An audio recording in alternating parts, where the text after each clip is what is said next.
The Greater Gunbelt, a blueprint for the next best American greatness consensus. By Arend Langley Heinlein, Frederick Glass in the Grand Rapids Circle.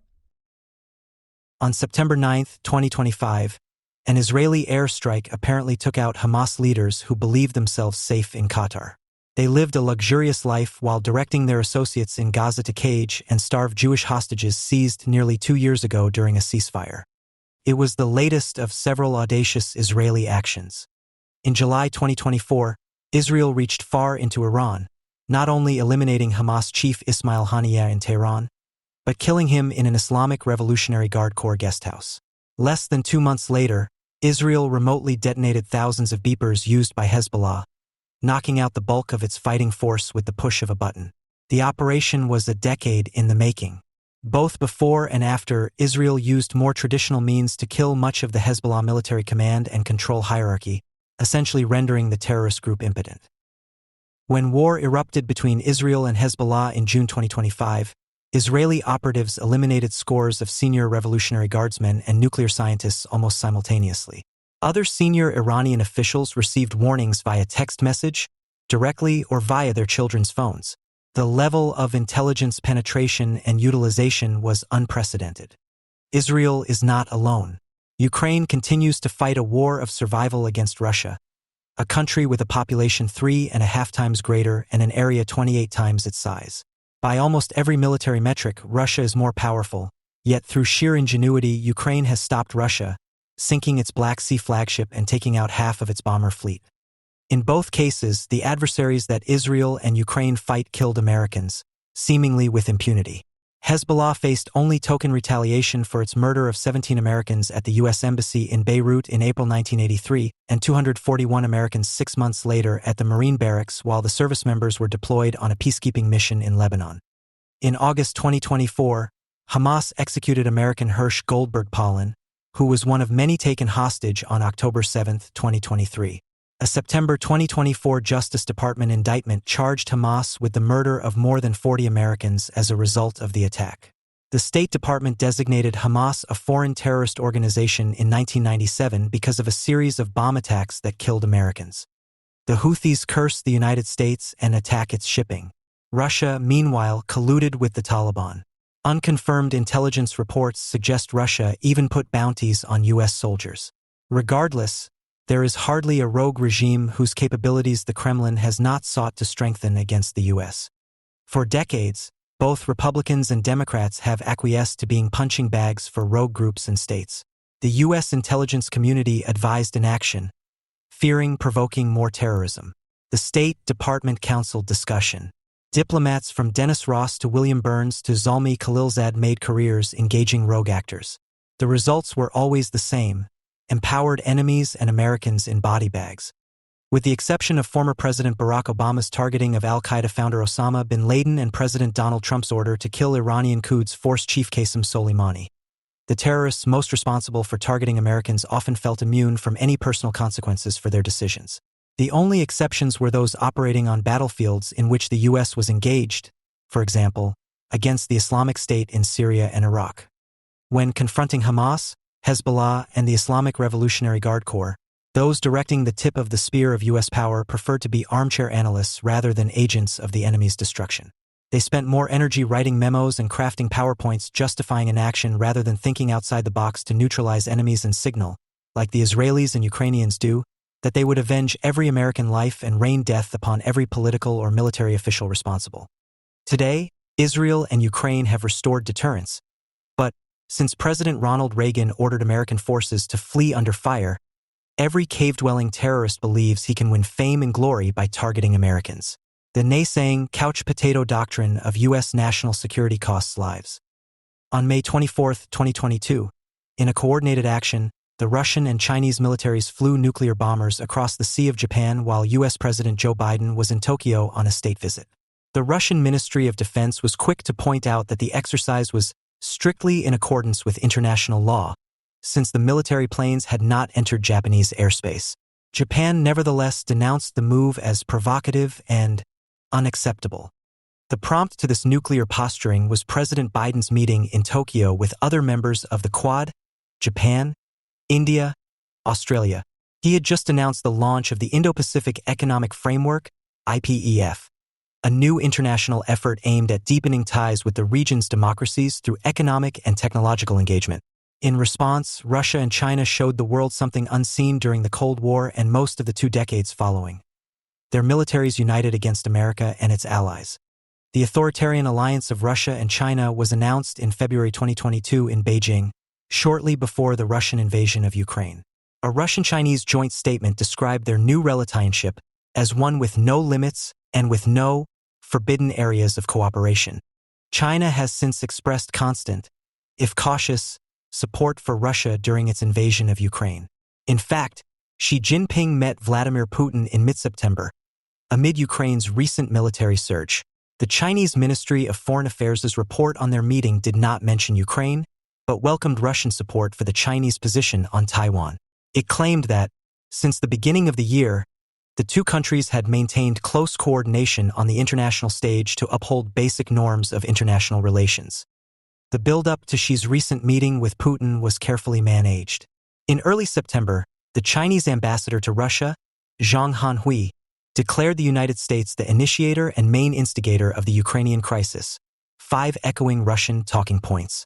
Li Jianshu, the 3rd highest-ranking official in the Chinese Communist Party, decried Western sanctions on Russia as unacceptable external interference, yet ignored the ongoing bombardment of Ukrainian cities. Only the unexpected Ukrainian victories in September left Putin saying he was willing to address Chinese questions and concerns about the invasion, without any further specification as to what those might be. It is obvious that more than the fate of Ukraine is being determined in Ukraine. Most significantly, as the Russian forces weaken, Putin's war talk has turned nuclear, threatening the most basic rules of international order that have prevailed since the Second World War. Beyond the possibility of nuclear strikes, which both Putin and that allegedly cooler head, Dmitry Medvedev, chair of Russia's Security Council, have insisted is a realistic possibility, waging a war around active nuclear plants risks contaminating the whole region. Sham referenda allowing for the Russian annexation of border regions threaten to turn the Ukraine invasion into an ersatz war of self-defense by a nuclear Russia. Across the world, in the Pacific, the question of Taiwan hovers ominously. Li Jianshu reiterated gratitude for the Russian declaration that Taiwan is an inalienable part of China, and that it opposes any forms of independence of Taiwan. Rumors flew all summer about a planned invasion of Taiwan from the mainland, while Chinese military planes buzzing over the island have sent an ominous message. The view of the People's Republic is clearly hardening. Its State Council put forward a white paper in August declaring complete national unification a priority of the Xi government and claiming the right to use force in the service of national rejuvenation against secessionist forces in Taiwan.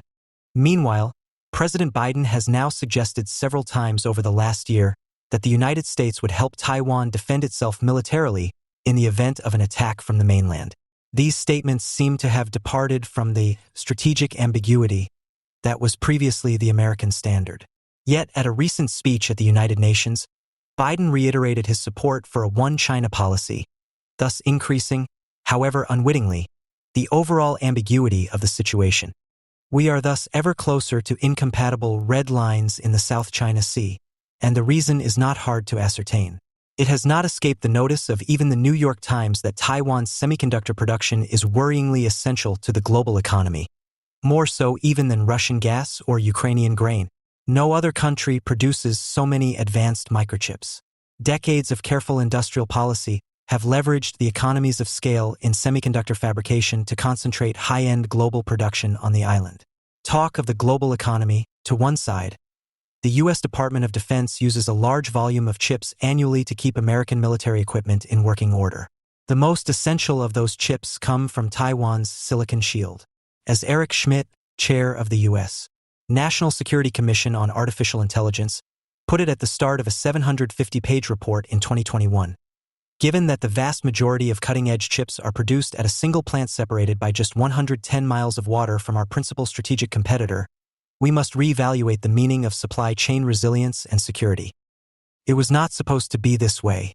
The year 2022 was not supposed to see the threat of nuclear conflict among major powers and the return of war to the European continent.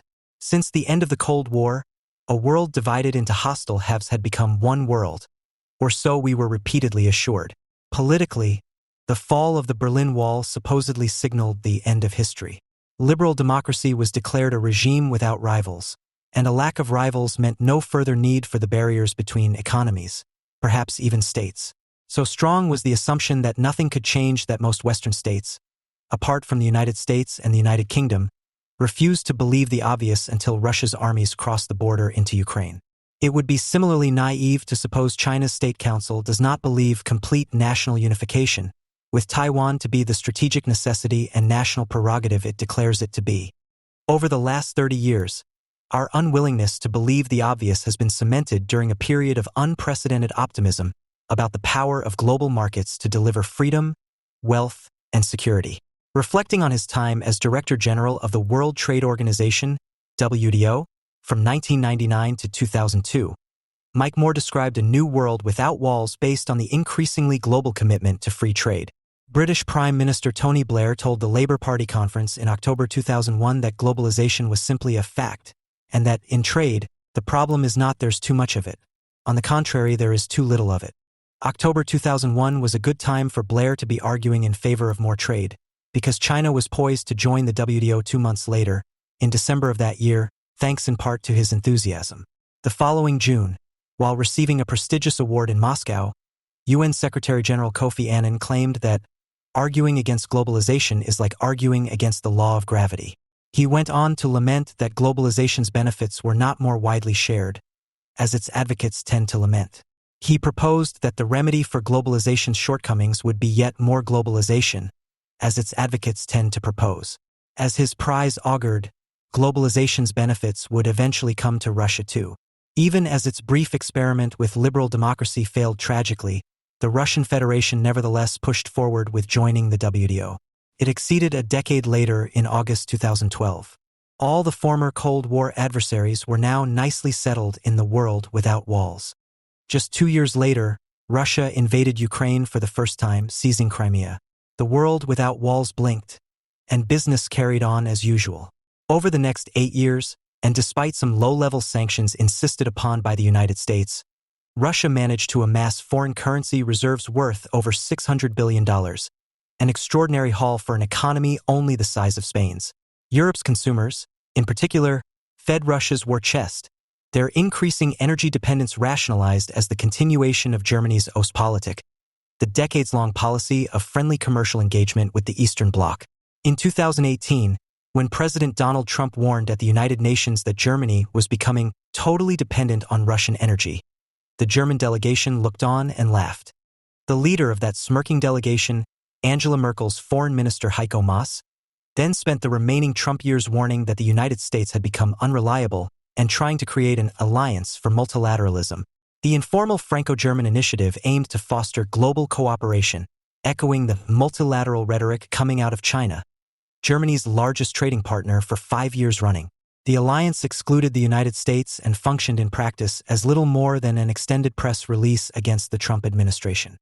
In June 2021, shortly before Angela Merkel's governing coalition lost power, and 7 months before the Ukrainian invasion, Maas welcomed the change of government in Washington. Yet he still defended Germany's dependence on Russian energy, shrugging at a press conference with Secretary of State Antony Blinken. Probably we could save the world at large, but people would still ask us about Nord Stream 2. Well, we'll have to accept it and live with it. It remains unclear what Germany must now live with given decades of such complacency, even more so now that the Nord Stream pipelines have been blown up in an extraordinary act of unattributed sabotage. That China is Germany's largest trading partner reveals the dramatic ascent of the People's Republic. From a relatively poor country in the late 1970s, it has become the world's largest exporter and, by some estimates, the world's largest economy. The success has depended on trade. While Chinese exports grew approximately 5% annually during the 1980s, they increased to 12% annual growth in the 1990s and, following WTO accession in 2001, grew over 20% annually between 2000 and 2003, the years that have been dubbed the China shock by economists describing the effects on trading partners. As an IMF report from that time notes, by 2003, China's export growth rate was 7 times higher than the export growth rate recorded by the world as a whole. Trade now makes up approximately a third of China's economy, with exports comprising about 20% of GDP. China maintains a massive trade surplus with most of its trading partners and with the world as a whole. Despite recent trade wars, it still produced 15% of global exports in 2020, and its trade seems to have rebounded dramatically after a brief fall owing to the global slowdown and Xi's ruinously strict zero-COVID policy. China's export-led economic growth is now the most visible success of the world without walls. And while large parts of the world are now trying to reassert walls against China, economic interdependence tends to function practically like a one-way ratchet, at least up to the point of crisis. Much discussed decoupling is particularly hard when you are dependent on international trade for the basic components of global supply chains, whether mechanical, pharmaceutical, or electronic, as in the case of China, or for essentials such as food and energy, as in the case of Russia. The reciprocal flows of blockbuster films, professional services, and financial products, often really forms of repackaged debt, seem easier to do without as the walls come back up. The hope of previous decades was that China and Russia's incorporation into the global economy would not only prove profitable, but would also strengthen the cause of international peace. The fear now is the opposite, and commentators like to wonder when the end of history ended. Point 24. Less theoretically, how much of our foreign policy remains tied to a geopolitical ideal that, if it ever held sway, was dominant for only about 6 years. The world without walls that Blair and Annan called inevitable began in earnest in 1995, with the inauguration of the WTO, but had already begun to crumble by the autumn of 2001, sometime between the terrorist attacks on the World Trade Center and Chinese entry into the global economy as its future anchor. The last 2 decades have been a drawn-out exercise in pretending otherwise. In retrospect, the world without walls is better diagnosed not as an inevitability, as so many claimed, but as a world historical gamble. The hope was that tying the world together through commerce would deliver not just greater wealth, but greater security and freedom too, in a self-reinforcing manner. The economic correlative of the end of history view is called neoliberalism. The term is used to characterize a market-oriented approach to domestic political economy, roughly synonymous with market fundamentalism. But neoliberalism has an international dimension as well, which assigns a market-led order pride of place in setting the terms of international relations. States are supposed to defer to and enforce the private cross-border orderings of the global market, which mainly means letting a transnational price system determine where production goes globally, and thus who gets what in globalization. A lot of international agreements reflect this neoliberal commitment, and behind them stands a shared view of what markets do. Perhaps the best way of capturing the world historical gamble of the 1990s is that it combined liberal hopes for an international order of peaceable and cooperating states. Think the UN in the best-case scenario, or equivalently, the United Federation of Planets from Star Trek, undergirded by neoliberal hopes about the contribution of free markets to wealth, security, and peace. On some views of freedom, the liberal and the neoliberal agendas flow together so readily that it is pointless even to distinguish them. My own view, as I have elaborated elsewhere, is that there was a crucial disjuncture between these two agendas, and that the neoliberal agenda for global free markets undermined, however unwittingly, the best hopes of the liberal internationalism out of which it emerged and on which it still depends. State deference to a market-led global order requires something of states, a hands-tied or hands-off approach to the use of governmental power. Neoliberalism thus requires a political and ultimately a legal commitment reflecting what has been called a depoliticization of policymaking within and between countries, a suppression of collective decision-making whenever it would deviate from what private market ordering would entail. As many scholars have noted, this hands-off approach sometimes requires, ironically, leveraging state power in the service of market construction or maintenance, a precise deployment of the state's power, not its overall abstinence. That neoliberalism is not merely deregulatory is well illustrated by the work of bringing a country's policies into compliance with international economic agreements. Committing to this regime requires believing that markets are good not just for growing the global economy, but also for everything else that the global economy depends on, including, ultimately, international peace. If you believe markets can deliver those policy objectives, then depoliticization is not a dereliction of duty, as it sometimes appears in critical commentary, but a consummation devoutly to be wished. In the United States, a foreign policy based on neoliberalism has had a strong measure of bipartisan support for several decades. It has also been reflected in the policy agendas of our allies and the leadership of the major international organizations. Important aspects of this agenda were captured in 1989 in the so-called Washington Consensus, which proposed a development agenda based on global economic integration and a corresponding hands-off role for the state. But the neoliberal agenda began well before the 1980s or 1990s, buoyed by the exceptional decades following World War II.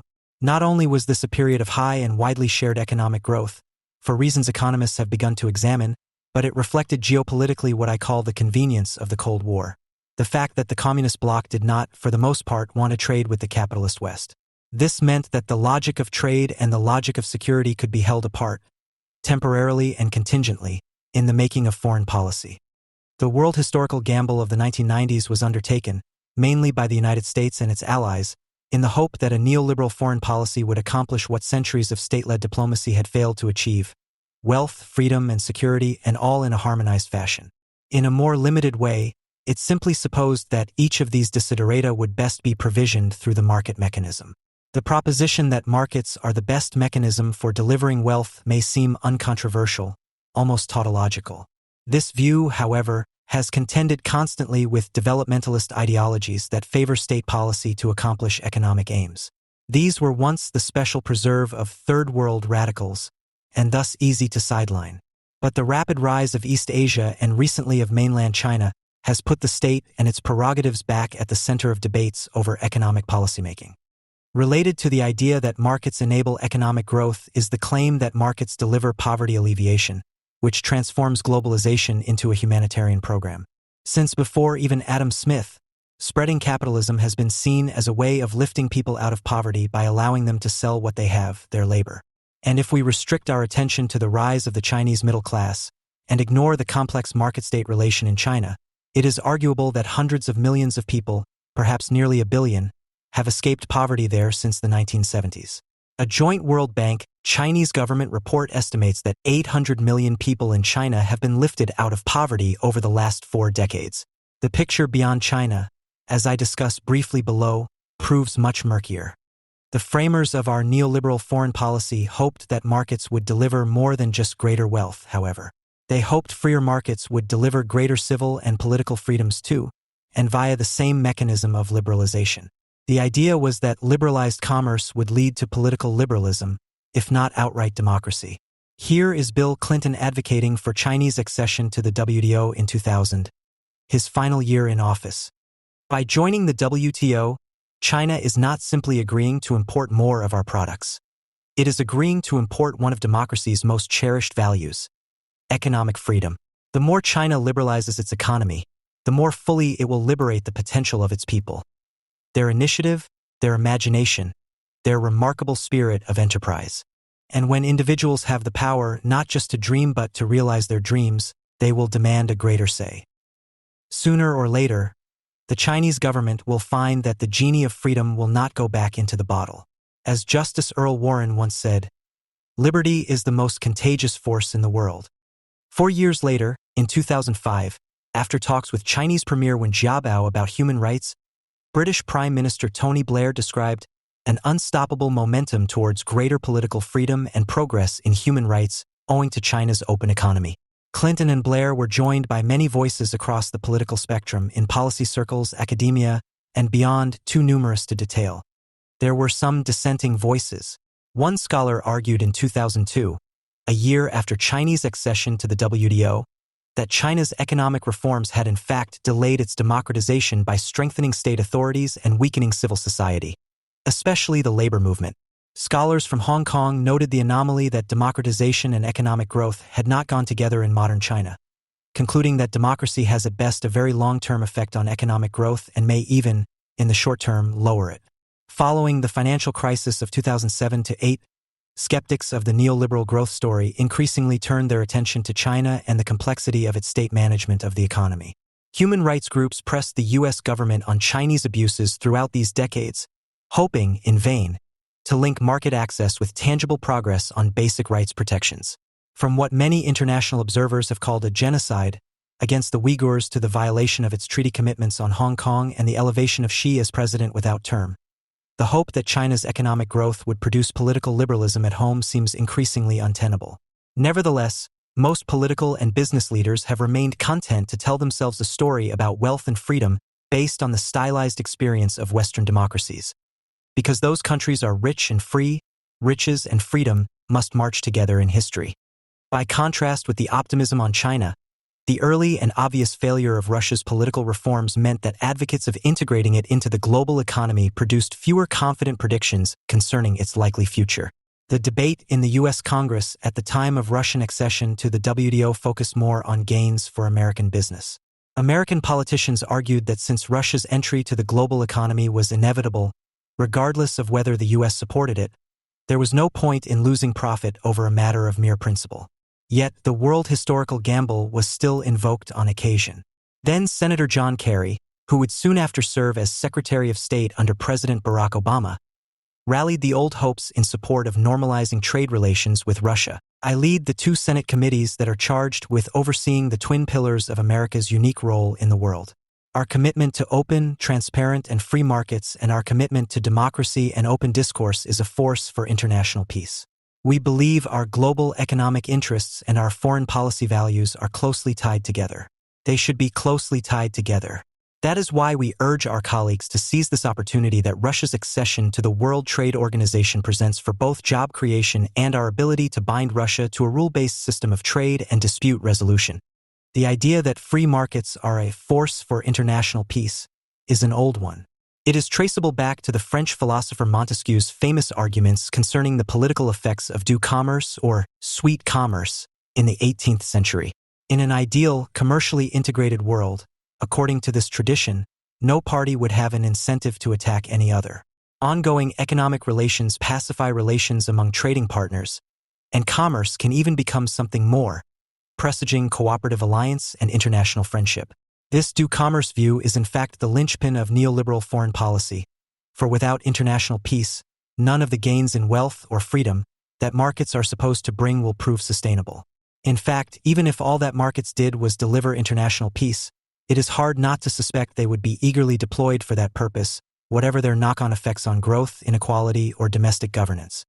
Updating this doux commerce argument, most of the foreign policy talk today about the rules-based international order is driven by a hope that such a global order will somehow prove self-sustaining. More formally, that the rules-based international order will be a stable equilibrium. No party participating in it will seek to deviate from it, for reasons that Montesquieu would have recognized. Because the rules-based international order enables commerce to flourish, states will come to see their real interest in protecting and perpetuating it, whatever their other agendas. The trick, then, is just to get everyone into it and let the rules do their work. The further hope is that participating in the rules-based order will transform the domestic political landscape. Committing to the rule of law outside your borders by signing a trade treaty is supposed to galvanize the rule of law within. As then Senator Joe Biden put it in the debate over the China trade bill in 2000, getting China into the World Trade Organization, a rules-based organization, will subject China to multilateral pressures on trade and, over time, enhance their respect for the rule of law, or they will not be in. Senator Kerry made the same point a decade later in support of Russian accession. Recognizing the nature of these intertwined hopes for wealth, freedom, and peace allows us to see that neoliberalism was always more than an economic agenda. It remains a geopolitical agenda, or what some scholars have called a geoeconomic one, an economic agenda in the service of a geopolitical direction. In fact, its own advocates have always made that clear in their discussion of its presumed political effects. The world historical gamble of the post-Cold War only makes sense on its own terms if neoliberalism was intended as a geopolitical strategy. A generation on, the consequences of this gamble are becoming apparent. The greatest hope was that international rivalry among great powers could be overcome through economic integration. The incorporation of Russia and China into the Western-led international economic system was supposed to generate both internal democratic reforms within these countries and peaceful external relations beyond them. Alas, that hope now looks naive, but the idea that free trade leads to peace is always popular up to the point that the bombs start falling.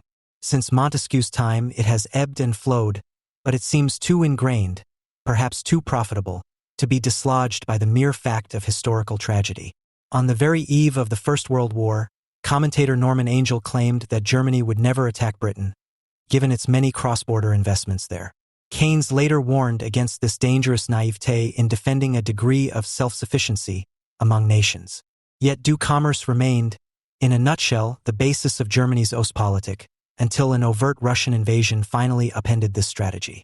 While the people of Ukraine are now paying the price for this once lucrative gamble, Germans, too, are staring at a bleak winter ahead without Russian gas.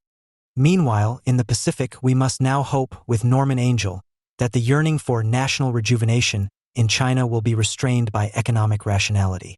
As the hope for China's internal political liberalization has faded, perhaps fatally so following the 2018 declaration of Xi Jinping as president without term, president for life, as Donald Trump put it frankly and enviously, the new idea is that China's economic interest plants it firmly on the side of the international rule of law. 45, but what this hope reduces to is only that China has an undoubted interest in maintaining those aspects of the international legal system that enable its vast trade surpluses.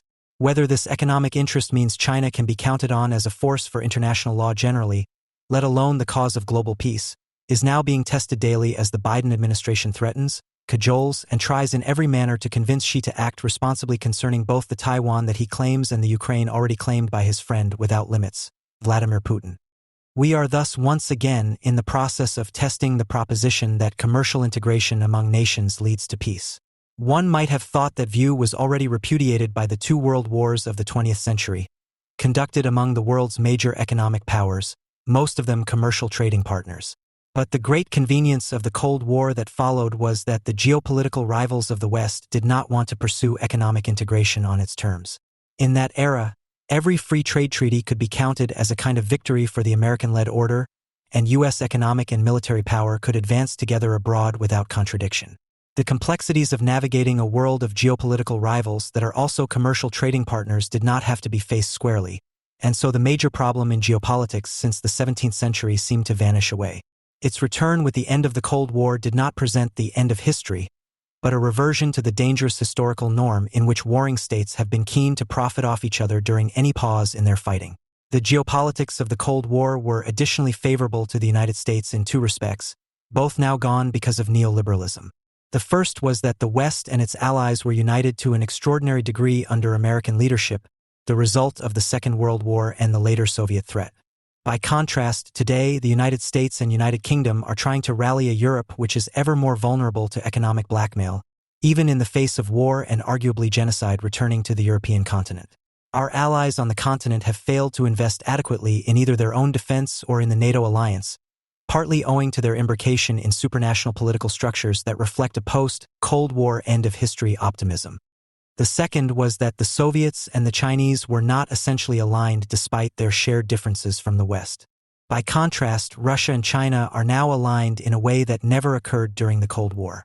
In addition to military cooperation, China has provided Russia the crucial market access it needs to mitigate the consequences of Western economic sanctions, which have been both surprisingly unified, all considered, and yet still ineffective in stopping Putin's war. Its centrality to the global economy allows China to serve as a global depot for Russian goods, something like its home market abroad. This new alliance, however, rests on more than cheap oil in exchange for diplomatic acquiescence or even considerations of realpolitik. It is also ideologically grounded, as attested in the Russian-Chinese joint communiqué from last February, which denounced Western ideals of democracy and self-determination. Certain states' attempts to impose their own democratic standards on other countries, to monopolize the right to assess the level of compliance with democratic criteria, to draw dividing lines based on the grounds of ideology, including by establishing exclusive blocs and alliances of convenience, prove to be nothing but flouting of democracy and go against the spirit and true values of democracy, and pose serious threats to global and regional peace and stability. By contrast, Russia and China proclaim themselves world powers with long-standing traditions of democracy, which rely on 1,000 years of experience of development, broad popular support and consideration of the needs and interests of citizens. This ideological dimension reflects a shared problem of domestic political legitimation in the post-communist world. Having turned away from a socialist future that never came, Russian and Chinese elites have increasingly sought recourse in the imagined past, especially in episodes of historic suffering that would seem to justify present expansionism as a warranted remedy or even mere requirement of self-defense. This turn to the past in search of imaginary identity and historical grievance is of course a widespread ideological tendency at present, both in the United States and abroad. Precisely why the global triumph of market culture has coincided with this explosive normative shift, and how it has contributed to it, is a crucial intellectual historical question beyond my present scope. Whatever its roots, this unfortunate tendency now drives a geopolitical crisis with Putin and Xi as heads of states that purport to represent whole civilizations. Both can thus dream publicly of achieving civilizational and territorial congruence, a spiritual unity from the past recovered against the political pluralism of the present. Putin wants Ukraine and perhaps more. Xi wants Taiwan and has been snuffing out independent Hong Kong. Both are intensely anxious about the liberal democracies on their borders, about free people sprung from the same civilizations, which violate this supposed spiritual unity and are thus indicted as beachheads of Western modernization against it. Ukraine and Taiwan prove embarrassments, just as Hong Kong did, because they attest to the irreducible pluralism within any civilizational matrix. They show that the question of democracy in Russia or China cannot be answered by mere declarations of Slavic unity in Holy Russ or of Xi Jinping thought, i.e., socialism with Chinese characteristics for a new era, or that old favorite, Asian values. Here is an additional reason to resist the terrible poison of anti-Chinese racism and anti-Russian cultural boycotts. They ratify the worldview of authoritarians who urge civilizational conflict against the West and want to put themselves at the vanguard. In the midst of all this obvious geopolitical conflict, the do commerce thesis would seem once again thoroughly repudiated. Nevertheless, confronted with the apparent failure of the world without walls, some defenders of neoliberalism still argue that the integration of our geopolitical rivals into a Western-led economic order has at least contained their sphere of action, even if it has failed to transform them. The argument is that we now have more leverage over them because they are part of the global economy than we would have if they were outside it. This argument focuses on global economic interdependence, which it imagines as at least limiting, if not eliminating, interstate violence. Our analysis shifts, however, if we focus not on a generic global interdependence but on the asymmetric political vulnerability of liberal democracies to disruptions to that interdependence. This alternative framing does not simply observe that each nation stands to lose from disruptions to the economic order, nor rest content with calculating how much may have been lost by an economically irrational act. For example, how much Russia's GDP growth has fallen since the invasion of Ukraine, or how many more years of growth will be required, hypothetically, to return to its pre-invasion baseline. Instead of these abstract estimates of a future that may never come, we must ask which governments are likely to fall first from the disruption. Ironically, the responsiveness of liberal democracies to popular will make them more vulnerable to economic pain, including from deliberate decoupling as part of a geopolitical strategy, than their authoritarian rivals, which can press on with disastrous policies up to the brink of revolution. In a geoeconomic conflict, an authoritarian leader can afford to risk more in terms of his people's welfare than a democratically elected one, at least short of widespread military mobilization on both sides, as in a World War scenario. This rather straightforward observation should have been the starting point of any foreign policy analysis of the likely effects of global economic integration. It was sidelined, however, by the presupposition that economic integration would undermine authoritarianism, so there was no need to consider whether it could inadvertently empower our adversaries. But reversing Clausewitz's motto, noting that politics is sometimes war carried on by other means, allows us to hear the rumblings of those great Russian generals, Janvier and Fevrier, who once defeated Napoleon on their own soil, already riding toward Western Europe in the form of an energy crisis appending electoral politics. The asymmetric political vulnerability of liberal democracies to global economic shocks looks starker once we lift the lid on free trade and consider the current composition of world commerce. As mentioned above, the global division of labor and production has put necessities, both raw materials such as energy and foodstuffs and the inputs to manufacturing, disproportionately in the hands of authoritarian states, whereas reciprocal flows of high-end services matter much less in any short-term crisis. This global division of labor may also have skewed estimates of the relative size, meaning importance, of different economies. Economist Jacques Sapir has argued recently that an overvaluation of services relative to manufacturing and commodity production in cross-country GDP comparisons has led to dramatic underestimates of the size and global significance of the Russian economy. Turning to the case of China, it is worth observing Xi's expressed geopolitical goal of achieving complete domestic circulation, that is, domestic self-sufficiency, along with domination of global supply chains. The strategy aims to enhance what he described euphemistically as China's ability to compete and cooperate internationally. If economic globalization has not delivered international peace, it is worth noting explicitly that it has not led to domestic political reforms either. If anything, it seems to have accomplished the reverse. It has empowered authoritarian forces within our geopolitical rivals as well as augmenting their power abroad. Domestically, both Russia under Putin and, more recently, China under Xi have moved from rule by one party to rule by one person, thus confounding optimistic predictions that economic liberalization would generate political liberalization, if not outright democratization. What, at least, of the gamble that neoliberalism would deliver greater prosperity? The evidence on this question is alas mixed and more difficult to parse than might be supposed. The one clear achievement of the neoliberal era has been the economic rise of China, including an improvement in the lives of its poorest people.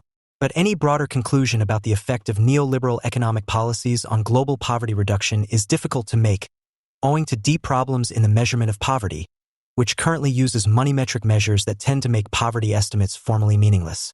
At the same time, inequality of both incomes and wealth seems to have increased over the last few decades in any country under study. The aggregate economic growth of the neoliberal era has gone disproportionately to the upper brackets within and across countries, with political consequences that seem increasingly apparent. Thus, while over 3 decades have passed since the fall of the Berlin Wall, the most that can be said for the geopolitics of neoliberalism is that its promises remain to be realized in some far-off time. More pessimistically, but perhaps more realistically, our foreign policy since the end of the Cold War has been a world historical gamble that failed. All our investment in economic globalization has failed to bridge pre-existing historical enmities, even while it has undermined the relative strength of liberal democracies vis-a-vis their authoritarian rivals.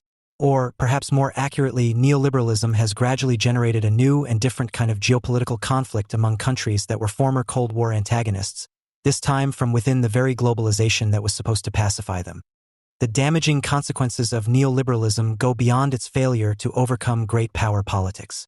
A generation after the world historical gamble, we are observing not merely the persistence and empowerment of authoritarianism, but a worldwide retreat of democracy, which may prove its most tragic legacy.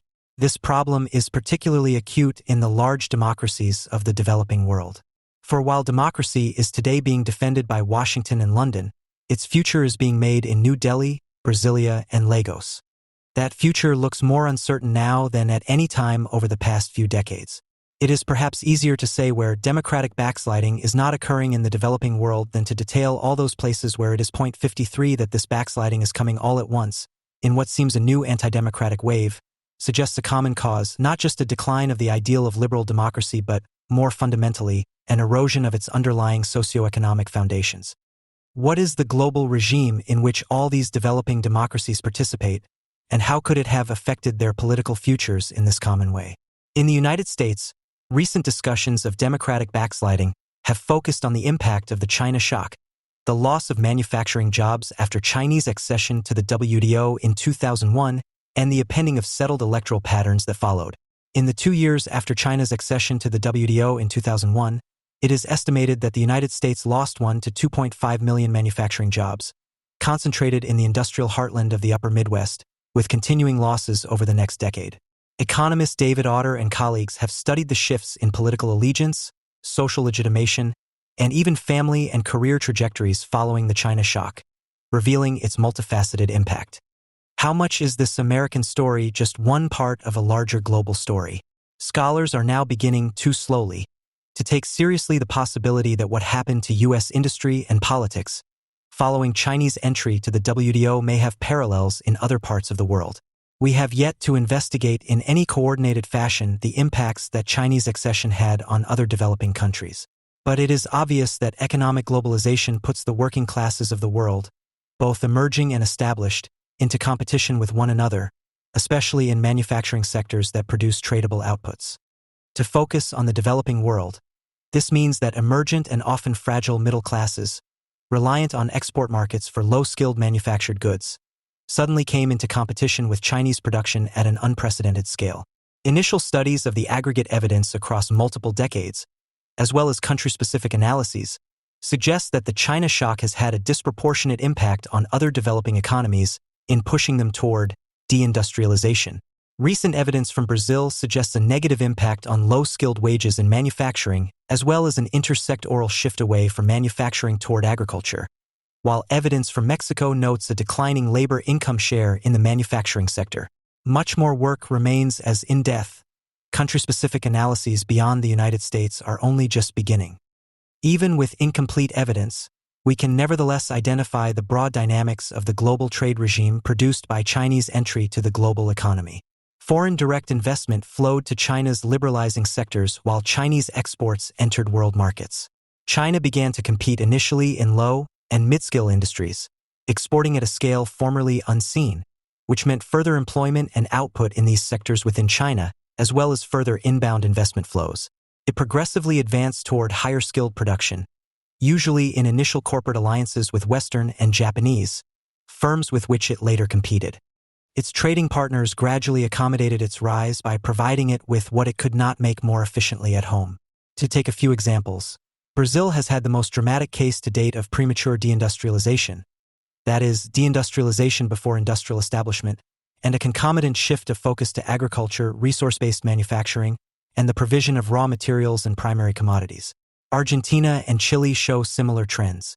Major countries in Africa also grew through agricultural, energy, and mineral exports to China, with the China-Africa trade hitting a new high in 2021. From India, China needed little, as the two countries compete in roughly the same economic space. Thus, the India-China trade deficit has widened each year as China supplies an ever-growing proportion of India's urban retail consumption, generally sending value-added products in exchange for raw materials. Breaking down the trade composition with other major developing world countries shows the same trend beyond India. In Nigeria, South Africa, Indonesia, Mexico, and elsewhere, Chinese exports of diversified manufactured goods have been counterbalanced by exports of resource-based manufactures or raw materials, energy, food, minerals, or else by debt. As the China shock literature suggests, this trade composition has likely had the effect of undercutting local manufacturing, though further research needs to be done on the full extent of this dynamic.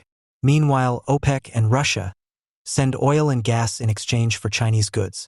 Germany sells China high-end manufactured products in exchange for its component parts, a circular trade among the two export powerhouses. And in the Cool War within what some commentators call Chimerica, the interdependent Chinese-American economic partnership, we see U.S. debt, partly recycled into U.S. real estate purchases, financing consumption from China, undergirded by the dollar-denominated credit lines that secure this new era of globalization.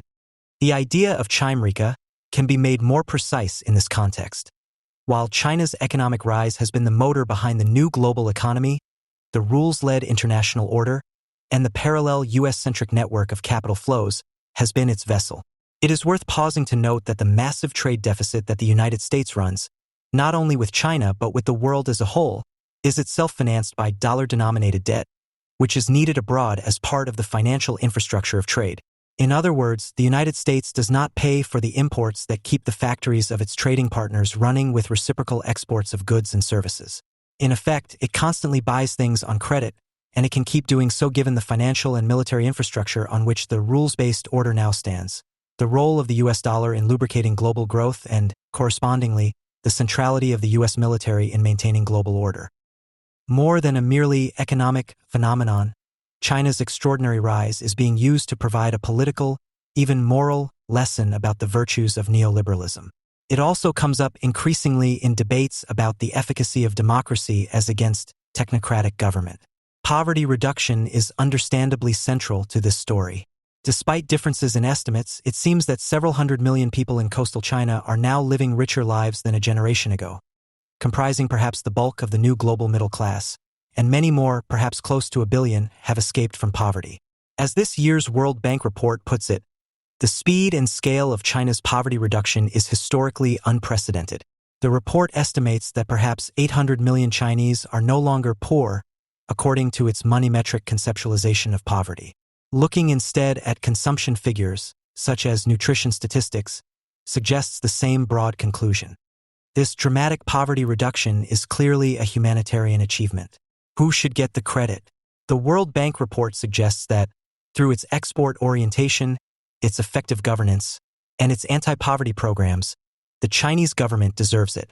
It is hard to imagine the report's co-author, a research arm of the Chinese State Council, accepting otherwise. But even acknowledging what the report calls effective governance by the Communist Party, It is clear that Chinese economic growth has come from what it praises as its export orientation. That variable, however, has never been in the hands of the Chinese government alone. Since the 1990s, and dramatically since 2001, Chinese growth has depended on a global economic structure that it did not create and could not sustain on its own. Joining the WTO gave China access to the markets of most countries in the world, 142 other countries at the time of its accession and 163 today. Accepting China into the WTO was by no means a charitable act. It was obviously self-interested, regardless of whether it ultimately proved prudent. The point, rather, is that an export orientation in one country obviously requires an enabling environment outside it. In this respect, Chinese poverty reduction and the rapid economic growth behind it was the product not merely of effective governance at the domestic level but also, crucially, the geopolitics of neoliberalism. It is in this overall context that China's 4 decades of poverty reduction must be assessed, not only as the outcome of domestic policy, but as the product of a global regime that accommodated its export growth. In this respect, the humanitarian achievement of a Chinese middle class must also be credited to the American middle class and to the British, German, French, and Japanese middle classes, indeed to all classes, but especially the working classes of any countries that accommodated China's rise in one fashion or another. They have enjoyed the opportunities while also suffering the setbacks that accompanied the global China shock. In comparative terms, the most crucial question is what effect this shock has had on the politics of other large developing world countries, especially the developing democratic world. In addition to considering its effect on the industrial Midwest and hence recent American politics, we should focus on what is now Modi's India, Bolsonaro's, soon Lula's, though closely divided Brazil, Buhari's Nigeria, Erdogan's Turkey, and Hamid's Bangladesh, among others, countries that were competitors to anchor the low-skilled base of global supply chains. How did the working populations of these countries fare in competition with China's over the last few decades, and with what political consequences for the future of democracy? How are we to assess the opportunity cost of decades of Chinese poverty reduction with the recent political experience of these countries in mind? The defender of neoliberalism has a ready response to this concern in one or another version of the claim that a rising tide lifts all boats. There is never an opportunity cost to one party's gain in a reciprocal trading relationship since trade is a voluntary act, and we assume our voluntary acts are also rational. Thus, the rise of China must, ex hypothesi, help everyone everywhere. The magic of the market is that a gain for someone is a gain for everyone. Because this familiar view rests on the analytic suppression of economies of scale, it should have been discarded long ago, especially when dealing with the problem of industry location and resulting effects on growth and employment. Its basic fallacies were exposed quite crisply in the 19th century, and intimations of an alternative view go back to 17th century debates over the role of the state in promoting manufactures.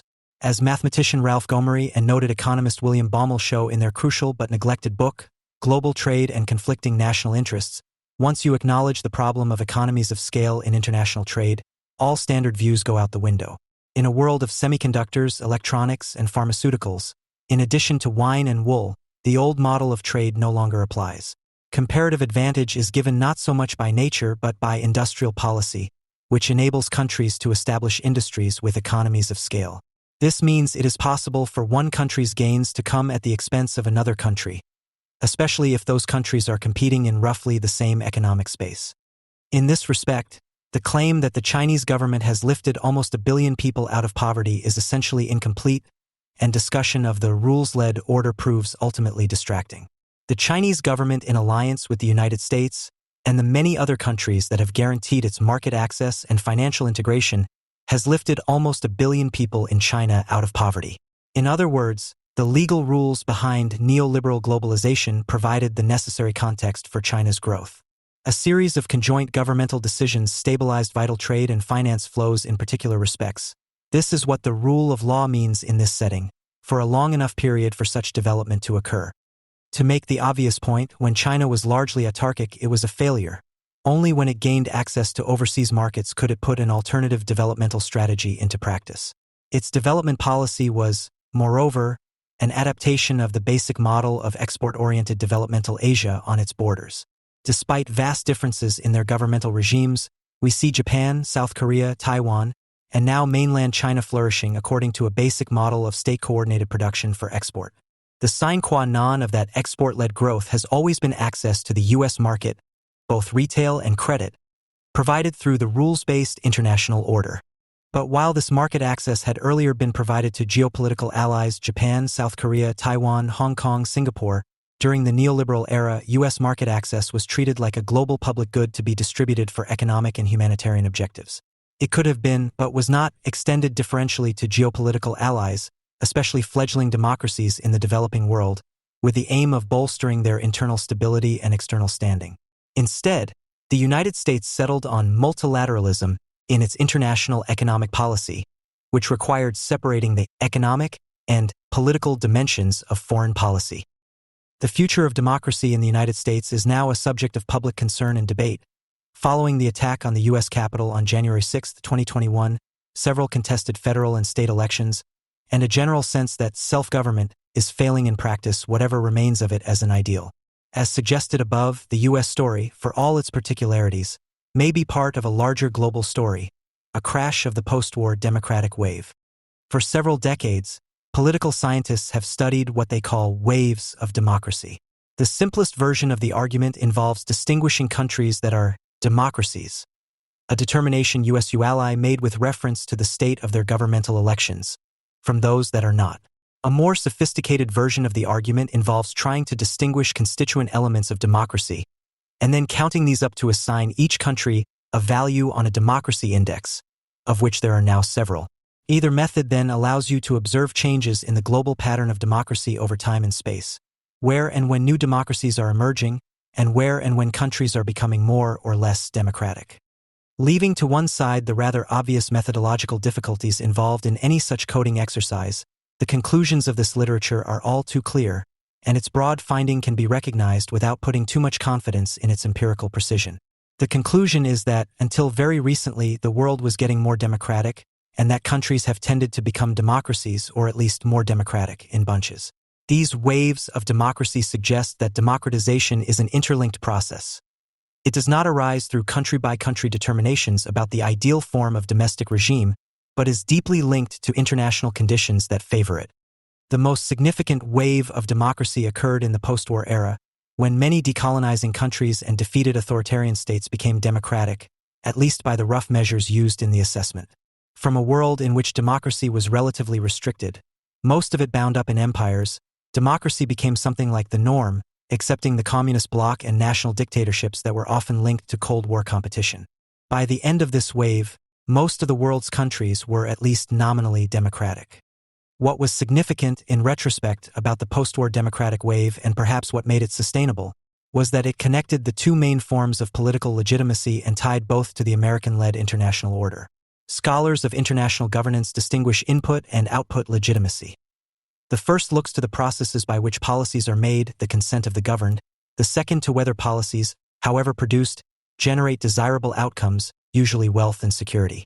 In the post-war world, more people than ever were voting, and more people than ever were enjoying a better standard of living owing to the decades-long economic boom, and there was a significant overlap between those two groups of people.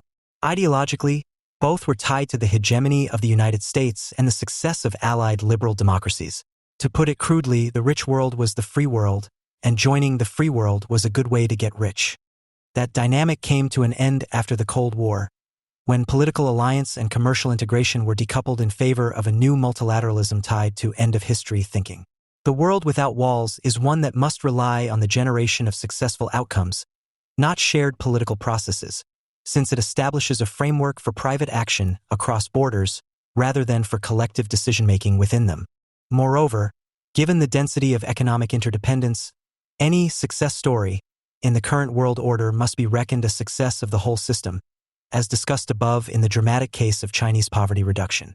What we call globalization, then, can be understood as an international system in which each country is connected to the rest through an interdependent output-based legitimation. To focus on the Chimerica example from above, this interdependent legitimation has led to the rise of China as a geopolitical rival to the United States, while reconfirming, for the moment, the continued centrality of the United States to the operation of the world market. The output legitimacy of any country is a function of access to markets for export and for credit, tied disproportionately to the United States, given its role in securing both at the global level. This regime of interdependent output legitimation has been particularly difficult for liberal democracies to navigate. It is not obvious how to balance input and output legitimacy. Are these to be traded off a little less popular control over trade or investment policy for a little more GDP growth? And if so, who decides? By contrast, authoritarian development strategies rely essentially on output legitimacy and obviously restrict input legitimacy. This is why the Chinese government, in its report with the World Bank, is so keen to claim credit for the poverty reduction in China. Poverty reduction can substitute for political will since a successful policy seems to speak for itself. It remains to be seen how long this global regime of interdependent legitimation can continue. One way of resolving the tension would be to de-emphasize input legitimacy, the processes by which states make policies, the better to focus on whether they deliver desirable outcomes. Indeed, the last decades of decision-making in Washington and Brussels, particularly regarding international economic integration, have already tended in this direction by insulating policymakers from popular pressures and using technocratic decision-making criteria in place of express popular consent. Meanwhile, the indicia of input legitimacy have shifted from popular control over politics to the vaguer standard of participation, achieved through listening tours and the like. No wonder Russia and China can insist, as in their joint communiqué of last February, that democracy comes in many stripes and that their regimes are also authentically democratic and have been, they say, for thousands of years. The elevation of output legitimacy over democratic decision-making has paralleled the hollowing out of what input legitimacy should mean. Ironically, the liberal democracies have given China and Russia the script they are now following in claiming to be democracies too. The pulling apart of input and output legitimacy after their congruence in the post-war decades has followed the central logic of neoliberal globalization, which siloed the economic and political dimensions of both domestic governance and foreign policy. By contrast, consider a road not taken in the 1990s, not a move to the multilateralism of the WTO, but a doubling down on the political logic of the General Agreement on Tariffs and Trade GATT. To some readers, this may seem a strange claim given that the GATT was the precursor to the WTO, which adapted it to the 21st century. The post-war GATT of 1947 became today's GATT in 1994. But the two key features of the post-war GATT's political logic were, first, that it was an alliance among international allies, not just trading partners, and second, that its weak dispute resolution system meant that economic integration yielded constantly to the imperatives of domestic politics. The founders of the GATT understood the interdependence of output and input legitimacy very well, even if they would not have put it in those terms. Any government able to undertake economic liberalization would need to be sure that it was not endangering its people by empowering its geopolitical rivals or threatening its re-election through economic shocks due to liberalization. Adapting this political logic after the end of the Cold War would have meant not a world without walls but the identification of a new set of core allies with which to deepen economic and political ties. Following the geopolitical logic of the GATT, while recognizing the advantages of an international division of labor, the obvious candidates here would have been the largest of the democratic developing countries: India, Indonesia, Brazil, Bangladesh, Nigeria, and Mexico. In the year 2000, these countries had populations at or above 100 million and each was holding regular multi-party elections. Imagine if, instead of constructing an international system that anchored global production in China, we had made these countries the base of new cross-border supply chains through a treaty architecture that gave them privileged access to the U.S. market. Would the future of democracy now seem brighter, in these countries but also beyond them, if 1 billion people across these nations had been lifted out of poverty through rapid economic growth? This road not taken would have required an explicitly geo-economic approach to post-Cold War foreign policy and made the future of democracy a priority in the allocation of U.S. market access. It would have highlighted, not downplayed, the problem of international competition for industries that scale, a crucial analytic shift required for thinking clearly about globalization. More important still, it would have required embracing democracy and thus made the aspirations of political majorities central to shaping the economy, at home and abroad. Anchoring global supply chains in countries where workers are also voters might well have meant higher overall costs of production, and thus more expensive imports, compared to the China price delivered to the world without walls. But the alleged efficiency of anchoring global production in China has put democracies everywhere into competition with a new and highly successful authoritarian capitalism. The road not taken would have forced us to prioritize domestic regimes in which workers matter as citizens, contributing both their labor and their votes to building the economy within their borders and beyond. To see this as a weakness of the road not taken is to give up in advance on democracy. That so many defenders of neoliberalism have wanted a globalized division of labor without the encumbrance of democratic politics tells us most of what we need to know about their sotto voce commitments. They are now rapidly getting the world they wanted. A new beginning? It is not too late to embrace an alternative to the failed gamble of the last generation. A model for what could come is the Biden administration's new Indo-Pacific Economic Framework for Prosperity, IPEF, an accord focused on economic and technological coordination with our allies in the region. It was the announcement of the IPEF in Tokyo last May that led to the nuclear posturing by Russia and China over the Sea of Japan, though it has so far occasioned little commentary in the United States. 3 features of the IPEF show it to be developing a new direction for U.S. trade policy. First, it is being negotiated among geopolitical allies only: Australia, India, Indonesia, Japan, Korea, Malaysia, New Zealand, the Philippines, Singapore, Thailand, Vietnam, Brunei, and Fiji. Most of these countries are also democratic, and a few of them are the kind of large developing world democracies that could anchor a new global division of labor.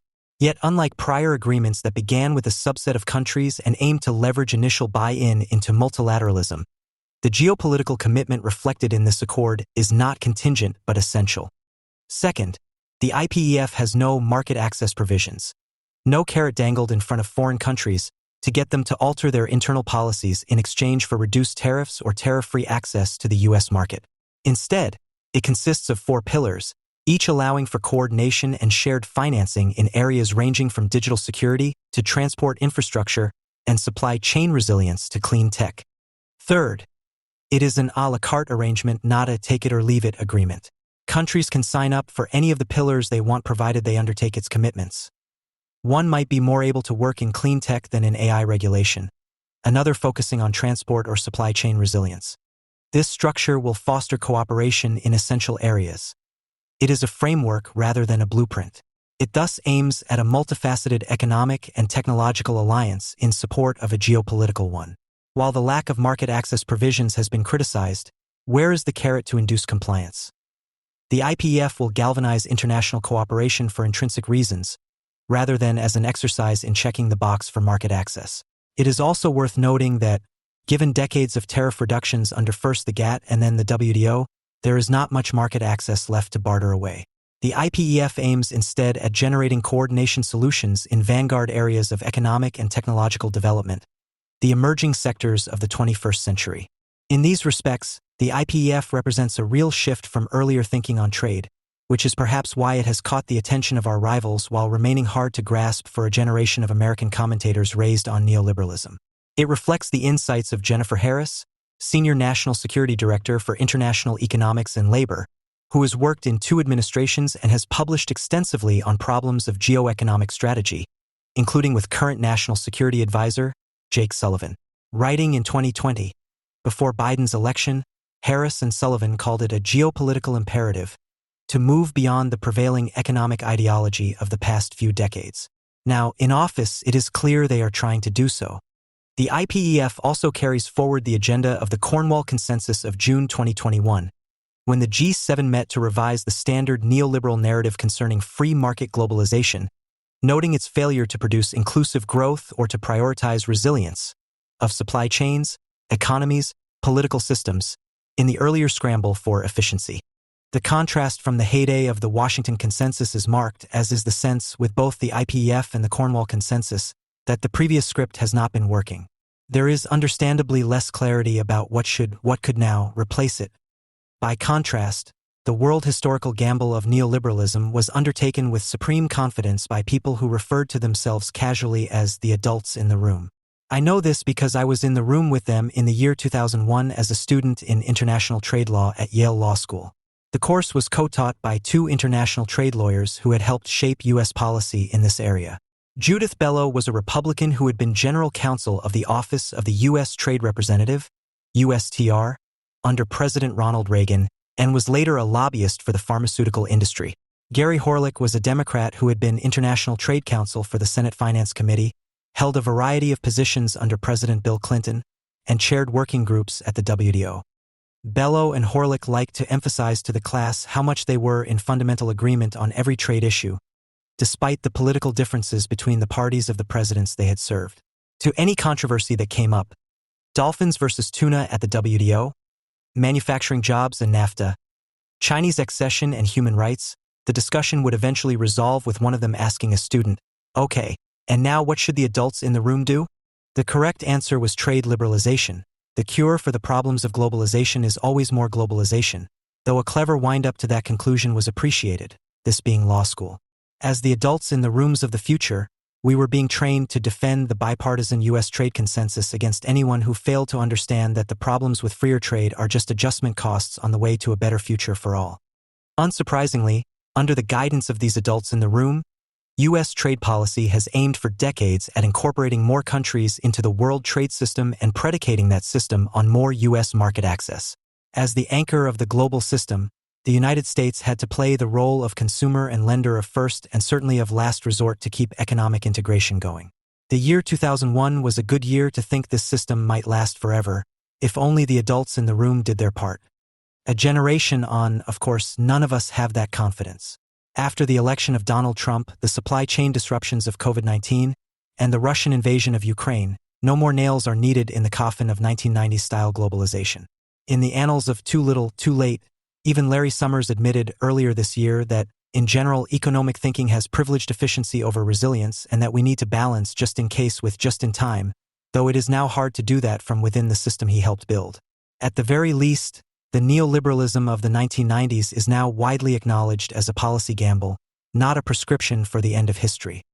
Whether or not they are in the room, there are still some adults who would urge us to double down on the gamble, keeping faith with the policies we have pursued for a generation.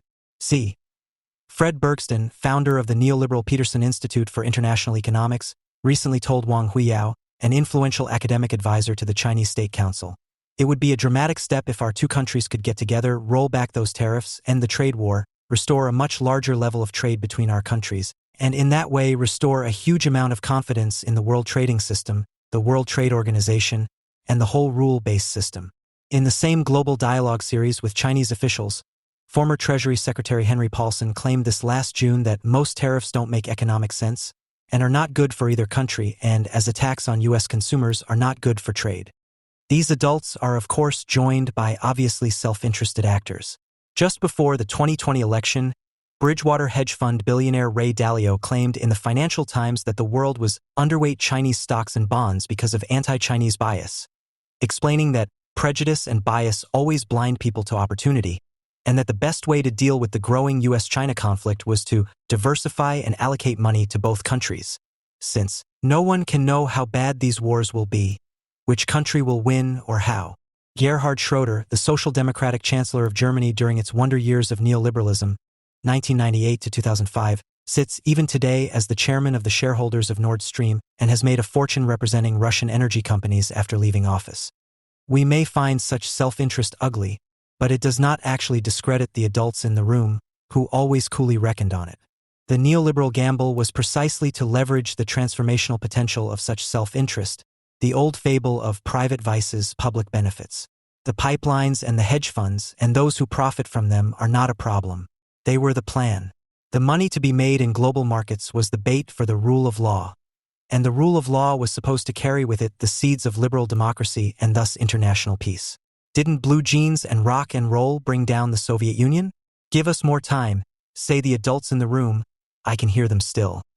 We have only tried this world without walls for a generation. Democracy is famously impatient. But if we could muster the patience, if we could ignore the nuclear bombers over the Pacific and the waves of war refugees fanning out across Europe, should we not still ask the adults in the room, how much longer now? How much more must be endured? Can you let us know when history will really end?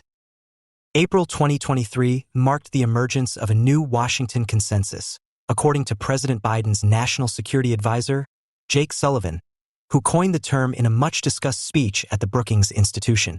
His argument in brief events have forced proponents of the original Washington Consensus, which he defined as the U.S.-led order that served as the global economy's foundation since the Second World War, to re-examine its underlying policy assumptions.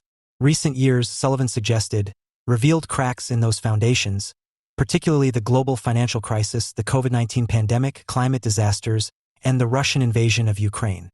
The nascent new consensus being championed by the Biden administration, Sullivan continued, represents a rethinking of the failure of four premises of the old order: deindustrialization and supply chain fragility, which arose due to excessive faith in oversimplified market efficiency; the reemergence of great power competition, particularly with China, which has undermined expectations that free trade would lead to political liberalization; the global climate crisis, which was worsened by the notion that green energy required trade-offs with economic growth; and historically high rates of income inequality, which have been exacerbated by overcommitment to trickle-down economic policies.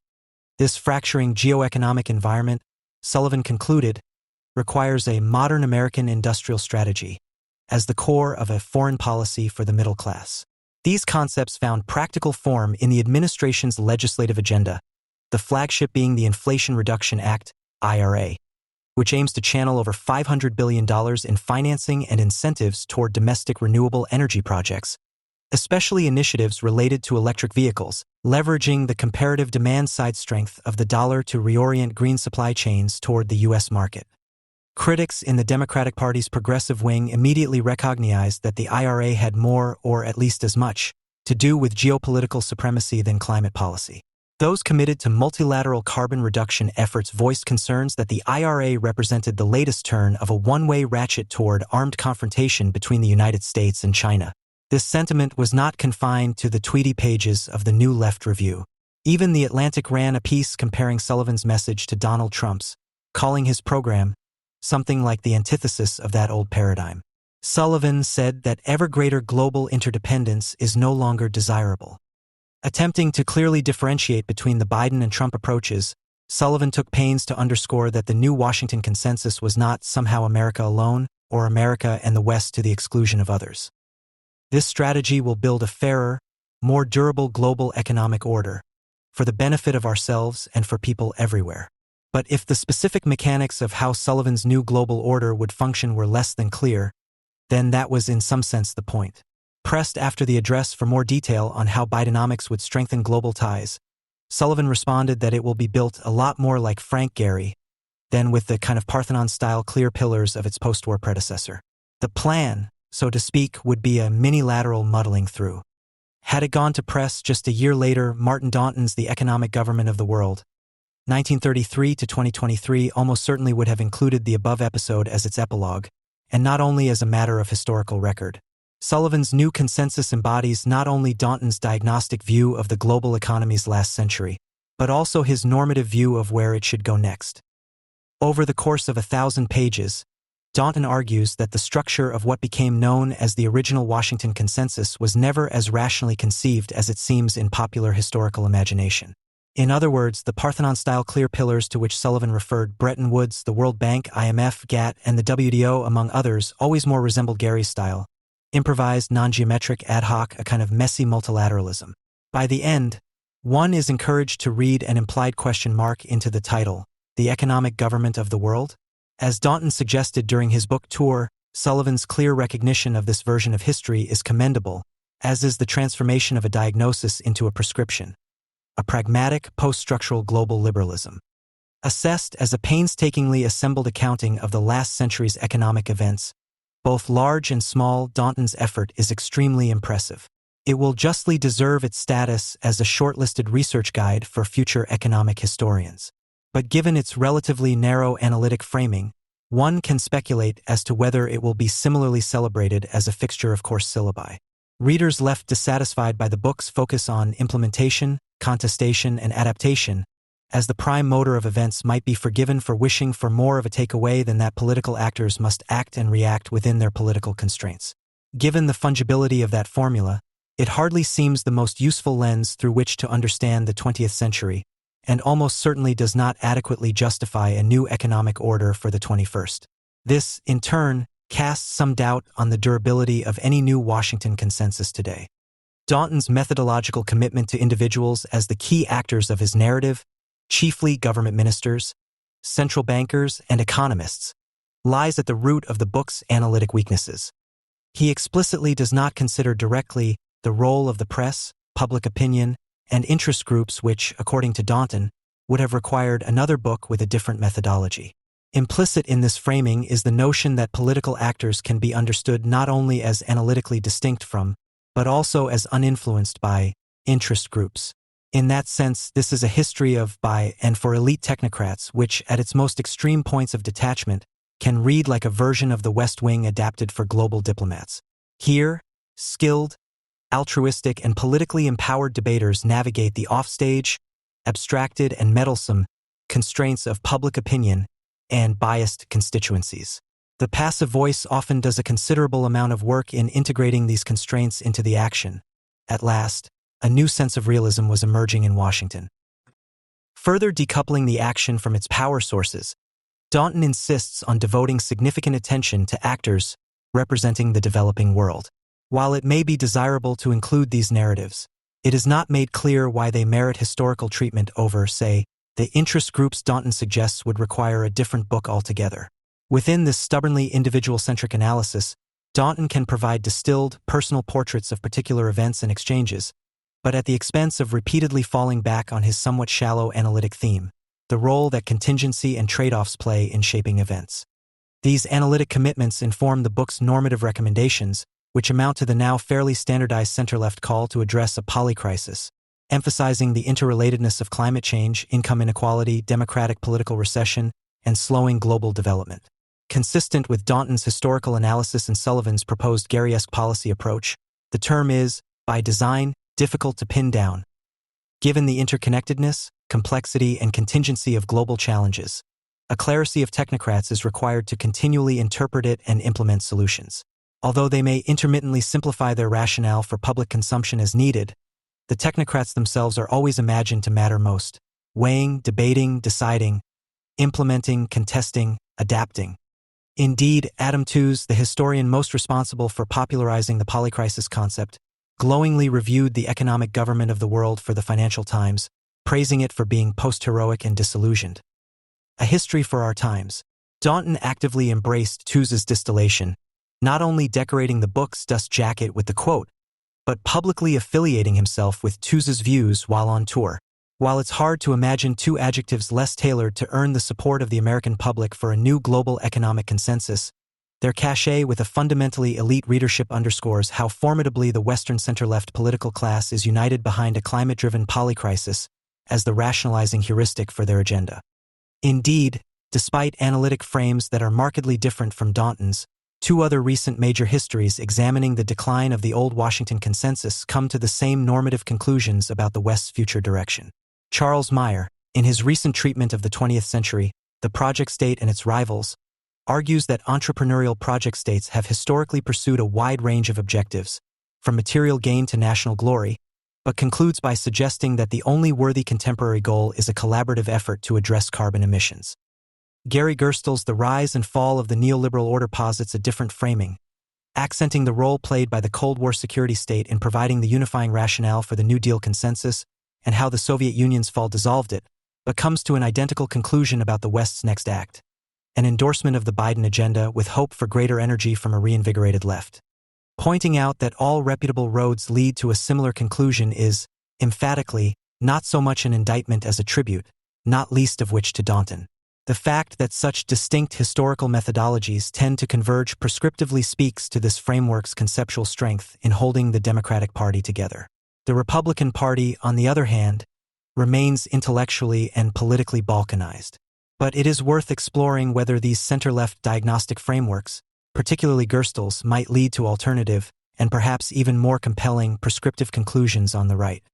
Even as Gerstle settles for some indeterminate version of Bidenomics as neoliberalism's successor, his focus on the role of national security-based interest groups in understanding the transition between the New Deal and neoliberal versions of the Washington Consensus provides a helpful point of departure for understanding options available to 21st-century American political economy. Readers dissatisfied with Gerstl's conclusions might profitably turn to other histories that invert Daunton's methodology, ones which foreground interest groups over their individual exponents. Herman Mark Schwartz, an economic historian at the University of Virginia, offers such a history in his textbook States versus Markets. Understanding the Global Economy, now in its 4th edition. 18 recounting the same events as both Daunton and Gerstle, Schwartz usefully explores the interests of capital as his primary explanatory tool for shifts in U.S. political economy. For Schwartz, the essentially internationalist orientation of the Washington-led Bretton Woods Consensus was the result of jockeying among three of the key 20th-century interest groups that are soft-pedaled in Daunton's account, which Schwartz terms nationalists, internationalists, and security internationalists. In Schwartz's narrative, the nationalist faction, represented by the McKinley-Hoover Republican Party, was primarily composed of early industrialists and commodities producers who favored high tariffs and a relatively limited role for America in the broader world, with some influence over the Treasury Department. Internationalists, increasingly sympathetic to the Rooseveltian Democratic Party and with clear influence over the State Department, especially under Cordell Hull, increasingly represented sectors that had mastered continuous flow production processes and therefore had significant interests in expanding access to global markets, particularly the automobile industry. These two groups had fought their way to a standstill until World War II gave rise to a third faction, the security internationalists representing the Sun Belt and Gun Belt. This group rose to prominence via the most successful segment of the New Deal regime, industrialization for military mobilization. After the war, the security internationalists, who had a material interest in sustained support for foreign U.S. military commitments to contain communism, tipped the political balance of power by synthesizing the disagreements between nationalists and internationalists. In exchange for the U.S. security state retaining the foreign market access desired by the internationalists, and in which nationalist supply chains were increasingly integrated, the internationalists accepted the slightly more limited forward military posture favored by the nationalists, especially a smaller, mostly volunteer military instead of permanent conscription. Doubtless, Schwartz's narrative oversimplifies many of the complexities that Daunton traces, but it also usefully, though perhaps unintentionally, highlights a structural fact about the American system of government that applies beyond the 20th century. Historically, the constitutional separation of powers at the heart of the American system stifles, by design, the organic emergence of what Meyer calls a project state. Certainly, entrepreneurial regimes have occasionally emerged within the American political system, often under the watchword of the war on. But the sorts of project states that have endured share one crucial and distinct characteristic. In the American context, every project state is chiefly and almost exclusively a security state. It has been nearly impossible to assemble an effective, durable political corporate coalition in the United States unless a critical corporate mass of the reigning political economic mix is threatened by some external actor. Even in the colonial period, until the British Crown's proclamation of rebellion in August 1775, which directly threatened the leading Coloradonists' property rights, the majority of the Second Continental Congress refused to consider declaring formal independence, properly funding the Continental Army, or seriously courting international support on the colony's behalf. The Articles of Confederation, similarly, were scuttled primarily in response to Shays's rebellion, which exposed the federal government's lack of a monopoly on force. The new Constitution would permit America's major stakeholders to both adequately pay for the Revolutionary War and, if necessary, fund the next one. Those who might suggest that the reforms were chiefly about interstate commerce must explain why a litany of informal agreements along the lines of the Mount Vernon Compact and Annapolis Convention would not have sufficed.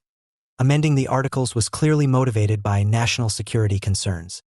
The American system, of which Henry Clay is the best-remembered exponent, found its political viability in response to the collective commercial threats exposed by the War of 1812. The administrative Coast Guard initially assembled by Alexander Hamilton would not have grown into the Great White Fleet without the burning of the White House. Abraham Lincoln, the former riverboat man, railroad lawyer, and consummate Clay acolyte, would never have accomplished the Whig Party's domestic infrastructure ambitions or, for that matter, have been elected president, without the looming inevitability of civil war. President McKinley hesitated to occupy the Philippines until he'd been convinced that Kaiser Wilhelm's navy would have otherwise filled the vacuum. Schwartz's narrative effectively picks up from that point. Thus, through this lens, although it is too early to tell whether the so-called New Washington Consensus will endure, it is not too soon to acknowledge that it would be an anomaly within American history. While it is certainly true that climate change implicates the security of American business interests, it does not do so as directly or imminently as state or quasi-state actors in previous chapters of our history. Project states have been directed at various socio-political missions in the past. The new war on carbon is best seen as a successor to the war on drugs and the war on poverty. But these efforts have either sputtered or been subsumed by project security states focused on addressing more immediate, recognizable threats to American corporations. If history is any guide, then the next Washington consensus will likely be built around the response to new, emergent security threats to neoliberal political economy. It is possible to understand the climate crisis as a relatively inexpensive and capital-light form of accommodation between American corporations and the dominant center-left political class. For now, corporate power speaks the language of energy transition, though this may be waning, even rhetorically. But when it comes to walking the walk via active lobbying efforts, American multinationals are much more interested in moving the needle on highly discrete, technical policy issues rather than a generationally significant climate agenda. What has been described as quiet politics, the dominance of under-the-radar soft corporate campaigns favoring a stable regulatory environment, has remained essentially unchanged from the Clinton-Bush neoliberal era. From this determinative corporate perspective, any evidence for the claim that the American political system is experiencing a major realignment, something occasionally claimed by reformers on both right and left, seems purely epiphenomenal. This is primarily because the neoliberal period, through which we are still living, initiated a break with the historical norm of partisan sectoral alignments, inaugurating an era of corporate non-alignment. With the breakdown of profitable returns to capital expenditure in industrial production, corporate America pivoted to increasing asset valuations via Fishered economy model, which counseled isolating intellectual property rents, commoditizing low-margin, capital-intensive processes offshored to foreign partners, and maximizing shareholder returns via share buybacks. With this shift, the corporate sector's historic use for government as a mechanism for solving regulatory collective action problems, especially during the New Deal era, eroded. Neoliberalism's cognate neoconservative security state retained its value in holding international markets and trade routes open, but due to the post-1989 peace dividend and concern about rising debt-to-GDP ratios in the 2010s, corporate America declined to push for greater investment in defense capabilities. Even the rise of China as a peer economy, along with its rapid military buildup, has so far not proven sufficient motive for corporate America to revivify and redirect the American security state in a meaningful way. Rather than preemptively provoke what it perceives as a disastrous confrontation in Asia, corporate America has defaulted to a posture in which it remains largely silent on Chinese geopolitics, reserving most of its political capital for generating advantages within the pages of the Federal Register. The American center-left, which for now remains at least rhetorically, but probably also practically, open to Chinese collaboration on its chosen agenda, the climate change project state, probably will not deviate from its current trajectory for the foreseeable future. In all likelihood, this faction will only adapt the post-Cold War security state to renewed great power competition within the framework of green technology, along with the enforcement of a so-called small yard, high fence policy, which largely keeps inter-Pacific trade open with the exception, theoretically, of sensitive national security technologies like advanced semiconductors. Yet even these efforts will likely be hampered by the lack of a true national consensus, which leaves room for the Republican Party to play spoiler. The much more unsettled GOP commands even less of a mandate or even an internal consensus on how to employ the post-Cold War security state. That the security state must somehow be employed, however, stands as perhaps the sole point of policy consensus for the Republicans.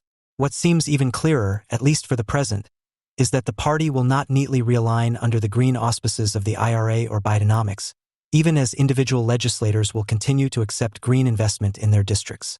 But what, then, is to ground, as Daunton would put it, the right of center's version of contestation? The Economist, following the European Council on Foreign Relations, suggests three plausible alternative paths forward, based upon the three extant foreign policy factions within the Republican Party, which are, in a sense, neoliberal mirrors of Schwartz's post-World War II groupings. The primacists, in some sense heirs to the old internationalists, are also the contemporary reprise of the 1990s and 2000s neoconservatives. They are, in a word, committed to perpetual American hegemony, largely in the service of American tech multinationals and the finance industry. While some may occasionally gripe about the center-left's commitment to carbon reduction, largely on fiscal grounds, they remain committed to defending, and indeed expanding, the post-Cold War American defense perimeter. The status of their prime contemporary commitment, however, the war in Ukraine, brings into question not so much the validity of their moral arguments as their material realism. Unless these global hawks depart significantly from their commitment to fiscal conservatism and engage in a massive expansion of the defense industrial base, it seems difficult to see a clear path forward. On the other extreme are the restrainers, whom The Economist equates with historical isolationists.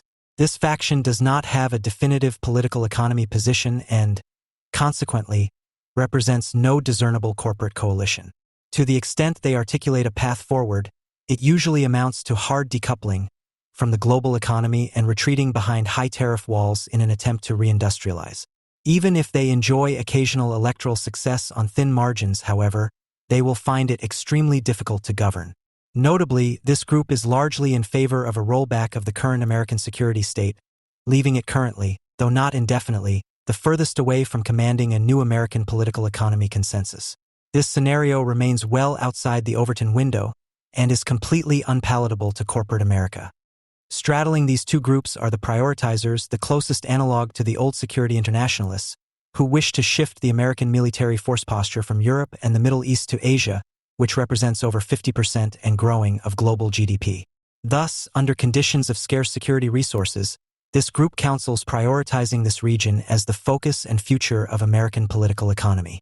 For now, ensuring that China's military cannot achieve regional hegemony by force is this faction's main priority, but it has yet to reach a definitive consensus on what sort of corporate coalition its desired form of security state might serve.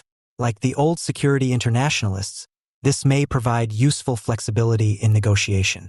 One could imagine, for example, this faction brokering a deal between primicists and restrainers, facilitating a more robust American industrial renaissance based on a limited forward defense posture, spearheaded by weapons exports, chiefly to Japan, the Philippines, South Korea, and Australia, to harden the first island chain's conventional defense perimeter and revitalize the U.S. defense industrial base, as the core of the next Washington consensus. In practical terms, this might find form in legislation modeled on the IRA or the Farm Bill, but for weapons exports. For now, however, it seems clear that corporate America does not find the cost-benefit calculation worthwhile to activate the historical role of the security state in defense of its Asian interests, lest it risk the Sino-U.S. security spiral that some analysts caution against. If the prioritizer's position is not underwritten by a corporate coalition with a clear political economy logic to rectify the Indo-Pacific military balance, they are at risk of being squeezed out politically between the restrainers and primicists. Until corporate interest groups come to the conclusion that their interests require American hard power in Asia, however, either on their own or motivated by events, the status quo will remain. There are some signs that this may occur.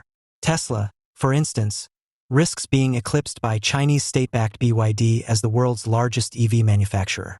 Forced to slash prices to keep pace, Elon Musk stated in January 2024 that China would demolish competitors without government-imposed trade barriers to protect domestic manufacturers.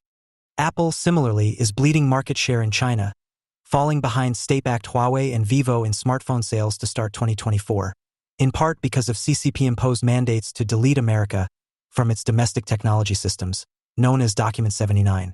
Further, NVIDIA's fabless model relies on uninterrupted production by TSMC, which operates under the shadow of a Taiwan contingency, and the global network effects buttressing American big tech valuations would be immediately threatened by Chinese hegemony over Asia. But these risks are for now too disparate to motivate collective corporate action.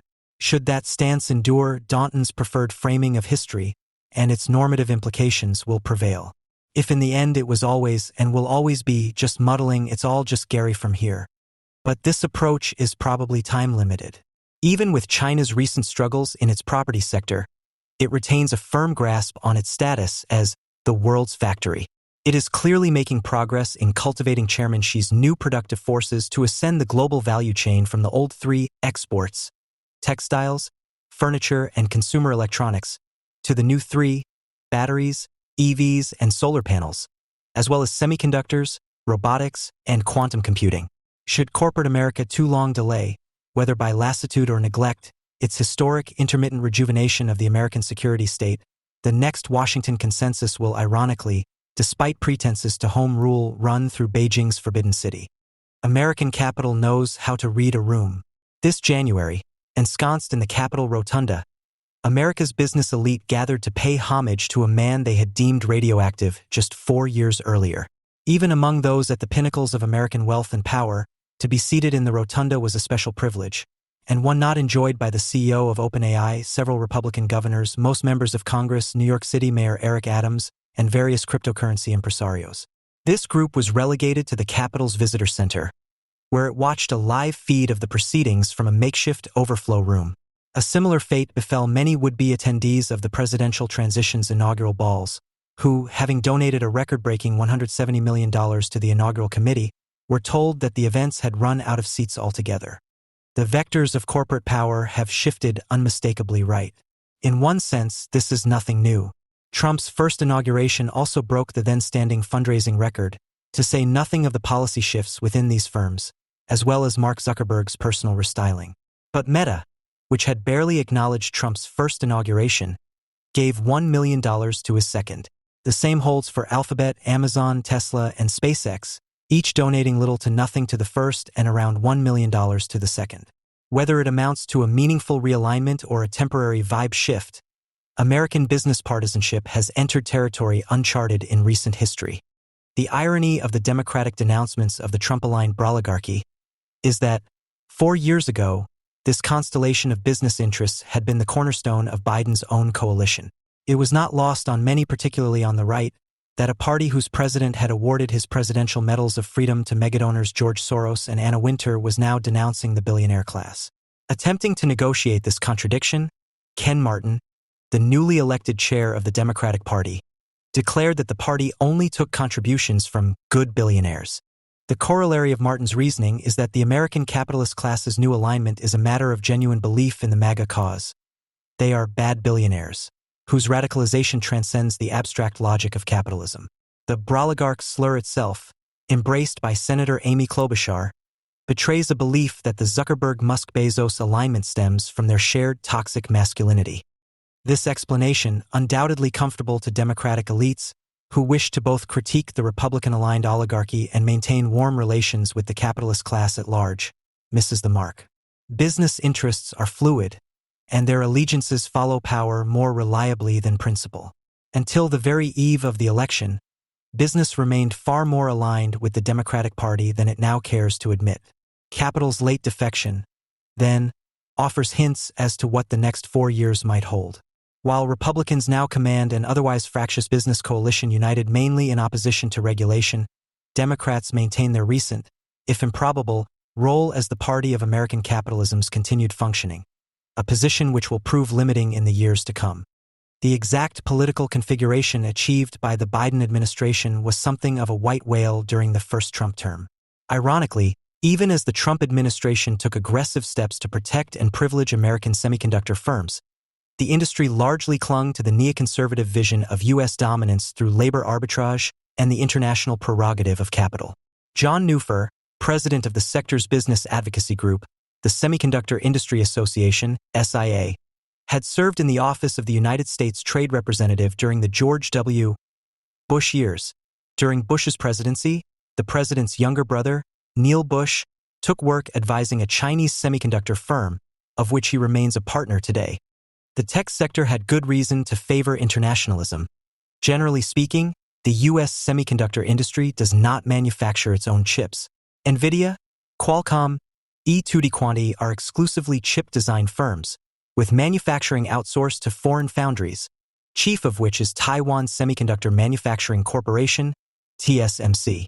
The SIA, for its part, opposed nearly every plank of the Trump administration's trade policy, complaining of how isolation from the global value chain could severely and negatively affect its downstream producers of finished products using semiconductors. Ironically, the Trump administration's attempts to promote American firms in this sector appeared to have had the opposite effect. The SIA even opposed the Trump administration's offensive against intellectual property theft, demanding that it loosen export controls against Huawei. As the historian Andrew Yamakawa Elrod observes, the pandemic and the resulting shortages scrambled traditional alliances between business and government power. In August 2020, Secretary of State Mike Pompeo announced that, as part of the Clean Network program, the United States would take steps to exclude Chinese mobile phones and network carriers from U.S. telecommunications networks. For its part, the State Department announced its intent to rid itself of all equipment provided by Chinese and other untrusted vendors. That summer's omnibus defense bill included authorization for semiconductor manufacturing incentives, though it did not appropriate any new funds for this purpose. At once, business organized in new configurations. In July, Google's Eric Schmidt convened a China strategy group of management consultants, investment bankers, venture capitalists, and former Bush staffers to produce political pressure for a strategy at the nexus of high technology and national security. By September, they had published their recommendations. Foremost among them was a $50 billion subsidy program for domestic semiconductor foundries. By late 2020, the tech sector's internationalist posture had given way to economic nationalism. The trouble was that a Republican administration, particularly under Trump, could not be trusted with its execution. It would require a new and dramatically deficit-increasing fiscal policy. The newly formed political constituency for the techno-security manufacturing agenda needed to summon a sympathetic administration. During the 2020 election, the electronics manufacturing sector mobilized with unprecedented scale and unity in favor of the Democratic Party. In 2016, the sector had spent around $60 million on campaign contributions, roughly split between both parties. In 2020, following a historic flood of dark money to the Democrats, it donated $104 million to Democratic campaigns and $34 million to Republicans. This massive fundraising advantage persisted across most sectors. The Biden campaign enjoyed a commanding fundraising advantage, raising $1.6 billion to Trump's $1 billion. Just 14% of American billionaires gave to Trump, while about a quarter gave to Biden. Combined, Democratic candidates raised nearly twice the sum of dark money given to Republicans, culminating in the Democrats outspending their opponents by nearly $3 billion. The Center for a New American Security, CNAS, a Democratic-aligned think tank populated by Obama administration veterans, functioned as a central coordinating node for this effort.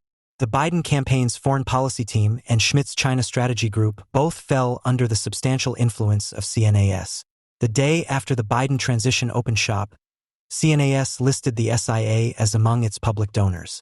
The semiconductor industry's investment in democratic defense industrial planning would soon pay dividends. The next week, two individuals listing CNAS as their most recent employer were named to Biden's Department of Defense. In early January, NAS CEO Victoria Nuland emerged as Biden's nominee for Undersecretary of State for Political Affairs, the third most powerful position in the State Department.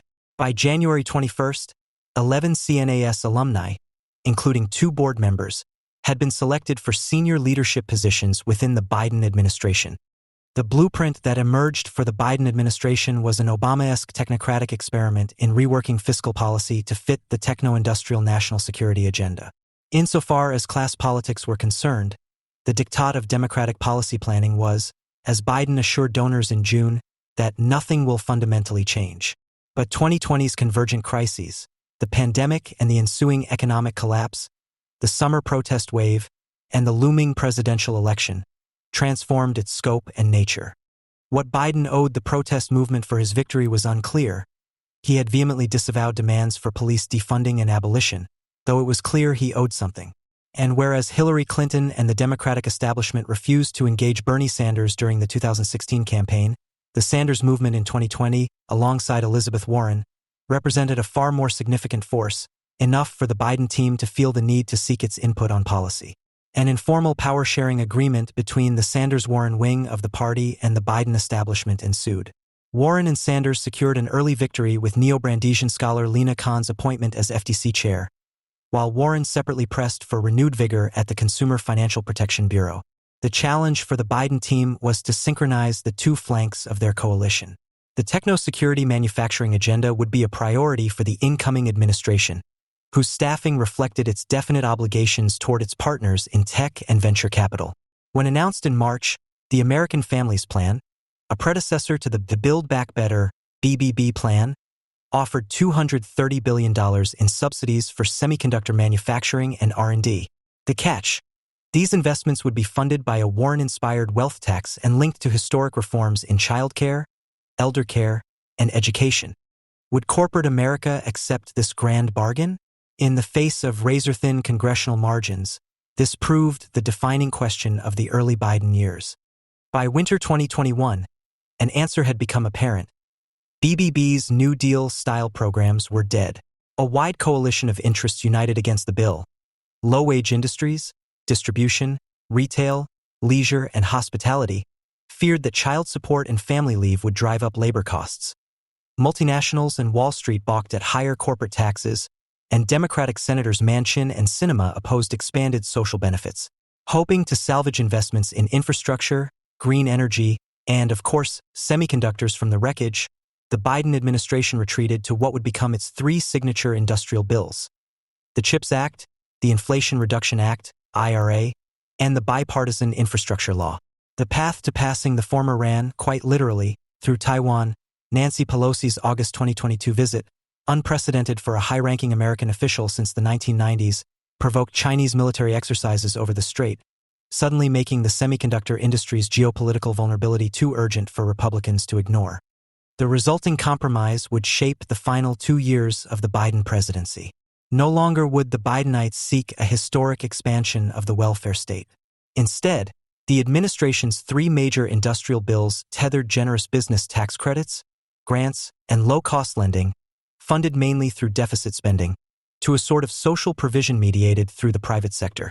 The CHIPS Act, for instance, required firms awarded sums exceeding $150 million to meet an explicit and unique labor standard requirement for the provision of child care. Likewise, to claim the full tax credit established under the IRA, employers must meet prevailing wage and apprenticeship requirements, alongside domestic content requirements intended to generate a chain reaction across American manufacturing. As novel as these initiatives seemed, historian Brent Sabol explains that they follow a long tradition in democratic political economy, that of market-making. The Obama administration, for instance, foreclosed the prospect of a genuinely public option for health insurance in favor of a series of carrots and sticks for the private sector. Rather than impose a direct relationship between citizen and state, the Obama administration, backed by the assumptions of behavioral economics, sought to nudge corporate America toward expanding access to insurance markets. Much like Obamacare, the Biden administration's three industrial policy bills do not directly reach Americans. They operate by shaping markets, usually invisibly. Even so, any honest analysis of the Biden years must acknowledge that the Biden era has ushered in a new paradigm for fiscal policy. In the wake of the Great Recession, Democratic eminence Grice John Podesta suggested that cuts to Social Security could starkly demonstrate to skeptical debt markets that the United States is willing to take on a politically difficult fiscal issue, a program also supported by the former Federal Reserve Chair and monetarist ideologue Paul Volcker, then an Obama advisor. In an effort to reduce the deficit by $1.2 trillion, Obama himself unsuccessfully proposed historic cuts to Social Security, Medicare, and Medicaid in 2011. In 2021, Obama-era economic advisors Larry Summers and Jason Furman insisted that further fiscal stimulus would overheat the American economy and worsen the post-pandemic inflationary crisis.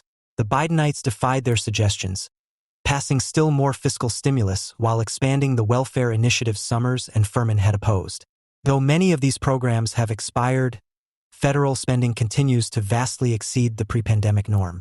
Neither the Harris nor Trump campaigns promised Social Security or Medicare cuts. The FY 2024 budget deficit ultimately totaled $1.8 trillion. In short, fiscal policy is back. What this revival has not done is generate any meaningful lessening of the last half-century of inequality. Credit card delinquencies among the youngest households have risen sharply, while Americans in their 30s and below are falling behind on their auto loan payments at a rate exceeding the pandemic's. Across nearly all metrics, American household debt, particularly for younger voters, is just shy of its levels on the eve of the great financial crisis. And whether crushed by debt or not, household savings among those earning below $40,000 a year have only sunk since the pandemic. What appears to be a recovery in consumer spending, the figures frequently cited by the Bidenites in defense of their economic approach, is evidently driven by elite consumption. The Financial Times reported in November that the bottom 40% of American society accounts for just 20% of consumer spending. The top 20% account for 40%. Whether a market-making agenda succeeds or fails ultimately depends upon the state of markets themselves. Though the post-pandemic economy sat somewhere between the right's predictions of doom and the center-left's optimistic assertions that conditions were as good as it gets, the Biden manufacturing agenda faced persistent and structural headwinds, punishing interest rates, 5 decades of anti-competitive practices, and the deteriorated state of vocational training. The actual results of Biden's industrial policy drive are, put simply, underwhelming. Across most metrics, short and long term, the picture remains grim for industrial revival. America begins its second Trump era on the cusp of a sectoral recession in manufacturing. As of November, output has declined for 9 straight months. Even in the protected trade environment of the Biden years, manufacturing has continued falling as a share of national employment. Of the administration's much-touted 800,000 new industrial jobs, only 150,000 represent an absolute gain over the levels of February 2020.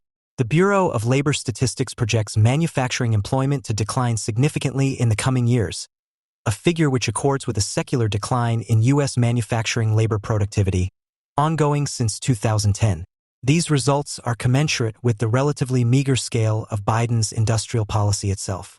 The CHIPS Act provides $52.7 billion for American semiconductor research, development, manufacturing, and workforce development.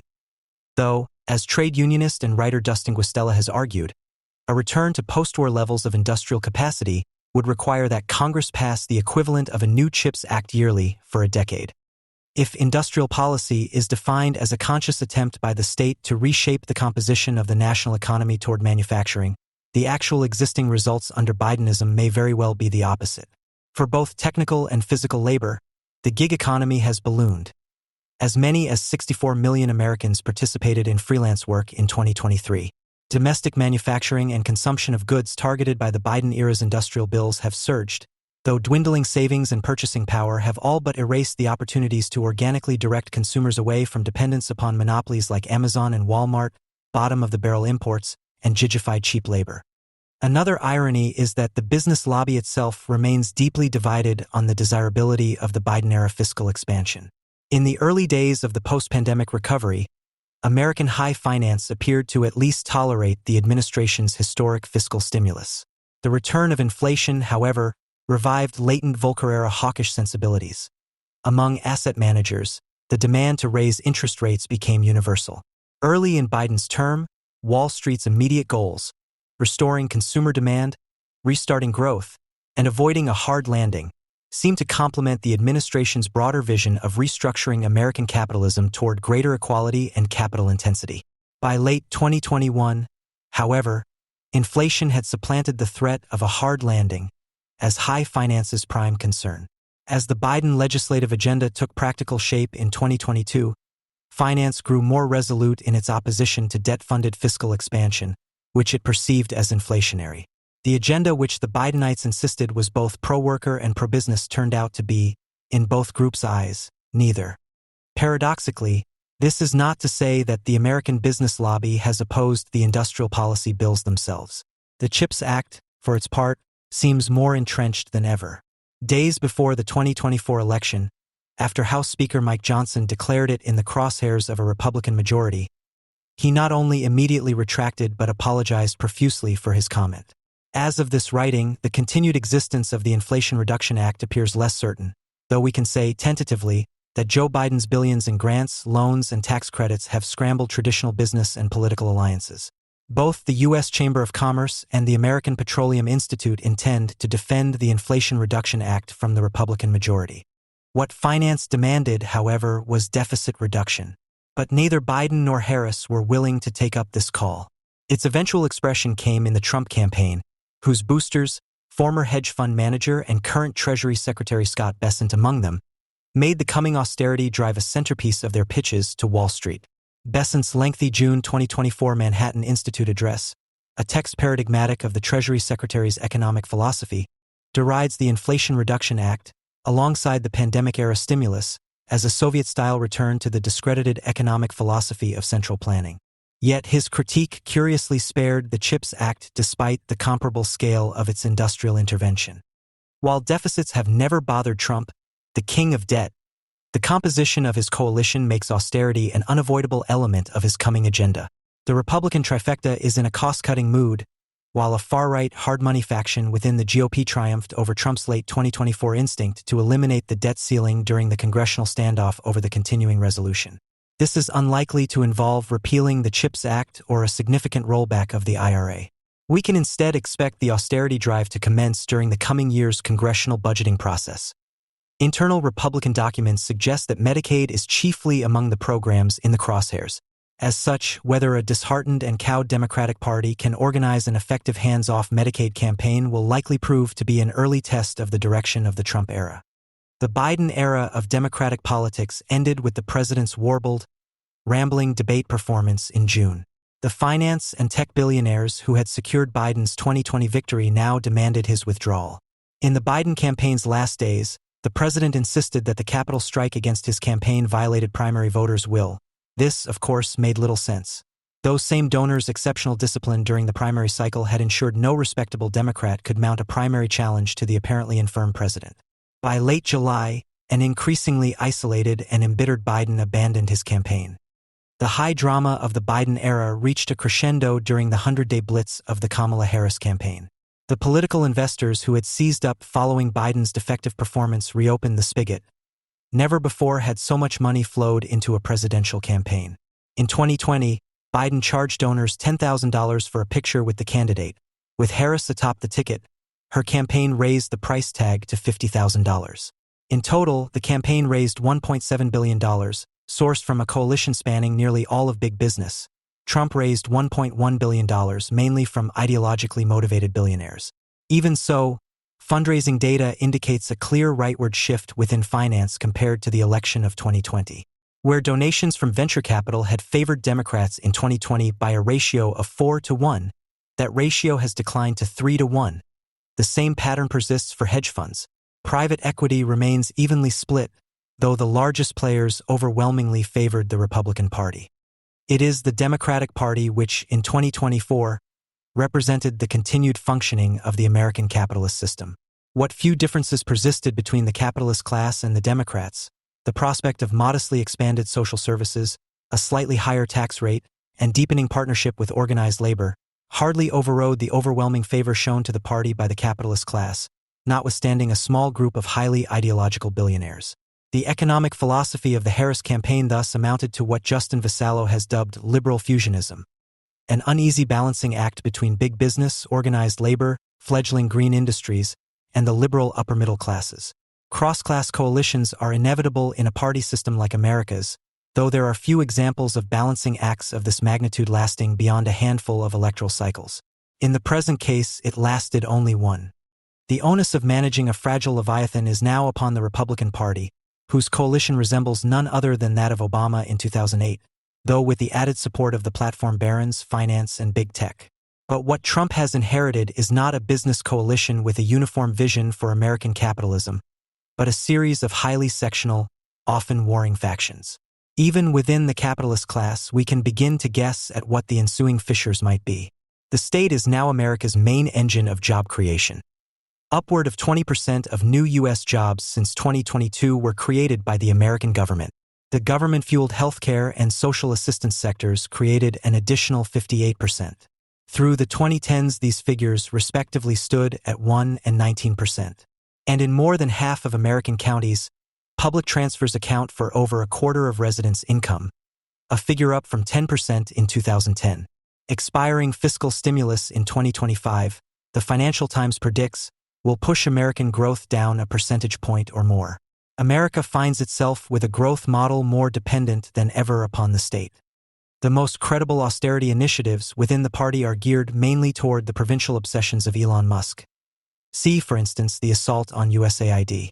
As the next legislative cycle begins, however, the potential depth of Republican austerity may open opportunities for a new, if temporary, Democratic cross-class coalition premised upon a pro-growth restoration of the devastated welfare state. Whatever else changes, the Democrats can have confidence in their continued role as the party of stabilization. It will prove tempting, then, to retreat from Bidenism's populist edges. Pennsylvania Governor Josh Shapiro, a figure among the party's most credible presidential contenders, has staked his second-term legislative agenda upon aggressively cutting corporate taxes. Insofar as the Democratic Party remains the party of capital, however, it will continue to butt against the dilemmas of the Biden years. Big business might accept an expansive fiscal policy, but once the business lobby perceives these technocratic maneuvers to be rebalancing power, the terms of the bargain become untenable. Tight labor markets and imagined inflationary spending violated the already constrained terms of the deal.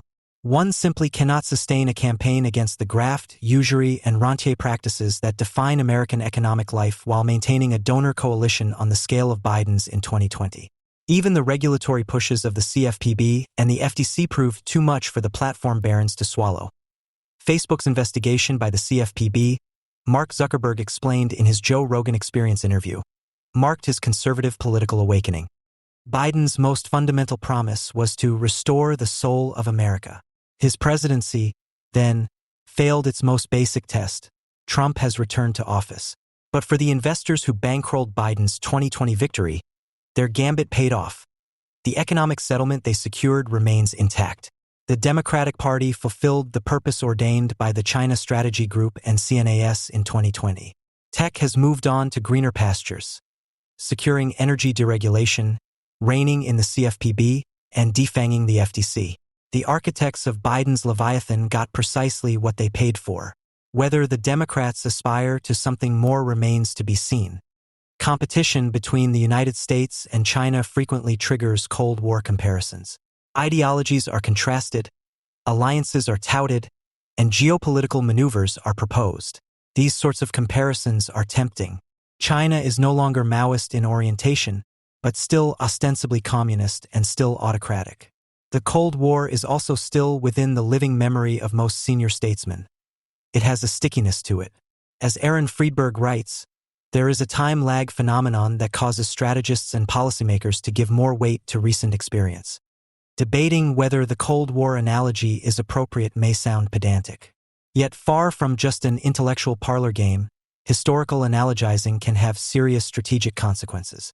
In his detailed study of analogies, Yuan Fung Kong contends that they can have greater influence and salience than bureaucratic maneuvering, domestic political considerations, or ideology.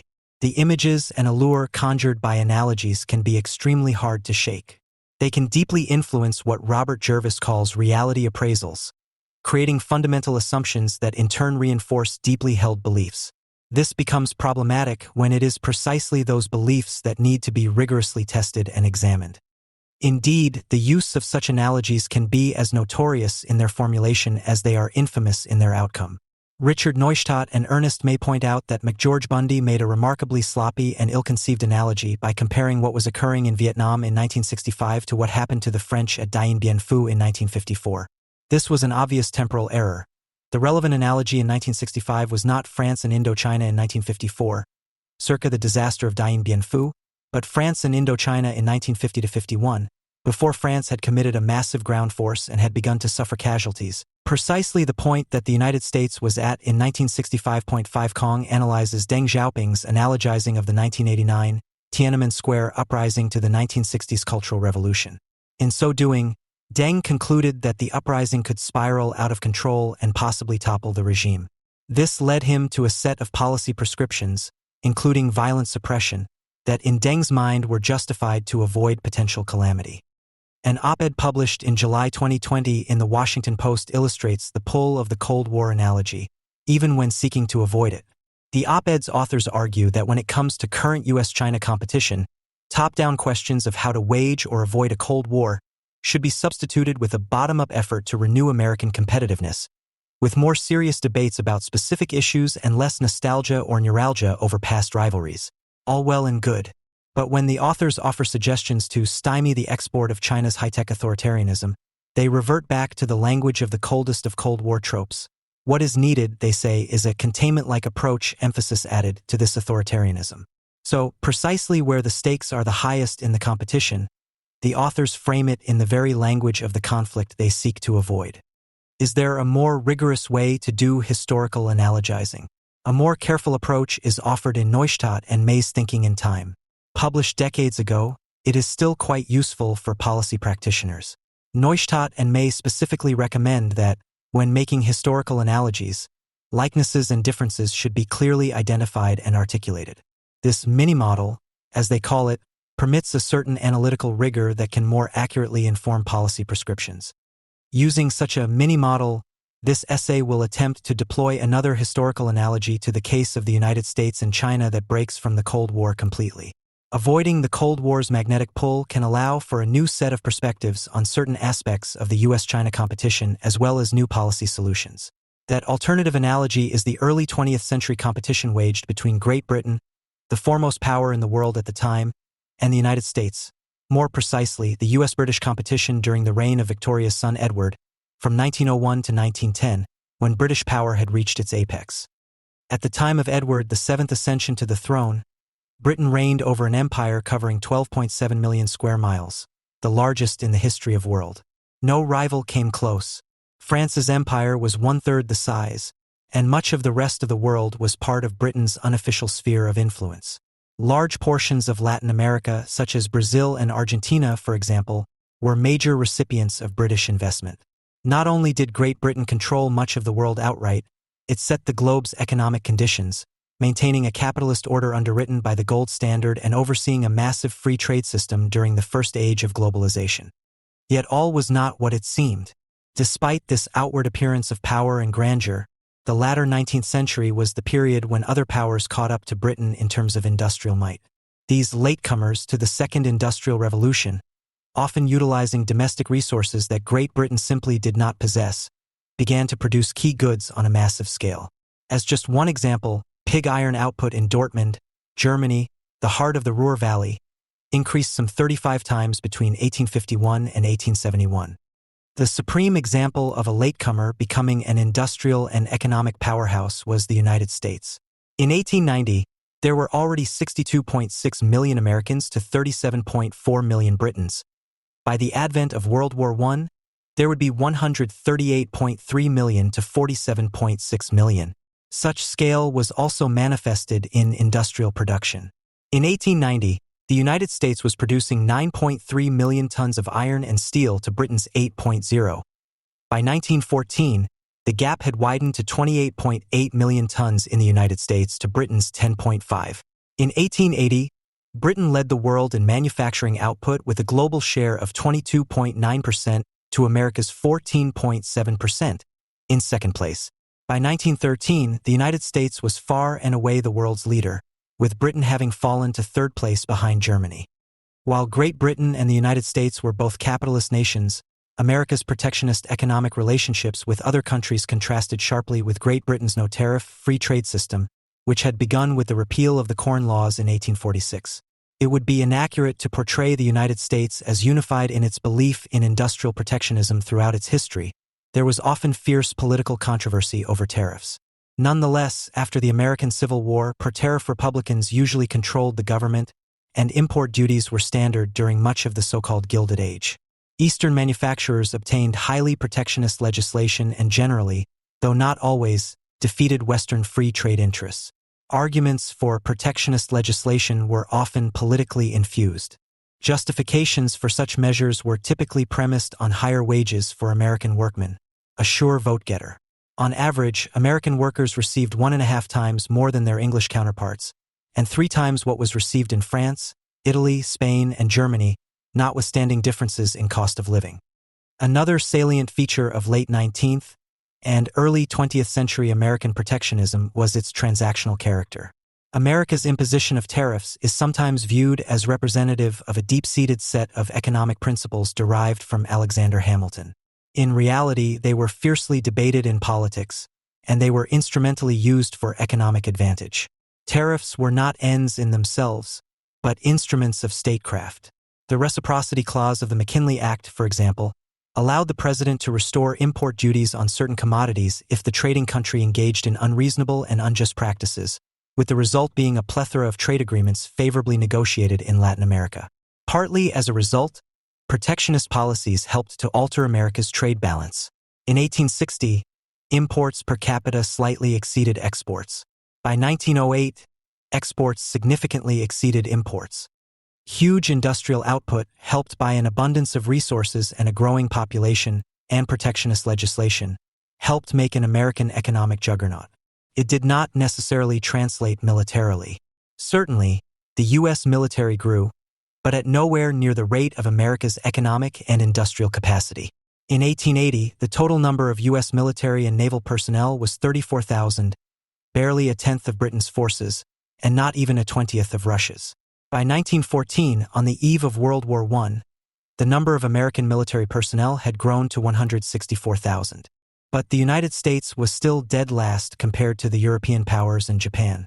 To be sure, some aspects of American military power expanded more rapidly. In 1896, the U.S. Navy had 5 battleships in service. By 1906, it had 15. But it was no rival to Britain, which had 45 battleships in 1896 and 61 by 1906. France had 29, Russia 12, Germany 31, and Italy 14 battleships at that time. The United States was hardly winning any naval arms race.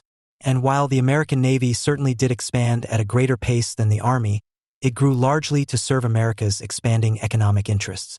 With this gaping disparity between U.S. economic might and military strength, America had, in Paul Kennedy's apt formulation, become a great power but was not part of the great power system. The British were hardly ignorant of what was happening.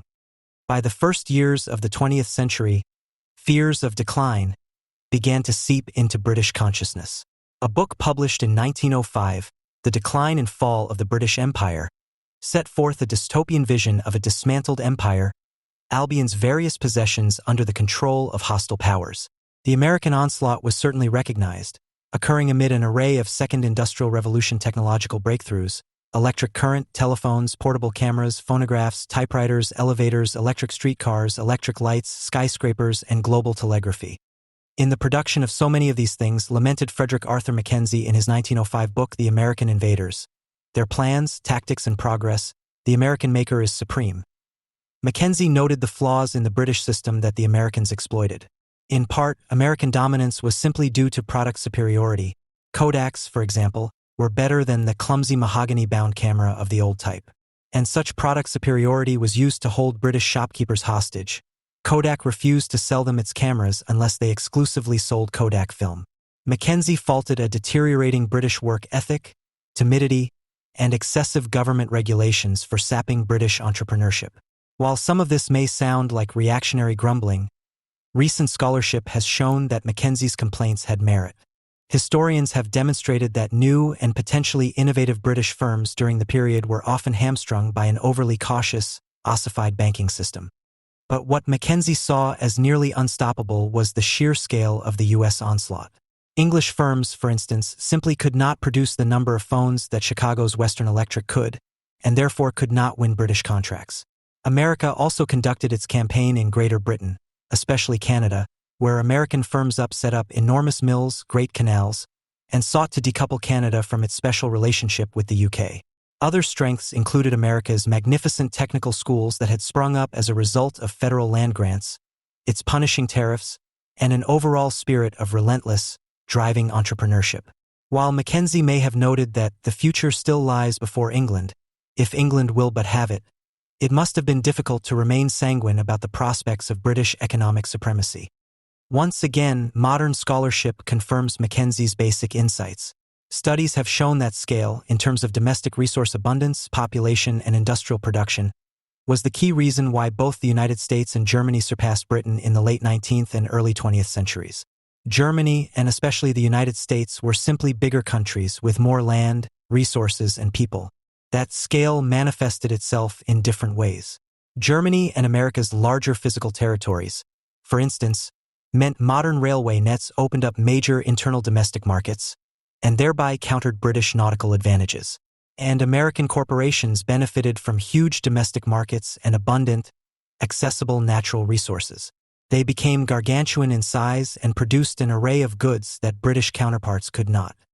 Then there was the question of, and controversy surrounding, Britain's approach to free trade. Robert Peel, the Prime Minister who called for the repeal of the Corn Laws in 1846, had been ostracized by his own Tory party for doing so. Nonetheless, as British imperial power approached its zenith, free trade's virtues became, in Aaron Friedberg's words, widely, if not universally accepted in every stratum of British society. Well into the 1890s, no significant British politician dared to challenge it. But during the Edwardian period, opposition began to mount. By the time of Prime Minister Arthur Balfour, 1902-5, there was significant concern that Britain's adherence to free trade was actually damaging the empire's interests. Britain's first-mover advantage during the early 19th century's First Industrial Revolution was swiftly disappearing. Meanwhile, other countries, especially the United States, were damaging British exports with their tariffs. And although Britain would formally strike deals with other protectionist countries, such as the 1860 Cobden-Chevalier Treaty with France, by Edward's reign, Britain's free trade absolutism seemingly left it with no cards to play against protectionist countries. While the debate raged between those wedded to complete free trade and others who wanted stronger protectionist policies, Balfour attempted to split the difference with what he thought was a reasonable compromise. Capital, to Balfour, was not so much fluid as it was viscous. He argued, for instance, that labor, a major source of capital, was not wholly mobile. Therefore, free trade, strictly speaking, was an illusion because transaction costs and national interests constantly interfered with it. Nations existed in the first place, Balfour observed, because peoples were unwilling to have a no-strings-attached approach to entry into and exit from their physical territories, something Adam Smith would hardly have denied. It stood to reason, then, that countries inclined to varieties of protectionism, countries such as the United States or Germany, had no wish to relax their protectionist system. And while Great Britain was not totally dependent on outsiders, it certainly was not self-sufficient. It possessed no striking advantages over its rivals. It lacked population, size, and natural resources. And while disaster had not yet occurred, many countries, for example, still owed Britain large amounts of capital, paid for via imports. The clock was ticking. Britain had to maintain an economic system that would allow for economic growth and prevent it from being overtaken by the continental powers and the United States. Free trade requires open markets somewhere, Balfour argued. His solution was to approach trade transactionally, in the form of inducements. If anything, Balfour's system was similar to the 19th century most favored nation trade system, practiced on continental Europe, which made tariffs and trade part of a reciprocal negotiation process. That system had hardly stifled trade. The continent's trade treaty system enabled international trade to grow roughly at pace with the free trade British system. Indeed, Balfour's arguments preceded by 3 decades those of John Maynard Keynes, who would argue for more provisional approaches to trade for Britain when it was required. Yet Balfour's approach did not convince. His ideas were not adopted, and he lost power in 1905. Another solution, proposed by Lord Joseph Chamberlain, Secretary of State for the Colonies in the first years of the Edwardian era, was a more commercially unified empire. Chamberlain argued that the empire needed to strengthen its internal ties and become an impregnable autarkic commercial organism, similar to the United States, with its much larger internal territory and population.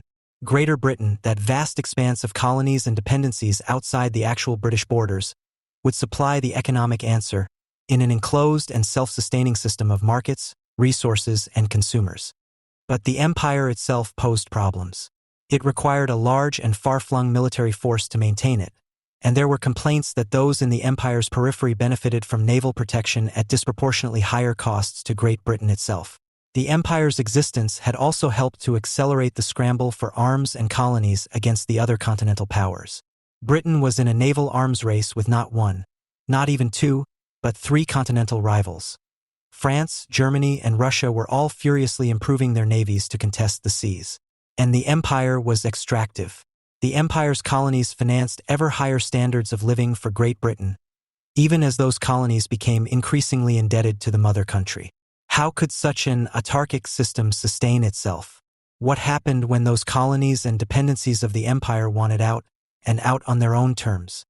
In the end, neither Balfour's transactional approach to trade nor Chamberlain's imperial system were adopted. From a military and geopolitical standpoint, the outcome of the 1905 Russo-Japanese War provided temporary respite. The Russian fleet was destroyed, and Russian expansionism checked.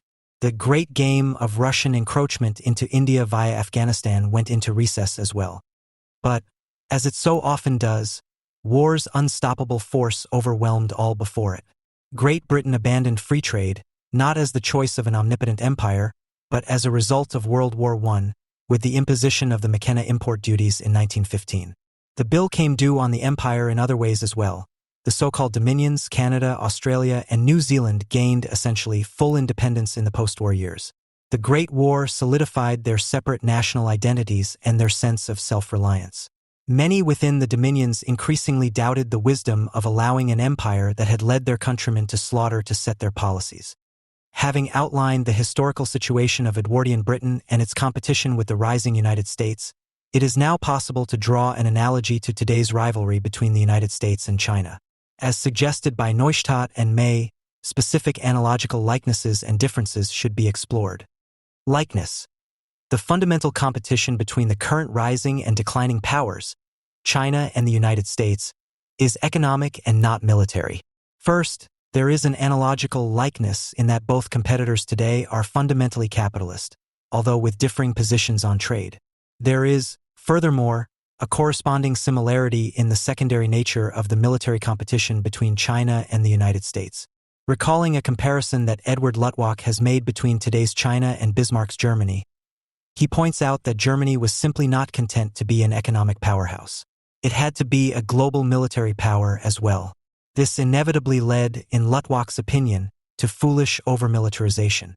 A strategically competent German government would have recognized that only Germany's non-military abilities had any value, its banks, factories, and universities, rather than a massive army and navy, which prompted British-driven encirclement and a series of catastrophic political choices that ended in war.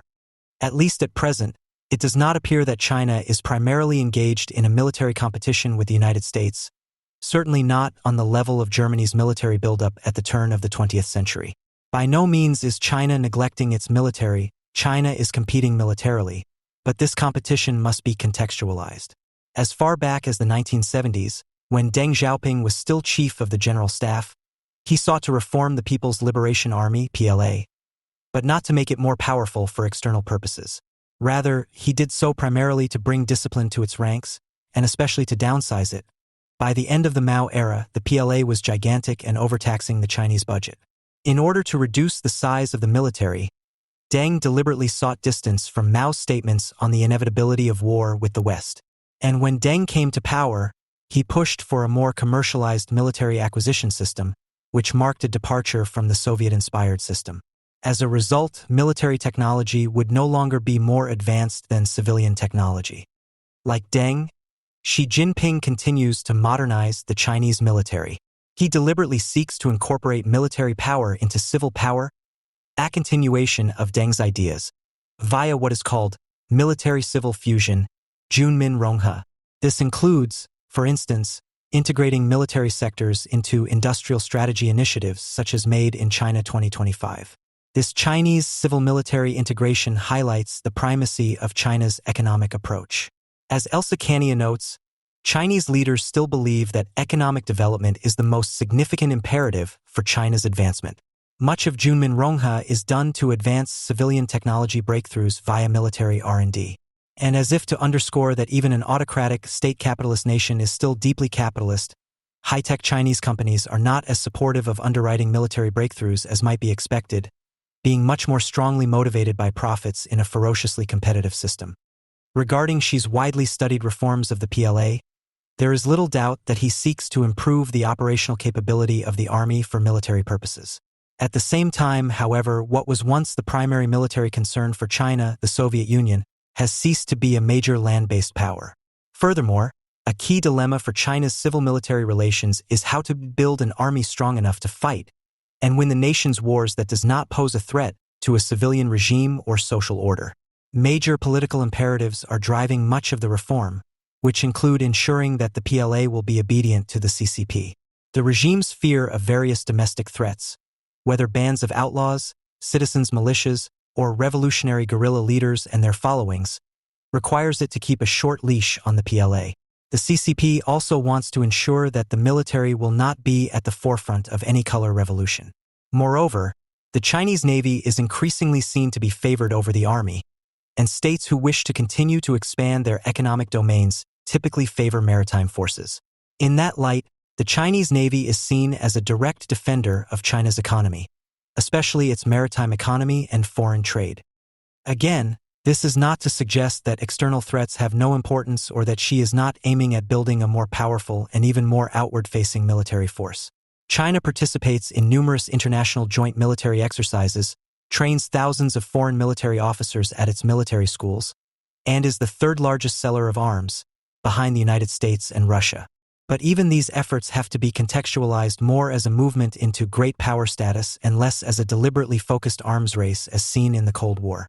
Escalation beyond this status-seeking certainly could occur, and the United States would be foolish to dismiss China's military advancements, especially as its civil-military fusion yields technological breakthroughs.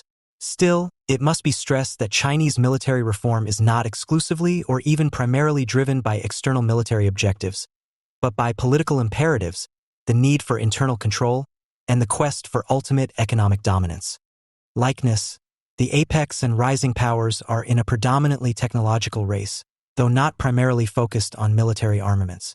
Difference: the apex power still has a technological advantage, though that advantage appears to be diminishing.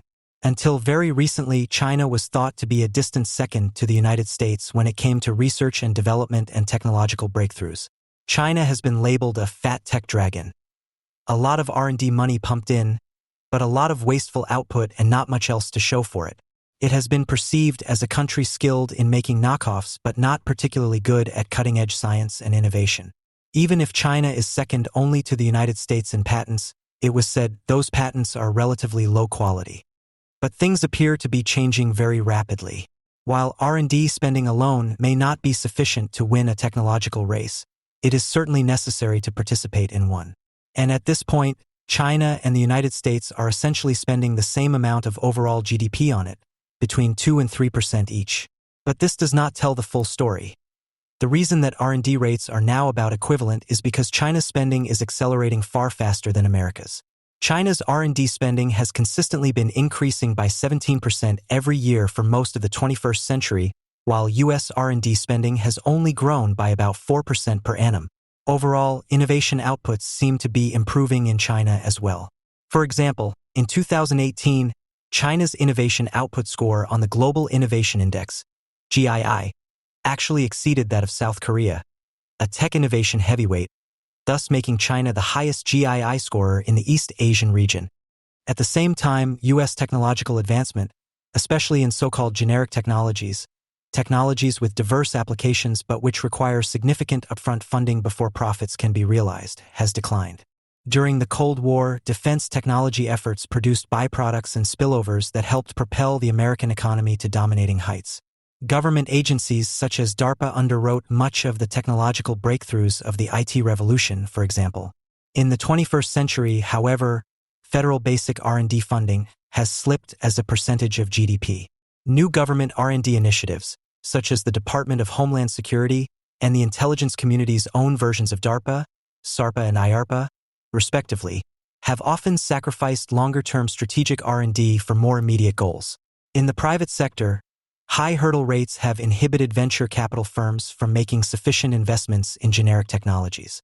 While overall private sector R&D may have risen in comparison to public R&D intensity, the ratio of R&D to GDP has steadily declined since the Cold War as U.S. firms have increasingly offshored their technological capabilities. Difference: whereas both Edwardian Britain and the United States afforded political agency to some, though certainly not all, of their populations, the political regime of the current rising power, China, grants little political agency to its populace. China is an autocratic regime. Its use of the Maoist-inspired mass line to create some semblance of popular participation notwithstanding, popular participation is still secondary. The difference can be seen in the opposing approaches to wages in early 20th century America versus present-day China. To gain votes and maintain power, American politicians, particularly in the eastern manufacturing states, touted higher wages achieved through national protectionist policies, and indeed this emphasis on higher wages helped create America's consumer society. The agency of the American populace when the United States was a rising power, while certainly not universal, was significant enough to create diverse and sometimes intensely conflicting notions of American domestic and foreign policy. Certainly, the intense suspicion of American involvement in foreign conflicts deeply influenced decisions to keep the country out of European affairs, especially delaying entry into World War I. China's modern economic growth model has been predicated on the very opposite. Although rapid growth has allowed for rising standards of living, the suppression of wages and consumption, in order to maximize high savings and investment, is central to the East Asian export-driven growth model. This system works when, in essence, the workers themselves have little to no agency. The CCP has shown a remarkable ability for authoritarian resilience, and to adapt and overcome a series of challenges that many critics believed would lead to the undoing of China's autocratic regime. Whether this analogical difference is a strategic weakness of significant import is another question. So far, the line of thought holding that a more capitalist China would lead to a more democratic China has proved to be mistaken. The success of economic development, the provision of public goods, some local political reforms, campaigns against corruption, and appeals to nationalism have bolstered the CCP's autocratic regime.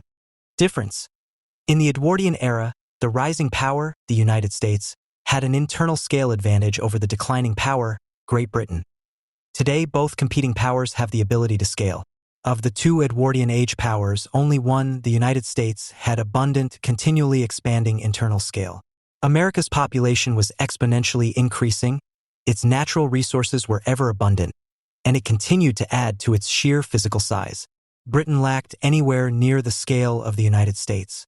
Great Britain, according to advocates such as Joseph Chamberlain, had to rely on Greater Britain, especially India and the Dominions, to achieve scale, which ultimately became unsustainable. In the present day, massive scale is available or achievable for both China and the United States. For example, when it comes to R&D investment, both China and the United States have massive programs that no other nations can match. In 2017, China and the United States spent $444 and $483 billion, respectively, on R&D. The entire European Union, by contrast, was only able to spend $366 billion. The United States still has massive internal scale advantages, including the best agricultural and waterway networks on the globe. It is a major producer of crude oil and petroleum products, and its largest market is still, overwhelmingly, within its own borders. China, likewise, has a massive internal domestic market, still somewhat untapped, of 1.3 billion customers, which provides an overwhelmingly powerful lure to multinational corporations hoping to set up shop inside China. Indeed, China has scaled and rocketed past its closest, big emerging market competitors, such as Brazil and India, in the last 20 years. India's permit policies severely curtailed the ability of Indian businesses to expand, which ceded huge areas of manufacturing, from shoes to toys, to Chinese firms that became gigantic. China's largest state-owned enterprises increased their assets eightfold, from $360 billion to $2.9 trillion, from the start of the 2000s to the end of the decade. Such scale has in turn fueled huge ambitions. As Thomas Orlick notes, Xi's Made in China 2025 plan is not simply aimed at innovation in key industrial sectors. It aims to use this innovation to reform the entire manufacturing system. China is aiming for even greater manufacturing dominance, with its firms producing no less than 70% of key components for many sectors by 2025, something only achievable with size. While both China and the United States have massive internal scale, both countries face significant challenges today. China's one-child policy helped create a demographic problem, and whether that is surmountable remains to be seen. As Peter Zeihan points out, by 2030 population aging will result in 4 retirees for every 2 taxpayers and 1 child. America's scale problems, on the other hand, seem less about demographics, though the U.S. birth rate has also declined considerably and physical limits, and more about deliberate policy choices. Debates about protectionism or industrial policy, about risk-averse rates of return and shareholder primacy business models are more debates about policy choices than about the lack of resources or capabilities. The financialization of the American economy that began in the 1970s, after all, came about as a result of a series of policy choices, such as changes in commissions on stock transactions, the reduction of capital gains tax rates, allowing pension funds to invest in speculative alternative assets, and the SEC's adoption of Rule 10b-18, which allowed companies to engage in stock buybacks. These were political decisions and policy choices. No analogy is perfect, but by following Neustadt and May in carefully cataloging analogical likenesses and differences, it is possible to avoid misleading analogies that can lead to bad policy choices. By charting likenesses and differences, we can examine the historical evidence and judge where the analogy specifically applies. The world today, as it was in the Edwardian era, is capitalist and trade-oriented. Within this capitalist-oriented era, as in the early 20th century, the rising power's predominant focus is economic, rather than military and especially technological competition. Given the outcome of the Edwardian-era competition, in which the United States overtook Great Britain as the world's foremost economic power by the First World War, it would be appropriate to focus first and foremost on the economic and technological competition with China. At the same time, the differences between the two eras suggest ways to avoid a similar outcome: Britain's decline and the dissolution of the British Empire. China's own autocracy is a two-edged sword that allows for centralized decision-making, a decided advantage in a state capitalist order. Yet its lack of popular political agency fosters a latent instability that causes the regime to be haunted by the specter of revolt, including the revolt of its own military. And unlike Great Britain in the Edwardian era, which had to look externally, the United States today has internal scale, in natural resource abundance, in interconnected domestic markets, and in relatively favorable demographics. Geography and demography may be destiny, but policy is mutable, as is strategy. The United States has made a conscious set of policy choices that created the financialized and stagnant economy we have today. That economy has maximized shareholder profits, offshoring, and a shorter-term private R&D focus, while public sector R&D seems to have lost the direction it previously had. In this case, the Edwardian period may, by analogy, bring our present situation into sharper focus, and in doing so help illuminate appropriate changes in strategy. Such an analogy shows how we may repeat the past, but it also helps us understand how we might transcend it. Interest in defense industrial base (DIB) policy was, during the unipolar moment, confined to relatively niche circles within the military and foreign policy elite. This was for understandable, if not necessarily good, reasons. Without a peer competitor after the collapse of the Soviet Union in 1989, the United States could readily deal with emergent military threats both at a fraction of the relative cost, as a percentage of GDP, and force level of the Cold War period. That geopolitical reality, alongside domestic political demand for a peace dividend, resulted in reductions in the defense budget and the famous 1993 Last Supper, during which Secretary of Defense William Perry pressed for significant consolidation of the Pentagon's network of prime defense contractors. Thereafter, the industry followed that trajectory, shifting from over 50 primes in the early 1990s down to roughly 5 at present. It could be said that before this point, for America's powerful, vertically integrated manufacturing sector, the DIB represented just one among many business lines. Only afterward did the defense sector truly emerge as a specialized, standalone entity. Until recently, what little discernible impact this development had on U.S. military readiness could be remedied through ad hoc infusions of defense expenditure, and further mitigated by the absence of any great power threats. Defense spending increased after September 11th, which, combined with the relatively small scale and sequencing of the wars in Iraq and Afghanistan, did not place acute strain on the DIB. Further minimizing the impact of any supply chain inefficiencies and disruptions, defense planners could rely on strategies of Iron Mountains designed to overwhelm opponents with massive, gradual force capability buildups, such as the air-land battle doctrine in the First Gulf War and its full-spectrum operations descendant, that accommodated longer lead times for suppliers. At the turn of the decade, however, these factors each inverted. The defense budget flatlined and great power threats reemerged. Anxiety about the U.S. fiscal deficit following the 2008 Great Recession resulted in the 2011 Budget Control Act, which placed procedural controls around increasing defense spending, leading overall to a flat, even declining, in real terms, Department of Defense (DoD) budget.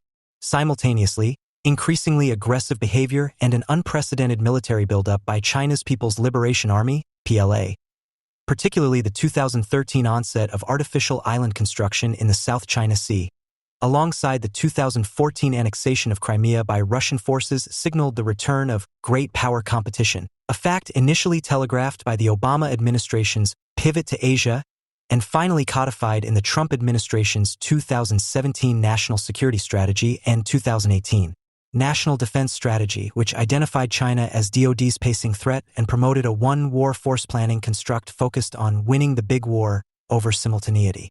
Since then, a series of stressor events, including the COVID-19 pandemic, the war in Ukraine, heightened concerns about a Taiwan conflict, and the resurgence of Tehran-backed proxies, have exposed weaknesses in the DIB and raised questions about its ability to meet mounting challenges, accelerating policymaker and media interest in this critical issue.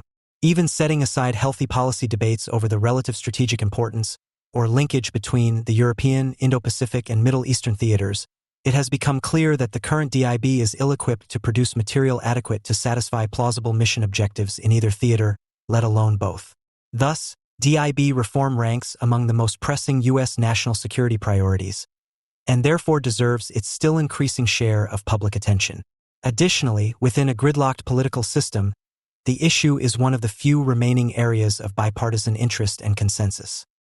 Paradoxically, however, the more attention DIB reform has recently received in Washington, a policy priority enjoying rare bipartisan congressional, presidential, and media focus, the less politically realistic enacting major legislative reform has become. This is chiefly for two related reasons. One, recommendations underrate the need for, and therefore neglect to identify, a broad cross-section of private sector support for an enduring reform agenda, which in turn translate into lobbies for congressional majorities. And consequently, two, recommendations neglect to design policy prescriptions that align such a critical mass of support with adequate DIB reform. Given the American federal system's grounding in a separation of powers, it is very difficult to advance meaningful, durable reforms without a broad public-private, geographically distributed coalition linking private sector and political interests. Unlike software production, a capital-light, high-margin process, designing durable legislative regimes is more akin to industrial production. Capital-intensive, low-margin propositions requiring symbiotic, long-term partnerships between private and public sector actors. Certainly, marginal reforms can be achieved without such a coalition, but not solutions required to meet the objectives of the 2018 or 2022 national defense strategies. Partial reforms are at this point inadequate. DIB reform is a national security challenge requiring generationally significant wholesale reform. In June 2022, Air Force Major General Cameron Holt noted that the Chinese military was acquiring capabilities at 5 to 6 times the speed of the U.S., and that they spent $1 to our 20 for the same capability. A series of war games conducted by the Center for Strategic and International Studies, SISE, estimated that the U.S. would, in the event of a Taiwan contingency, run out of key munitions within a week. Rectifying these issues requires a paradigm shift. Thus, identifying a cross-section of public-private interests, then constructing a policy architecture to sustain those interests, should be policymakers' primary objective. Successfully implemented, these kinds of reforms result in what has been described as quiet politics, a strong, durable marriage of interests between market forces and bipartisan government imperatives. History underscores the necessity of this kind of approach for achieving national security objectives. The containment doctrine that served as the guiding logic of the Marshall and Dodge plans during the post-war era, for example, would not have been implemented without incentive-based support from both powerful manufacturing interests, intent on securing stable, preferential access to European and Asian import markets, and labor, whose continued bargaining power with capital depended that market access.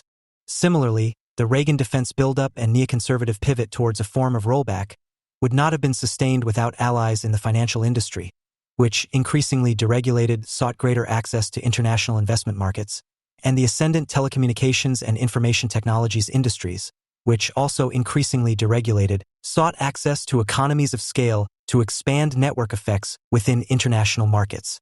Conversely, a failure to conceptually prioritize the formation of a public-private, geographically distributed coalition results in reforms that have marginal effects at best, and at worst, no or counterproductive effects.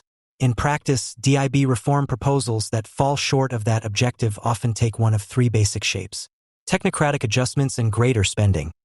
These reforms prioritize technocratic adjustments to the procurement process or, more simplistically, entail blunt calls for significantly greater defense expenditure under the existing procurement regime. Weakness. Any technocratic adjustments to the procurement process will likely have only marginal effects, and therefore unlikely to amount to sufficiently transformative reforms, such as with the 2022 CHIPS bill. Attempts to compensate for DIB inefficiencies with sustained levels of significant defense expenditure growth, similarly, are both wasteful and politically unreliable. Executive action. These reforms prioritize policy options at the President's direct disposal, especially via the Defense Production Act, DPA, and trade authorities, paired with domestic agency-level reforms and adjustments to international bodies. Weakness. While the policy tools with most immediate effect on the DIB lie at the White House's disposal, these can only amplify the significant, long-term congressional increases in procurement funding firms required to justify investment in new capital-intensive production lines. Further, the practical state capacity, compliance with local legal authorities, corporate actors, and labor force, to actually implement reforms lies scattered throughout the states themselves. As the Biden administration is learning via its implementation of CHIPS and the Inflation Reduction Act, IRA, building the capacity for centralized control over funding processes requires a significant amount of time via trial and error. Antitrust action. These reforms prioritize legal antitrust actions or enacting new competition laws to break up primes and/or accommodate a wider array of new market entrants. Weakness. As with antitrust policy in general, incumbent primes maintain massive legal resource advantages over the government, and potential corporate beneficiaries of antitrust action are often themselves subcontractors for primes. Such disruptive antitrust measures would further handicap the DIB in the near term. Most importantly, even successful interventions in the medium to long term are likely to handicap the DIB's ability to scale up in the near term to meet pressing challenges, especially from China. Both the Trump and Biden administrations have commissioned studies via executive order to study and identify weaknesses within both the DIB itself and adjacent critical supply chains. Beginning in late 2017, the Trump administration's EO 13806 undertook an inter-agency audit of the defense industrial base, initiated by the White House Office of Trade and Manufacturing Policy and led by DoD's Office of Industrial Policy, culminating in a September 2018 report. Drawing on inputs from 16 working groups and more than 300 subject matter experts, the report identified 5 macro forces presenting challenges to the DIB and derived 10 risk archetypes from those forces. To address these issues, the working groups generated a classified action plan for DoD, which it summarized in the unclassified report as having 8 parts. Create an industrial policy in support of national security efforts, as outlined in the National Defense Strategy, to inform current and future acquisition practices, expanding direct investment in the lower tier of the industrial base through DoD's Defense Production Act, Title III, initiating analysis and sustainment programs to address critical bottlenecks, support fragile suppliers, and mitigate single points of failure, diversifying away from complete dependency on sources of supply in politically unstable countries who may cut off U.S. access. Diversification strategies may include re-engineering, expanded use of the National Defense Stockpile Program, or qualification of new suppliers, working with allies and partners on joint industrial base challenges through the National Technology Industrial Base and similar structures, modernizing the organic industrial base to ensure its readiness to sustain fleets and meet contingency surge requirements, accelerating workforce development efforts to grow domestic science, technology, engineering, mathematics, STEM, and critical trade skills, reducing the personnel security clearance backlog through more efficient processes, and further enhancing efforts to explore next-generation technology for future threats. The Biden administration has undertaken similar initiatives to address issues with DIB, adjacent critical supply chains. In February 2021, soon after taking office, President Biden signed EO 14017, directing DoD and the Departments of Commerce, Energy, and Health and Human Services, comprising a task force of more than a dozen working groups, to produce a compendium of reports to identify risks, address vulnerabilities, and develop a strategy to promote resilience. Within 4 identified critical supply chains, the final report identified 5 drivers of vulnerability within these systems. To address these issues, the report suggested 6 key steps. Rebuild our production and innovative capabilities. Support the development of markets that invest in workers, value sustainability, and drive quality. Leverage the government's role as a purchaser of and investor in critical goods. Strengthen international trade rules, including trade enforcement mechanisms. Work with allies and partners to decrease vulnerabilities in the global supply chains. And monitor near-term supply chain disruptions as the economy opens from the COVID-19 pandemic. Taken together, these reports from successive administrations and both parties represent a clear mandate for government intervention to improve the domestic productive capacity of the DIB. Rather than simply focus on greater defense expenditure or technocratic adjustments to procurement, as was largely the case during the unipolar moment, the stressor events of the past 5 years, the COVID-19 pandemic, the 2022 Russian invasion of Ukraine, the unprecedented Chinese military buildup in the Indo-Pacific, and the resurgence of Hamas in October 2023 have forced the U.S. government to conclude that critical supply chains ought to include more robust domestic production. Further extending the logic of these reports, the Biden administration released the first National Defense Industrial Strategy, NDIS, in January 2024. This is not to say, however, that budget size and procurement issues have been sufficiently or satisfactorily addressed, but simply to point out that the official remit of concern regarding DIB and critical supply chain weakness has over time expanded to focus on domestic production issues. Indeed, addressing domestic productive capacity weaknesses identified by these successive government audits has been the primary public rationale for the flagship components of the Biden administration's legislative agenda. As a representative example, the White House has explicitly tied the Bipartisan Infrastructure Law, CHIPS and Science Act, and Inflation Reduction Act to EO 14017, stating in a June 2023 report card that through these bills, more than 70 recommendations across the report have been completed to date. Further, the Biden administration recently released the first ever National Defense Industrial Strategy, NDIS, in January 2024, with an unclassified implementation plan set to follow later this year. While interesting and consequential, intra-party debates over these bills' design and implementation are ongoing. Some form of supply-side progressivism seems likely endure as a core component of the Democratic Party's platform. The conversation among Republicans is directionally similar, if less mature.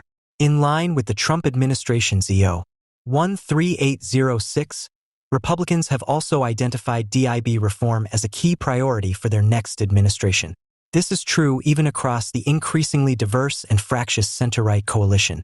Notably, many establishment institutions have generated policy recommendations for expanding domestic DIB capacity. Less surprisingly, the reform-oriented Heritage Foundation's current edition of its mandate for leadership mentions such reforms on 28 separate occasions, and newer right-of-center think tanks, such as American Compass, have placed them at the core of their policy agenda. In a Washington seemingly destined for gridlock on most major policy fronts for the foreseeable future, both across the aisle and within caucuses, DIB reform via expanded domestic production capacity stands apart as a rare exception, capitalizing on the issue's favorable bipartisan political status. However, is far from inevitable, nor simply a matter of deft committee and procedural maneuvering. It is in the first place a matter of policy design. Analysts and think tanks have produced numerous proposals to address DIB and supply chain deficiencies. However, despite favorable bipartisan backing, many current DIB reform proposals are unlikely to pass political reality tests given their inability to muster sufficient corporate lobby or congressional support, which are highly correlated. In simplified terms, these recommendations might be grouped within three broad verticals: technocratic adjustments and greater spending, executive action, and antitrust policy. These reforms prioritize technocratic adjustments to the procurement process, increasing the number of government-owned production processes, or, more simplistically, calls for significantly greater defense expenditure under the existing procurement regime. These types of tools might include expanding the top-line defense budget, providing the defense budget on time, and avoiding budgets passed by continuing resolution, increasing multi-year procurement contracts and economic order quantity, block buys, etc. Conversely, reducing indefinite delivery, indefinite quantity, IDIQ, contracts, allowing for greater procurement predictability, eliminating bureaucratic red tape, burdensome regulations, and curtailing unhelpful politicization within the Pentagon, expanding the use of other transaction agreements, OTAs, to enable greater innovation and greater procurement speed, and increasing DoD control over munitions facilities operations, especially by building additional government-owned, government-operated, GOGO, and government-owned, contractor-operated, GOCO, facilities. Weaknesses. Most plausible corporate or political lobby interests for these agenda items are vested in the status quo, thereby maintaining political leverage over the budget and procurement process. As a result, plausible corporate and trade group sponsors for DIB reform have little interest in significant deviation from the current system, and the business models for most plausible insurgent sponsors, primarily smaller defense contractors, rely on subcontracting for primes, also favoring the status quo. Further, defense contract awards are unevenly distributed among states, lowering the likelihood of generating powerful congressional coalitions for reform. Any passable technocratic adjustments, or even supplemental spending increases, will likely have marginal effects, and are therefore unlikely to amount to satisfactory or timely reforms fitting DoD's needs, as was seen with the 2022 CHIPS bill. Separately, attempts to compensate for DIB inefficiencies with sustained levels of significant defense expenditure growth are politically unreliable, especially given the 2023 Fiscal Responsibility Act's restoration of budget caps for FY 2024 to 2025. These reforms prioritize policy options at the President's direct disposal, especially via the Defense Production Act, DPA, and trade authorities, paired with domestic agency-level reforms and adjustments to international bodies.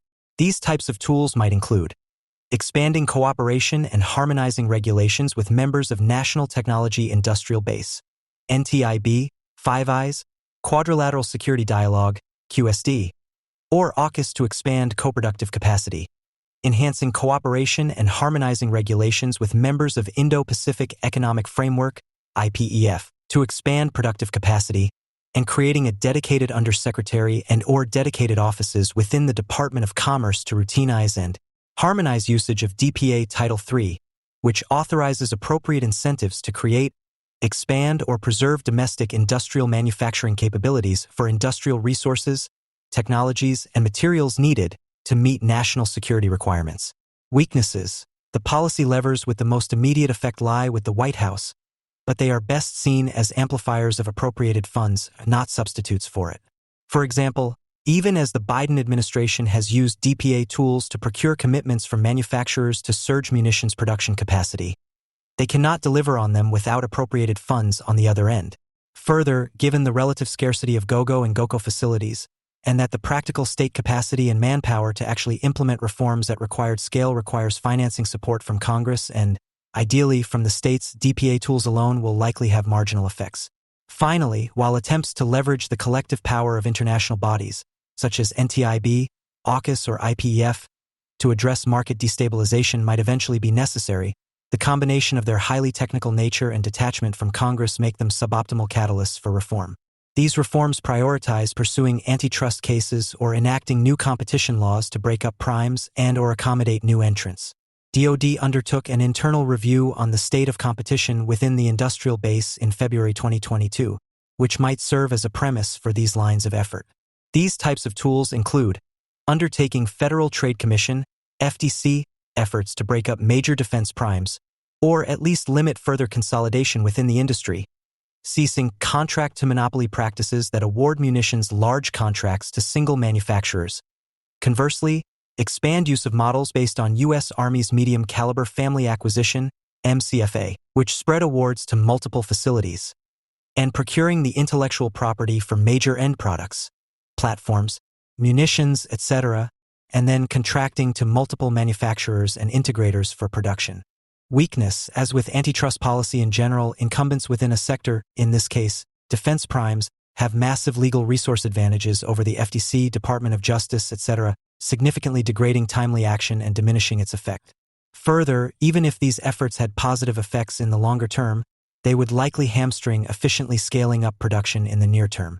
Given the urgency required to rapidly counter China's military buildup, this would be imprudent. Further, given that potential corporate candidates for a counterprime political coalition are often subcontractors for primes, and therefore dependent upon them, congressional means for advancing this agenda are limited. It is notable that the promising insurgents frequently refrain from taking on incumbents frontally, opting instead for suggestions that budget quotas be carved out for their particular contracting vertical, e.g., enterprise software. It would be unfair to assess the previous three verticals, technocratic adjustments and greater top-line spending, executive actions and antitrust policy, or any of their constituent parts as standalone proposals. Indeed, they are often presented as synthetic packages. However, the development of the bills that became the 2022 CHIPS Act, hailed as successful by some corners, stands as a representative case study of how even policy proposals combining elements from all three of the above three verticals are likely to be insufficient. Even setting aside the bill's lax restrictions on grant recipients continuing to invest in China, the CHIPS Act took 3 long years to pass, hardly the timeline required by an urgent national policy priority. This significant delay occurred despite substantial bipartisan support for its objective. The partial domestic reshoring of semiconductor supply chains, once critical not only to fielding current and future American military capabilities, but also a wide range of non-military applications. Its earliest antecedent bill, the Endless Frontier Act, was initially proposed in 2019. Next, two separate CHIPS for America bills were merged and passed into law via the 2020 National Defense Authorization Act, NDAA, but lacked appropriated funding for implementation. CHIPS funding, alongside proposed increases for R&D spending drawn from Endless Frontier, were folded into two larger bills: the Senate's United States Innovation and Competition Act, USICA, and the House's America Competes Act. Both bills, lacking sufficient lobby constituencies to advance them, got mired in committee. At this point, the sole pair of industry lobbies involved in shaping the final CHIPS bill intervened: the Semiconductor Industry Association, SIA, and groups representing university research centers. They commenced a campaign to strip away constraints on funding to transform the bill into what effectively became block grants to large semiconductor industry incumbents and research universities. Proposals for technocratic reforms to enhance competition and attract private investment, such as manufacturing investment company vehicles and executive action-level reforms, such as Commerce Department powers to prevent funds from being used for direct investment in Chinese facilities, fell by the wayside.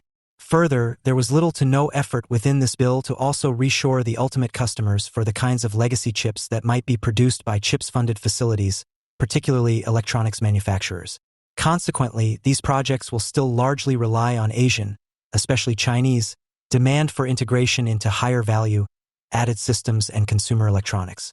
Even worse, given China's recent progress on indigenous chip production in the face of small-yard, high-fence U.S. export controls, Asian customers may eventually have little use for these American suppliers struggling to get off the ground.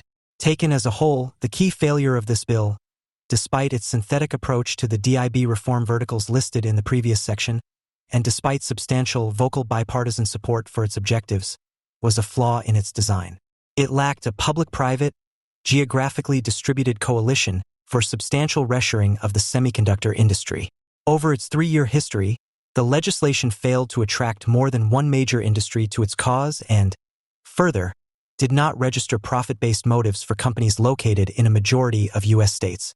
Had the bill been designed to service this kind of coalition, it might have had stood a better chance to succeed. The bottom-line lesson from CHIPS: paradoxically, when it comes to DIB reform, the broader and more ambitious a proposal is, that is, the greater the number of industries and states brought into the coalition, the less likely failure will be. Conversely, the more targeted or calibrated the reforms remit, that is, the fewer states and industries brought into the coalition, the greater the prospect of failure. Taking the lessons of CHIPS into account, the most effective way to generate a critical mass coalition is not by focusing primarily on increasing procurement of finished systems or munitions contracts via top-line or special defense budget increases, nor on more targeted efforts at reshoring the production of relatively high-value added commodities, such as semiconductors or batteries.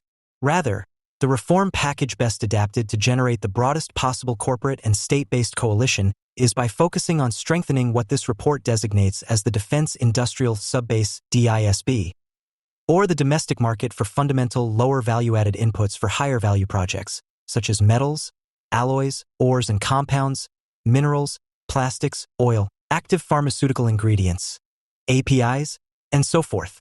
In sharp contrast to relatively narrow legislative efforts such as CHIPS, reforms targeted at the DISB have much more expansive appeal to both political and private sector actors. Consequently, broadening the coalition, the political base, for DIB reform by focusing policy intervention a level down at the DISB increases the probability of political success for timely and durable reform.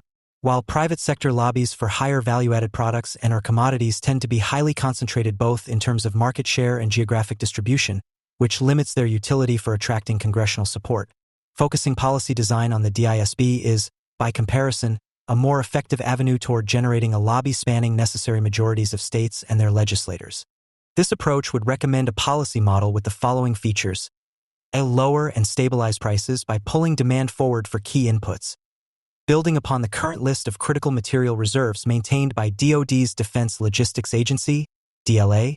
New executive orders and supporting legislation would identify a wider circle of strategic commodities for intervention by the federal government to pull demand forward, laying a foundation for broader private sector investment within critical supply chains. Depending on the distribution of political capital within a given environment, this line of effort could be initiated at either the congressional or executive level. Ideally, though, an optimal attempt at DISB reform would employ both approaches in tandem. Congress-led expansion of strategic commodity stockpiles. One set of levers could feature a newly designated DLA strategic commodities portfolio to receive long-term, renewable, guaranteed purchase agreements from the federal government, modeled on the Strategic Petroleum Reserve, SPR, and primarily administered by DLA, in order to dramatically expand reserves of these commodities. In a slightly different framing, Congress could pass legislation modeled on a farm bill for designated strategic commodities, which would authorize federal funds for a combination of subsidies and purchase agreements between producers and the government. As part of these negotiations, Congress might need to consider raising the authorized volume of relevant strategic reserve caps. The SPR, for example, is currently capped at 714 million barrels by statute. The fossil fuel industry, especially shale drillers likely facing exhausted well inventories within the next decade, is in search of its next financial paradigm. The same goes for producers of numerous other commodities, both domestically and abroad, who face a looming slowdown in Chinese and developing world manufacturing. An attractive alternative financial paradigm based on an investment partnership with the U.S. federal government could be designed and facilitated with interagency support from DoD, the Departments of Commerce, Energy, and Treasury. Further, a broader coalition might be able to revive a version of the Manufacturing Investment Company, recast perhaps as Defense Investment Company's policy concept that was stripped from earlier versions of the CHIPS Act designed to attract private equity lobby support. This package might also include tax credit and loan guarantee support for base layer process gaps that act as bottlenecks for manufacturers, including software for creating more transparent markets for newly subsidized commodities, enrichment and refining processes, and machine tooling. Executive-led Secretary of Treasury's Exchange Stabilization Fund. Alternatively, as analysis by Policy Group Employ America suggests, another lever for this line of effort rests with the executive branch, which could direct the Treasury Department to employ its powers over the Exchange Stabilization Fund, ESF, to guarantee forward demand and therefore dramatically de-risk investment in new projects. Deploying a combination of both put option purchases and loan guarantees, the Secretary of the Treasury could effectively lower industry investment hurdle rates, the rate of return firms require to justify greenfield investment, to facilitate production and commodities production from smaller firms and more speculative projects. The President's DPA Title III authorities could be used complementarily to augment this mechanism. This concept could also be paired with a version of the Manufacturing Investment Company concept. Without additional authorized congressional funding, perhaps the U.S. Small Business Administration (SBA) could create such a classification and prioritize its funding as a beachhead for further congressional support. Supplemental de-risking of new commodities projects. Concurrently with either approach, Congress, via legislation modeled on the Inflation Reduction Act, and the White House, primarily via DPA Title III, and in coordination with state and local governments, could issue a coordinated package of loans, loan guarantees, tax incentives, and subsidies to de-risk investment in new projects aimed at filling new strategic stockpiles, and/or B, responding to Treasury-led signals to stabilize commodities prices. At the state level, policymakers in both parties could lean on state legislatures and promote candidates in favor of enacting permitting reform and deregulation for relevant projects. Modeled on extant state-level policies incentivizing data center investment, for example, passing state-level legislation to further incentivize investment in commodities production via tax credits and loan guarantees would make an attractive addition to state partisan political platforms, creating a race to the top amongst state capitals and drawing in additional bipartisan allies at the county and local political levels. A model DISB bill should account not only for state legislatures, but their executive branches as well. Several state governments, including Republican states theoretically opposed to state intervention in markets, have robust state economic development agencies. Jobs Ohio, the semi-privately administered, publicly funded Ohio State Development Agency, is a powerful example. Proactively designing legislation with these agencies in mind would generate further support at the state and state donor levels, pressuring federal delegations to support DISB reform. In addition to financing new commodities projects themselves, additional financing for projects required to retool the logistical infrastructure to get these strategic inputs to market and enable their broader inventory processes by DoD and other agencies, could be assigned by statute or via agency action to regional banks and financial institutions, in addition to aforementioned manufacturing investment companies. These regional entities could be granted contracting priority over multinational banks alongside supporting tax credits, justified by the former's greater local lending expertise and relationships with regional defense bases and infrastructure firms. Alternatively, as Michael Lind has proposed, Congress could direct the IRS to grant favorable tax treatment to bonds, qualifying as related to DISB and DIB business activities, issued by states and municipalities. This would incentivize yet another industry lobby to join the coalition.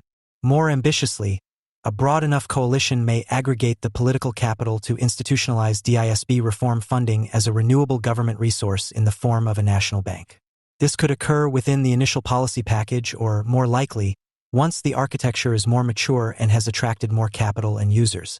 In exchange for the federal government's underwriting these new revenue streams, current strategic commodities producers and, say, newly formed strategic commodities investment companies might agree to divert some percentage of guaranteed government revenues toward capitalizing next-generation production projects within a national defense resource bank. Ideally, DISB reform along the above lines would have the following effect on DoD's budget. 1. Implemented at sufficient scale, these policy measures would over time both stabilize supply and decrease the price of inputs into higher value-added DIB outputs, thereby increasing the real purchasing power of the U.S. defense budget over the long term.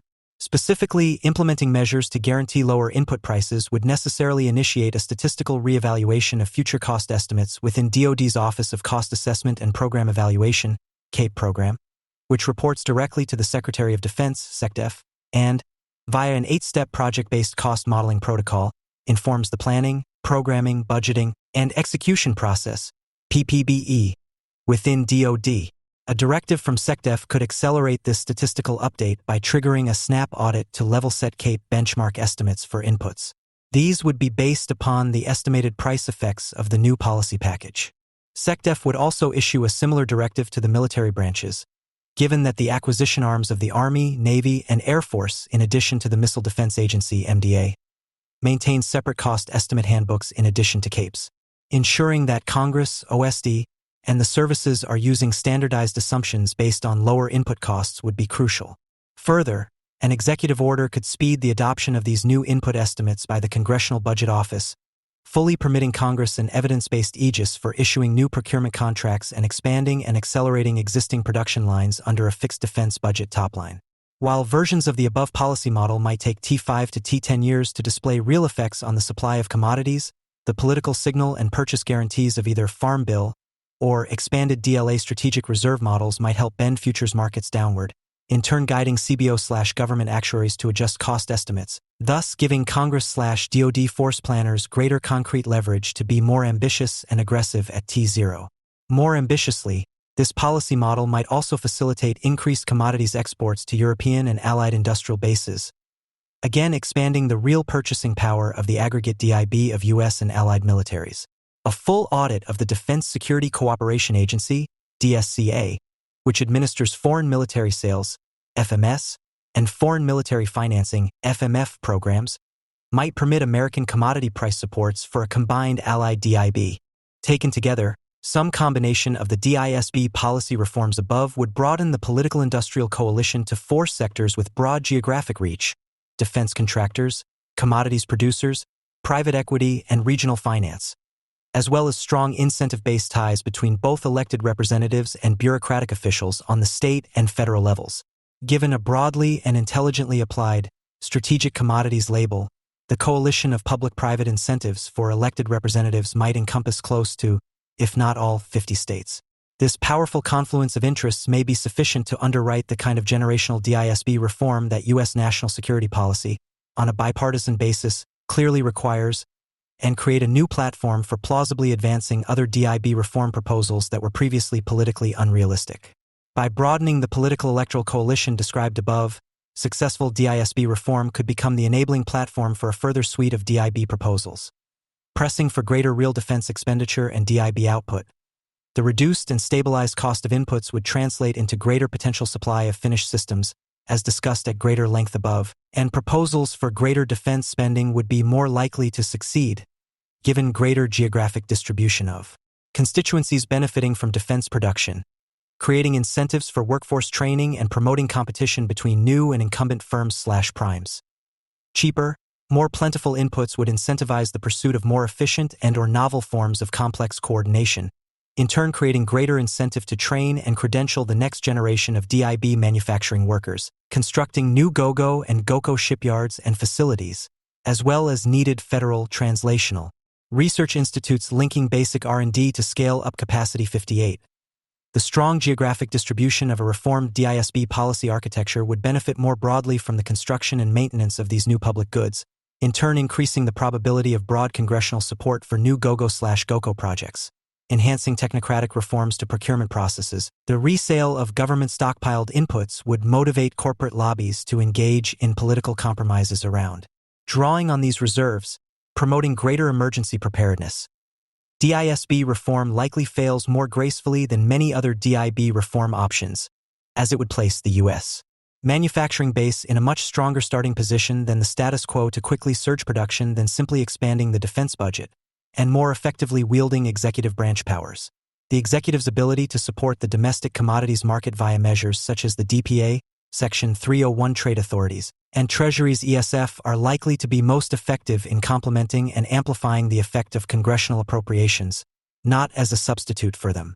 Given scarce time and political attention, approaching DIB reform primarily through this wider lens may focused on coalition building might enable more successful future attempts to solve discrete, technical issues with the DIB.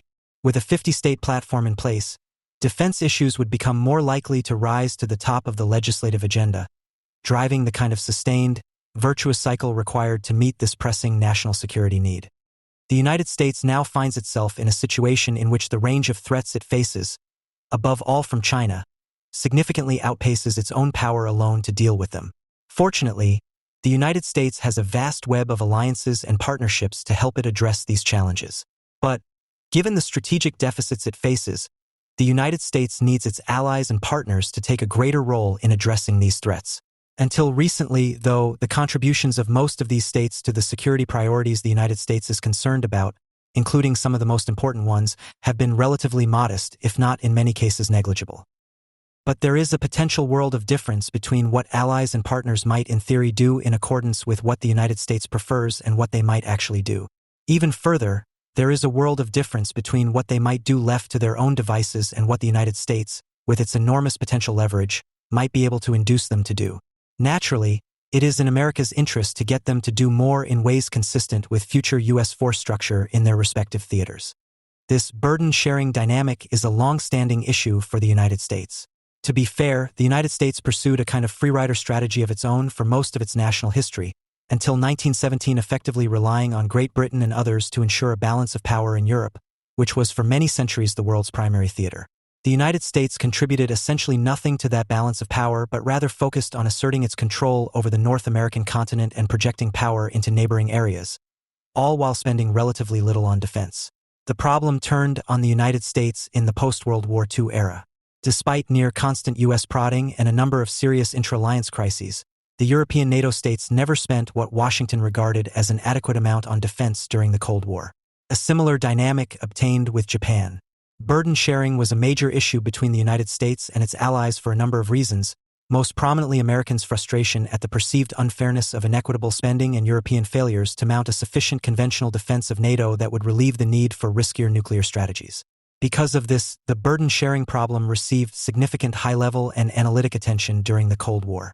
Most analysis from this period indicated that there were potent structural reasons behind the United States' higher spending on defense relative to most of its allies. The United States had a very powerful interest in deterring the Soviet Union from gaining control of Western Europe or Japan, and it was best positioned to ensure that outcome.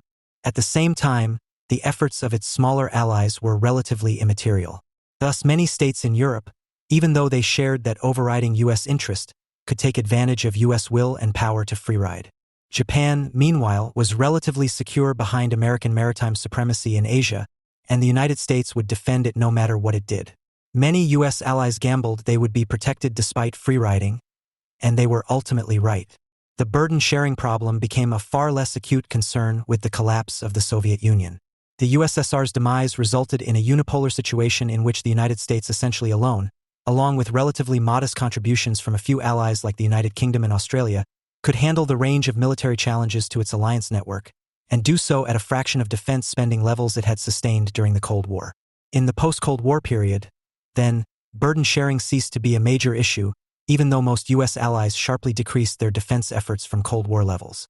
Today, however, the situation is much different in ways that have made the burden-sharing issue take on renewed importance, both as a strategic matter and as a source of intra-alliance political friction which itself could have strategic ramifications. The United States can no longer hope to take on the range of military threats to its alliance network largely on its own, even with significant increases in defense spending that in any case cannot be presumed. In particular because of the rise of a new superpower rival in China along with the persistence of other threats from Russia, Iran, North Korea, and transnational terrorism, the range and scope of threats substantially outpaces the United States' own resources to deal with them. This is not just a matter of resources and military capacity. If an unequal arrangement stretches too far the ability and/or resolve of the burden-shouldering state to take care of the threats posed to the alliance or coalition, it risks that state sloughing off its contributions to or even abandoning the alliance entirely. The burden-sharing issue takes on its urgency because simply waiting passively for the realities of international politics to lead allies and partners to do more may, and likely will, not yield anything like an optimal outcome. Some U.S. allies do not perceive themselves as particularly threatened, sometimes with justification, so relying on their perception of the threat to motivate them will leave these significant sources of allied power untapped. Others face historical, political, or other factors that constrain their defense policies and levels of effort, or can be credibly presented as constraints. Still others may lack the resources needed to perceive threats accurately or clearly enough, which can inhibit their sense of the urgency of the situation. Together these factors mean that a laissez-faire approach, one that simply relies on states to perceive security threats and balance them, is unlikely to lead to sufficiently greater effort by U.S. allies and partners, or to enough effort in a timely manner. The time factor is especially significant because several potential U.S. adversaries may have strong incentives to move before the U.S. alliance network fully awakens and becomes more vigorous and cohesive. China, for instance, may see reason to strike out against U.S. allies or Taiwan precisely to collapse or short-circuit the formation of an anti-hegemonic coalition in Asia. Russia, meanwhile, may judge that a combination of its own efforts and lagging European defense spending and low resolve make the near-term an especially propitious time for action, even during or after the war in Ukraine. Comparable incentives toward nearer-term action may present themselves to North Korea and Iran, especially if U.S. forces become engaged against another rival. Because of this dynamic, whether Taiwan spends more on defense and spends its resources wisely in sufficient time could make the difference as to whether it survives free of Chinese domination. Whether Japan assumes more of a role in its and possibly others' defense could likewise be central to the whole viability of the anti-hegemonic coalition in Asia. And whether Germany steps up to greater responsibility for NATO European defense soon enough could also be critical for the fate of NATO and the U.S. ability to shift focus to Asia while mitigating resultant risks in Europe. The problem, in simple terms, is that many allies do not think they are in danger to increase their share of the load, or cannot or will not mobilize the resources with the urgency needed to address the threat. The United States has spent years encouraging to see threats like Washington does and do more. But these pleas have not borne enough to match the threats to Washington's alliance network. Looking forward, there seems little reason to think that this approach will pay off better than it has in the past. Accordingly, the United States needs its allies and partners to take greater action and responsibility sooner than a laissez-faire approach is likely to yield. Thus, deliberate action by the United States on burden sharing could well prove critical. The United States has dozens of allies, but it is worthwhile to focus the study on a smaller number of countries. This is not only for purposes of study scoping. Rather, the reality is that not all U.S. allies and partners are equally important or relevant to the United States in the burden-sharing context. Some are simply more significant than others. These more significant allies are those that are either A. more powerful, or B. more vulnerable. Powerful states have the resources to dedicate to shared defense challenges. Vulnerable states in the U.S. alliance network, meanwhile, are the ones that U.S. potential adversaries might plausibly seek to attack, and thus need to be defended, including through their own efforts. By contrast, less powerful and less vulnerable states are not very significant in the burden-sharing context. Their increased efforts will not matter much and they are not plausible targets for serious attack. Accordingly, the United States should dedicate disproportionate effort to moving the needle among key states, the ones where a change of effort would really matter for U.S. interests. In this vein, the following will focus on U.S. allies.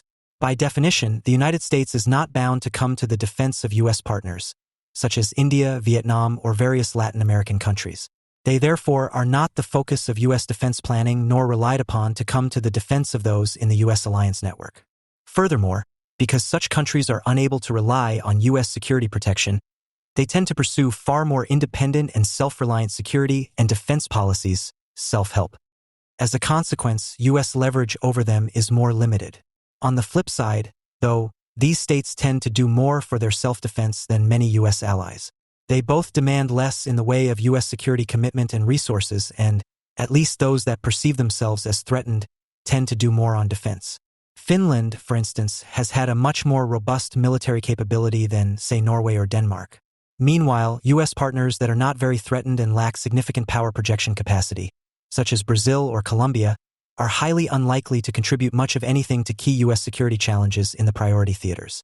Greater burden-sharing pressure on them will therefore not yield much in the way of increased value for collective defense. In light of this, we can identify the key states for the United States from a burden-sharing perspective. Using established metrics for state power, the most powerful states in the U.S. alliance network are, in rough order, Japan, Germany, the United Kingdom, France, South Korea, Italy, Canada, Poland, and Australia. The most vulnerable states in the U.S. alliance system, meanwhile, are in rough order Taiwan, the Baltic states, Poland, South Korea, the Philippines, Japan, and Romania. From this list, we can select those relevant states that are either 1. Not pulling their weight, whether in terms of level of defense spending and/or level of effort/orientation toward key shared threats, or 2. Even if they are already more active or spending a significant amount, could plausibly make greater contributions toward shared security challenges, whether through higher defense spending or greater action and leadership. Underspending allies, Japan, Germany, Taiwan, and Canada. Many other U.S. states underspend on defense but are too small or distant to make a material difference, e.g., Spain, Portugal, Belgium, or lack the economic base and/or sophistication to make a major difference, e.g., the Philippines, might plausibly make greater effort toward shared security challenges. United Kingdom and France. There are other states that might contribute to shared security challenges. Some of these states already spend a good amount and/or do a lot, e.g. Australia and South Korea, or are relatively small powers, e.g. New Zealand.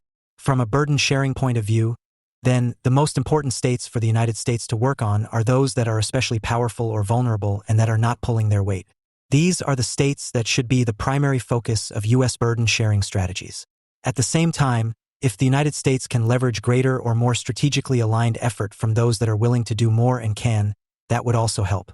In this light, the key problem countries are Japan, Germany, and Taiwan. Japan and Germany are very large and advanced economies but manifestly do not pull their weight, either in terms of defense spending or actions on shared security challenges. Taiwan, meantime, is the most vulnerable part of the U.S. alliance system, but does not do enough for its own defense. Canada is a country that, while a mid-sized, has an advanced and robust economy. It is, after all, a G7 member, and thus could do much more and have an impact on shared security challenges if it did so. Countries that, while they already do a lot, could plausibly be expected to do more are France and the United Kingdom. These are major security actors that have a broader perspective and a higher set of national ambitions. They therefore might plausibly do more. In strategic terms, Japan is America's single most important ally. Yet it dramatically underspends on defense relative not only to the United States but also relative to its security circumstances, with, by Tokyo's own admission, increasingly severe threats posed by China and, to a lesser degree, North Korea. At the same time, Japan is the world's third-largest economy, in market exchange terms, and by a considerable margin the largest economy other than the United States itself in the U.S. alliance network. It is also directly exposed to the threat from China, lying just off the coast of mainland Asia along the first island chain in the Western Pacific. Its role in checking China's domineering aspirations in Asia is uniquely critical. So Japan has the power, wealth, and location to make a significant difference in the fate of any anti-hegemonic coalition, and its threat perception, at least formally, is high. Yet Japan's level of effort on defense remains very low, even anemic. In 2021, Japan spent just 1.1% of its GDP on defense. By contrast, neighboring South Korea spent 2.28% and less immediately threatened Australia spent 2.2%. While the rhetoric from the Japanese government has become progressively more alarmed and Tokyo has shifted its defense efforts toward China and its Western approaches, Japan's level of defense spending has barely budged, this despite repeated requests from Japan's Ministry of Defense for higher levels of investment. As of this writing, Japan was making signals toward increasing defense spending, but in relatively vague terms and over a longer period of time. For these reasons, it seems fair to say that Japan is America's biggest and most consequential burden-sharing problem. Indeed, it is not an exaggeration to say that whether Japan increases its level of defense spending and effort will play a critical role in whether the anti-hegemonic coalition against China will succeed or not. Without greater effort by Japan, in light of China's ongoing increases, the coalition may well be doomed. It therefore must be a matter of urgent priority for the United States to induce Tokyo to increase its military efforts. But how? If we apply the three lenses to the question of why Japan is lagging, source of the problem. From a realist perspective, Japan's lassitude is puzzling. Given the greatly and manifestly increased security threat from China, it is strange that Japan is not doing more for its defense. This is especially odd because the problem is not one of perception. Tokyo loudly trumpets the security threat from China. So why is Japan not doing more? A realist lens would indicate that Japan is not necessarily acting irrationally, though. Rather, the realist lens would suggest that Japan is probably relying on U.S. security protection, seeking to continue its post-war free-riding success by inducing and encouraging the United States to increase its own defense efforts to address the growing threat from China. In a sense, Japan is seeking to burden shift onto a United States that it plausibly believes will assume much of the additional burden. Through this realist lens, then, the Japan burden-sharing problem for the United States is one of overassurance. Japan believes that it is prudent and reasonable to keep its own defense effort low because it is sufficiently confident that the United States will make up the difference in addressing the security threat generated by China's growing power. Proposed strategies. If the source of the burden-sharing problem is Japan's confidence that the United States will pick up the slack, then the realist solution is to discomfit Tokyo. But, given Japan's enormous importance to the United States and the coalition as a whole, cutting Japan off would be highly ill-advised and thus not credible even as a burden-sharing strategy. Accordingly, and given that Japan is directly threatened by China as a frontline state, Japan appears to be a prime case for indirect security-reducing strategies. In particular, the realist lens would support Washington adjusting its military posture, plans, strategies, and the like to reduce the degree or extent of protection Japan would enjoy vis-a-vis China, even while Washington would stick with the alliance. To remind, the purpose of this would be to induce Tokyo to shift its level of effort on defense. The threat would thus be conditional and reversible. This strategy is likely feasible, given the breadth and extent of the damage China threatens to be able to do to Japan. China has a myriad of air, naval, and other strike capabilities that can hold Japan directly at risk, as well as jeopardize the seaborne trade on which Japan is so dependent. While there is likely no world in which Japan can be perfectly defended from a determined Chinese attack, how buffered Japan is from it will depend critically and centrally on the degree, nature, and intensity of the American military effort to defend Japan. The United States can therefore credibly threaten to Japan that, unless it increases its defense spending and level of effort, the United States will not make such vigorous efforts to defend Japan fully, but will rather take a more defense-in-depth approach while remaining committed to the alliance. As one initial example, the United States could pull back its commitment to defend the Senkaku Islands as simply untenable given the lack of Japanese effort. Just how to pull off this strategy is, though, a critical question. Needless to say, such an approach would generate significant turbulence and friction in the alliance. This may be inevitable and well worth more significant Japanese effort, but it also would need to be monitored and where possible mitigated, lest it hobble or even fracture this critical alliance.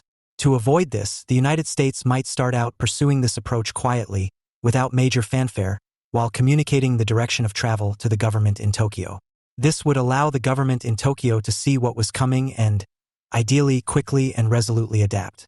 This angle would permit a more graduated approach to the issue rather than outright causing a public contretemps. In any case, the point would be to credibly convey that the United States would move in this direction absent greater Japanese effort, but in ways that would, at least initially, minimize unnecessary static and irreversible moves. If that failed, the United States could always escalate to more dramatic steps if advisable. Viewed through a political-ideological lens, Japan's lassitude is far less puzzling. Japan, after all, is the paradigmatic quasi-pacifist state. While the reality of Japan's behavior and official perspectives are far more complex, Japan's dominant internal political and intellectual narrative since the end of the Second World War has been, If not pacifism, then at least the abjuration of any use of the military for anything other than the strictest self-defense. Unlike West Germany, which during the early Cold War was deliberately remilitarized in NATO as part of collective defense of the alliance, Japan embraced its American-imposed peace constitution. Until recently, it did not formally have a military but rather a self-defense force.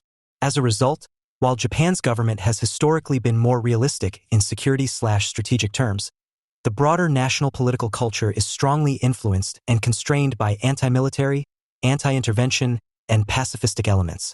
At least in part as a result, Japan has a number of strong internal norms, such as its long-standing interpretation of the Constitution to prohibit the involvement of Japanese armed forces in foreign wars, its 3 no's on nuclear weapons, and its long-standing commitment to a low defense budget of roughly 1% of GDP. In addition, Japan has a strong national self-image as a constructive and significant player in the international arena. Its self-image and the image it projects abroad have largely, however, focused on its commercial success, trade, development, and the like. It has not self-identified or projected a strong identification as a security provider or contributor to collective defense, as, by contrast, the United Kingdom and Australia have. At the same time, Japan is a famously duty and honor-oriented society. While conceptions of what those obligations entail have substantially evolved over the last century and a half of Japanese history, they remain a commonly remarked upon fundamental facet of Japanese social and political life. Proposed strategies. If the source of Japan's burden-sharing reluctance is a quasi-pacifism and an international and self-image that understands Japan's obligations to be non-defense related, then the solution for the United States is to try to encourage the shift of these conceptions to ones more favorable to collective defense. The best strategies would likely focus on emphasizing to Japanese audiences and those international audiences that influence Japanese decision-making 2 particular themes: that greater efforts on collective defense are legitimate and that Japan has a duty to undertake them. In doing so, the United States can try to supplant the narratives traditionally dominant in Japan with a positive alternative, an argument for the moral legitimacy of collective defense over pacifism, and a call to Japan's duty to meet its shared obligations. This approach would counsel that the United States clearly reject and oppose Japan's presentation of quasi-pacifism and a focus on non-military contributions in its policy or self-image. The United States can, of course, seek to shape the Japanese national conversation through numerous avenues. But particular lines of argument would include, first off, pointing out the immorality and unjustifiability of pacifism in the face of a serious security threat, and the superiority on both moral and strategic grounds of collective defense. The United States can also point out that post-war Japan has not, in truth, been a pacifist country. It has had a robust military defense since the Second World War, largely provided by the U.S. military but also in reality a powerful Japanese military. Together, these arguments can help discredit the pacifist strain in Japanese political intellectual life while strengthening the preferred alternative of collective defense. This approach would also emphasize the central moral and political importance of Japan meeting its duty to contribute to shared and collective defense. This would have both a positive component, that Japan should live up to its expected contributions, but also a shaming element, that Japan is failing to live up to its duty to do its part for shared security. This would apply not only directly to Japan's own case but, by stretching American resources and will, undermines the security of other countries, not only neighbors like South Korea and Taiwan but also European states. In this context, Japan would have a choice between commendably living up to its responsibilities or selfishly shirking them. Given the powerful strains of shame culture and collective thinking in Japanese culture, it seems likely that properly framed and given a positive face by prominent political figures, such as the late Shinzo Abe, this argument could be potent. Indeed, Japan's shift after the Persian Gulf War seems an example of the success of such a duty argument. In light of this, the United States would insist upon not only the strategic necessity of greater Japanese effort, but also its morality. Rather than accepting Japanese assertions, for instance, that Japan's contributions are made in the non-military sphere, Washington would reject such arguments. Instead, Washington would press Japan to do its part, both because such action would be legitimate and because it is Japan's duty to fulfill its obligations. Such a line could be tailored to, even if delicately and implicitly, trigger Japan's famous concern for shame and face. While the United States would want to be cautious about openly lodging such accusations, in Japan's more indirect and formal culture, even strong intimations that Japan was acting in ways that should trigger embarrassment could make a material difference. Strategies of sympathy, glory, and the power of example appear unlikely to be as productive in Japan. Japan is one of the most internally oriented countries in the world, with a very strong sense of national identity. Strategies that rely on sympathy for out-groups or drawing Japan toward America due to its affinity therefore seem unlikely to bear as much fruit. Japan disavowed the pursuit of national grandeur after World War II, and it remains in bad odor in Japanese society. Strategies emphasizing this approach seem unlikely to work very well, either. Source of the problem. Viewed through an economic/interest group lens, Japan's lassitude is rational given its long-standing tradition and global orientation as an export-driven economic power. Japan's dominant subgroups have potent incentives to maintain a relatively weak currency and, more importantly for this study, to cut or cap government costs wherever possible. Since the Dodge Plan's reverse course unwound failed American-style market reforms in the 1950s and re-empowered the traditional pre-war zaibatsu, corporate, and keiretsu, conglomerate coalitions within the Japanese national diet, the dominant political culture, exemplified by the decades-long dominance of the Conservative Liberal Democratic Party, LDP, has favored capital and exporters over the interests of labor and consumers. Minimal defense spending, no doubt reinforced by the aforementioned culture of pacifism, is through the prism of subgroup interests rightly understood as cognate with Japan's minimalist welfare state seen as a further drag on Japan's protracted struggle with low GDP growth, or at least held in tension with palatable efforts at higher growth rates. While it could be argued that boosting defense spending might aid in GDP growth, two connected issues remain obstacles. First, dominant business subgroups are not necessarily interested, or do not have a primary interest in promoting top-line GDP growth at any cost. For example, for Japanese automobile manufacturers, greater growth in the defense sector could redound to a stronger currency that would cut into export margins, or might be achieved only via corporate tax increases. Second, and relatedly, funding greater defense expenditures via deficit spending is unpalatable to key subgroups. Japan has one of the highest debt-to-GDP ratios of any developed nation, a fact that a number of recent governing parties have tried to address with little success. In combination, from a subgroup perspective, these two facts suggest little to no appetite within the Japanese subgroup system for greater defense spending. Proposed strategies. As a consequence, given Japan's primacy in the U.S. alliance system, negative or punitive approaches should likely be avoided, given that they risk damaging such an important relationship, both diplomatically and economically. In light of that, focus should center on positive approaches, especially direct positive approaches. Finding ways to effectively expand Japan's defense budget in real terms should be the primary line of effort. The deduction from this is that finding ways to support or subsidize Japanese defense companies should be America's initial focus. This approach would bypass key Japanese subgroups' near insurmountable disincentives to finance greater defense spending via corporate tax increases or unpalatable debt expansion. Effectively subsidizing their defense companies will, in real terms, expand Japan's defense budgets. Additionally, undertaking a study of how Japan's defense exports might be integrated with the procurement efforts of regional allies and partners, without much potential for developing their own defense corporations, should become a U.S.-led priority. Germany is one of America's most important allies. It is the largest economy in Europe and the second largest economy in the American alliance system. During the Cold War, West Germany was a major bulwark of NATO defense. Yet, since the Cold War, Germany has nearly dismantled its defense forces. Its spending on defense has been low even by NATO standards, and what it does spend has led to little military efficacy. Indeed, Germany's armed forces are in notoriously poor shape. This is an especially acute problem for the United States because Germany is critical to NATO security, especially if the United States is actually to pivot to focus on the military threat posed by China in Asia. As made clear across two administrations and by multiple senior military officers and analysts, the United States does not have a military large or capable enough to fight two wars on even roughly concurrent timelines. This means that European NATO must assume a greater degree of responsibility for its security, or a security vulnerability in Europe could very well result, especially if and as Russia recovers from its war in Ukraine. Germany's role in this respect is critically important.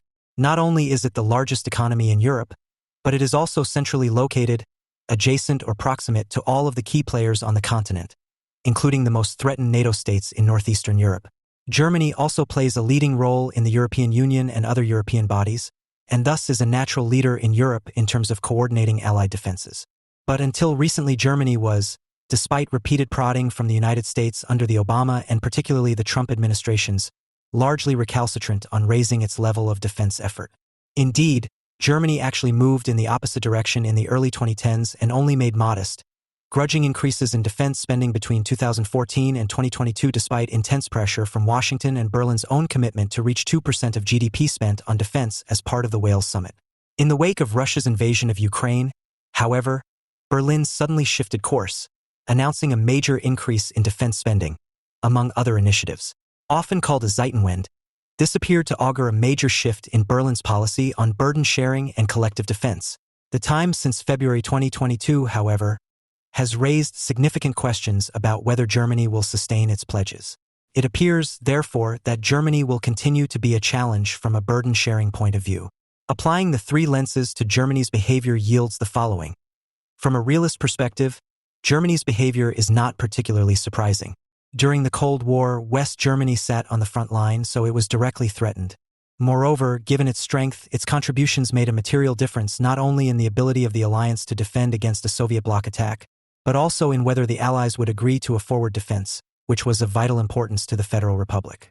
Hence, West Germany's relatively high contributions to NATO defense during the Cold War were, viewed through a realist lens, unsurprising. With the collapse of the Soviet Union, though, now unified Germany found itself with no serious, even remotely direct military threat. At the same time, the United States was manifestly prepared to maintain and even expand its role as security hegemon in Europe. There was thus little threat to Germany, and Germany's efforts were not particularly material in dealing with them. It was thus prudent for Germany to disarm. Moreover, from a realist perspective, it was advantageous. Unified Germany's historical quandary had been that, though the strongest power in Europe, it was not strong enough to overmaster all its neighbors, and it thus felt threatened from multiple directions, even as its neighbors felt threatened by it. During the Second and Third Reichs, Berlin built up and aggressively employed its military to take on its multiple rivals, but this twice led to disastrous defeat. Post-Cold War Germany took a fundamentally different route, based on the pacifying and stabilizing force of the American security umbrella, which provided assurance to Berlin's neighbors that it could not attack them. This apparent constraining, the keeping Germany down part of the famous Ismay saying, actually gave Berlin a new route to achieve its goals. Germany could achieve many of its long-standing goals, including economic primacy on the continent, without using its military or indeed without fielding any meaningful military capability whatsoever. Germany could avoid the security dilemmas that had helped propel the world wars and save money, all while achieving a dominant place in Europe's economic orbit. From this realist vantage, Germany's demilitarization made thoroughgoing sense, and helps to explain its strong resistance to changing course. If this policy had been so successful, why change it?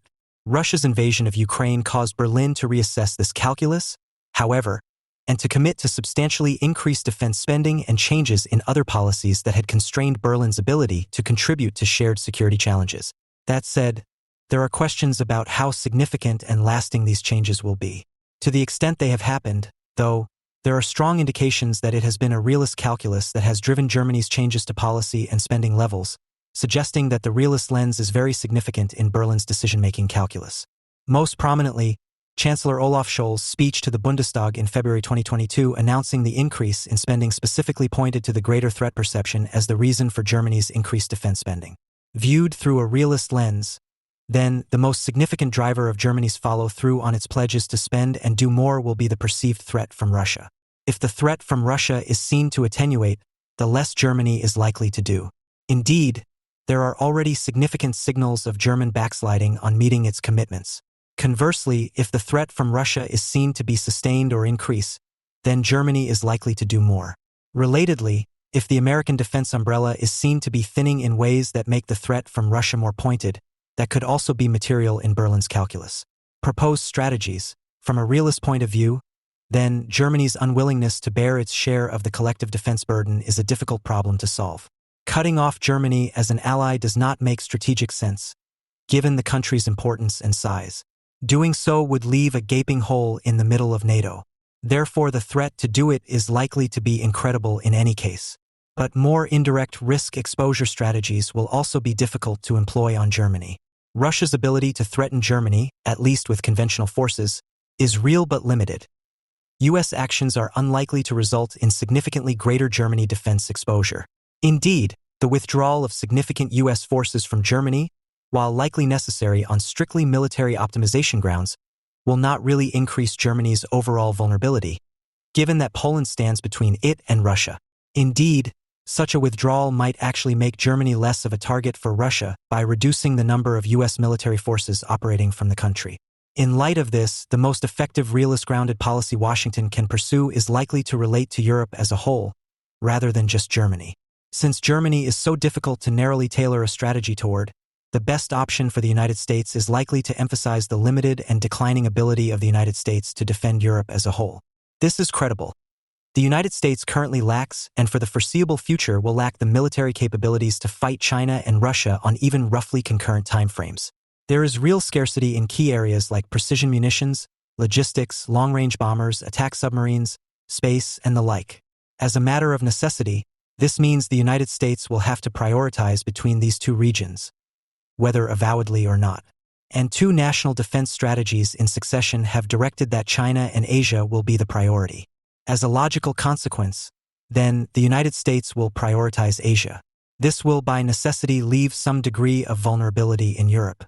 Part of this will be determined by U.S. force developments and Russia's recovery from the war in Ukraine. But much of that degree of vulnerability will be driven by how much and how effectively Europeans step up to plug the gaps in Allied security in Europe. The state with by far the greatest ability to plug this gap is Germany, given its economic primacy and lack of defense spending up to this point. Germany should naturally, then, be a focal point for attention if and as this vulnerability increases. U.S. policy, then, can stress strongly to Germany this reality, making clear not only that there will be gaps in Allied security but also that Germany's role as Europe's largest economy is vital and will be emphasized. While this approach will be more indirect than would be optimal for a realist-based case for burden sharing, it is likely the best available strategy for dealing with Berlin. Germany's unwillingness to contribute to burden sharing is also unsurprising when viewed through a political ideological lens. While West Germany rearmed as part of the NATO defense against the Soviet bloc, the legacy of the World Wars cast a dark shadow over post-war Germany. Even though the Cold War Bundeswehr was a highly formidable force, it was tightly tied to homeland defense and subordinated to Allied especially U.S., command, in the vein of the famous Ismay line that NATO's purpose was to keep the Americans in, the Russians out, and the Germans down. Meantime, after the 1968 movements and especially with the Euromissile crisis, German political and intellectual life took a more anti-military and pacifist turn. While these sentiments were especially strong on Germany's left, including its Green Party now in government, they have been influential across the political spectrum.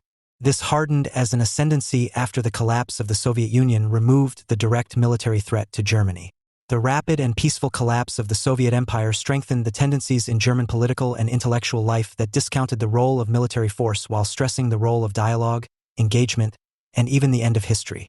With the removal of the threat to Germany's security, there was little serious countercurrent in the German political and intellectual arena.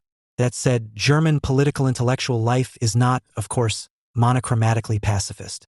Rather, it includes strong currents that are more susceptible to outside, including U.S. influence toward better burden-sharing outcomes.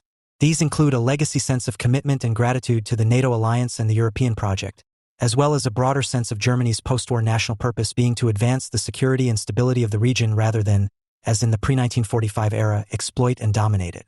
It also includes a classically German sense of obligation and moral duty, of paying one's debts. Overall, German political culture, especially on issues of international affairs, is heavily inflected with a moral or even moralistic overtone. Proposed strategies. In light of these factors, the United States could profitably highlight three political ideological strategies toward Germany: duty, legitimacy, and sympathy. Glory and the power of example are unlikely to pay high dividends with Germany. A focus on duty would involve emphasizing Germany's obligation to do more for collective defense.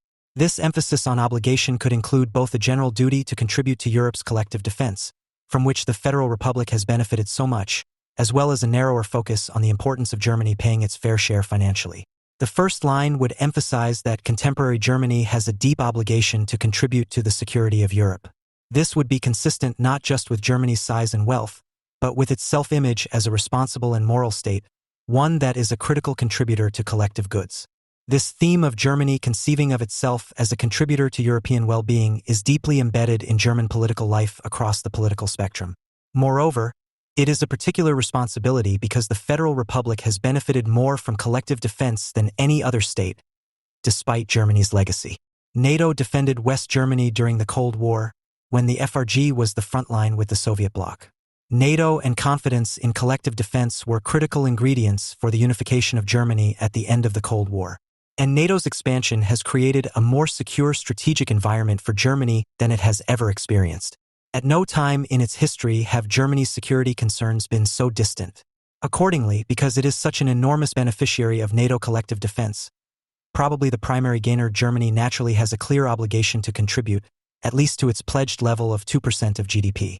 Even more, the countries that now most need Germany's security contributions are the Eastern European states, precisely those that suffered most during the Second World War at Germany's hands. This only increases the moral obligation on Germany to do its part. The narrower duty argument would focus on Germany's simple obligation as a NATO member and a party to the Wales Pledge to spend 2% of its GDP on defense. Germany has come nowhere close to meeting that standard since making it. This obligation argument would focus on Germany's simple duty to pay its fair share. While this should have wide currency, Germany may be especially susceptible to at least some variants of this argument, given the stereotypically strong German focus on economy, paying debts, and probity. Indeed, it could be argued that President Trump's focus on this line of argument was one of the reasons for Germany increasing its defense spending at all. Both of these duty arguments could be made directly to Germans, but also to its neighbors and other NATO allies whose judgment is important to Berlin. The more the latter came to these conclusions, the more pressure they would be likely to bring to bear on Berlin. A second political ideological strategy would focus on the legitimacy of greater German contributions to shared security challenges. If one of the main inhibitors to greater German effort is a perception among Germans and some of its neighbors that more significant German military effort is illegitimate, then altering those perceptions will be critical to enabling such greater effort. Accordingly, the United States can argue to both Germans and their neighbors that greater German effort would be legitimate for various reasons. Perhaps the most important is that greater German effort would be nested within a clear collective security framework, NATO. Unlike the unilateral and domineering German militarism of the early 20th century, greater German effort today would be toward and within a collective framework. Germany would not be fielding untethered military forces. Rather, it would be contributing these new capabilities specifically to NATO goals and requirements. This changes the moral character of any German military buildup. A separate line of argument for the legitimacy of German effort would be the changed nature of Germany and its government. Contemporary Germany is, of course, not its Nazi or Wilhelmine predecessors. It is an established and stable democracy. Greater defense effort by such a state, then, is a far different matter from that of the Third or Second Reichs. This point could equally be made to both Germans and their neighbors. A third political ideological strategy is to seek to catalyze German sympathy for its European neighbors. This strategy would pull on the heartstrings of the German population, seeking to induce greater effort by appealing to the better angels of their natures. Especially in light of Russia's invasion of Ukraine and the suffering it has caused, this strategy might be more effective.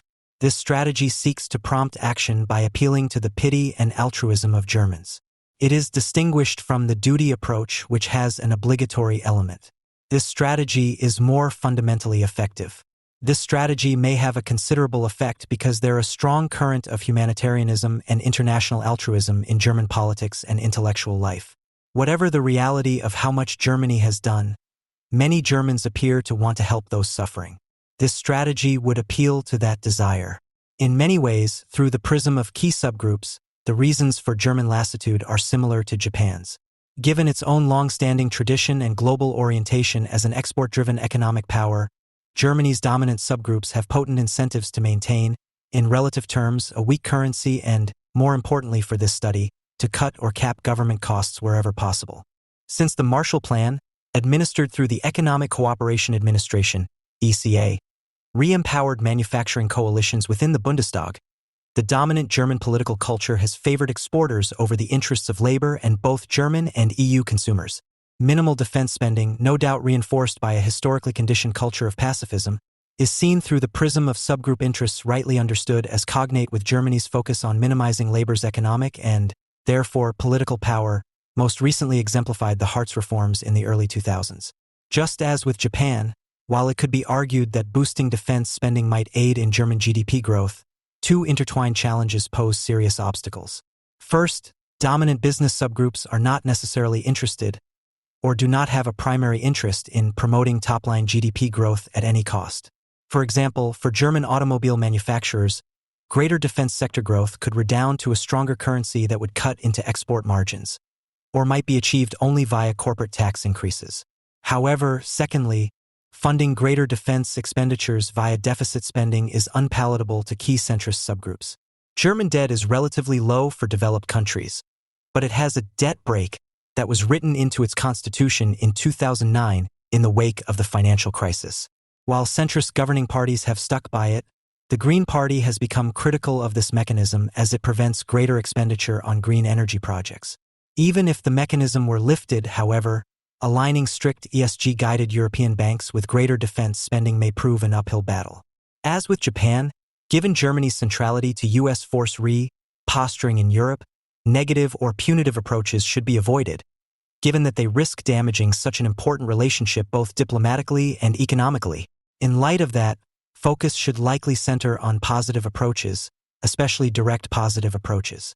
Finding ways to effectively expand Germany's defense budget in real terms should be the primary line of effort. The deduction from this is that finding ways to support or subsidize German defense corporations should be America's initial focus, an approach that these subgroups might especially appreciate given the strict regulatory regime around the EU and German-based financial system. This approach would bypass key German subgroups' disincentives to finance greater defense spending via corporate tax increases or politically disfavored debt expansion. Effectively subsidizing their defense companies will, in real terms, expand the German defense budget, a fact that will grant centrist German politicians additional political cover to hold to Olaf Scholz's promising Zeitenwende policy. Additionally, undertaking a study of how Germany's re-empowered defense exports might be integrated with the procurement efforts of regional allies and partners without much potential for developing their own defense corporations should become a U.S.-led priority. Taiwan, while not a formal U.S. treaty ally, is effectively part of the U.S. defense perimeter and thus, for strategic planning purposes, equivalent to an ally. In that light, and in the face of China's enormous military buildup primarily focused on it, Taiwan is the most vulnerable part of the U.S. defense perimeter. Given its relatively small size and proximity to the mainland, it is highly exposed to Chinese military action, and the threat from the PRC is growing. Yet Taiwan spends a relatively modest amount of its national wealth on defense, and much of what it spends goes toward shiny objects widely considered ill-suited for a serious defense of the island from PRC attack. Indeed, the discordance between Taiwan's dire situation and its relative lassitude on defense has been one of the most prominent elements of the burden-sharing discussion in recent years. Whether Taiwan actually increases and appropriately focuses its defense efforts are of great significance to the United States. While other U.S. allies like Japan and Germany are more powerful, Taiwan's fate is of great importance to the fate of the U.S. alliance network in Asia, and thus to the whole effort to prevent China from dominating the region. While not an existential interest, Taiwan's fall would deal a serious blow to any anti-hegemonic coalition against China.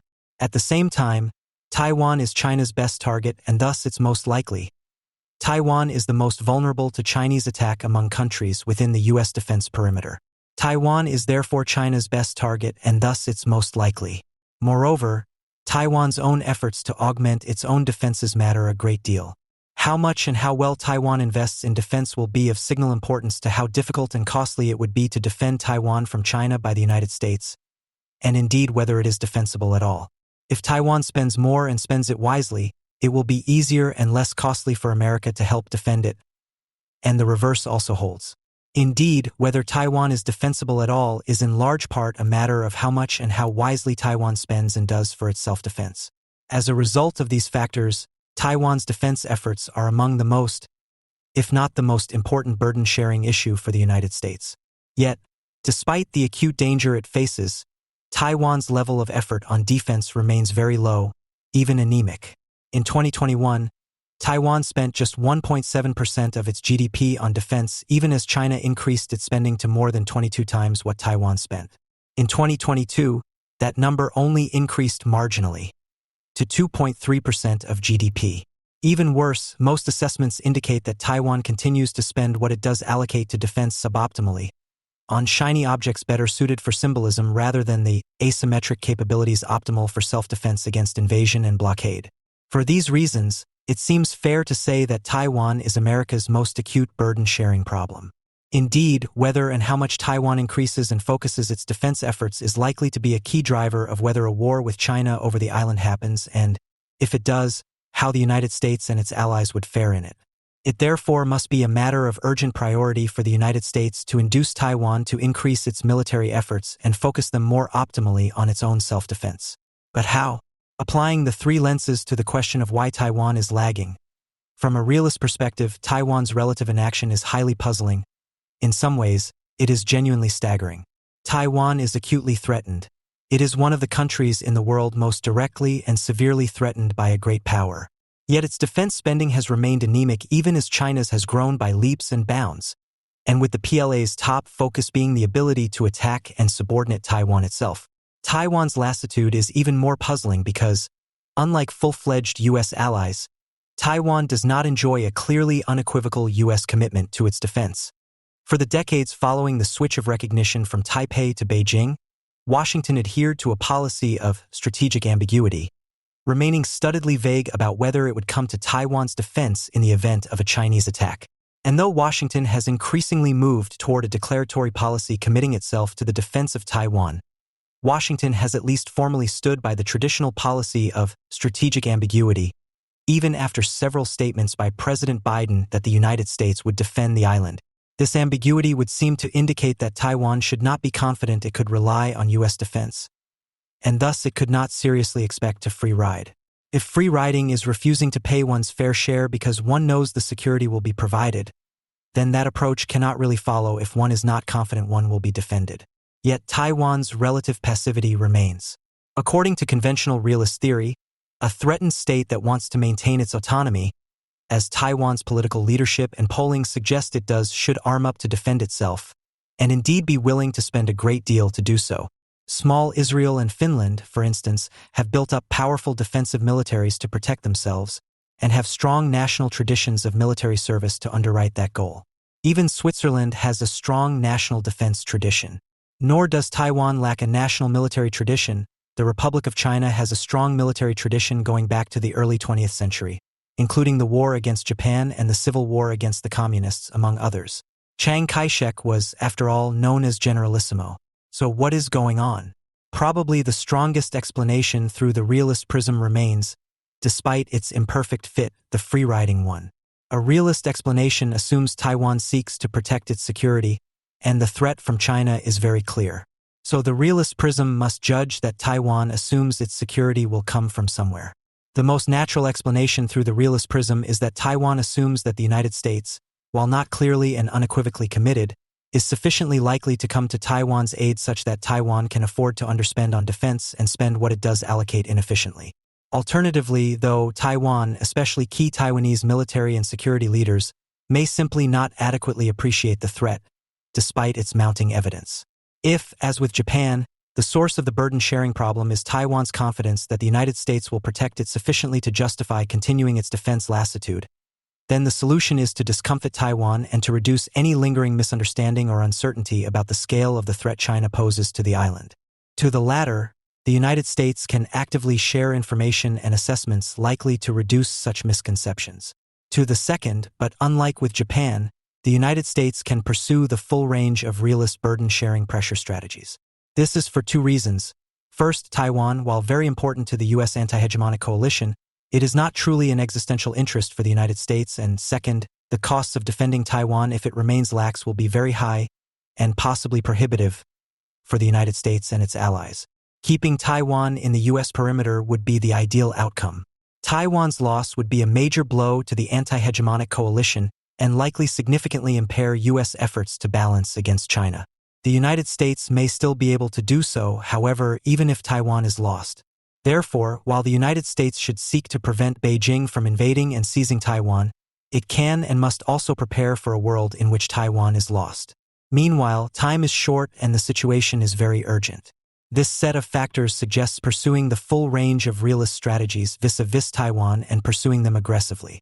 At a minimum, the realist lens would counsel that the United States should adjust its military posture, plans, strategies, and the like to reduce the degree or extent of protection Taiwan would enjoy in the event of conflict, even while sticking with the quasi-alliance.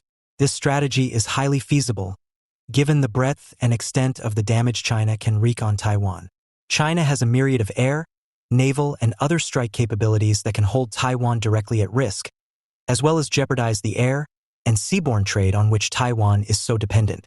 While there is no plausible world in which Taiwan can be perfectly defended from a determined Chinese attack, how buffered Taiwan is from Chinese attacks and blockade will depend critically and centrally on the degree, nature, and intensity of the American military effort.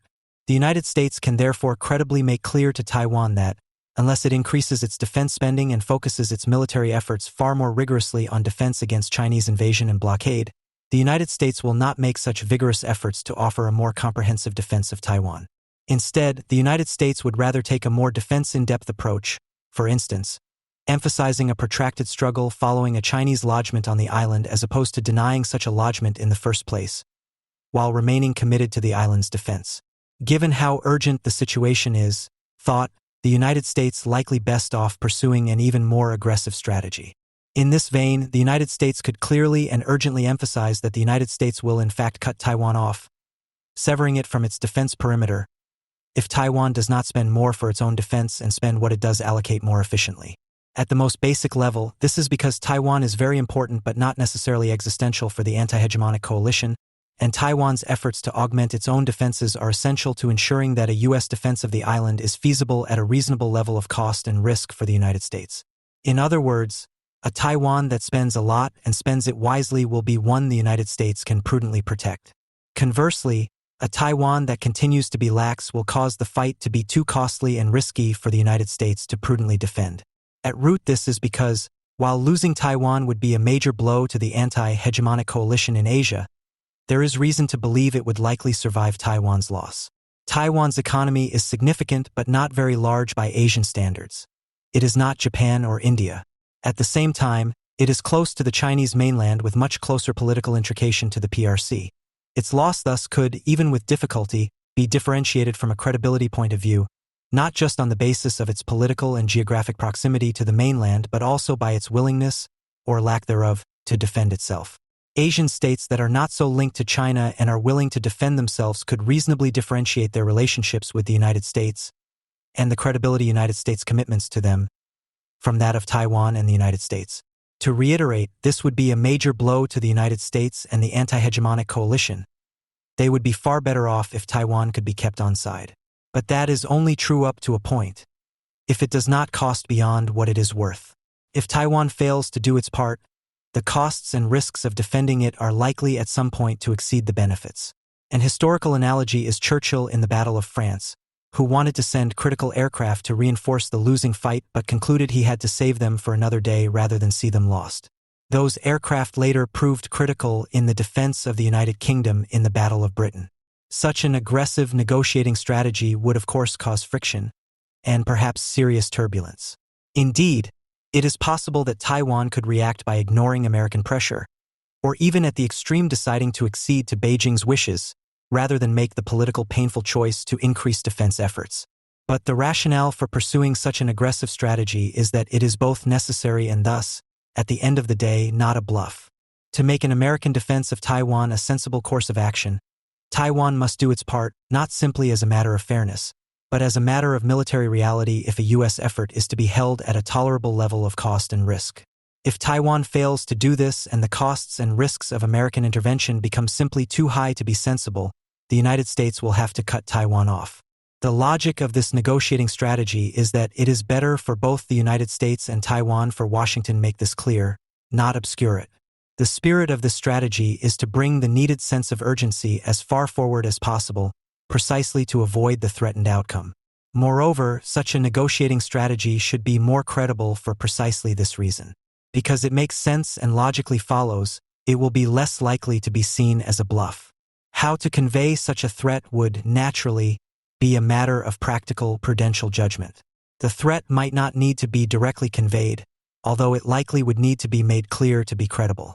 Washington could start by keeping the threat private and held to discreet government channels. If Taipei continued to be recalcitrant, the United States could broaden the message to a larger Taiwanese audience. The logic of the latter would be to bring adequate political pressure in order to generate the needed changes. From a political ideological lens, Taiwan's lassitude on its self-defense is also puzzling. Taiwan does not lack for political, intellectual, and ideological sources of effort for its self-defense against China. On one part of the Taiwanese political spectrum, the legacy stems from the Kuomintang, the anti-communist political party that fought the civil war against Mao and continued the struggle for decades from exile in Taiwan. This should suggest that this part of the spectrum in Taiwan would favor standing up to the People's Republic and the Chinese Communist Party, and would be comfortable in allocating effort to a strong defense in that direction. Meanwhile, on the other part of the political spectrum in Taiwan, there is a strong commitment in the Democrat Progressive Party to, even if not always independence, at least clear autonomy from the mainland. This too would suggest stronger support for an anti-communist or anti-mainland posture. Upon closer inspection, however, the situation appears less surprising. While the Kuomintang was anti-communist, it was also a Chinese nationalist party. Chiang Kai-shek fervently clung to the notion that he and his government were the legitimate government of China, after all, not of Taiwan. Those with Chinese nationalist leanings on Taiwan may observe China's meteoric rise to power and the marked decline in the genuinely Marxist-Leninist ideological element on the mainland, even with Xi Jinping's partial revival, and judge it to be acceptable, even desirable, for Taiwan to unify with the great rejuvenation of the Chinese nation. Perhaps unsurprisingly, then, KMT-aligned politicians and policymakers have tended to underestimate the Chinese military threat. This has had a significant impact on Taiwan's readiness in part because many of Taiwan's senior military leaders fall in this camp.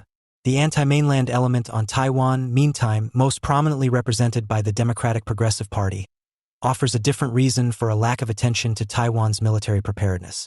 The DPP was historically an anti-establishment, anti-government party, opposed to the nationalist dictatorship of the Chiang Kai-shek and Chiang Ching-kuo years and the elites created and sustained by that administration. As a dissident/outsider party, the DPP has a strong anti-military strain, especially given the traditional conflation of the KMT and the ROC military. The effect of this may have historically made the DPP, generally speaking, less interested in and on the whole less equipped to push for a more vigorous and effective defense posture against the PRC. It is not entirely clear what can be done in the political ideological frame to push Taiwan toward greater action for its own defense, especially in the time frame relevant to material action by Taiwan. The United States could, of course, encourage a sense of obligation among Taiwanese to defend their own homeland, but it is unclear how American efforts would move the needle on that front. Further, Washington could encourage the sense that self-defense is legitimate among Taiwanese, but, again, it is unclear how the United States could materially shift views on Taiwan on this issue of fundamental, elemental survival. Perhaps the most significant way Washington could promote a stronger support for defense among Taiwanese would be to promote a kind of glory that Taiwan stands as the vanguard of freedom and that its efforts to defend itself are watched and admired by free people around the world, in the vein of what is happening in Ukraine. The United States could make a difference in this respect because much of the glory Taiwan would receive would come from third parties, including the United States and its huge media market, as well as in other democratic Asian countries and in Europe. From an economic/interest group perspective, Taiwan's lack of concerted effort to arm itself seems rational. Key economic subgroups, especially the powerful semiconductor industry, seem to view their centrality to so many global supply chains as sufficient defense, the so-called Silicon Shield thesis, and/or, as spelled out in the realist lens section above, many of these subgroups may not be entirely opposed to union with the PRC. Without a serious peer rival economic subgroup, the semiconductor industry's overconfidence, ambivalence, or admixture of both about invasion scenarios explains much of Taiwanese behavior. Proposed strategies. While President Tsai Ing-wen has made developing Taiwanese state-backed defense primes a policy focus, direct positive alignment efforts may assist in accelerating this process. Further, the financial resources behind such a line of effort might galvanize support from sympathetic political and economic subgroups for a much more rapid build-up, building upon the nationalistic and patriotic posture of the defense industry. Indirect positive alignment strategies might not make sufficient material difference, given the lack of ready economic subgroup allies to counter TSMC's political power. However, the United States might be able to underwrite and accelerate President Tsai's new southbound policy, which aims to reduce Taiwan's economic dependence on the Chinese market by pivoting toward ASEAN markets. Such efforts by the United States could be linked with promises from economic beneficiaries to politically support increased defense spending. Direct negative strategies should be certainly employed against the Taiwanese military and defense industry, particularly keyed to guiding production behavior away from exquisite systems and toward conventional, asymmetric capabilities.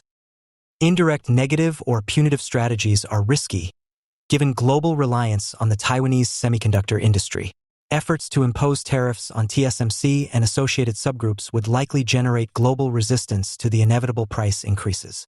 Additionally, U.S. efforts to partially reshore and nearshore its semiconductor supply chains will take time to come to fruition, and further, it is not clear that efforts to accelerate this process or penalize TSMC would make a timely, material difference in Taiwanese defense efforts. To the degree that such a strategy might prove fruitful, however, placing tariffs on less powerful interest groups, such as the Formosa petrochemical, chemical, and plastics conglomerate, might provide a first step toward building the requisite critical mass for forming a political coalition for increased defense expenditure. Canada is one of the most significant problem countries from a burden-sharing point of view. While Canada is distant from any immediate threat, it is a significant medium-sized country with a highly advanced economy, a member of the Five Eyes and G7, and has a strong legacy of commitment to collective defense. Yet, contemporary Canada's level of defense spending and willingness to take on significant defense obligations is very low. Bringing Canada up to, for instance, UK levels of defense spending and effort, its historical bar, would lead to a major increase not only in Canadian effort but constitute a material contribution to Allied security. Historically, Canada was one of, indeed, perhaps the single most prominent contributor to collective defense efforts. Despite its relatively small size, Canada heavily mobilized throughout both World Wars and made major contributions to victory in both of them. Indeed, it is worth noting that, while American contributions to the Second World War receive a lot of attention, Canada entered the war along with the United Kingdom and France in 1939, fought as part of the Allied cause throughout the war, and played a significant part in the Allied victory. As a symbol, America and Britain, two great powers, each took 2 beaches on D-Day, but much smaller Canada took 1. By the end of the war, Canada had one of the world's top 5 navies. The story was much the same in the First World War. Meanwhile, Canada contributed forces to the defense of European NATO during the Cold War. There is therefore a very strong Canadian tradition of making major contributions to collective defense. Canada does have immediate security concerns in the Arctic, where receding ice is making new natural resources and shipping lanes available. The Arctic's increased strategic importance has been accompanied by a major Russian military buildup in the region. As a result, some voices within Canada are calling for a more robust defense to protect the nation's Arctic interests and sovereignty, with the invasion of Ukraine creating a new sense of urgency around potential Russian aggression. Yet Canada's contributions to collective defense since the end of the Cold War have been far more modest. Today, Canada spends only roughly 1.4% of its GDP on defense, well below the levels of the Wales Summit Pledge, and contributes relatively little to collective defense efforts. Given Canada's sophistication, relatively significant size, and legacy, getting Canada to spend and do more would make a material difference and thus should be a priority for U.S. burden-sharing policy. From a realist point of view, Canada's relative lethargy on defense is easily explicable. Canada is separated from most of the world's major military powers by 3 major oceans. The only one that can plausibly threaten it seriously is the United States. But given its positive, stable relationship with the United States, America's territorial satiation, and the manifest lack of a threat Canada poses to America, Canada needs spend very little on defense to ensure its security. Moreover, there is very little the United States can do to affect that perception. It cannot plausibly make Canada materially less secure without making itself less secure, given Canada's neighboring position. To take one obvious example, drawing back the North-Comnorad relationship with Canada would make America itself less secure. Proposed strategies. Because of this, it is hard to conceive of realist strategies that would help move the needle with Canada. The issue of Arctic sovereignty could be used to urge for a more robust Canadian defense, though it may be difficult to pass the buck to Canada on the Arctic security when the United States has territory in the region as well. Overall, encouraging Canada to take more responsibility for the Arctic, however, appears to be one of the most promising realist-oriented strategies to pursue with Ottawa. While there may be tensions involved, on the whole it is an area about which Canada cares deeply and where it is well positioned to take on more of the burden. Canada's dominant political ideological milieu can be described as broadly liberal/social democratic. While there is a strong moral/humanitarian element to Canada's relationship to the outside world, military power and geopolitics have largely fallen out of view in the Canadian political consciousness. Canada's small military is relatively obscured from most of Canadian society, and Canada has not participated in a major conflict since Korea, or in some ways the Second World War. Accordingly, from a burden-sharing political ideological point of view, Canada is a hard nut to crack. That said, Canadian political culture has a strong streak of sympathy as well as, at least traditionally, a duty orientation. Canada prides itself on being a moral leader in the world. At the same time, traditional stereotypes emphasize the dutiful character of Canadians. Proposed strategies. In light of these factors, burden-sharing strategies that emphasize the moral obligation and sympathy elements seem most likely to resonate in Canada. From an economic/interest group perspective, Canada's historically low defense spending levels are completely rational. Given its very modest defense industry, boasting only one member of the top 100 global defense primes, Canadian subgroups with interests in increased defense expenditure are, in relative terms, politically weak. Declining post-Cold War global defense budgets, combined with the size and power of defense prime competitors in the United States for potential market, have ensured this continued weakness. Further, given Canada's relatively secure geographic position, it lacks a ready-made political subgroup interested in seeking greater defense efforts. Proposed strategies. Given Canada's relatively modest defense industry, direct alignment strategies are unlikely to make a significant difference, especially in a timely manner. However, direct negative or punitive alignment strategies may prove effective, especially if deployed against subgroups attached to Canada's important energy export industry. Due to the Russo-Ukrainian war's effects on oil prices and, relatedly, resurgent interest from U.S. producers in expanding domestic production, pressure might profitably be applied to Canadian subgroups tied exporting oil and natural gas to U.S. clients. France is one of America's more significant allies. It is one of the world's largest economies and a political leader in Europe. Moreover, despite being by all accounts highly secure, France fields one of NATO Europe's two most advanced and significant militaries, including one of its two nuclear arsenals. France spends a relatively significant amount on defense and, even more, employs that military abroad. It is an active leader in foreign and security policy in Europe and the European neighborhood. France is therefore the opposite of a problem for the United States from a burden-sharing perspective. While Washington and Paris have famously disagreed on a range of issues, Paris manifestly does well on pulling its weight in defense spending and deployment terms, certainly compared to other European NATO members. Paris is particularly unique among European nations other than the United Kingdom in being willing to take a leading part in military and security contingencies, including controversial ones. France is therefore more of a success story, at least in terms of level of effort and willingness to assume difficult or controversial security roles. Yet France might plausibly do more, given its historically rooted and oft-expressed grander ambitions. From a realist point of view, it is not self-evident why France is willing to spend more on defense and take on more significant and often controversial military and security roles. France faces no serious higher-order threats to its security. Its neighbors, while rich and significant economies, lack anything like the military means to attack or coerce France. It therefore could plausibly be as secure with a smaller and less active military. A more persuasive realist account would emphasize that France has ambitions for influence and power beyond its borders that a strong military, Paris believes, may help facilitate.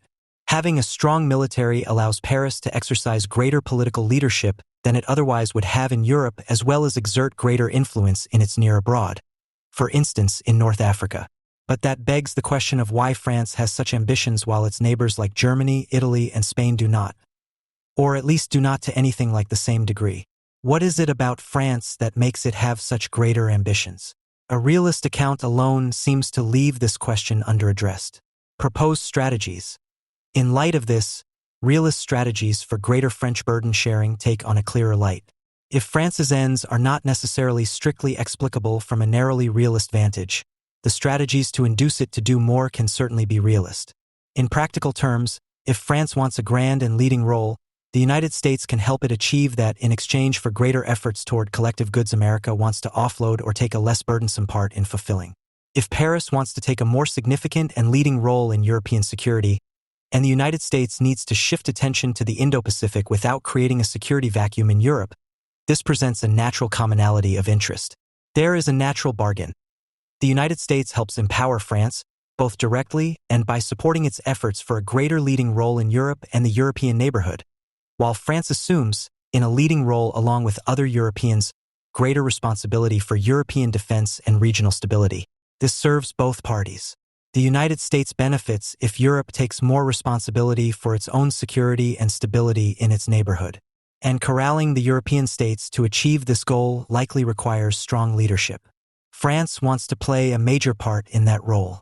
At the same time, France needs the United States to attain a leading role in Europe. On its own, France lacks the material resources to command such a leadership role. Moreover, there is substantial skepticism about French leadership among many European states, skepticism that has, if anything, intensified in the wake of Russia's invasion of Ukraine. The United States can help bridge over these difficulties on both the material and political sides. In practice, this can take several forms. For instance, the United States can encourage and support Frenchmen taking on more senior positions and role in NATO, including in the military command.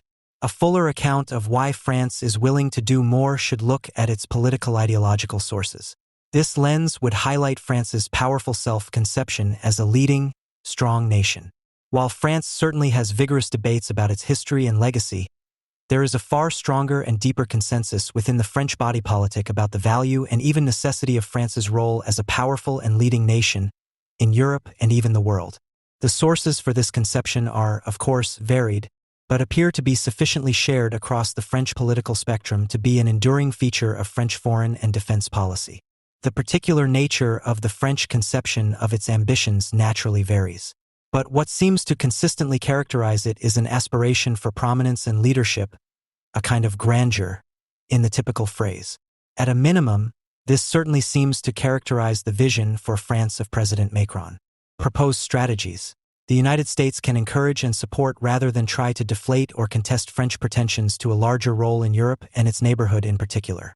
Instead of taking a rivalrous position toward Paris ambitions, in other words, the United States should instead encourage it. This would not be in a general frame, but rather in Europe. The United States would not encourage a French third pole, which would be self-defeating, but rather encourage France to conceive of its leadership role within a larger transatlantic condominium, with the United States and Europe aligned overall, including on China, but with France playing a leading role in Europe and its neighborhood. From an economic/interest group perspective, France's relatively forward posture on defense spending, at least in relative terms, is entirely rational. Still a consistent top 5 defense industry globally, France has long played a key role in post-World War II global weapons exports markets. Consequently, defense's share of export GDP and concomitant political capital also grew dramatically, rising from 8% of total exports in 1960 to an impressive 31% by 1990. However, as defense budgets worldwide declined after the collapse of the Soviet Union, so did the relative political and economic fortunes of France's defense industry. While still a major player within France's manufacturing industry, manufacturing itself as a share of French GDP has declined precipitously since the end of the Cold War, dropping from about 15% of GDP in 1990 to less than 10% by 2020, taking a backseat primarily to the financial industry. Despite President Macron's concerted efforts to re-empower the subgroups tied to the French defense industry as part of a more robust European defense posture, his diminished political power in recent elections poses a challenge for coalition building. Proposed strategies. Given the high-level support from President Macron, the U.S. task in France should simply be to increase the marginal political bargaining power of subgroups tied to the French defense industry, a goal that leaves all options on the table. Positive approaches, especially direct positive approaches, could prove useful in expanding the real purchasing power of the French defense budget, especially as French defense primes are negatively impacted by inflationary pressures. Indirect positive approaches may prove less effective, given that the powerful financial and pharmaceutical sectors compete directly with U.S. counterparts. Direct negative or punitive approaches may be advisable in some circumstances, but per above sections, the French industrial base and procurement processes should be given fairly wide latitude in arming both Europe's Eastern Front and supplying regional contingencies, including operations in North Africa.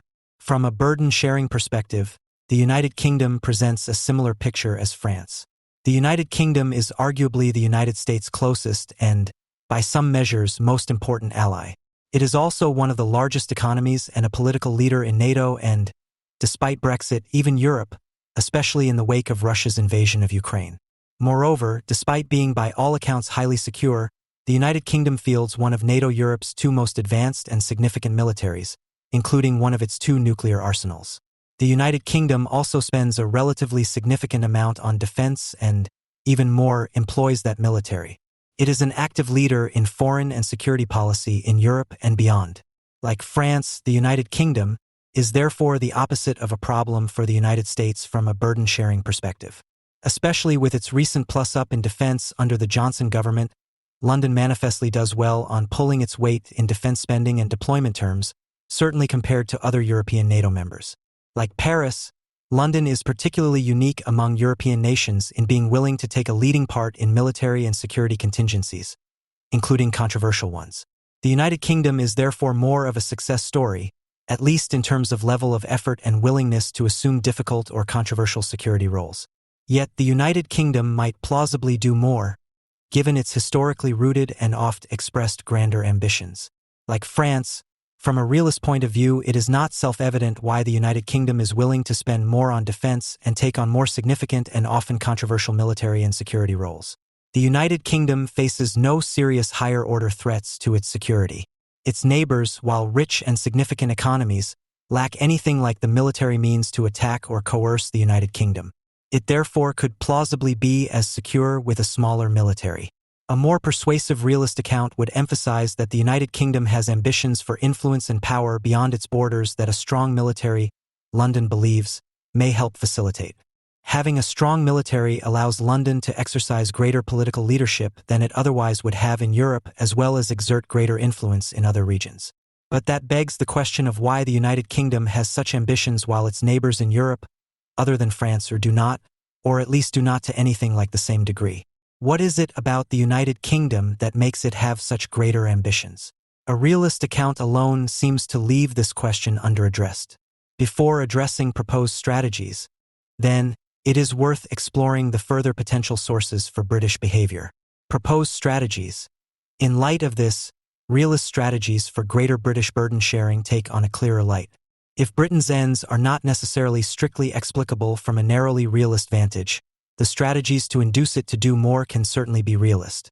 In practical terms, if the United Kingdom wants an important leading role, the United States can help it achieve that in exchange for greater efforts toward collective goods America wants to offload or take a less burdensome part in fulfilling. If London wants to take a more significant and leading role in European or global security, and the United States needs to shift attention to the Indo-Pacific without creating a security vacuum in Europe or other regions such as the Middle East, this presents a natural commonality of interest. There is a natural bargain.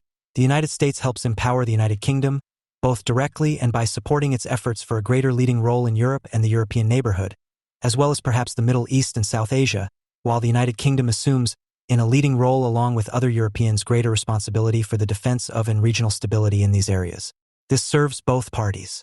The United States benefits if Europe and these other regions takes more responsibility for their own security and stability in its neighborhood. And corralling the European states to achieve this goal likely requires strong leadership. The United Kingdom wants to play a major part in that role. At the same time, the United Kingdom needs the United States to attain such a leading role. On its own, the United Kingdom lacks the material resources to command such a leadership role. The United States can help bridge over these difficulties on both the material and political sides. In practice, this can take several forms. For instance, the United States can encourage and support Brits taking on more senior positions and role in NATO, including in the military command. It can also mean supporting British efforts to handle regional contingencies, such as in the Middle East and South Asia. A fuller account of why the United Kingdom is willing to do more should look at its political ideological sources. This lens would highlight the United Kingdom's powerful self-conception as a leading, strong nation dedicated to advancing the international good. While Britain certainly has vigorous debates about its history and legacy, there is a far stronger and deeper consensus within the British body politic about the value and even necessity of the country's role as a leading nation and contributor to international goods in Europe and even the world. The sources for this conception are, of course, varied, but appear to be sufficiently shared across the British political spectrum to be an enduring feature of the United Kingdom's foreign and defence policy. The particular nature of the British conception of its ambitions naturally varies. But there is a strong element of a vigorous and moral leadership in British politics about its foreign policy. The United Kingdom has a strong liberal internationalist humanitarian streak in its foreign policy, one that appears strong in the current Truss government. Proposed strategies. In similar ways to France, the United States can encourage British ambitions to a larger role in Europe and its neighborhood in particular. From an economic/interest group perspective, the United Kingdom's relatively forward posture on defense spending, at least in relative terms, is entirely rational. A consistent top 5 defense industry globally, the UK has especially in recent years become a more competitive bidder for foreign defense contracts. However, as in France, declining global defense budgets after the collapse of the Soviet Union have led to diminished relative political and economic capital for the UK's defense industry. While still a major player within the UK's manufacturing industry, manufacturing itself as a share of British GDP has declined precipitously since the end of the Cold War, dropping from about 17% of GDP in 1990 to less than 9% by 2020, ceding ground primarily to the London financial industry. Unlike in France, however, subgroups tied to the UK defense industry do not currently have a clear political champion. While conservative governments have in recent years increased the defense budget only modestly, the Labour agenda has focused its efforts on increasing social and green infrastructure spending rather than defense. Recently, however, the latter may be changing course. Proposed strategies. The United Kingdom, like the United States, has a political culture recently reawakened to the deleterious economic consequences of deindustrialization, especially in particular regions. Renewed industrial activity, fueled by greater defense spending, could become a key platform plank for either major UK political party, something Labour has shown a particular interest in as it attempts to regain seats in their traditional territory that voted for Brexit. In light of these developments, US approaches should likely avoid direct negative or punitive alignment approaches, and instead encourage the political salience of the defense spending issue via direct positive alignment approaches. Such an approach might encourage a bipartisan consensus and competition on spending increases in an effort to win back voters in deindustrialized regions. China's rise as a strategic adversary and maritime power has finally triggered much-needed introspection and shaken America out of a multigenerational hibernation. The U.S. maritime industrial base, MIB, faces a Chinese counterpart hundreds of times larger in both shipbuilding capacity and commercial orders. China's penetration of U.S. ports through Xi Jinping's military-civil fusion strategy, exploiting dual-use technologies such as smart cranes, gives the Chinese MIB an additional edge, revitalizing America's maritime industry to compete and win in a global economy saturated with non-market actors requires dramatic and rapid changes. Rather than chasing politically expedient solutions wrapped in nostalgia, we must look deeper into our past and further into our future to find the path to victory. A successful U.S. maritime strategy must prioritize attracting capital and lowering regulatory burdens to amplify America's technology and geography advantages. This new approach also requires shifting focus from often costly supply-side policy levers to demand-side development of the customers of the future.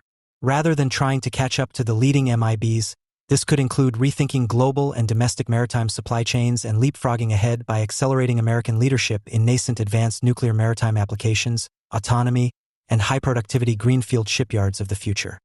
President Trump has made clear that the status quo that facilitated America's maritime decline must cease immediately. We will not be able to legislate or fund our way out of this problem within the legacy maritime policy patchwork. Large-scale commercial production will require significant buy-in from markets and the private sector as well as political leadership. Although we cannot control the actions of our adversaries, we can mobilize to defend ourselves from their predatory policies. This will require using the weight of our economy to impose costs on them while cooperating with allies to rebuild American heavy industries.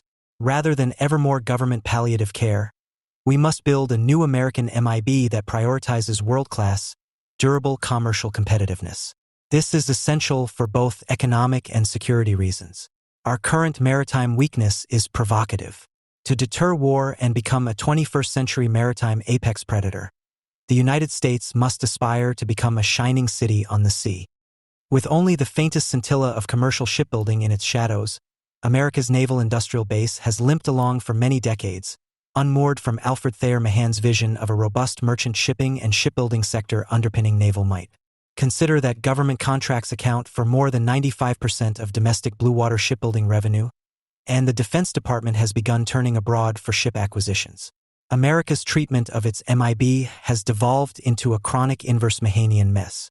A new course is needed to ensure access to the world's oceans, sustain a wartime economy, develop self-reinforcing domestic supply chains, and build and maintain the fleet needed to, ideally, prevent and, if necessary, win a war in which the naval theater will likely prove decisive. The rise and fall of great maritime powers is shaped by the customer of the future. There is a significant first-mover advantage to MIBs that correctly identify and foster new technology, high productivity, and continuous improvement, thereby helping craft the next growth market. Maritime ecosystems optimized for government contracts never truly thrive. When a nation's MIB is overwhelmingly reliant on a government monopsony, the upper bound of growth and dynamism is quickly stunted by political whimsy that becomes self-reinforcing. In other words, the MIB adapts to its leading customer. When a shipyard's goal is to attain government contracts, it becomes very good at attaining government contracts. When a shipyard's goal is to build ships, it becomes very good at building ships, in turn attracting customers, domestic and foreign. By extension, nations that prioritize MIBs capable of developing competitive products and services that answer the needs of vast future markets achieve escape velocity from government dependence. Given the boom and bust cycles of shipbuilding and maritime trade, national support still often plays a meaningful role in sustaining MIBs. To a greater degree than the dollar figure, the way such support is crafted, and to what end, has influence on the trajectory of a nation's MIB evolution. Long-term, durable growth results from purposely orienting subsidies and supporting policies away from a government monopsony toward the creation of competitive global market demand. To envision a program of government support and identify the starting points for rebuilding, we must first revisit how our MIB fell into its chronically diminished state. The same factors that allowed the American MIB to thrive and dominate globally in the 19th century allowed the British and, later, Japanese and Korean MIBs to gain market dominance in the 20th. In the past 2 decades, China has usurped this mantle of maritime industrial and logistical dominance, with much graver consequences for the free world. An effective American strategic response today must internalize these factors, building commercial competitiveness rather than confounding it. The United States enjoyed nearly a century-long maritime rise after its founding. American shipping and shipbuilding thrived, supporting the young country's strategic goals and commercial interests, buoyed by the continent's vast resources and seafaring culture. In the age of sail, the United States innovated into dominance with a large, reliable, and fast-moving fleet backed by productive, cost-competitive domestic shipyards. Command of expansive domestic and global trade lanes generated self-reinforcing growth and spread American influence abroad. The early Republic's sleek and elegant clipper ships efficiently connected global trading markets, offering the fastest, most attractive option to shippers around the world. This early dominance ran into a wall at the confluence of the Civil War and the British innovation of steam propulsion and metal hulls. As war gave way to Reconstruction, American commercial shipowners began to see the writing on the wall. Those who had kept ships in the fight lost fleets and crews to battles. Those who had changed flags to preserve their ships in international commerce were confronted with new laws labeling them traitors for doing so and prohibiting return to the American flag. With a much smaller fleet and an MIB in denial about the inexorable evolution away from wood and sail, America lost its commercially dominant position. Entering the 20th century, the United States was effectively one of many players in commercial shipping and shipbuilding. With some notable exceptions, Alfred Thayer Mahan's contemporaneous writings were dismissed domestically but embraced overseas. Kaiser Wilhelm II declared that he was not just reading Mahan's The Influence of Sea Power upon History but trying to learn it by heart. Germany's unrestricted submarine warfare in World War I not only triggered American entry into the conflict but also illustrated how the American MIB had become woefully inadequate.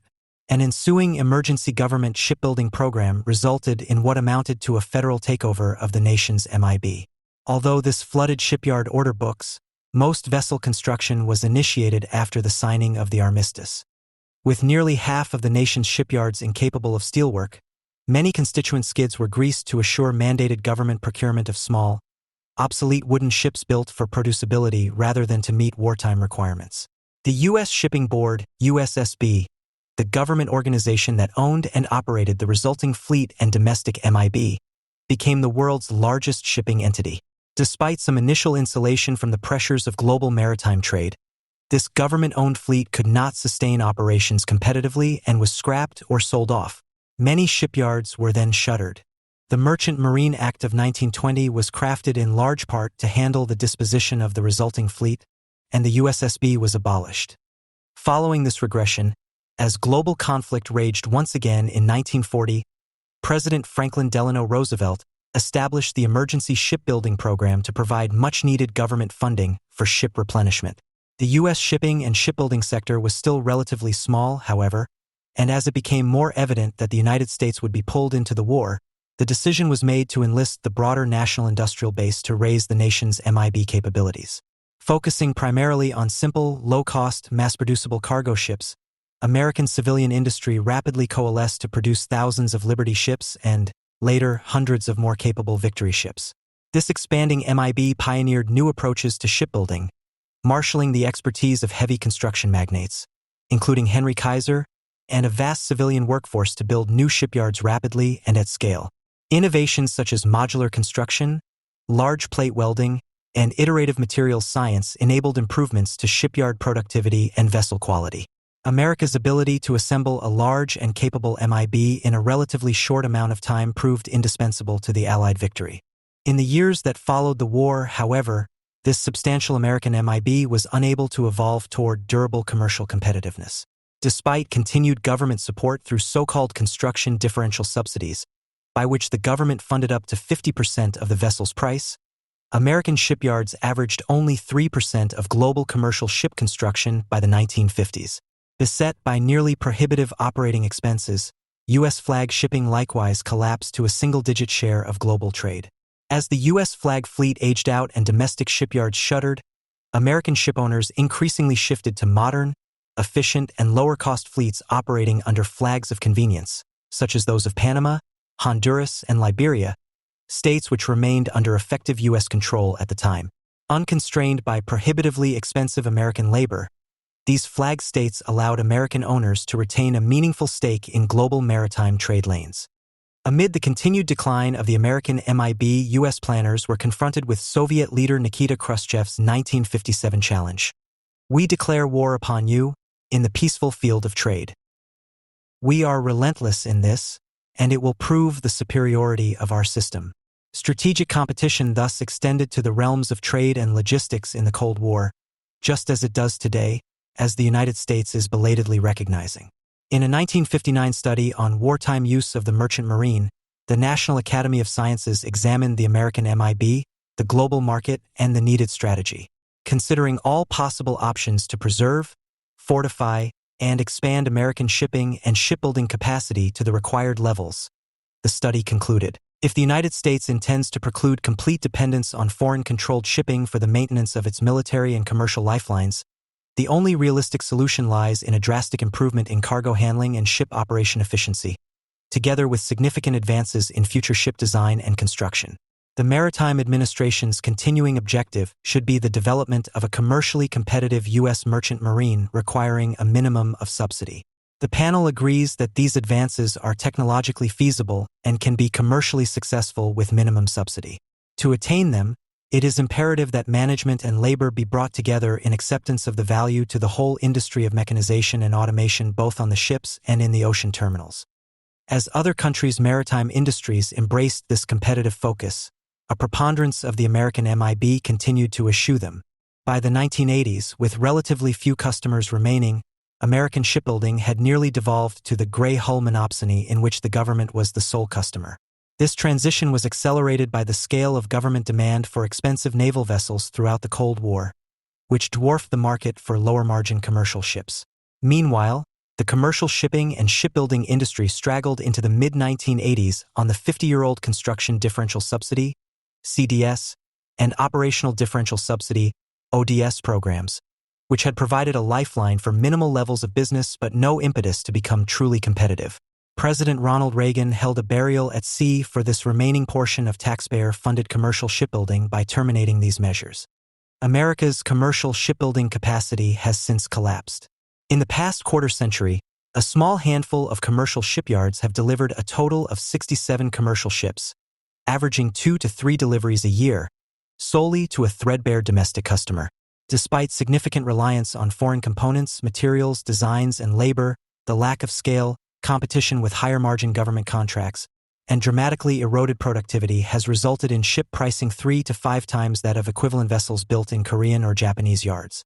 Rather than large block orders that justify capital investments, forced low-volume orders have become the best that this critical industry can hope for.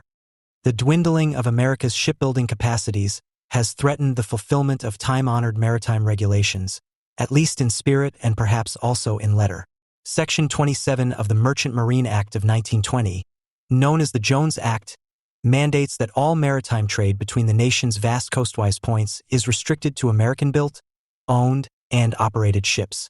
The Act's stated purpose, to provide for robust domestic supply chains and to expand American commercial shipbuilding capacity, remains as noble and necessary as at the time of its passage. 1T is necessary for the national defense and for the proper growth of its foreign and domestic commerce that the United States shall have a merchant marine of the best equipped and most suitable types of vessels sufficient to carry the greater portion of its commerce and serve as a naval or military auxiliary in time of war or national emergency, and to do whatever may be necessary to develop and encourage the maintenance of such a merchant marine. Policies should be measured not by their stated intent but by their outcome. This is especially true in the case of laws trapped in silt for over a century. The law's namesake author, Senator Wesley Jones, knew this and made clear that it must continually evolve and should never detract from the nation's maritime trade capabilities. In his words, there may be provisions in the Act that ought not be there. As the American MIB retreated from competition in global trade, it found solace in the backstop provided by the Jones Act's protected domestic market. Following a century of policy inertia, however, this backstop has been eroded into near oblivion. Although there are many unpowered barges and smaller vessels in the domestic trades, the Blue Water Fleet, the growth and maintenance of which was a central purpose of the law, has hit rock bottom. Deprived of competitive forces and with an MIB that aggressively pivoted to higher-margin government ship construction, many of these protected Jones Act trade lanes simply died off and demand collapsed. As the small remaining fleet aged out or priced out of American supply chains, latent demand became dormant demand. Eventually, dormant demand disappeared entirely, vanquishing entire nationally critical supply chains. The ensuing demand destruction of coastwise supply chains reoriented the nation's internal trade geography to accommodate the absence of shipping. Road and rail saw accelerated uptake, becoming dominant even as they often proved to be less efficient. The negative feedback loop caused by such a destructive dynamic eliminated entire heavy industries that once provided countless blue-collar jobs. Interior states have not been immune, as these hinterlands are highly dependent on domestic supply chain connectivity with trade that takes place in coastal markets. Starved of the abundant waterborne commerce readily available abroad, an array of transportation-intensive manufacturing that once thrived in America suffered from immense capital flight. Killing off these supply chains reduced demand for domestically built ships and coastal trade infrastructure, in turn accelerating the gentrification of the American waterfront. Without cargo traffic and without customers, waterfront geography became more attractive as a destination for luxury real estate development than for strategic industrial capacity. Domestic trade and supported industries gave way to imports of higher-value goods from abroad, while America's exports decomplexified to favor primary goods and commodities that are far less dependent on complex domestic maritime supply chains. This cascading deindustrialization has served the interests of America's adversaries and must be accounted for in the development of 21st-century American maritime policy. Despite being the sole buyer of domestically built blue water ships, Blue Water Jones Act carriers have in some ways become hostile customers. A quick review of SEC filings or investor calls reveals a strong bias against building new ships and expanding trade lane capacity at almost any cost. Where the numbers work, retired Jones Act ships are sometimes replaced by smaller, less capable, and less efficient, but cheaper to build and operate vessels known as articulated tug barges, ATBs. ATBs are superior to conventional tug and barge combinations but far less efficient and capable than self-propelled ships. These tugs also eliminate the military utility and sealift-qualified mariner billets of self-propelled ships. In other words, the very dual-use capability that is supposed to justify having this protected market is effectively undermined. The Jones Act has become the politically immutable nucleus of various supporting policies and lobbying organizations orbiting the American MIB. The problem is not so much the law itself, in some senses, it may not have been protectionist enough, but rather the almost religious adherence to its stasis and the accompanying misinformation and corruption that have plagued the MIB as a result. This unfortunate system may generate more jobs for lawyers than for blue water shipbuilders or sealift-qualified mariners. Rather than protecting the sector by promoting growth and prosperity, the Jones Act has become political fentanyl. Anytime interest in modernization arises, the Jones Act lobbies quickly circle the wagons to fend off even constructive challenges to the status quo. Today, the nature of U.S. steel imports reveals how the decline of maritime capabilities has contributed to deindustrialization. The United States is the world's leading exporter of scrap metal by a massive margin, and yet we are a net importer of steel. As nearly 20 million tons of scrap metal congeal in American ports, our coastal mini-mills cannot exploit domestic sources of this commodity for lack of Jones Act qualified ships to transport it. In fact, there is not one single bulk carrier in the Jones Act fleet. The cargo simply can't return the margins needed to compensate for the massive capital and operational expenses. So, rather than connecting these domestic coastal supply chains, America is relegated to shipping scrap metal for pennies on the dollar to Turkey and China, which then reinforce their own heavy industries to build ships, shipyards, and value-enhancing infrastructure. Meanwhile, the Jones Act restrictions not only pulverize U.S. supply chains, but also deprive American shipyards of domestically produced steel. The economic realities of our nearly extinct commercial blue water MIB nonetheless compel the U.S. government to violate the Jones Act's spirit. The Department of Defense today is turning to the second-hand, foreign-built market to purchase auxiliary sealift ships. Procuring domestically has become untenable. There are only 3 remaining domestic commercial yards capable of producing large blue water vessels, and these yards have extremely limited build capacity, with prices 26 times the cost of foreign vessels. In March 2025, naval analyst Ron O'Rourke testified before Congress that, at this point, any increases in domestic commercial shipbuilding will come at the expense of naval shipbuilding. Competing for overlapping resources now requires an unfortunate triage that cannot be resolved unilaterally. This should be a wake-up call. The Chinese government is fully aware of the MIB's depleted state, a reality that compromises the credibility of American deterrence, and is counting on politics as usual to obstruct any strategy of renewal.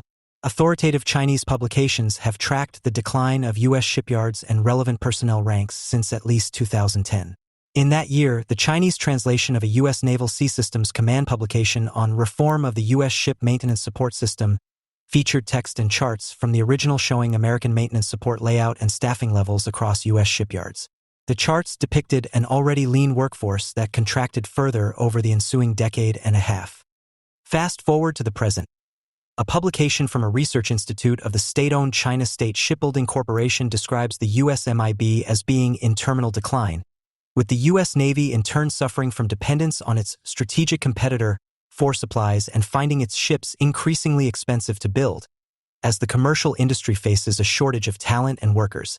Thus, our hollowed-out MIB is exposed to the world, recognized by allies and adversaries alike. A healthy maritime industrial base features many positive feedback loops. While military ships are very different from commercial ships, in lean years for commercial shipbuilding, civilian shipyards can be converted to produce some classes of military vessels, a dress rehearsal for wartime conversions.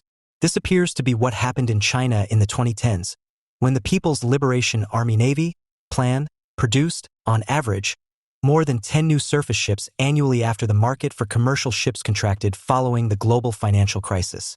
But China was only able to surge its naval shipbuilding because it spent the previous decade planning and acting to position its MIB for commercial dominance. In 2002, Zhu Rongji, then premier, set a goal of becoming the world's #1 shipbuilder by 2015.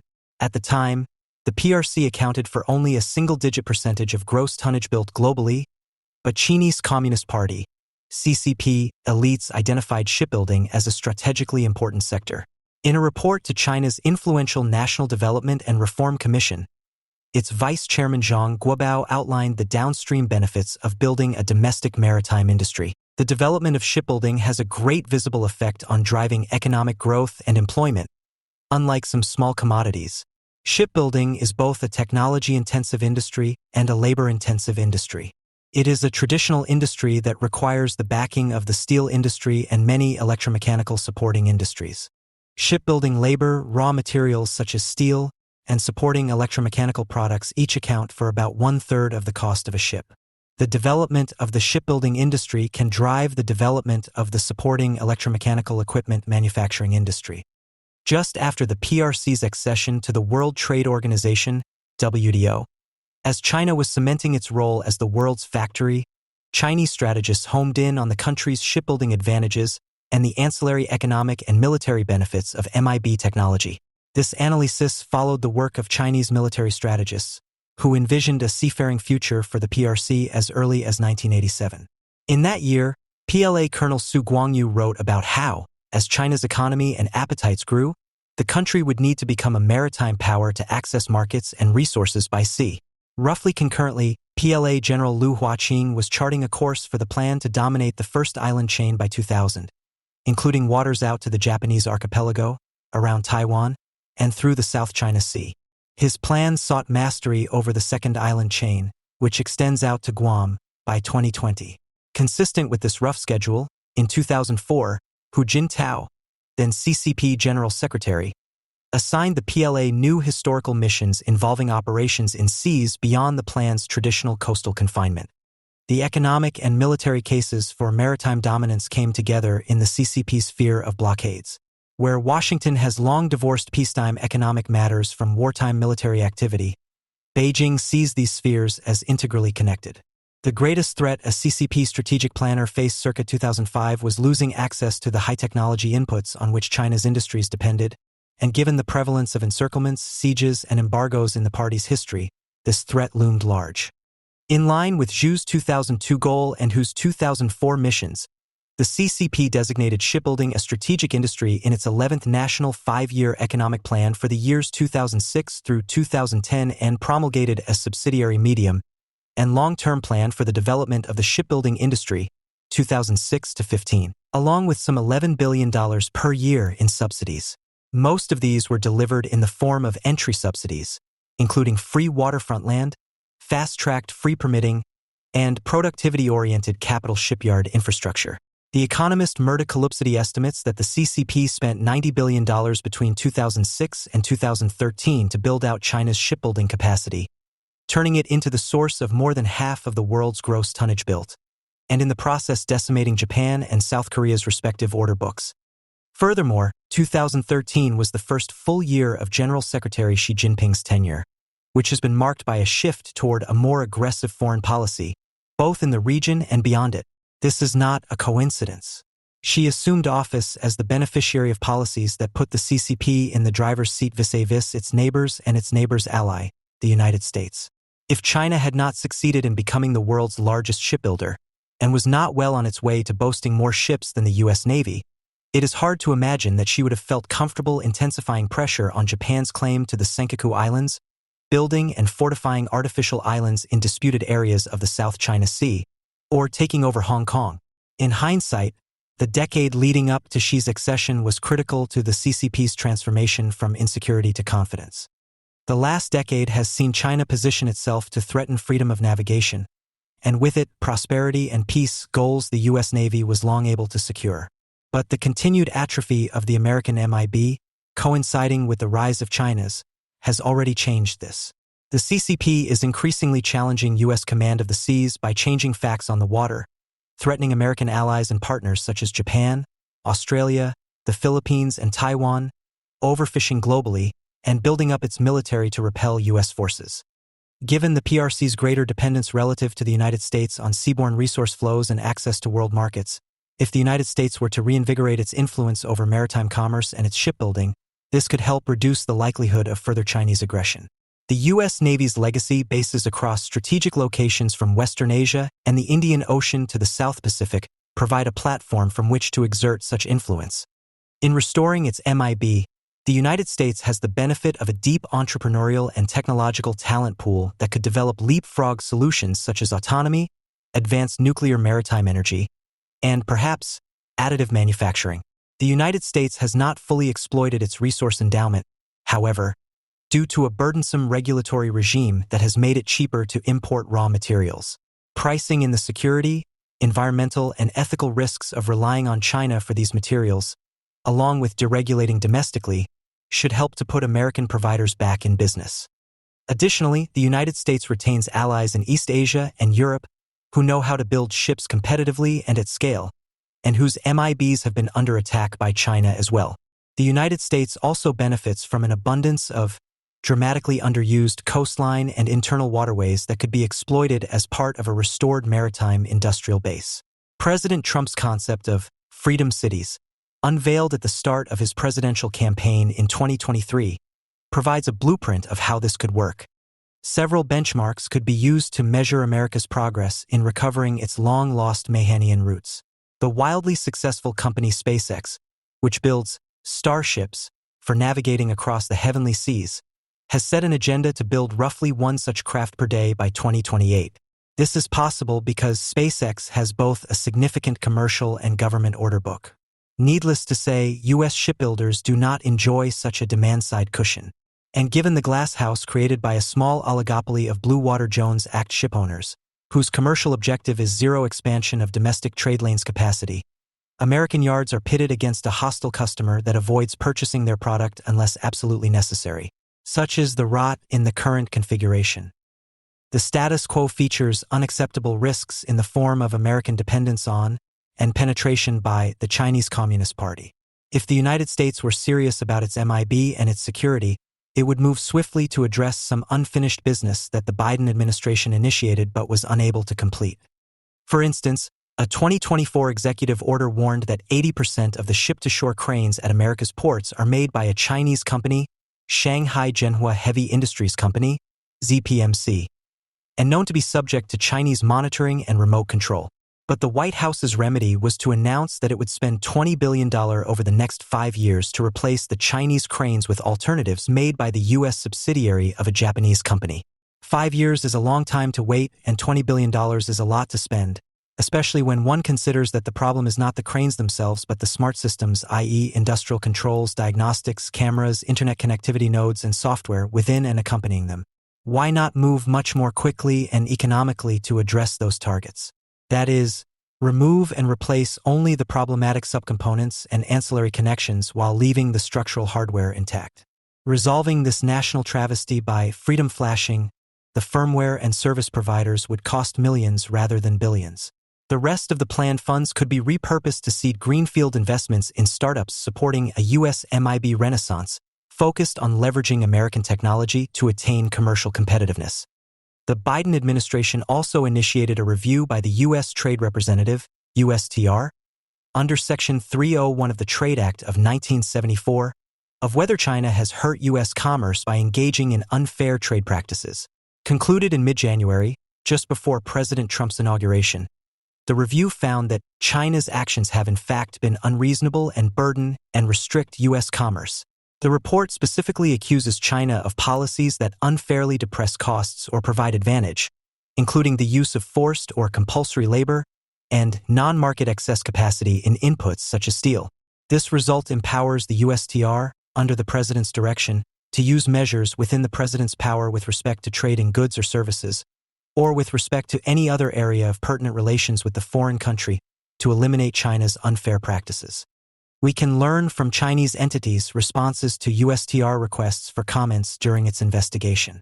They consistently denied any role in the decline of U.S. shipbuilding, contrary to the USTR's conclusion, while threatening that any remedial action would backfire against the United States by imposing costs on U.S. consumers, exporters, smaller ports, etc. At the same time, they depicted China as a friendly and cooperative partner. Call it the fatal attraction school of diplomacy. Chinese MIB operators' boasts about their subnational relationships in the United States should also have raised flags. For instance, a submission from the China Chamber of Commerce for import and export of machinery and electronic products, CECME, referred to its long-standing and friendly cooperative relations with relevant U.S. government agencies and social institutions, such as the United States Trade and Development Agency, TDA, the California Governor's Office of Business and Economic Development, GOBIZ, the Michigan Economic Development Corporation, MEDC, the Bay Area Council, the Los Angeles Regional Export Council, LARXC, the Milken Institute, as well as the American Chamber of Commerce in China, AmCham China. CECME is not registered as a foreign agent with the Justice Department, but it is participating in U.S. policy deliberations as a national and non-profit social organization. Meanwhile, its party secretary plays host at international forums in China organized by the Ministry of Commerce to promote Chinese business interests. In addition to these long-standing problems, there are threats that the United States has not even begun to address, or that the last administration exacerbated rather than countered. These include letting Chinese representatives dominate standard-setting bodies and then shackling U.S. shipbuilding to Beijing's preferred energy efficiency requirements. Mortgaging America's maritime future to Made in China green solutions is neither environmentally nor strategically sound. Another particularly egregious example is the pattern of American shipowner preference for and reliance on Chinese state-owned shipyards for maintenance of Jones Act and other U.S. flag ships. COSCO Nantung Shipping Shipyard counts Jones Act companies as reliable, lucrative customers. Because of the prohibitive expense of fleet recapitalization in domestic shipyards, Jones Act carriers routinely choose to conduct major overhauls and service life extensions for obsolescent vessels, and they turn to China's cheap but capable state-owned shipyards to perform this work. Ships that would otherwise have been scrapped due to age and decrepitude instead undergo overhauls so extensive that they sometimes exceed the value of new builds in allied shipyards. Since the cost of this annual work can reach the hundreds of millions of dollars, it is likely that these Jones Act carriers in some years contribute more to the Chinese MIB than they do to the American MIB. For the privilege of paying Chinese shipyards, Jones Act companies risk introducing Chinese signals intelligence monitoring or sabotage capabilities into American vessels. Not to mention the fact that placing American merchant mariners aboard potential auxiliary sealift assets, sometimes for months at a time under an adversary's control, is a disservice to the nation. While the Draft Ships for America Act increases the existing tariff on foreign shipyard improvements, the correct amount of permissible work in adversary shipyards is zero. Pouring American capital into China's MIB while throwing galas and paying for high-end lobbying with the savings to prevent competition and evolution is shameful. Although the inefficiency and political indolence that have bankrupted U.S. shipbuilding have many fathers, maritime groups backed by Chinese money are an underappreciated problem. U.S. federal and state governments have only recently begun to recognize and counter CCP subnational interference, which the party calls United Front work. In 2020, during the first Trump administration, the State Department issued a warning, and this was followed by a 2022 publication from the Biden administration's National Counterintelligence and Security Center. Both documents highlight the insidious role of sister city agreements, through which Chinese intelligence-linked United Front bodies seek to co-opt and corrupt unsuspecting American local leaders. But there has been no warning about the maritime complement of these activities, i.e., friendship port agreements. The first Chinese investment in a U.S. port was in 2001 at the Port of Los Angeles, which has since signed 4 more agreements with Chinese ports.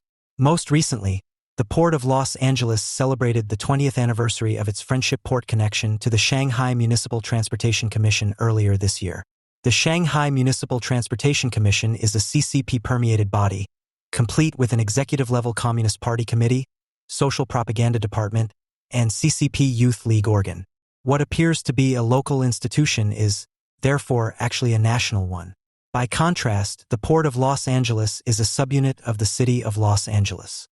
Aside from the Chinese penetration, the rot America faces on the home front is perhaps most evident in the long-term evisceration of our critical domestic maritime supply chains. The fault for this lies with Washington, not Beijing. As a result of a century of unmitigated demand destruction, the Blue Water Jones Act fleet size and composition reflects a retreat into the nation's most inelastic supply chains, or those that exist regardless of price. In other words, the only domestic trade that can move aboard these nominally American, but, as mentioned, often Chinese-maintained and overhauled, Ships is the trade that has no alternative and must move at any cost. Today, despite our country's incredible maritime geography, there are only about 90 ships globally that are permitted to connect U.S. ocean-going supply chains. This includes approximately 20 relatively small container ships in non-contiguous domestic trade lanes, such as those with Hawaii, Alaska, and Puerto Rico that have no terrestrial alternative, and a balance of the fleet composed of product tankers that have a hammerlock on various internal energy trade lanes. The retreat into these no-fail supply chains has the unfortunate impact of eliminating ships from auxiliary sea lift availability in time of war. Supply chains that have become brittle for lack of a fleet but that must persist during a wartime economy cannot support auxiliary sea lift service. Scarcity thus not only deindustrializes the United States but deprives it of the Mahanian defense in depth envisioned by the Jones Act's authors. As a result, and despite rhetoric to the contrary, the Defense Department no longer presumes a meaningful contribution from the Jones Act fleet for wartime strategic mobility. While an extremely vocal Jones Act lobby is quick to claim that the fleet is right-sized, these claims obscure the difference between blue water ships and smaller vessels, such as unpowered barges. This dynamic has locked out the abundant, efficient, low-cost supply chains readily available to America's competitors. Cooperation with allies could dramatically accelerate the construction of domestic waterborne freight capacity needed by America's vibrant economy. This can be done in a manner that does no harm to what little we have left, while unlocking the vast productive capacity of America's broader industrial base. Rather than continuing the long-standing retreat from global competition and protecting this critical industry into oblivion, American policy should elevate the MIB as an instrument of national power and arm it with every reasonable tool to compete and win. Reality and urgency do not allow for continued tweaks on the margins. Instead, a more comprehensive plan is called for. Step 1 is to confront the political pathologies that have left America all but denuded of an MIB. The Trump administration's creation of a maritime industrial capacity team within the executive office of the president and the introduction of a sprawling bipartisan Ships for America Act reveal Washington's growing awareness of the crisis. While this is an excellent start, the historical lessons must not be lost. Whereas the previous buildups of the American MIB were crafted as wartime emergency programs that died off when government demand subsided, we have the opportunity today to reorient the MIB for durable commercial competitiveness in preparation for the next defense emergency. This will require looking to the future and leading the development of a competitive MIB that attracts and grows a global customer base. The agenda for maritime renewal can be divided into 3 broad categories: Jones Act fulfillment and related regulatory reforms, personnel and governmental reforms, and supporting and accelerating innovation. A Jones Act modernization strategy should prioritize American jobs, block Chinese access, and impel a dramatic domestic modal shift to waterborne freight, connecting our own internal supply chains rather than stifling them.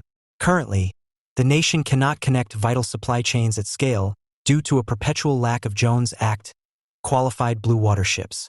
The United States instead exports strategic commodities to competitors at low prices, often importing the same processed commodities at higher prices or finished products that could otherwise be manufactured domestically. Modernization could entail allied-only support to rapidly build up essential domestic maritime supply chains.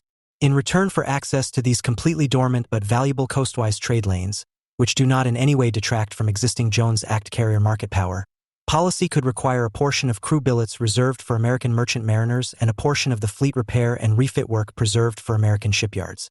Such a policy could be accompanied by the longer-term requirement that a percentage of the admitted fleet be built domestically and require escrow of the related funds before issuance of these allied coastwise endorsements. This would facilitate urgent American reindustrialization while generating commercial demand for its MIB.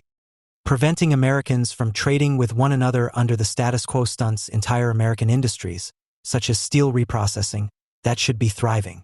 Ending these self-embargoes will drive down imports and reinforce American manufacturing independence. To this end, the Secretary of Commerce, in consultation with the Department of Energy, Department of Interior, and Small Business Administration, should identify domestic supply chains that are critical to national production capabilities but cannot function for lack of Jones Act ships. This includes American scrap metal that should move to America's coastal mini-mills, domestic LNG and LPG, with no domestic geographic restrictions, agricultural commodities, lumber, graphite, and many other valuable strategic commodities that are produced in America. A national maritime reindustrialization program should integrate American efforts with the Allied shipbuilding industrial base, but do so in a way that concurrently builds and reinforces our own ailing MIB. The United States can contribute to saving the Allied MIB from Chinese displacement in return for strategic assistance in rebuilding our own. Such a strategy should concentrate the first wave of MIB reconstruction on dual-use shipyard infrastructure, with graving docks, overhead lift capability, and resilient energy grids that can readily pivot to wartime support. Such investment can provide defense in depth to the integrated Allied MIB by growing critical shipyard capacity outside of adversary range rings. Another area requiring major reform is cargo preference, which refers to the government-mandated use of U.S. flag ships for certain cargo. Whereas this makes absolute sense for the transportation of military cargo, absent continuous full offset subsidization, cargo preference should be thought of as a tax. Smart policy taxes things we want less of, not things we want more of. Instead of penalizing critical American exports, such as the export of LNG, we should apply cargo preference to disfavored imports, such as Chinese imports. Beyond the tariffs, the United States could penalize the CCP's predatory MIB policies by requiring that a portion of any residual Chinese exports be carried aboard American ships. Rather than creating jobs for Chinese mariners and shipbuilders, the price of entry should be creating direly needed jobs for America's mariners and shipbuilders. In addition to increasing demand for American merchant mariners and adding ships to the U.S. flag, this grows a durable fleet of U.S. flag commercial ships in the Indo-Pacific region. Taking a page out of the Chinese playbook, this policy would help mitigate America's strategic disadvantage in low-cost strategic mobility and capacity. Current maritime policy does not reflect the underlying imperative that the United States must work towards slowing China's maritime expansion rather than continuing to subsidizing it. The federal government should start by prohibiting any and all American use of the Chinese MIB. Jones Act carriers, other U.S. flag carriers, and American shipowners must cease pouring American capital into China's shipbuilding sector.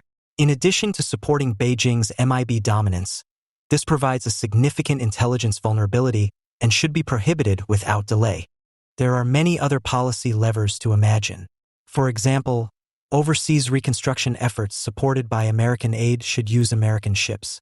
Putative efforts to reconstruct Ukraine or Gaza will require vast logistics, including fleets of ships such as bulkers and tankers, which should not be produced in China and can be produced in American shipyards.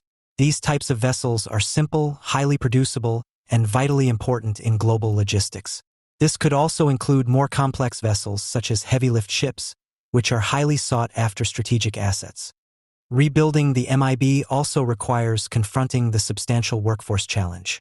As American shipping and shipbuilding capacity has atrophied, so too has much of the expertise and cultural memory. Much needs to be done to restore that lost human capital and to revive a proud seafaring heritage. In order to expand the merchant marine, any policy measure must elevate the stature of the profession and fortify the strategic capability of this vital workforce. For those mariners who are likely to be called upon to sail into harm's way, such measures could include eliminating income tax on underway earnings to align with global practices, providing tax credits to offset licensing and certification expenses, providing joint military interoperability training for communications and convoy operations, opening VA services and benefits to merchant mariners serving in contested operations, formalizing auxiliary sea lift mobilization readiness status with a modern, single-point notification and contact assurance system, and identifying and eliminating bottlenecks in Coast Guard credentialing while restoring hawse-piping for mariners seeking credentialing as officers. It would likewise be prudent to elevate the national influence of our most experienced merchant mariners by recruiting them to serve as policymakers in the executive branch, including at the White House and across the interagency process. Finally, the federal government can authorize fully funded joint professional military education billets for merchant mariners at the nation's war colleges. The American university system produces fewer than 100 naval architects annually. With so few ship designers, the MIB is heavily reliant on foreign expertise for this critical element, and domestic innovation is stifled. Using the Fulbright scholarship model, the Maritime Administration could administer scholarships for aspiring American naval architects to learn at leading Allied naval architecture and marine engineering programs and throughout the top Allied shipyards abroad. Such a program could be extended to the skilled trades within the shipbuilding workforce as well. Not only will this investment in the next generation of American maritime professionals provide essential technical learning, but this cross-pollination will enable lifelong friendships that will be critical in challenging times. The U.S. Coast Guard is an overlooked branch of the armed forces, but one that should now play a prominent role in any attempt to redefine and expand American MIB competitiveness. The USCG is the only branch of the armed forces without a civilian service secretary. Without a dedicated senior civilian political appointee to ensure this strategically vital branch is at all times manned, trained, equipped, and ready for the fight, bureaucratic inertia in the Flag Corps and senior executive service ranks often paralyzes or precludes strategic decisions. This damages national readiness, and because the USCG also regulates the MIB, the resulting glacial pace of certifications, licensing, and innovation serve as an anchor holding back urgently needed reforms. Congress and the executive should work together to establish the office of a Civilian Service Secretary of the U.S. Coast Guard. The federal government could also modernize policy related to the effective U.S. Control Fleet, EUSC. Although U.S.-flagged and U.S.-built ships are rare, thousands of blue water ships across the global fleet are owned by American citizens. Laws on the books allow wartime access to this vast, globally competitive fleet, based on certain combinations of flag state registry and ownership. Attempts to gain any concrete information on this shadow capacity, even from the U.S. government itself, often result in shoulder shrugs. The federal government should determine clearly what these laws mean today and how to ensure access. It should work out deals with American shipowners to incentivize the necessary actions and update laws and regulations accordingly. This starts with easing tax burdens. For U.S. flag carriers, legislators could enact the world's lowest tonnage tax, which would do much to streamline tax compliance. For shipyards, policymakers could extend the most favorable terms for demonstrably American ownership, and the tax code could also be made to incentivize allied investment pinned to competitiveness-enhancing activities, such as American workforce pipeline development through cross-pollination with leading shipbuilding nations. One option for achieving this might be a U.S. flag freedom credit, or a tariff rebate for allied trade that employs U.S. flag ships. Tariffs can be used to increase demand for the American maritime industrial base. Even a nominal reduction can quickly offset the U.S. flag operating expense premium. These incentives for good actors can be applied to craft a proper dual-use fleet composition. For example, a 5,000-car roll-on/roll-off carrier might carry $200 million of cargo. The current annual premium for a U.S. flagship is about $10 million. Therefore, 2 deliveries aboard a newly added U.S. flag carrier that receive a 2.5% tariff rebate would offset the operating differential between U.S. and foreign carriers. The credit could be doubled for U.S.-built ships, providing a powerful incentive to add American-built ships back into global trade, which will be a long-term challenge. Finally, both policy reforms and the upgrading of personnel must work in tandem with the third and final goal, sparking a resurgence of maritime innovation. 70 years ago, Admiral Hyman Rickover's visionary leadership saw nuclear maritime propulsion from an imaginative idea to an operational USS Nautilus in only 4 years. The same year the Nautilus was launched, President Eisenhower commissioned a bold plan to demonstrate to the world the civilian potential of American nuclear technology through the Atoms for Peace initiative, delivering the merchant nuclear ship Savannah only 5 years later. Recalling the lessons of the Eisenhower administration, President Trump and Congress should work with American technologists to commission an NS Savannah of 2030. The United States must take great care to avoid Chinese capture of such breakthroughs in civilian and dual-use technologies. Like many of their Cold War-era contemporaries, Admiral Rickover and President Eisenhower understood the importance of protecting American nuclear innovation. For Rickover, this meant secrecy, and for Eisenhower, investments in counterintelligence. Increased investment in U.S. advanced nuclear technology could provide an avenue for achieving an advantage in the nation's maritime competitiveness. The United States is still home to the world's leading advanced reactor developers, national labs, technologists, and entrepreneurs, and has a distinguished history of creating, fostering, and building the world's most capable nuclear navy. The American innovation ecosystem can be redirected to leverage rapid development cycles. This can be done through a thoughtful streamlining of licensing and certifications to build dominance in maritime energy technology markets. Vast spoils will accrue to a U.S. flag fleet that can operate at faster speeds and without the constraints of refueling infrastructure, immune to the inverse relationship between fleet throughput and fuel prices. In turn, a nuclear-powered maritime sector could unlock advancements in still nascent or hypothetical industries, such as offshore manufacturing, computational processing, large-scale vertical farming, space operations, seabed mining, and many other commercial and dual-use applications. For example, a civil nuclear maritime industry could provide a steady demand anchor for a domestic high-assay, low-enriched uranium fuel production industry, which benefits advanced reactor development broadly. This would galvanize investment in and rapid evolution of the American MIB, while reinforcing the nation's domestic nuclear fuel production capabilities and thwarting adversary domination of yet another critical industry.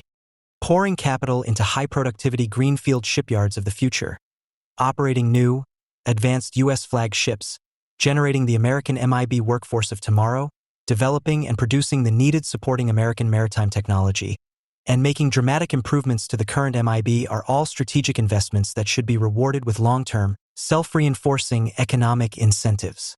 President Trump's proposal to build new, freedom cities, though not yet a focus of his second administration, presents an appealing model for building new maritime industrial centers. Many relatively deindustrialized American cities, from Baltimore and Cincinnati to Rochester and St. Louis, would make excellent candidates as target regions on which to focus the flow of strategic investment in a period of MIB revitalization. The same goes for the post-industrial areas around the Great Lakes and their tributaries. The administration might also identify and foster multiple strategically logical, tax-free maritime opportunity zones. Federal policymakers can work with states to provide in-kind entry subsidies via public-private partnerships on procurement and fast-tracked permitting for development of greenfield shipyards of the future. The goal would be the clustering together of complementary elements, such as reliable, low-cost American energy, including advanced small modular reactors, housing, training centers, open spaces, and robust family infrastructure. It is within the power of Congress to enact technologically focused competitive grant programs and tax incentives for improving and building off of America's small vessel MIB competitiveness. An annual maritime X-Prize program could incentivize private capital to create innovative vessels. America is not a shipbuilder yet, but it is an excellent boat builder. Our policymakers must not leave this critical component of the MIB behind. Policy should focus on embracing our comparative advantage in producing smaller vessels across multiple markets, using tax and regulatory incentives to induce entrepreneurs and investors to pour capital into growing this advantage. As the United States embarks on its return to shipbuilding, it will have to navigate between the Scylla of government coddling and the Charybdis of non-market opponents. The goal is to rapidly increase competitiveness, which will pay dividends economically and in security terms.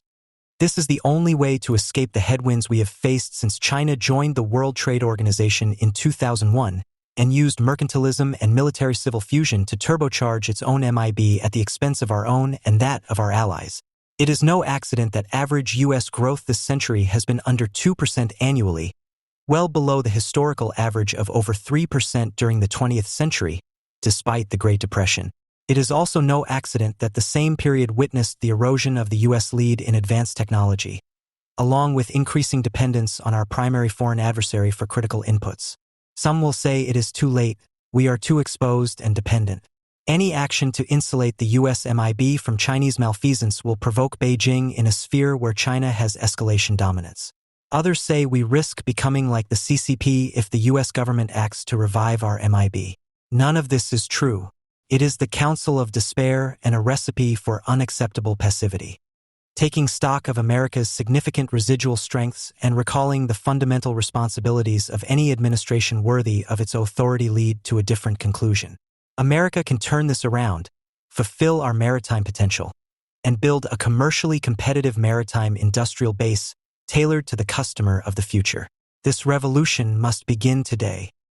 No one stops you when driving across the border from Nogales, Arizona, into Nogales, Mexico. Crossing the other way is a different story. U.S. Customs and Border Protection, CBP, officers often interrogate drivers and search vehicles inside and out, using drug-sniffing dogs, X-ray scanners, handheld chemical analyzers, and trained detectives.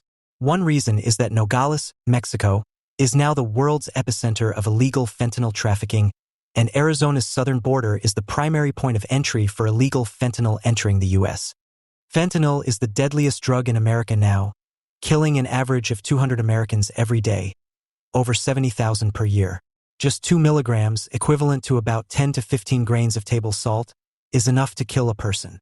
In Mexico, illegal fentanyl is sold by the kilogram, and 1 kilogram can kill 500,000 people. Fentanyl travels from Arizona to all U.S. states. For example, in May, Alaska unveiled a "One Pill Can Kill" campaign, with State Trooper Captain Cornelius Sims noting that a pill with a street value of $10 in Arizona can sell for $250 in rural Alaska. To go on the offensive in Arizona, the CBP announced Operation Plaza Spike on April 10th. In Mexican narco-trafficking lingo, plaza refers to a strategic geographical location in which a specific cartel controls criminal activities. A plaza can be at a local scale, like part of a city, or as large as an entire Mexican state or combination of states. Operation Plaza Spike's first target is the Sinaloa cartel's Sergio Gio Valenzuela, boss of the Nogales Plaza. The Sinaloas have been responsible for 44% of the illegal fentanyl entering the United States. We're going after plaza bosses, whose organizations are responsible for virtually everything that is smuggled into the U.S. via the southwest border, said CBP official Troy A. Miller. Meanwhile, on April 3rd, Arizona Governor Katie Hobbs signed a new law establishing minimum prison sentences for high-volume fentanyl traffickers. Those convicted with over 200 grams will face 5 to 10-year prison terms, while repeat offenders face 10 to 20 years. The law is also known as the Ashley Dunn Act, named for a 26-year-old Prescott, Arizona, woman who died in 2021 after ingesting just half a counterfeit pill laced with fentanyl. Arizona's current push against fentanyl trafficking follows the January announcement of a new U.S.-China counter-narcotics group after talks in Beijing. Since a 2019 crackdown on fentanyl trafficking in China by the Chinese Communist Party, CCP, most illegal fentanyl is now produced in Mexico, using fentanyl precursor chemicals manufactured mostly in China, but also in India and other countries. The precursors are sent by mail either directly to Mexico or first to the U.S., then smuggled across the Arizona border into Mexico. Drug cartels in Mexico then use the precursors to make fentanyl powder, which is shipped back across the border, primarily into Arizona, where it is mixed with other drugs or pressed into counterfeit prescription pills. While the CCP stated that it is now committed to cooperating with the U.S. in combating drug trafficking, the House of Representatives Select Committee on the Strategic Competition between the United States and the Chinese Communist Party revealed on April 16 its findings that the CCP directly subsidizes the manufacturing and export of illicit fentanyl materials and other synthetic narcotics through tax rebates. The committee found that the CCP provides grants and awards to companies openly trafficking illicit fentanyl materials. Fentanyl precursor chemicals are widely available on Chinese e-commerce sites, including some sites controlled by the CCP. The committee also found that the CCP has not cooperated with U.S. law enforcement and has even tipped off Chinese companies that the U.S. was investigating them for fentanyl trafficking.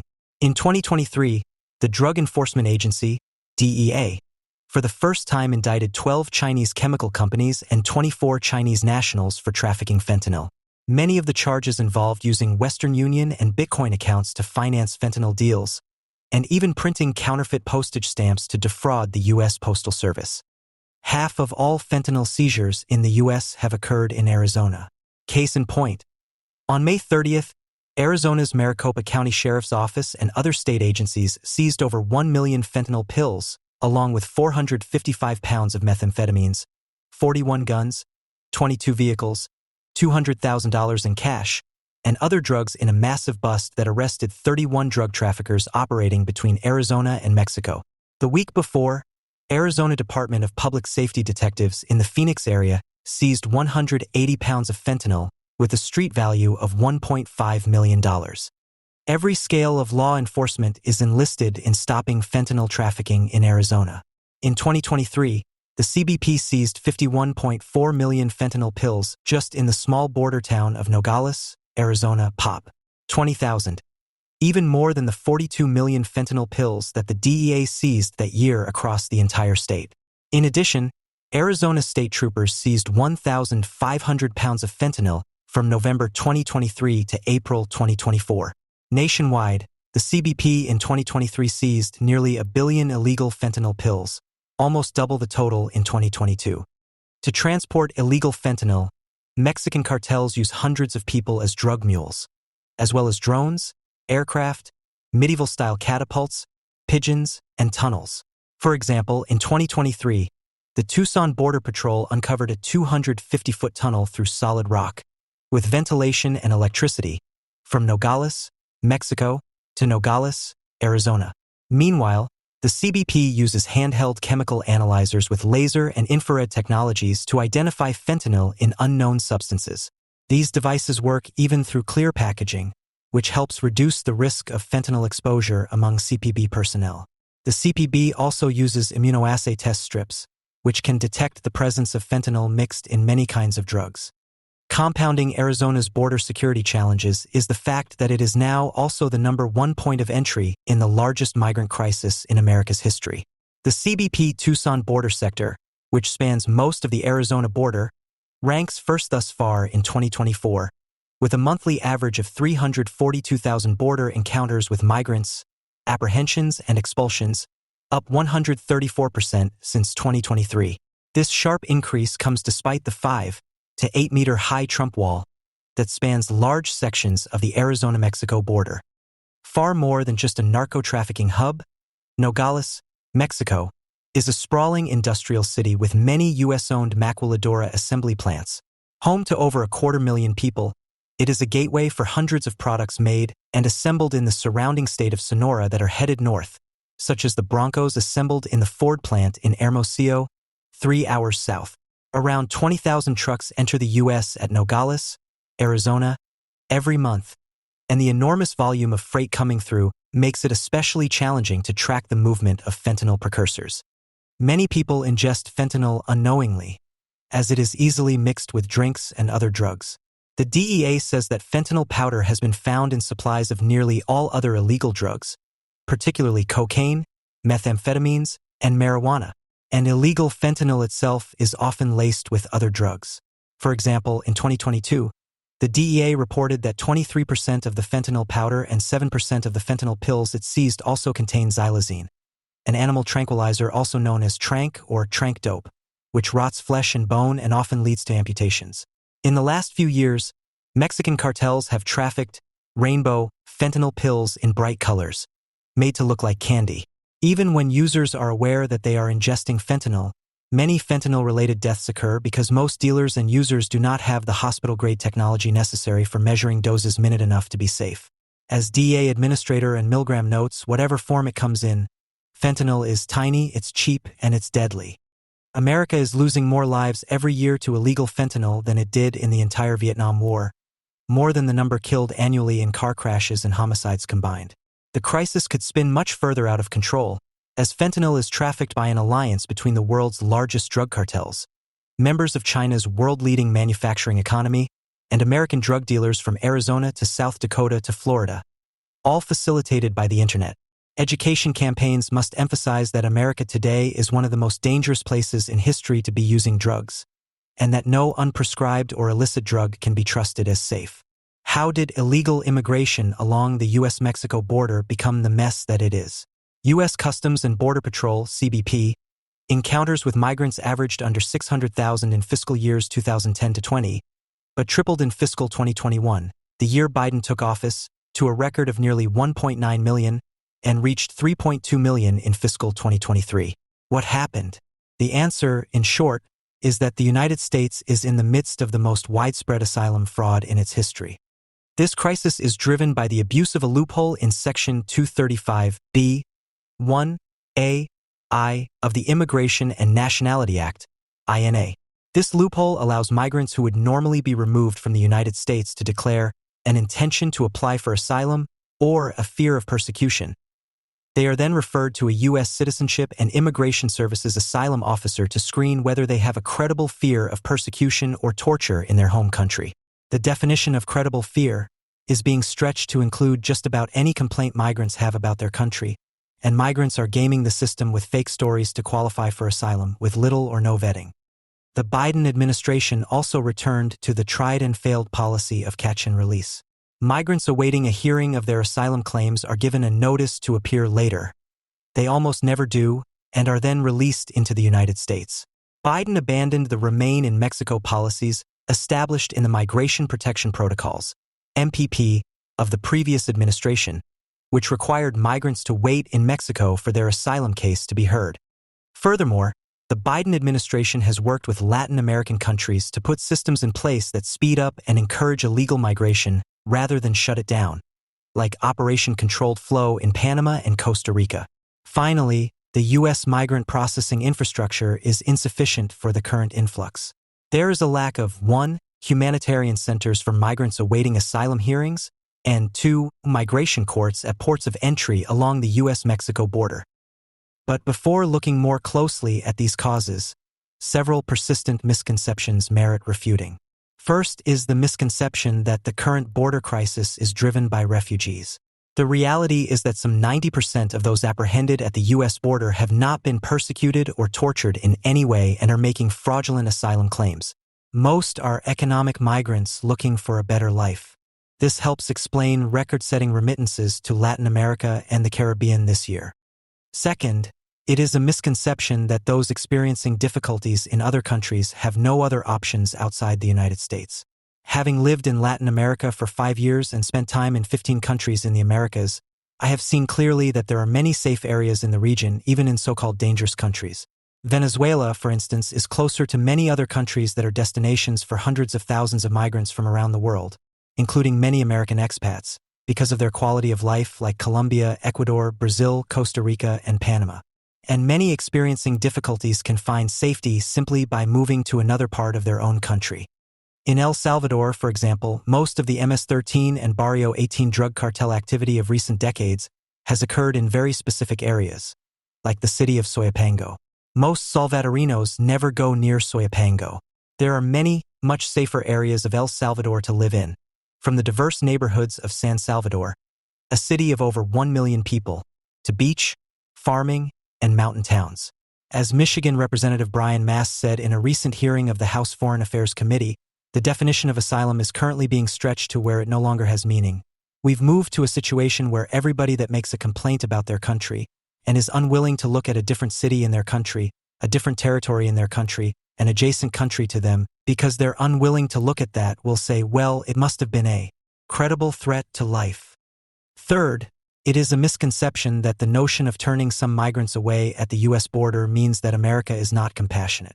The United States has for decades had the largest immigrant population in the world, currently over 50 million, over 3 times larger than the second highest, Germany's 16 million, and larger than the combined immigrant populations of the UK, France, Canada, Australia, and Spain.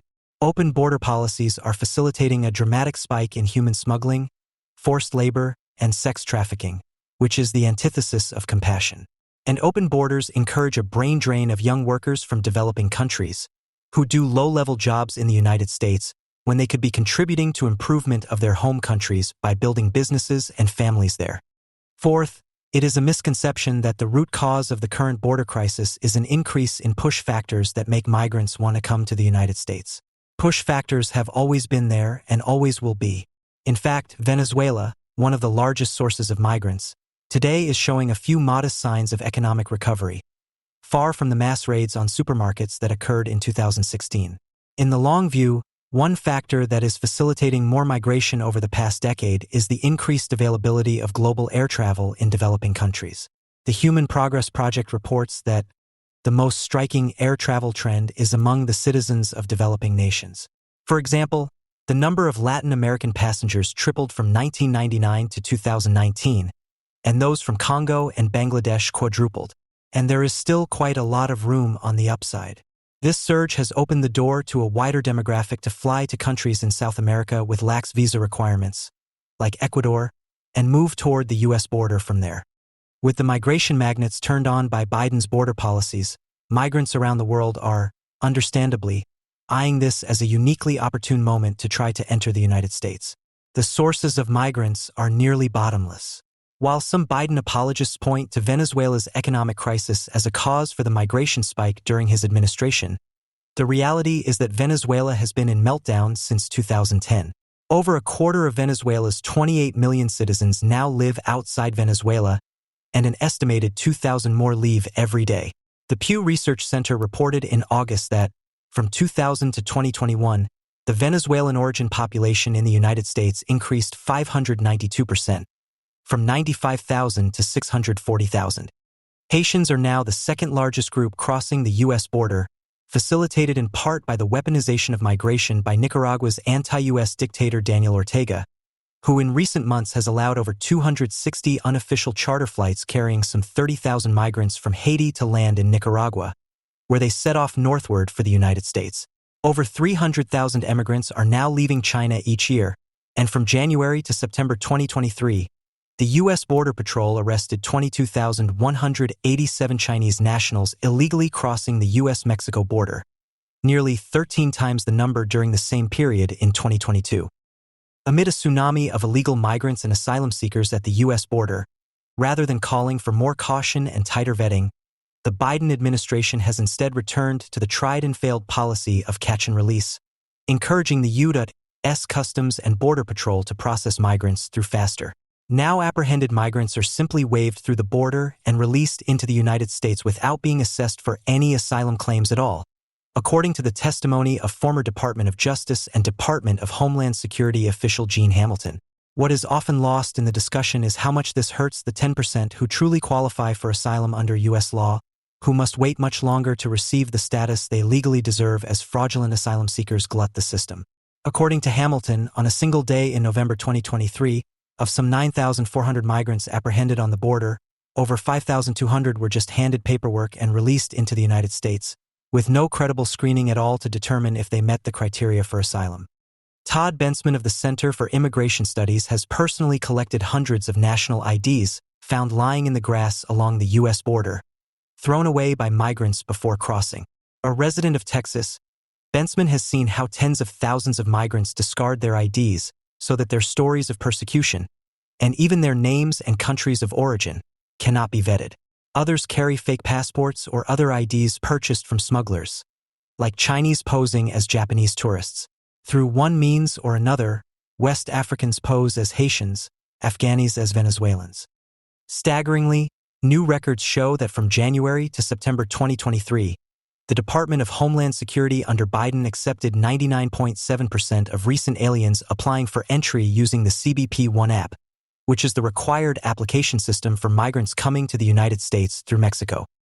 Are we to believe that 99.7% of illegal migrants arriving from around the world are perfect angels, as Bensman puts it?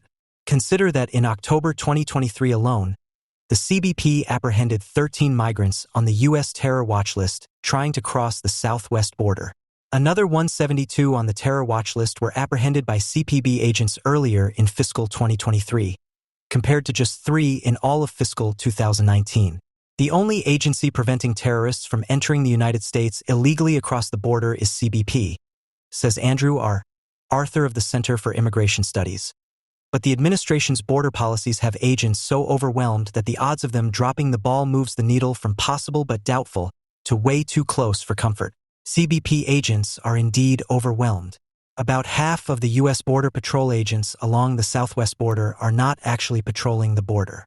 The Biden administration has redeployed them to help in migrant centers, where they serve meals, distribute clothing, and change diapers, according to former Department of Homeland Security official Chad Wolf in an interview with the Heritage Foundation. That's not what they're trained to do. That's not the job they signed up for. The current explosion of migration to the U.S. border was set off in 2021, when the Biden administration created 3 additional legal loopholes that offered a fast lane to entry into the United States. These loopholes went viral over social media, turning on a migration magnet far stronger than the United States has ever seen before. Specifically, the Biden loopholes guaranteed immunity to Title 42 expulsions, which had been established under the previous administration, to 3 categories of migrants.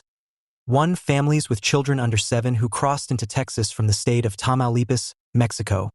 2. Unaccompanied minors. And 3. Women in the late stages of pregnancy, usually 7 months or more. Migrants in these categories suddenly received automatic entry into the United States. As a result, strangers paired with rented kids, as Bensman calls them, have been posing as families in the hopes of being granted asylum status under the Biden loophole for families with children under 7. This has resulted in an explosion of what the U.S. government calls kinship fraud. Mothers receive thousands of dollars to allow complete strangers to cross the U.S.-Mexico border with their babies and other small children. In fact, Wolf says that many of these rented kids are also recycled kids, used multiple times to help different strangers cross illegally. According to CPB statistics, the number of family unit individuals apprehended at the border saw nearly a 7-fold increase, from 70,094 in fiscal year 2020 to 479,000 in 2021.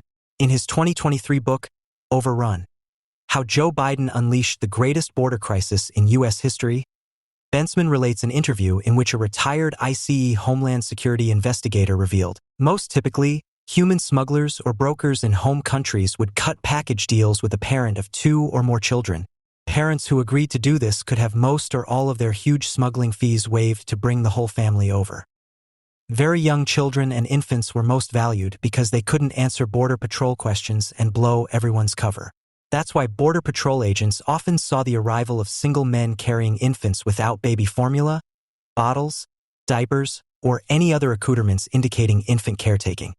While it was certainly a bad general practice for DHS to separate children from their parents in 2018, there was little mention in the news of the fact that a significant number of these children were separated to remove them from parents, real or fake, who were known or suspected traffickers and criminals, for the children's own protection. The second Biden-era Title 42 loophole, giving automatic asylum to unaccompanied minors, caused the number of unaccompanied minors crossing the border to more than quadruple in just a single year, from 33,239 in fiscal year 2020 to 146,925 in 2021. Where do 146,925 unaccompanied minors go after entering the United States? It turns out that often the U.S. government has no idea.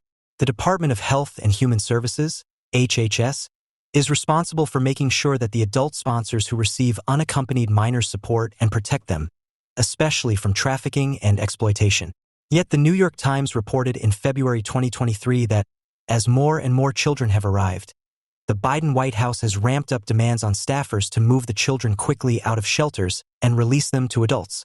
Caseworkers say they rush through vetting sponsors. As a result, over a 2-year period, the Biden HHS lost contact with over 85,000 kids, 1/3 of the unaccompanied minors who had entered the United States.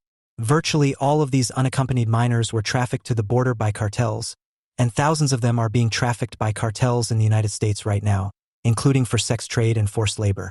In short, while the Biden administration calls its border policies fair, orderly, and humane, it has turned human trafficking into a booming business.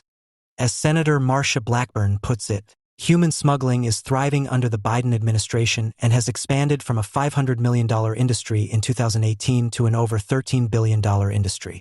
Human trafficking is the second fastest growing criminal industry in the U.S., including forced labor, sexual exploitation, crime, and marriage. In fiscal year 2022, arrests for human trafficking increased by 50%, and convictions skyrocketed by 80%.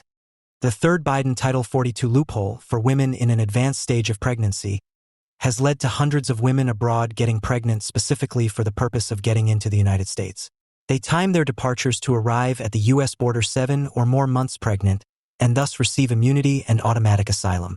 Hundreds of such pregnant migrants have crossed the treacherous jungles and swamps of the Darien Gap that separate Panama and Colombia. For example, a June report from Doctors Without Borders reveals how a Haitian mother 8 months pregnant, who had been living in Chile for years as a domestic worker, embarked on a migration journey from Chile to the United States. She spent 4 days crossing the Darien Gap, which claims hundreds of lives each year and is ridden with drug cartels and mosquitoes carrying yellow fever and malaria.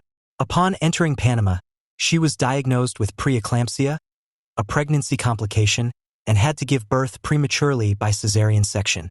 Doctors Without Borders reports that between January and April 2023 alone, it carried out 499 prenatal consultations in its 2 Panama migrant reception centers for migrants crossing the Darien Gap. The Panama-Colombia border is a key bottleneck where migrants coming from all over South America funnel into North America. Since Biden took office, Migration across this border has increased a staggering 50-fold. It averaged under 11,000 over 2010 to 20, but reached 500,000 in 2023, roughly the population of Atlanta. Nearly a quarter of these were children. How did this happen? Part of the answer is what Bentzman calls a new migrant superhighway, a network of faster, safer, and legalized migrant routes from Colombia to the U.S. border. Bentzman explains how, in 2022, in response to intense press coverage of migrant deaths in the Darien Gap by the New York Times and others, the Biden administration helped create this new migrant superhighway by way of 3 actions. First, it encouraged Panama and Costa Rica to provide overnight buses shuttling migrants across each country toward the United States. In a program called Operation Controlled Flow. 10-2, it convinced Panama to help migrants bypass the Darien Gap by pulling back its coastal sea patrols to allow migrant smuggler boats from Colombia to land safely at 2 locations on Panama's coast. And third, it held talks in Mexico City in 2022, after which Mexico began issuing travel permits to all migrants coming in from Guatemala. The relatively narrow Panama-Colombia border is the obvious choke point where the United States could work with Panama to stop illegal migration at the source. But instead, the Biden administration has actively worked with Panama and other Latin American governments to make this border less of an obstacle to illegal migrants and speed up their journey. Farther north along the migrant superhighway, at the Guatemala-Mexico border, UN-funded groups employ psychologists to coach migrants who were initially rejected for refugee status. Bentzman's book reveals how the psychologists teach migrants to change their original narratives of economic hardship to stories of persecution, based on repressed memories. This has allowed some 90% of migrants to receive asylum when they reapply. The new migrant superhighway is causing chaos not just for the United States, but for the most vulnerable residents of countries along the route. For example, when migrants crossing the Darien Gap first enter Panama from Colombia, they find themselves inside the borders of Embra and Wenan indigenous territory. Some indigenous residents have made money feeding migrants and transporting them by boat upriver to migrant camps run by the UN International Organization for Migration, the Red Cross, Doctors Without Borders, and the Panamanian government. But the migrants have wrought havoc for many of the other 10,000 indigenous residents of Panama's Darien jungle borderlands. According to Jason Cook, an American expatriate who has lived in Panama's Darien region for over 30 years, migrants have stolen so much food off the plantain, banana, and avocado plantations of indigenous farmers that some have simply stopped planting. Tens of thousands of migrants passing through urinate and defecate on the ground, trample crops, and discard their sleeping mats and tents and other personal belongings, trashing and contaminating indigenous land and rivers. Dead bodies of migrants turn up regularly. Not all Democrats are on board with a porous border and a migration magnet turned up to maximum level. Ohio Democratic Senator Sherrod Brown launched a re-election campaign commercial touting that he wrote a bill signed by Donald Trump to increase funding for Border Patrol. In October, New York City Mayor Eric Adams made a 4-day trip to Mexico, Ecuador, and Colombia to survey the migrant situation. Adams visited the Colombian port town of Necoclí, across the border from Panama. Migrants amass in Necoclí and wait for smuggler boats to take them to Panama. Surrounded by migrants, Adams spoke from one of the docks. When you look at what's happening here, people are sleeping out waiting to get transportation, just to start a terrible journey that is extremely dangerous going through the Darien Gap. We have to, 1, push back on the propaganda that is giving people false hopes and false promises. 2, give support to our neighbors and cities and countries in the southern part of this region. And 3, to come up with a real coordinated, formidable plan for once and for all. So, we're all coordinating on how to deal with a level of humanitarian crisis, probably the greatest level of mobility with human beings that we've seen in our lifetime. Speaking in Puebla, Mexico, Adams told reporters that New York City is at capacity in absorbing migrants. Our hearts are endless, but our resources are not. We don't want to put people in congregate shelters. We don't want people to think they will be employed. What makes the current border chaos especially absurd is that most of the solutions are known and have already been tried and shown to work. These measures would drastically reduce both the number of migrants arriving at the border and the time required to process them. They include the following: 1, end the Biden administration's catch-and-release policies and return to the successful Remain in Mexico policies that require migrants to wait in Mexico while their asylum claims are processed. Hamilton says that as the previous administration's DHS called the bluff of fraudulent asylum seekers, many of those fraudulently seeking asylum gave up their claims rather than wait in Mexico. This will also signal to Latin American countries to be more proactive again in deterring migration, to avoid having migrants backed up inside their borders. 2. Close the asylum loopholes by enforcing the true criteria for asylum as written in U.S. law and no longer stretching the definition of a credible fear of persecution beyond reason. 3. As Hamilton has suggested, build immigration courts at every point of entry along the U.S.-Mexico border so asylum seekers do not have to wait so long for their cases to be heard. 4. As Representatives Maria Salazar and Veronica Escobar have proposed in the Dignity Act, be at least 5 humanitarian campuses, HC, that will receive individuals and families arriving at the southern border for immediate processing. Asylum seekers will remain at an HC until their case is decided. They will have freedom of movement within the HC, access to state-of-the-art facilities, medical personnel, legal counsel, and non-governmental organizations. Also per the Dignity Act, create 5 additional immigration centers in Mexico, Central America, and South America, where migrants can be screened in advance for asylum eligibility. These centers will help stop migrant caravans and obviate the need for migrants to make the dangerous land journey to the United States. 5. Work with Panama and Costa Rica to abandon Operation Controlled Flow and, as Bensman has proposed, seal Panama's border with Colombia.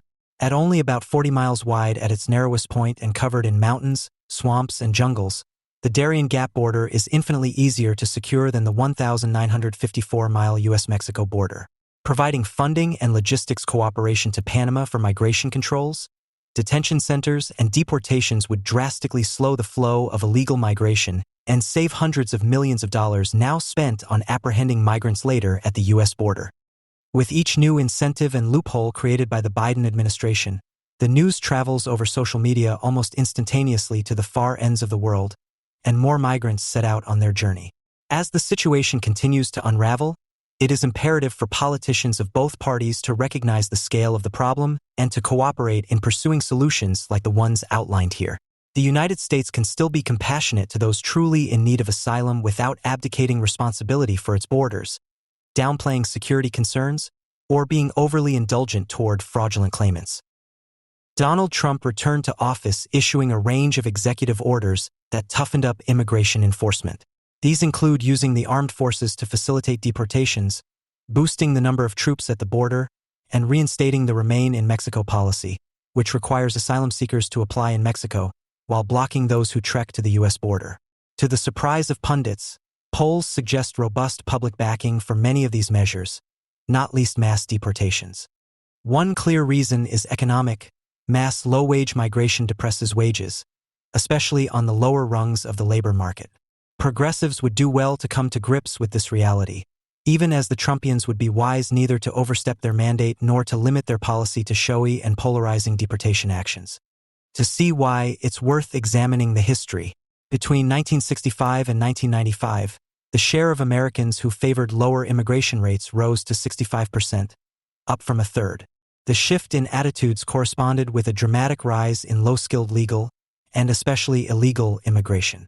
Migrant encounters at the U.S.-Mexico border reached 1.64 million in 2000, more than double the rate in 1980. The 2000 peak would be surpassed under Team Biden. Mass illicit immigration was and continues to be a feature of the neoliberal model that first took hold in the 70s. The neoliberal order establishes the primacy of the market over state and society by promoting the free flow of goods, capital, and, crucially, people. That last element is often omitted by progressive critics of neoliberalism.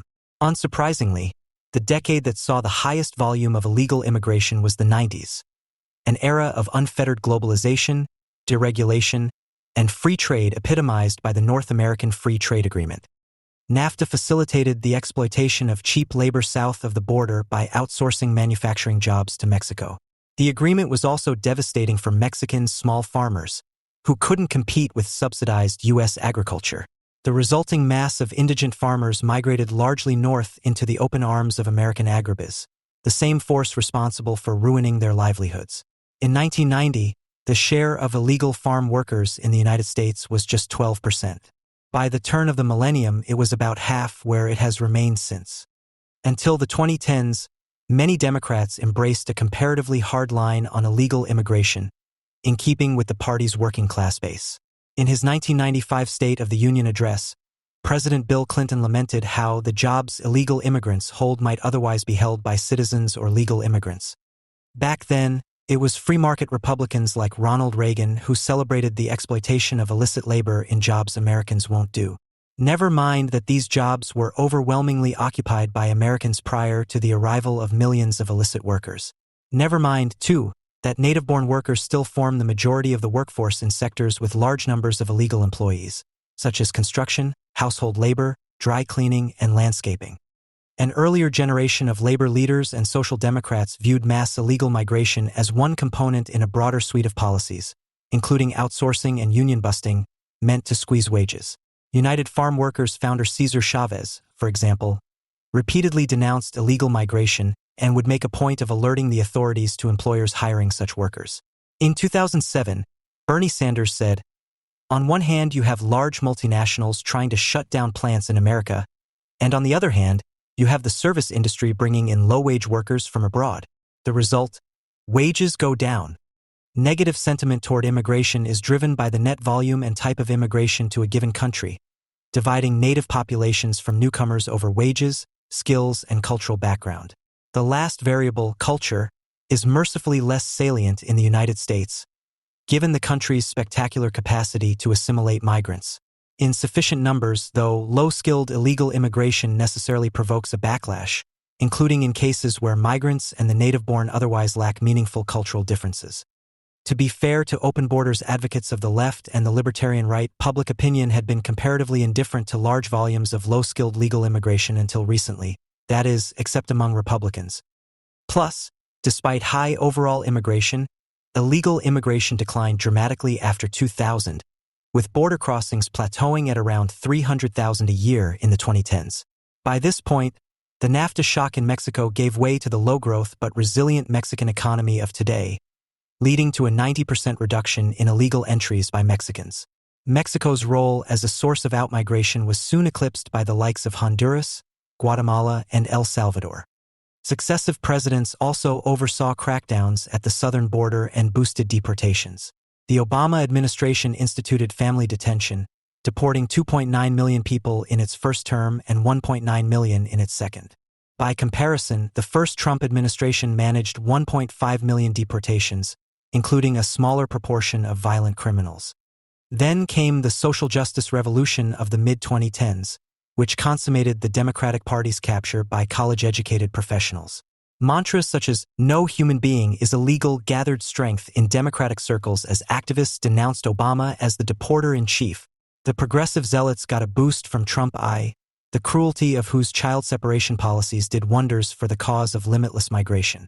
Despite the first Trump administration's zero-tolerance policy, illegal immigration remained unchanged up until the pandemic.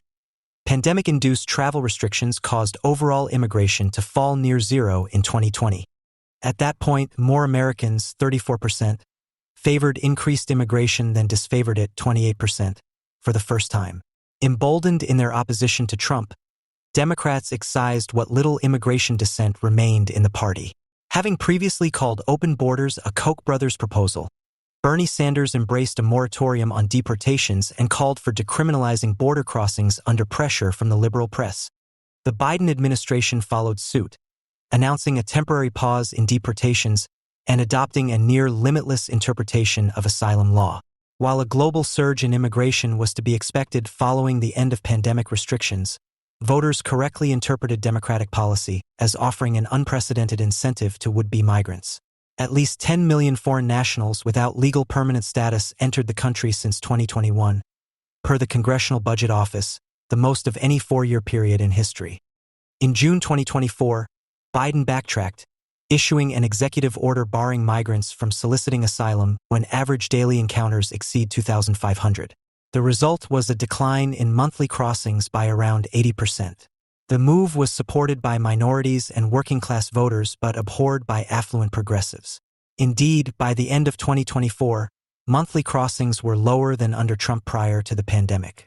So here we are, The question now is how tough immigration enforcement should be, and whether Republicans and eventually Democrats will once again overreach in their respective preferences. The starting point for the debate is a simple proposition, namely that mass deportations are entirely justified, representing a return to Obama-era deportation policy. Under Biden, a total of 1.49 million newcomers were removed, a shockingly paltry figure, given the total number of unlawful entries. Currently, Team Trump seems to be prioritizing the 1.4 million migrants who have received final orders of removal. Logistically speaking, it will be difficult to deport even this number anytime soon. The goal of the new administration should be to craft a lasting immigration policy benefiting American workers. This will require gaining buy-in from Democrats where possible. Improving the asylum system requires sending a signal to migrants they are certain to be deported unless they have a credible claim of asylum. At the same time, employing more immigration judges for the current asylum backlog is eminently desirable and an area where Republicans could work with Democrats.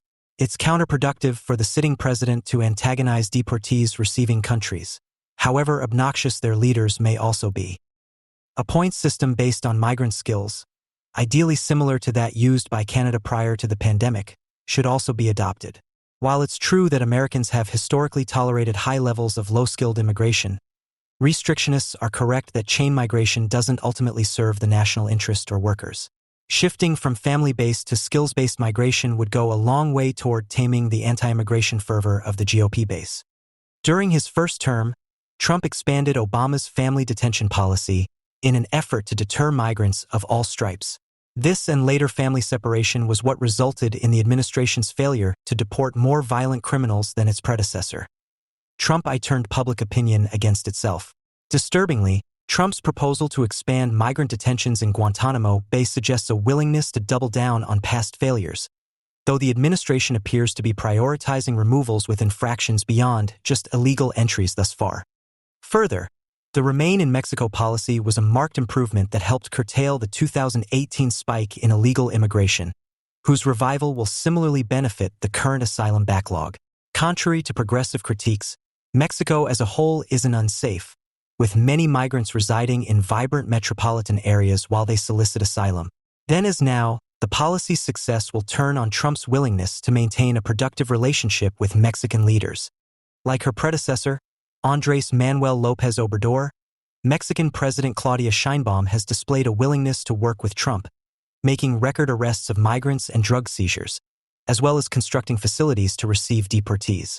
Having cajoled Mexico and Canada into substantial action, the effectiveness of the president's tariff threats cannot be denied. Given his decision to impose tariffs anyway, however, it will be hard for either country to justify continued cooperation with Washington. Republicans should also note that their rationale for a military intervention in Mexico directly contradicts the premise of the Remain in Mexico policy. If carried out, an invasion would fuel a migratory catastrophe. If or when Mexican cartels' recent terror designation is taken to its logical conclusion, the resulting torrent of actual refugees would undo decades of declining illegal immigration from Mexico. Trump could, instead, aid Sheinbaum's proposal to expand the recently inaugurated Maya train into Central America, a prospect certain to deter migration by creating jobs and fueling development. Finally, if Trump is truly serious about deterrence and American workers, he should support the passage and aggressive enforcement of mandatory E-Verify.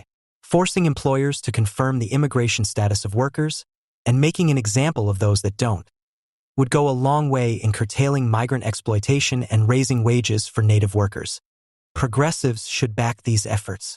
As it is, their simultaneous defense of unrestricted low-skilled immigration and opposition to H-1B visas serves the class interest of their professional constituents. After all, the exploitation of H-1B workers directly undercuts the bargaining power of high-skilled college graduates, the same group that benefit from a ready supply of undocumented maids and landscapers. But this policy mix has proved deeply unpopular with the non-college majority that decides U.S. elections. In the same vein, it's telling that the immigration rhetoric of populist Republicans, such as Vice President J.D. Vance, echoes that of pre-Trump Labor Democrats. This isn't to say that the comparably oligarchic Republican Party is truly representative of working-class interests. It does, however, speak to the changing nature of both parties' coalitions. progressives can continue dismissing the impact of illegal immigration on wages, relying, ironically, on the same neoliberal economists they would otherwise condemn. The reality, however, is that working-class voters will continue to believe that their wages will be undercut by foreign workers willing to work harder and for less than they would. Democrats should recall the counsel of the civil rights icon Barbara Jordan. For the system to be credible, people actually have to be deported at the end of the process. For their part, Republicans should avoid an overestimation of their mandate that has and likely will once more empower their progressive enemies. Many in MAGA world seem to believe that no corrective is too severe, no countermeasure too cruel, in response to the border chaos inherited from Joe Biden. Yet more than 100 days into his second term, Trump's deportation effort is a failure on its own terms, notwithstanding the shock and awe impression. Make no mistake, the border was in a catastrophic state under the previous administration. According to the Congressional Budget Office, the number of illegal immigrants swelled by approximately 10 million during Biden's term. The parameters under which irregular visitors could claim asylum were stretched to such a point that the term refugee lost all meaning, leading to a backlog of 3.2 million claimants. Industrial-scale smuggling boomed, and vital public services across the United States groaned under the weight of mass migration. Ordinary Americans, including many Latinos, warned that economic migrants were abusing an overly generous asylum regime, a reality I observed firsthand in 2022 and 2023 as an immigration caseworker. Finally, in June 2024, Biden stanched the flow somewhat with an executive, prompting a decline in the numbers. Yet under Team Biden, removals from within the homeland dropped to about half of what they had been in Trump's first term, about 50,000 a year. Confronted with this reality, an overwhelming majority of voters expressed support for cutting illegal immigration and ramping up deportations. On the former, cutting the flow, Trump has unquestionably delivered. By March, border crossings fell to just 7,000, a quarter-century low. This has been, by far, the most unambiguous success of an otherwise confused presidency. Mass deportations, however, are a different story. Thus far, the pace of total deportations is lower than it was under Biden in 2024. True, this is in part a function of fewer crossings. But there is no question that many of those who entered in recent years are still here. While credible data on interior removals under Trump II have yet to be released, it's plausible that the deportation figure hovers around 50,000.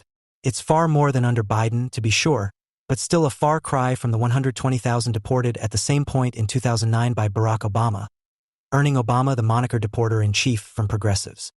Having failed at delivering big numbers, Trump officials have apparently resorted to spectacular stunts and sadism as substitutes.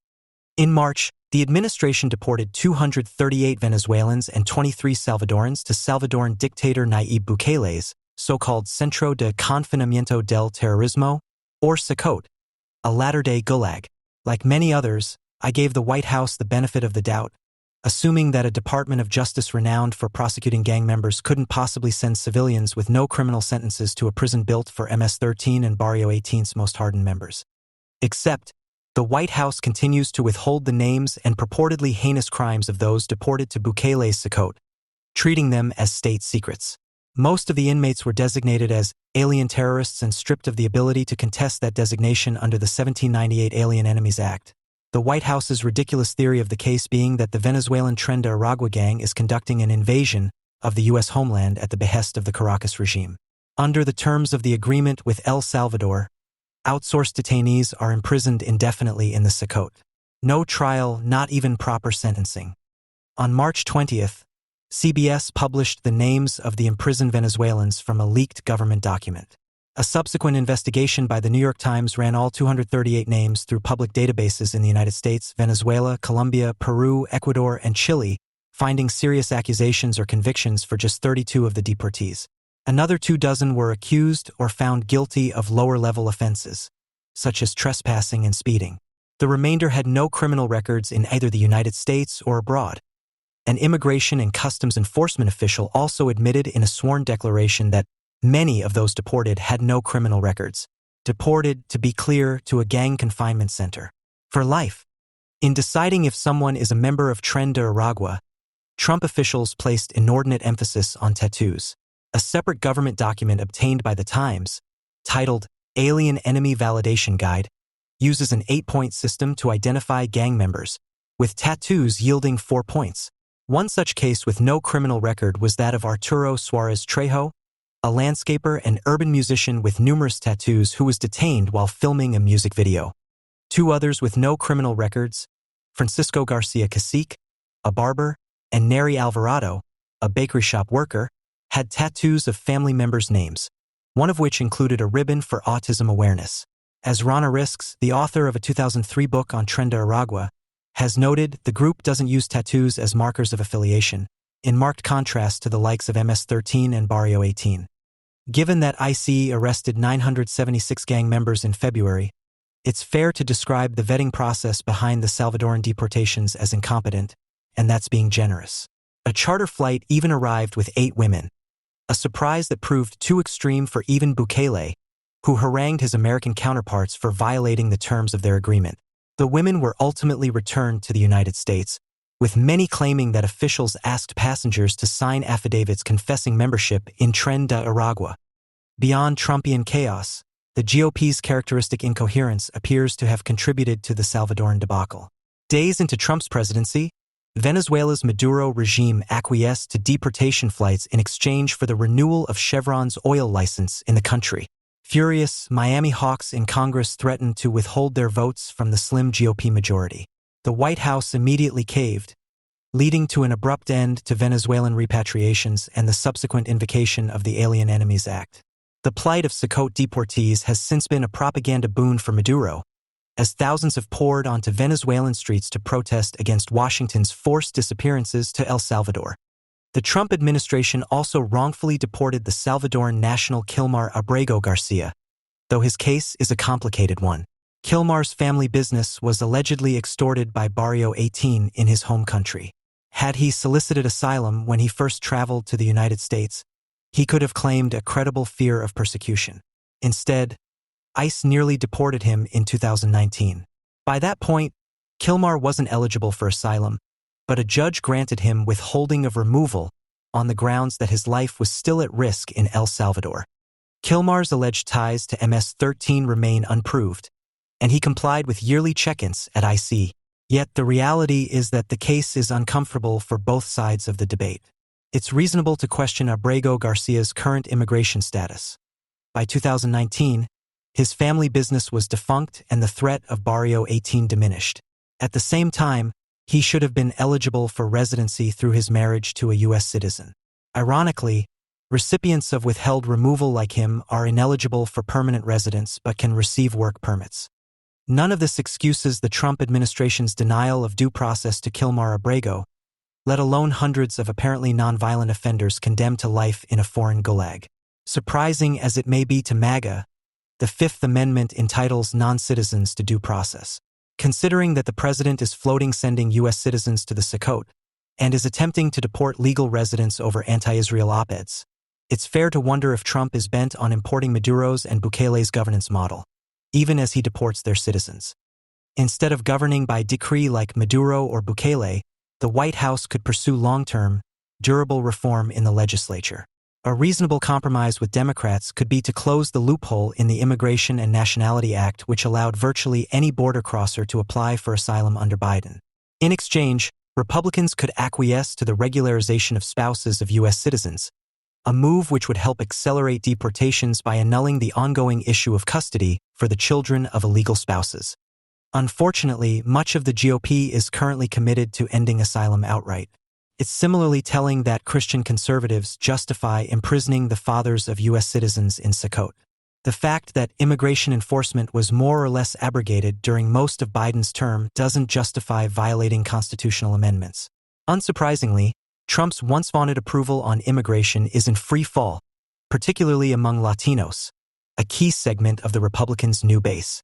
Contrary to much of the party's narrative about serving a multiracial working class, the GOP appears bent on alienating previously die-hard supporters, such as Venezuelan Americans.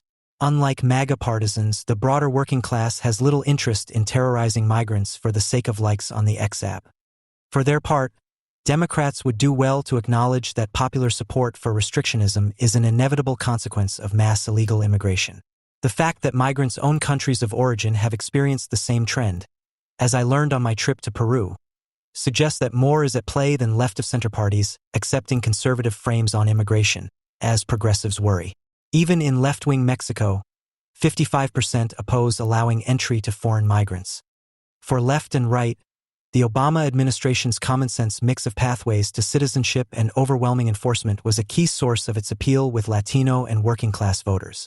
It should, moreover, give Democrats pause that Biden's and Hillary Clinton's abandoning of Obama's winning formula subsequently enabled both of Trump's ballot box victories. In their Fox News-distorted reality, Republicans also fail to recognize that the Kenyan-born Obama respected due process, even as he deported almost 3 million in his first term. The mistake of MAGA Republicans and progressive Democrats alike is that they each fail to understand that their priorities are comparably unpalatable to most Americans. So long as both factions remain beholden to the preferences of nativist incels and cosmopolitan elitists, respectively, they will continue to sow maximal cruelty, exploitation, and sectarian hatred among the very people they claim to represent. Mexico's newly inaugurated president, Claudia Sheinbaum, unveiled her security strategy to combat organized crime and drug trafficking. The 4 planks of her proposal include 1. Addressing root causes of crime by reducing poverty and inequality. 2. Professionalizing the 133,000-member National Guard. 3. Strengthening intelligence and investigation capabilities. And 4.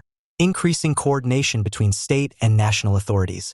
The plan is both a continuation and welcome update to the much-criticized policies of former President Andrés Manuel López Obrador, known as AMLO. With Donald Trump set to return to the White House in 2025, Sheinbaum's plan carries profound implications for Mexico and the United States. Decades of drug enforcement on both sides of the border have failed to stem the flow of narcotics or cartel violence, with Washington and Mexico City increasingly at odds over conflicting security policies. Sheinbaum will need to balance the demands of a hostile Trump administration with the unconventional security approach inherited from her predecessor.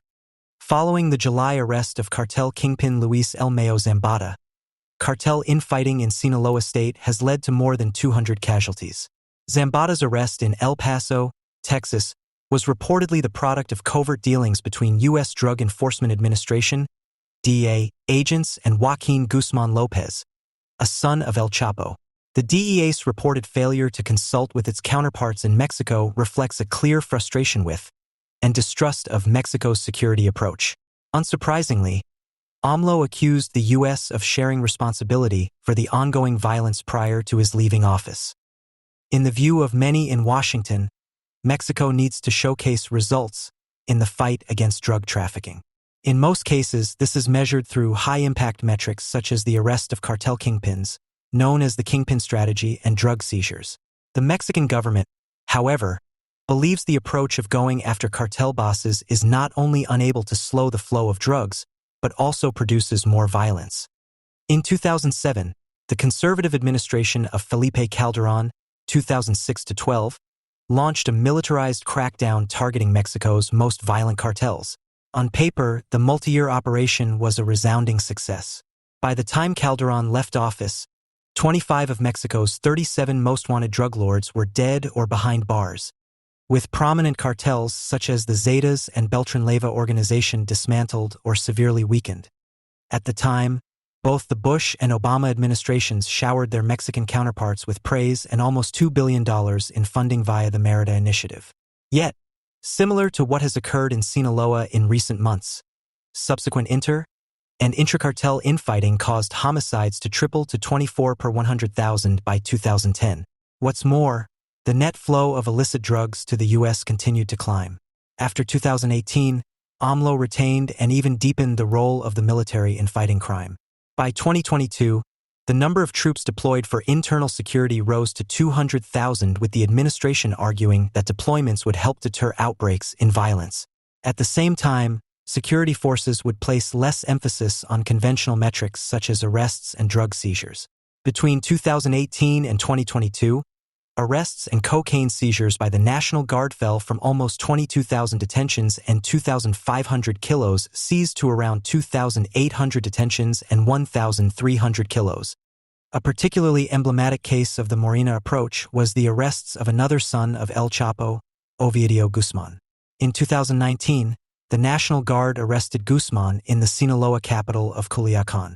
Amid the chaos, cartel gunmen threatened mass civilian deaths, including an attack on the relatives of local military personnel. To prevent more bloodshed, AMLO ordered Guzman's release. Humiliating as this may have been, the president's logic was sound. Moreover, security forces risked far less bloodshed to both civilians and military personnel during their 2023 recapture of Guzman. This was in large part thanks to a months-long joint operation between U.S. and Mexican forces that prioritized intelligence gathering over brute force. Nonetheless, critics argue that flooding cartel areas with troops while deprioritizing arrests of their leaders has promoted impunity and allowed organized crime to expand over parts of the country. At minimum, it's fair to say that the strategy has its own set of costs. Abuses by the military against rural peasants and irregular migrants remain tragically common. Hours after Sheinbaum took office, security forces shot and killed 6 non-Mexican migrants that were mistaken for criminals in the state of Chiapas.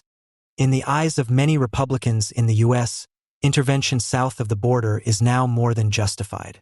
In July, Fox News' Jesse Waters asked Trump whether he was still open to military action inside of Mexico. Trump responded, "Mexico's going to have to straighten it out really fast, or the answer is absolutely." The sad reality is that to deter a hostile Trump administration, Mexico will need to appease Washington to one degree or another. President Sheinbaum would do well to take after fellow leftist Gustavo Petro, the president of Colombia, who has also reoriented the country's security policy. Under Petro, Colombia has similarly moved the focus from arresting kingpins to reorienting the economic foundations of the drug trade. Petro, for instance, has championed land reform and illicit crop substitution in conflict-ridden areas. And, unlike their Mexican counterparts, Colombian security forces seized large volumes of drugs. While Petro's efforts toward total peace have elicited discontent in Washington, the administration's record seizures of cocaine, particularly via maritime routes, has made it hard to argue against Colombia's anti-drug bona fides. Were Mexico to adopt a more Colombian approach, it would be better poised to disrupt cartel routes and offer Washington presentable results in the war on drugs. Indeed, there is reason to believe that Sheinbaum may be looking to follow Petro's lead. Much of the Mexican National Guard's inability to seize drugs stems from the force's limited investigative experience. The second, third, and fourth planks of the president's security plan aim to address these deficiencies through better training and increased coordination between the National Guard and police forces. Sheinbaum's success as Mexico City mayor in boosting the intelligence and investigative capabilities of municipal police also bodes well for the creation of a national intelligence system and a subsecretary of intelligence and police investigation. A broader police overhaul may also be worth considering. In Mexico, as in the United States, police forces serve at the municipal and state level, with the National Guard replacing the federals in 2019. But because police forces answer to different federal authorities such as governors and local mayors, they often operate at cross purposes and/or are co-opted by organized crime. Here, the example of Colombia's unified national police may be another model worth considering that could help make police forces more efficient.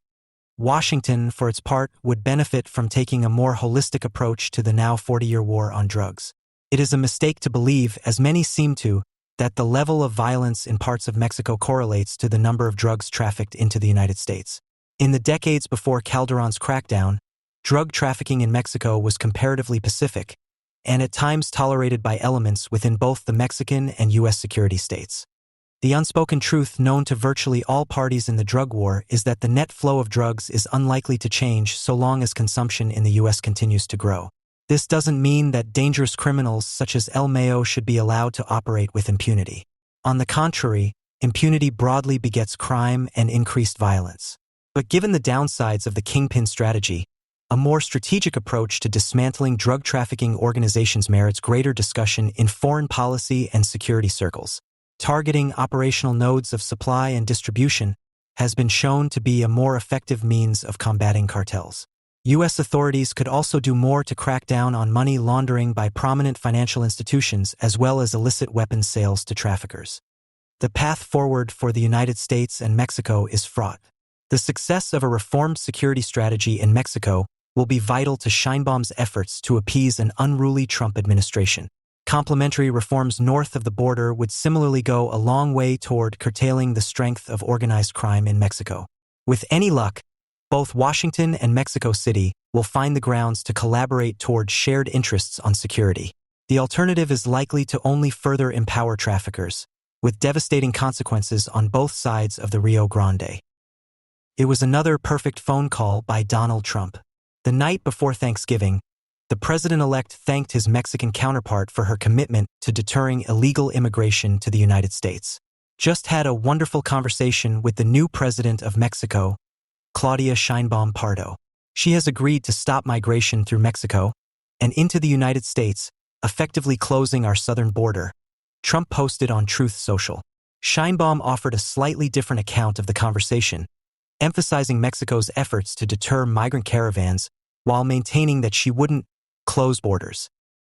Days earlier, Trump had threatened to impose 25% tariffs on both Canada and Mexico until such time as drugs and all illegal aliens stop this invasion of our country.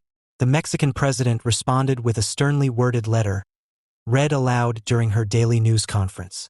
Sheinbaum noted that the catastrophic death toll of Mexico's ongoing drug war results from U.S. demand for illicit drugs trafficked by cartels. She urged cooperation between the two countries and also warned of retaliatory tariffs should Trump follow through with his threat. It was possible for MAGA diehards, Mexican nationalists, and Trump opponents stateside to spin the interaction as a win for their side, but it didn't really change the status quo. Mexico has agreed to do nothing more than it is already doing to curb migration, and Trump hasn't ruled out tariffs against Mexico. However, lost amid all the sound and fury were hints that Trump and Sheinbaum may be able to forge a productive relationship, as was the case with her predecessor and mentor, Andrés Manuel López Obrador, popularly known as AMLO. For starters, AMLO appears to have taken pains to boost his recently inaugurated successor's standing with Trump.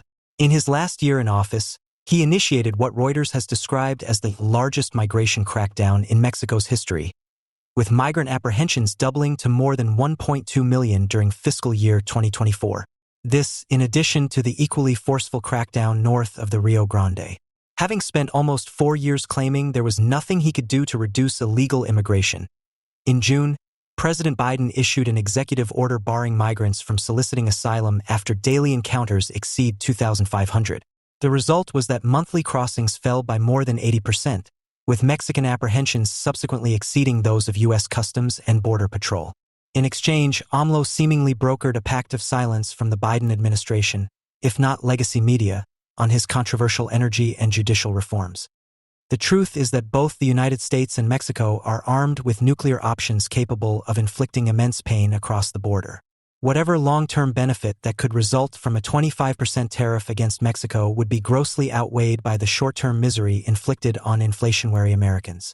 It is conceivable that Mexico would suffer more from the tariffs in the long run, but it isn't in Trump's interest to see a sudden resurgence in border crossings should Mexico decide to reduce enforcement and redirect migrant buses north. For these and other reasons, both leaders have strong incentives to find common ground. An undercovered aspect of the call between Trump and Sheinbaum was the fact that the American president-elect seemingly listened to his left-wing counterpart. During her subsequent news conference, Sheinbaum relayed her discussion with Trump on the importance of reducing fentanyl consumption in the United States. In her telling, the president-elect was intrigued by her account of an AMLO-led publicity campaign against fentanyl consumption. And sure enough, Trump acknowledged as much on Truth Social, stating, "I will be working on a large-scale United States advertising campaign, explaining how bad fentanyl is for people to use. By the time the campaign is over, everyone will know how really bad the horror of this drug is." After Trump assumed a deliberately ambiguous posture during the GOP primary, in July, Fox News' Jesse Waters pressed the then-candidate on whether he was still open to cross-border military action. His response: "Mexico's going to have to straighten it out really fast, or the answer is absolutely." Still, both AMLO and Sheinbaum have interpreted Trump's belligerence as campaign rhetoric. Further, much as with last week's phone call, AMLO claimed that Trump always heeded his counsel, notably on whether or not to designate Mexican cartels as terrorist organizations. Trump would also do well to acknowledge that there is only so much that Mexico can do without corresponding action stateside on both drugs and migration. As recent events make clear, Mexican enforcement would not have been anywhere near as successful without Biden's crackdown on asylum. Indeed, officials in Sheinbaum's administration have stressed the need for an overhaul of U.S. asylum policy. Ironically, Biden has essentially revived a watered-down version of Trump's Remain in Mexico policy. Should Trump wish to revive the policy in full, he will need to acquiesce to Sheinbaum's demands much as she acquiesces to his. For the moment, it seems that Trump's tariff threats are mostly a tactic for bringing rivals and allies alike to the negotiating table. It remains to be seen whether Sheinbaum, like her mentor, can forge an effective working relationship with Trump, as would be in both nations' interest. In 2023, Venezuelans voted on a referendum asking whether the Guyanese-administered territory of Essequibo, which borders Venezuela, should be governed from Caracas. The region comprises approximately 60% of Guyana's de jure territory, as well as the bulk of the country's newfound oil reserves, including most of the prized Stabroek oil field. As with the disputed Falklands Islands, the quarrel goes back to the colonial era. Like Argentina, Venezuela argues that the territory was wrongfully acquired by Imperial Britain during the early 19th century. Hence, the territory rightfully belongs to the Bolivarian Republic. In a further escalation of tensions, on Tuesday, President Nicolas Maduro announced the creation of a special military zone meant to defend the Essequibo. The moves come amid a cooling of relations between the United States and Venezuela. In October, the Biden administration, in conjunction with the Venezuelan opposition, announced a partial and temporary waiver of sanctions against Venezuela's oil and mineral sector for 6 months as part of a rapprochement negotiated in Barbados. Days later, the opposition held presidential primaries that ratified the nomination of Maria Corina Machado, who is currently barred from assuming elected office, a condition the regime is meant to lift under the terms of the sanctions agreement. The vote on the Essequibo is a response to October's opposition primaries. It serves the dual purpose of gauging Chavismo's electoral muscle while distracting from the government's failings. In the lead-up to the vote, Venezuela's armed forces conducted a range of military exercises near its disputed border with Guyana, prompting alarm in Washington and throughout the region.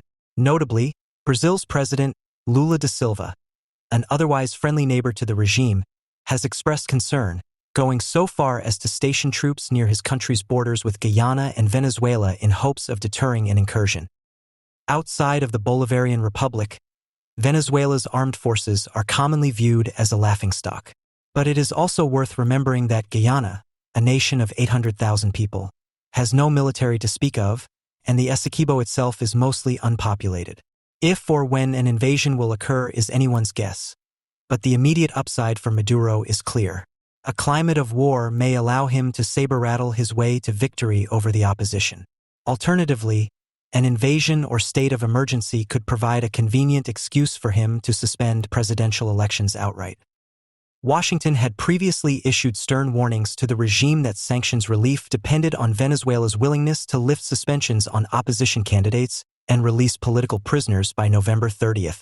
To date, Caracas has offered only the meekest of concessions, releasing 5 political prisoners since October and announcing just hours before the deadline that the opposition could contest candidate suspensions until December 15th. The Maduro regime's behavior has worsened, and the Biden administration has offered only the most tepid support to the opposition. Because of its inaction, the White House has no one to blame but itself. Had the administration revoked some or all of the licenses granted to Venezuela's state firms on or before November 30th, it is conceivable that the regime may have abided by its commitments and avoided belligerence against Guyana. An enemy can never be trusted, except to act in his own self-interest. Through the Barbados Agreement, the Biden administration granted itself considerable leverage over a state that has desperately sought sanctions relief for the better part of a decade. But by failing to hold Venezuela to the agreement's terms, Team Biden has granted an avowed enemy of the United States a blank check. What explains the Biden administration's approach? Perhaps the White House is more interested in lowering gas prices ahead of next year's election than it is in fortifying Venezuela's democratic opposition. Then again, the White House could ignore climate activists and further boost production at home. Another factor may be pressure from multinational oil companies. Since October, the likes of Repsol and Shell have rushed to Venezuela to recover past debts and secure lucrative contracts with the regime. These firms seem to believe that sanctions relief is here to stay. It may well be that the electoral stipulations of the Barbados Agreement served as nothing more than cover for the interests of the supermajors. Whatever course the administration charts on Venezuela at this point, it has essentially guaranteed itself a humiliation. In order to correctly categorize the events in Afghanistan after September 11th, two military campaigns must be distinguished from each other despite their temporal proximity. Operation Enduring Freedom, which brought about the fall of the Taliban in 2001, and Operation Iraqi Freedom in 2003, during the course of which Saddam Hussein was toppled. Unlike the Iraq War, the war against the Taliban was not yet under the influence of the neocons and their, as it was called in the U.S. security strategy of 2002, American internationalism.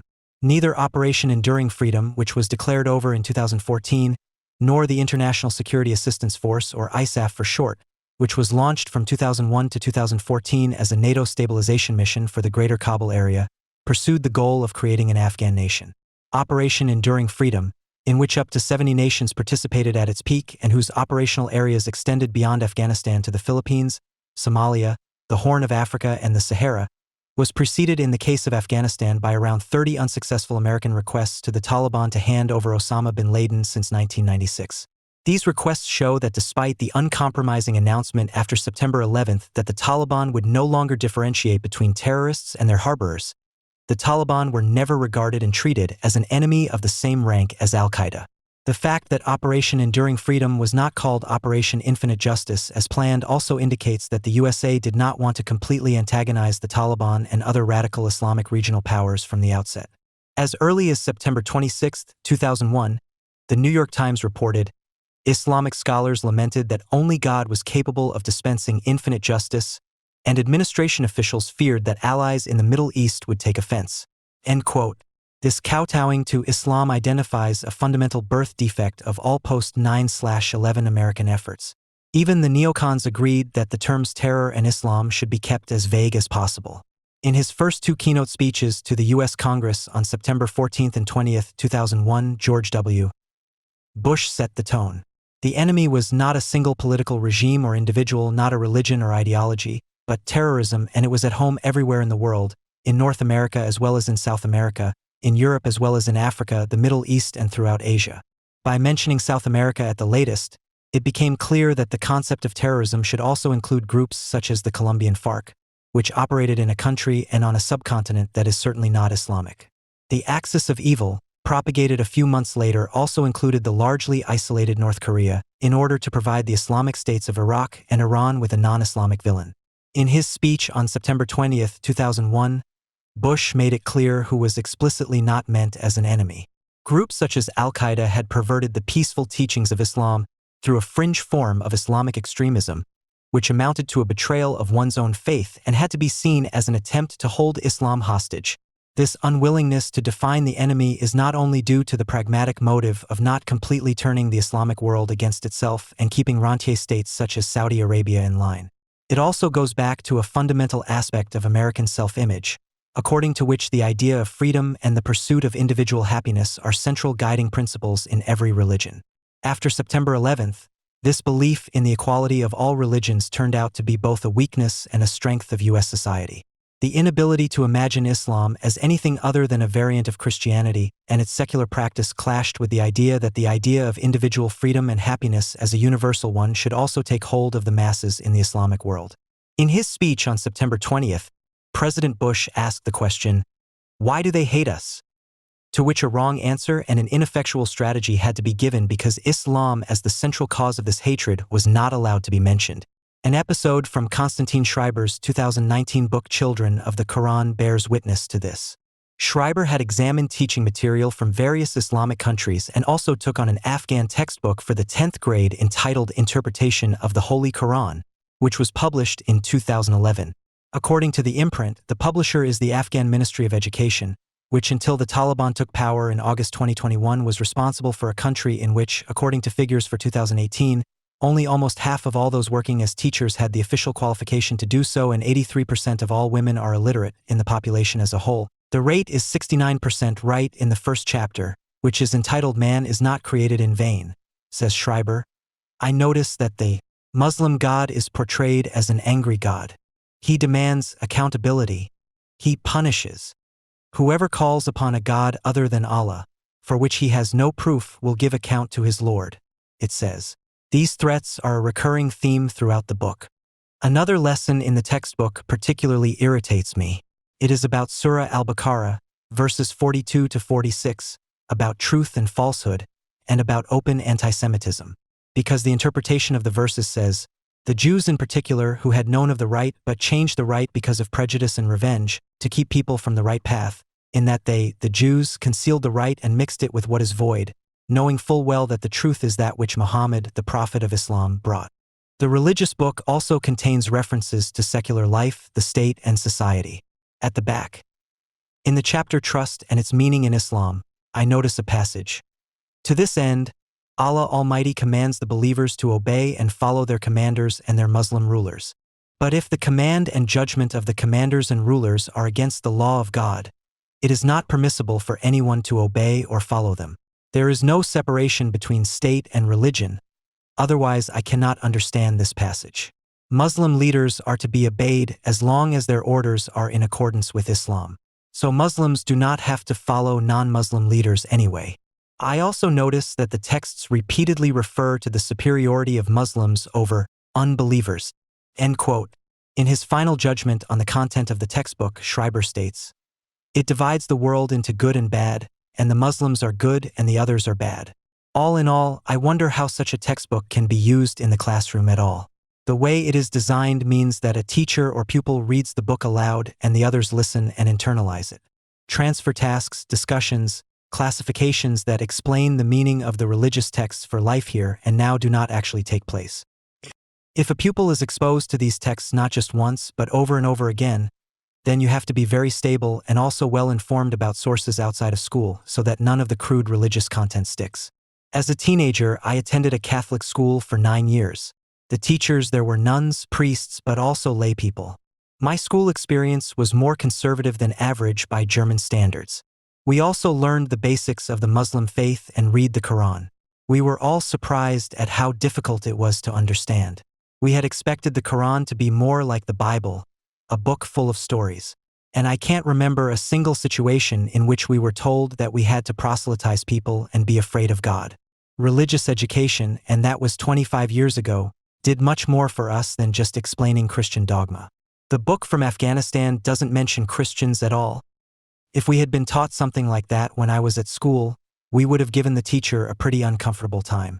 Our parents would probably have been up in arms. End quote. No one knows how many Afghans, and therefore also so-called local workers who come to Germany, have been indoctrinated with the help of this textbook at Afghan state schools, where so-called Islamic education does not have the status of religious instruction given once a week, but is a central part of the curriculum as a main subject.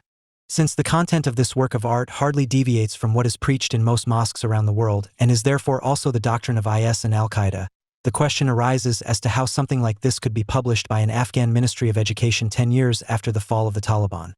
A ministry which, under Western curatorship, should have been expected to have other goals than to shape state schools along the lines of a madrasa, in which compliant Quran students are to be bred who are hardly any different from a Talib in their thoughts and actions. At the very least, it explains why, despite the talk of the radical Islamic Taliban, not only does nobody know what this term actually stands for, but why people act as if the Taliban were an Islamic industrial accident that had nothing to do with the teachings of the law-giving and punishing Allah. Apparently nobody had a problem with the fact that the proclaimed new and modern Afghanistan had to call itself an Islamic Republic of all things. If the Ministry of Education of the Islamic Republic of Afghanistan is the publisher of a guide to jihad, it is reasonable to suspect that, from the West's point of view, nothing has actually failed in Afghanistan because no serious attempt was made to build something that could have failed in the worst case. This suspicion was substantiated by Konstantin Schreiber, who researched, who had commissioned the textbook, and who contributed to its financing. The results of his research bear witness to an institutionalized lack of interest in the future fate of the Afghan population, for which the term aid from the international community, and, in Germany in particular, the term networked approach has become commonplace. An initial inquiry by Schreiber to the German Society for International Cooperation, GIZ, revealed that, although the latter is largely responsible for the training of Afghan teachers, the donor for textbooks in Afghanistan is UNESCO. An inquiry there led to the conclusion that UNESCO was not responsible for such funding. On the internet, Schreiber came across a UNESCO statement from 2002 which stated that, in cooperation with Germany, a trust fund had been set up for Afghanistan to finance the modernization of textbooks and curricula for around 3 million pupils. As no one at UNESCO headquarters or the German branch knew anything about the existence of the program, Schreiber suspected that it could only be a phantom program. The next inquiry went to the Federal Ministry for Economic Cooperation and Development. There, Schreiber learned that Germany was also contributing to the financing of teaching materials such as school books and that everything was being handled by the UN Children's Fund UNICEF. He asked UNICEF. They were not responsible. Everything was the bilateral responsibility of the Afghan Ministry of Education and the individual partner organizations. Schreiber then tried to reconstruct the financial flows within the Afghan authorities and found out, in its EFA report, Education for All, in 2012, the Afghan Ministry of Education came to the conclusion that it received far more money than it was able to spend. According to the report, only 32.3% of the budget was spent in 2012.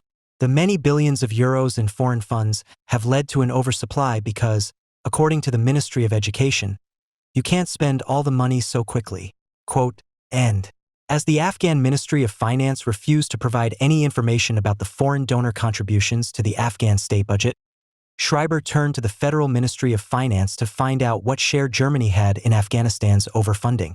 The ministry immediately declared that it was not responsible and referred the matter to the Federal Ministry for Economic Cooperation and Development. The latter told him that Germany does not pay directly into the Afghan budget, but via the Afghanistan Reconstruction Trust Fund administered by the World Bank. After all his inquiries, Schreiber now felt that he was at least halfway in the picture. The generous financial aid for Afghanistan via international organizations or the country's national budget is one thing. The other is the work that German development aid is doing directly and on its own initiative, such as the training and further education of Afghan teachers by the GIZ. End of quote. Reason enough for Schreiber to ask GIZ again. There he learned from a local project manager that, in the eyes of the German Society for International Cooperation, which acts almost exclusively on behalf of German federal ministries, everything is going in the right direction when it comes to Afghan education policy. After all, 17,000 teachers have already been reached with training and further education to date. 2019. Quote, they are deliberately keeping out of the content. The Afghan Ministry of Education is responsible for the textbooks, says the GIZ expert. End of quote. Schreiber insisted. And if problematic content such as that which I came across during my research appeared in the textbooks, the project manager explained to me that a manual for teacher training had been developed precisely for such things. The book Gender and Humanity will in future be used in a course that is compulsory for all trainee teachers. This book has also been well received because it has been checked that this manual does not contradict Islamic values, says the GIZ representative. End of quote. After Schreiber expressed his astonishment that Afghan teachers come across anti-Semitic textbooks co-financed by Germany on the one hand, and on the other learn how they should behave from the Islam-compliant handbook that German development workers give them, he is keen to take a look at the handbook in question and is told, unfortunately, I can't do that, the GIZ tells me, because it's not yet available. Quote, and after presenting the Afghan textbook for review to educationalist Suzanne Lin Klitzing, who, after examining the content, concluded that it would be better to do without education altogether before teaching the contents of the book to young people in Afghanistan, Konstantin Schreiber drew his conclusion. After all these years, all the billions, all the work of development aid workers and political summits, one of the results is that children are being taught with a textbook like this one.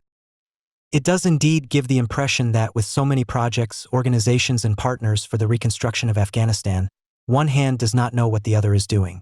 Germany is transferring billions of euros in blank funds as aid to Afghanistan without knowing exactly what is happening with them and without critically examining the content of how they are being used. It can be assumed that this anti-Semitic textbook is being distributed to Afghan schools with German financial aid and is causing damage there. End of quote. Schreiber's descriptions not only render absurd all left-wing and right-wing accusations that an imperialist or neo-colonial project has been pursued in Afghanistan since the fall of the Taliban in 2001. Anyone who, like Sarah Wagenknecht on her YouTube channel, proclaims as the truth about Afghanistan that the West has been pursuing economic and geopolitical interests there for 20 years, August 26, 2021, does not want to understand the difference between the haphazard overthrow of the Taliban in 2001 and the Iraq War of 2003, which was committed to the neoconservative domino theory in the manner of left-wing self-righteousness. Obviously, it was due to the far-reaching lack of interest in the fate of the country and its people that a Ministry of Education was able to act like a Ministry of Islamic Affairs, and that the Afghans in charge were apparently given far too much freedom instead of being seriously reined in terms of civilization. A disastrous multilateralism, which carried all the ugly outsourcing and NGO ingredients of the globally, miserably administered UN world, replaced and prevented a desperately needed unilateral approach, a delusion that did not even stop at the US Army, which delegated sovereign army tasks to private security service providers. In Afghanistan, in the slipstream of the US troops and with their explicit toleration and support, the majority of the Karatis mob raged, intent on self-sufficiency, which was able to operate in the name of gender and humanity by distributing money and recruiting so-called local forces in accordance with Islam. The far too few Afghans who really wanted more than a perpetuation of Islamic misery systematically promoted by over-alimentation were cheated of their hopes from the outset by the encouragement of corruption and highly remunerated tribal loyalties. All the political and feuilleton chatter about the establishment of a strong Afghan civil society in some sectors and other progress over the last 20 years is disgraced by Schreiber's descriptions of internationalized development aid, which can be accused of criminally encouraging an education in immaturity. Schreiber's research is proof that for 20 years Afghanistan has not been about establishing basic civilizational standards, according to which there is no need to fear God. Muslims are not above all other people, Jews are also such other people, religion is primarily a private matter and not a state ideology, and the administration of justice should not be a sacred but a secular matter. All these failures are not explained by the blanket reference to the idealistic, but not material weakness of the West, which is expressed in the 20 years of multilateral disinterest in Afghanistan. If this weakness is used defeatistically as an excuse that not much more has been achieved in Afghanistan. To paraphrase Margot Kassman, nothing was good in Afghanistan. Kassman spoke this sentence during her New Year's service in the Frauenkirche in 2010, of course, and pointed out that the people in Dresden knew particularly well what civilians in Afghanistan had to go through, for which she was awarded the Speech of the Year 2010 award by the University of Tübingen. Her aim was to serve the particularly infantile need in Germany to ontologize the, in Kassman's words, logic of war. There is no room in such pacifist peace messages for the conditions for a better life for the Afghans, which can only be achieved by force. Hannah Arendt once stated that they had something in common with the Nazis in equating war per se with sheer carnage. The Bundeswehr Handbook Afghanistan Military Country Information for Operational Contingents reinforced the Kassman discourse in an inimitable mixture of asserted natural law and ethnology. Quote, although the Afghan population has suffered greatly under the Taliban, their attitude remains a deeply Islamic religious one. Any form of democracy in the sense of popular representation in Afghanistan must therefore satisfy the Islamic understanding of law if it is to be supported by the people.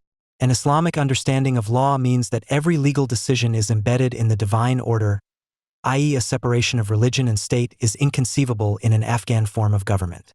Afghans do not define themselves as individuals with their own personal interests and the goal of personal self-realization. Family and kinship are the socio-economic basis of social life. Theological discussions are to be avoided. In particular, criticism with a religious reference or on religious issues is inappropriate.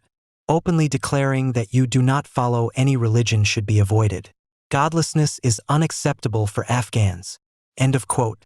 Such fateful certainty is, apparently contradicted by the anti-racist insight that an Afghan who crosses the German border instantly understands himself as an individual and finds godlessness acceptable, which is why, as a consequence of such progressive and cosmopolitan logic, he is denied any urgently needed civilization assistance in advance. Obviously, no one has found it necessary to prove that Afghan conditions are not as they are described in the Bundeswehr Handbook and certainly do not have to remain unchangeable. Far beyond the Bundeswehr, there is a consensus that it is not even conceivable that what should have been the initial condition for any definition of objectives and strategy should be left behind. To leave behind a fundamentally secularized country with recourse to the Enlightenment, whose social constitution enables the Afghans to disenchant their clan and tribal existence and finally look at it with sober eyes. In the words of Max Horkheimer, if it were necessary to determine what the emissaries of the West should convey spiritually, all those who deal primarily with average tribal people, nothing better could be desired than the image of the human being who has his own judgment, respects the human being in every other human being, hates injustice and subjugation, the gesture of freedom. Western man should be able to instill such tendencies in foreign peoples, beyond the sincere respect for his industry and the double-edged admiration of his country's wealth. Only insofar as wealth and industry are connected with that which is spiritual does aid become a mission. Quote, end. Even if Afghanistan's tribal society was never what Wittfogel called an Oriental despotism, because it never fulfilled the criteria of what he called the specific character of an upper class equal to sovereign plus bureaucracy, the country today nevertheless stands on a similar historical level, which lies below industrial capitalism and above primitive agrarian society, as Wittfogel claimed for Oriental despotism.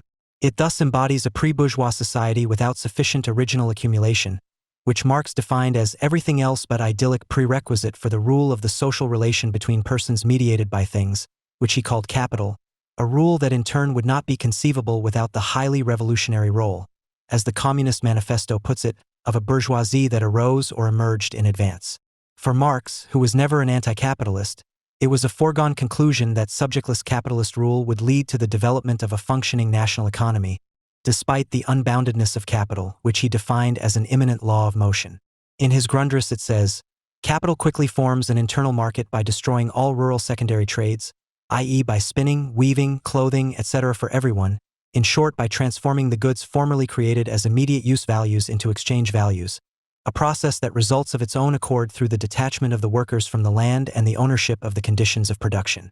Quote, end. Marx was not talking about the all-directing invisible hand of Adam Smith. He was referring to the emergence of a national economy under capital conditions of commodity and legal form. In the 2012 Bundeswehr Handbook, one can read about the economic parameters. In Afghanistan, a distinction must be made between the legal and illegal economy. 80 to 90% of all economic activities take place in the informal and illegal sector. The state's tax revenue is one of the lowest in the world. The most important employers are state and international governmental and non-governmental organizations. Agriculture is the livelihood of more than 85% of the population. The business structure of Afghan agriculture is characterized by small family farms with subsistence farming. End quote.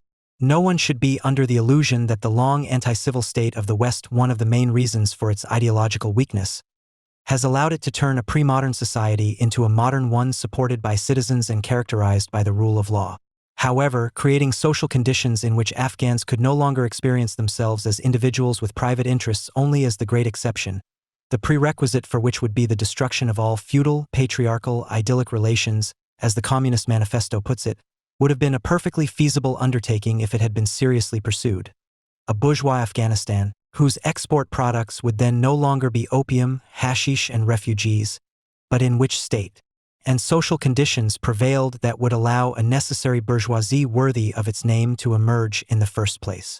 But in Afghanistan, not even an attempt was made to create an internal market that would push back the pre-modern subsistence system. In truth, the intention was never to transform a failed state ruled by the Taliban into a failed state not ruled by the Taliban.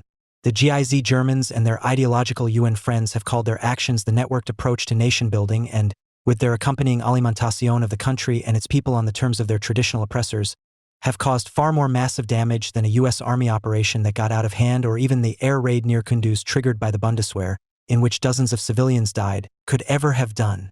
The Americans could be accused of having allowed themselves to be talked into a destructive undertaking to make matters worse, as a kind of appeasement gesture for the German no to the Iraq War. This could only happen because German and other civil society activists were able to fill the void resulting from the American lack of planning after the military victory. There was never any idea on the American side of what a victory in Afghanistan, let alone what the liberation of the Afghans should actually mean. In the words of neocon Robert Kagan, Bush had no idea what he wanted to do with Afghanistan. In truth, the Bush administration would have been satisfied with any stable government capable of taking care of itself and preventing the return of the Taliban, Al-Qaeda, and other terrorist groups. Washington Post, August 26, 2021. The Germans, who were only involved in Afghanistan because they couldn't help it, were willing to use any means to avoid the impression at home that the defense of Germany's security in the Hindu Kush had anything to do with the logic of war. Kassman. For this reason alone, Federal President Kohler had to resign in 2010, as he had dared to point out to his compatriots, who had learned to rely on the Americans, who were still wedded to the logic of war and at the same time hated for it, to protect their security, that, in case of doubt, in an emergency, military action could also be necessary to protect our interests in Afghanistan. At around the same time, Frank-Walter Steinmeier, who was German foreign minister until 2009, proudly announced in a Bundestag session, in a kind of Kohler counterspeech as a legacy of his time in office, that it had taken far too long for us to convince others that we must give top priority to civilian reconstruction and the protection of the civilian population in Afghanistan. In order to be able to silence people who thought even remotely like Horst Kohler, even the astonishingly realistic Afghanistan analyses of the otherwise always well-liked quasi-internal German Institute for International and Security Affairs were ignored. In May 2010, the Foundation not only criticized the German debate on Afghanistan as strongly self-centered, but also warned urgently of the possible destabilizing effect of networked development aid. Joseph Verbowski is one person who demands an honest discussion about Germany's role in Afghanistan from a destructive power eager for foreign trade surpluses, thereby proving that he has little understanding of the workings of a Germany that is open to the world, always honest and never at a loss for strong symbols. This doctoral student at the University of the German Armed Forces in Munich would nevertheless have to be agreed with in his conclusion about Germany's role in Afghanistan. German politicians did not want to see that the demands of stabilizing the entire country of Afghanistan through a networked approach required significantly more resources and, above all, the willingness to fight for these demands. Germany continued to hope to establish a strong symbol of German responsibility between the military and civilian actors without actually being involved in the war. Tagesspiegel, July 9, 2021. Quite a few American politicians and experts are of the opinion that it would have made more sense, as the path of least resistance, to leave Afghanistan just a few years after 2001, when the Taliban were largely defeated and ready for a peace agreement, instead of letting the Germans in particular foist a nation-building endeavor that was devoid of strategy and purpose, but sounded all the more noble for it. The then Secretary of Defense Donald Rumsfeld in particular is said to have been strictly against it at the time, as Carter Malkasian from Foreign Affairs, 4/5 2020 explains, who even states for the period immediately after the fall of the Taliban. The first mistake was the Bush administration's decision to exclude the Taliban from the post-invasion political settlement. High-ranking Taliban leaders tried to negotiate a peace agreement with Afghan President Karzai in December 2001. They were willing to lay down their arms and recognize Karzai as the legitimate leader of the country. End quote. Several more times between 2002 and 2004, the Taliban approached Karzai with the request to participate in the political process. Without question, a peace agreement would have been an extremely fragile one, which would have resulted in a loss of personal freedoms, especially for women, which demonstrably existed in relation to Taliban rule both under the Karzai government and under his successor Ashraf Ghani. The Americans apparently decided against including the Taliban in a post-war order because they still adhere to the false idea of the Taliban as an anti-Afghan foreign body, which is largely consensus in the West. The then German defense minister Struck, for example, got carried away with the claim that the Taliban had only occupied Afghanistan until 2001, i.e. that they were basically nothing more than a kind of occupying force. The journalist Richard Herzinger, who likes to be passed around as a model liberal, reiterated Struck's thesis when the Taliban took power in August 2021, saying that the Afghans were subject to the arbitrariness of Islamist extremists. In 2001, the Americans' most important Afghan allies were not only a desolate collection of tribal leaders and warlords, but also explicitly anti-Pashtun stakeholders. The very name Northern Alliance refers to the fact that, unlike the south and east of Afghanistan, hardly any Pashtun live in the north.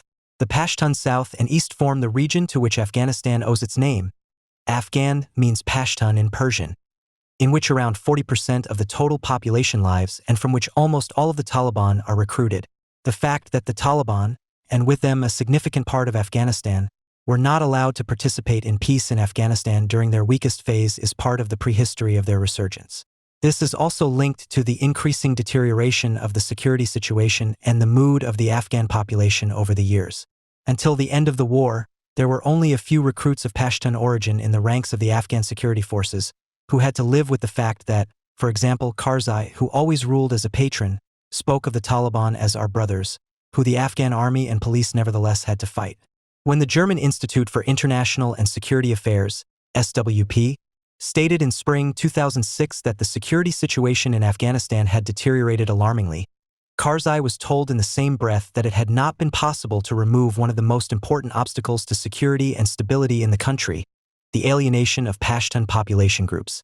In 2007, the Taliban already felt strong enough to boycott the so-called Peace Jirga, with 1,600 participants convened at the beginning of June, at which a peace and reconciliation plan was adopted in coordination with international partner countries, including the USA and Germany, which primarily provided for negotiations with the Taliban and to attack it with missiles. Since then, the Taliban have rejected all attempts by the Afghan government to enter into direct negotiations with them. Karzai's advances also earned him increasing criticism within Afghanistan, which in 2010 led to a rift between Karzai and the head of the Afghan Secret Service, Amrullah Saleh, who later became his deputy in the Ghani government and has seen himself as the legitimate successor to his boss since Ghani's abrupt departure. In 2011, it became known through Karzai's channels that the USA in particular was pushing ahead with negotiations with the Taliban. Under Barack Obama, they were thus adopting a demand that the UN envoy for Afghanistan, Kai Eid, had already vehemently made. Both Obama and I do not want to be reminded of this today, if only because Obama's unfit successor Donald Trump put into practice what Obama and Eid had intended. In 2011, George Bush's successor had already been in office for just under 2 years, and the SWP described the initial situation that Obama was confronted with in Afghanistan as follows. What had begun in the fall of 2001 as a model for successful military intervention at low cost had become an asymmetrical war by the end of the Bush era. End quote. Under Obama, what had been effectively tested in Iraq in 2006 as a counterinsurgency strategy, FM3 to 24 counterinsurgency, was adapted as a triad of clean, hold, and build to contain attacks. The new strategy officially announced by Obama was accompanied by an immense increase in troops and a rapid increase in targeted killings of Taliban fighters by drones, including in the Taliban's traditional Pashtun retreat in Pakistan, a strategy which, incidentally, Obama's Vice President Joe Biden never wanted to embrace. Poppy cultivation, the rigorous fight against which drove the Taliban in droves, was hardly sanctioned. On the other hand, it was Obama who was the first to announce, without taking into account the previous agreements in the alliance, as the SWP complained, Tagesspiegel, May 24, 2012, that his main goal was to bring the troops home as quickly as possible. This premise of Obama's turned the increase in troops and intensification of targeted killings into a means of withdrawing troops as quickly as possible, thus limiting all prospects of success in the fight against the Taliban in advance. The means to an end was thus also the development of the Afghan security forces, euphemistically called Afghanization, which was simultaneously declared a priority. The three elements of counterinsurgency were simply supplemented by the transfer of military command and control to the Afghan military. The same strategy that had been used in Iraq to contain the civil war in order to strengthen the central state led, in the words of the SWP, to the undermining of the central government's monopoly on the use of force in Afghanistan, where, to make matters worse, greater reliance was placed on support from tribal militias. Under Obama, not only did the realization that the Taliban could not ultimately be crushed mature, it also prevailed under him. The development of the Afghan security forces was driven forward in the hope that the central government would be able to rely on them, although nobody believed this. The SWP stated the following about Obama's entry to exit. American combat troops should not remain in Afghanistan indefinitely. That is the core of Obama's cloudily packaged message, which was based on the principle of hope or contained a bet that the Afghan side will be capable of good governance and administration after the withdrawal of American troops. Because the SWP is a German foundation, this correct assessment of the Obama doctrine was combined with complaints about typical American lack of culture. The American debate was very strongly rooted in technocratic thinking, which stood for an almost apolitical and ahistorical ideology of feasibility. In 2014, not only Operation Enduring Freedom, which was not allowed to be called Operation Infinite Justice, but also the UN-mandated deployment of the International Security Assistance Force, ISAF, ended in a completely apolitical and ahistorical manner. The final withdrawal of all international armed forces, including the Bundeswehr, began, reducing the total strength of all international military forces to just over 9,500 as of February 2021. Since then, the focus has only been on building up the Afghan security forces under the title Resolute Support. The fight against al-Qaeda remnants and the newly formed IS groups in Afghanistan remained the sole responsibility of the U.S. Army, which dubbed this fight Operation Freedom Sentinel, which also saw the mother of all bombs, the U.S. Army's largest conventional bomb, used against a tunnel system suspected of being used by IS in eastern Afghanistan in April 2017.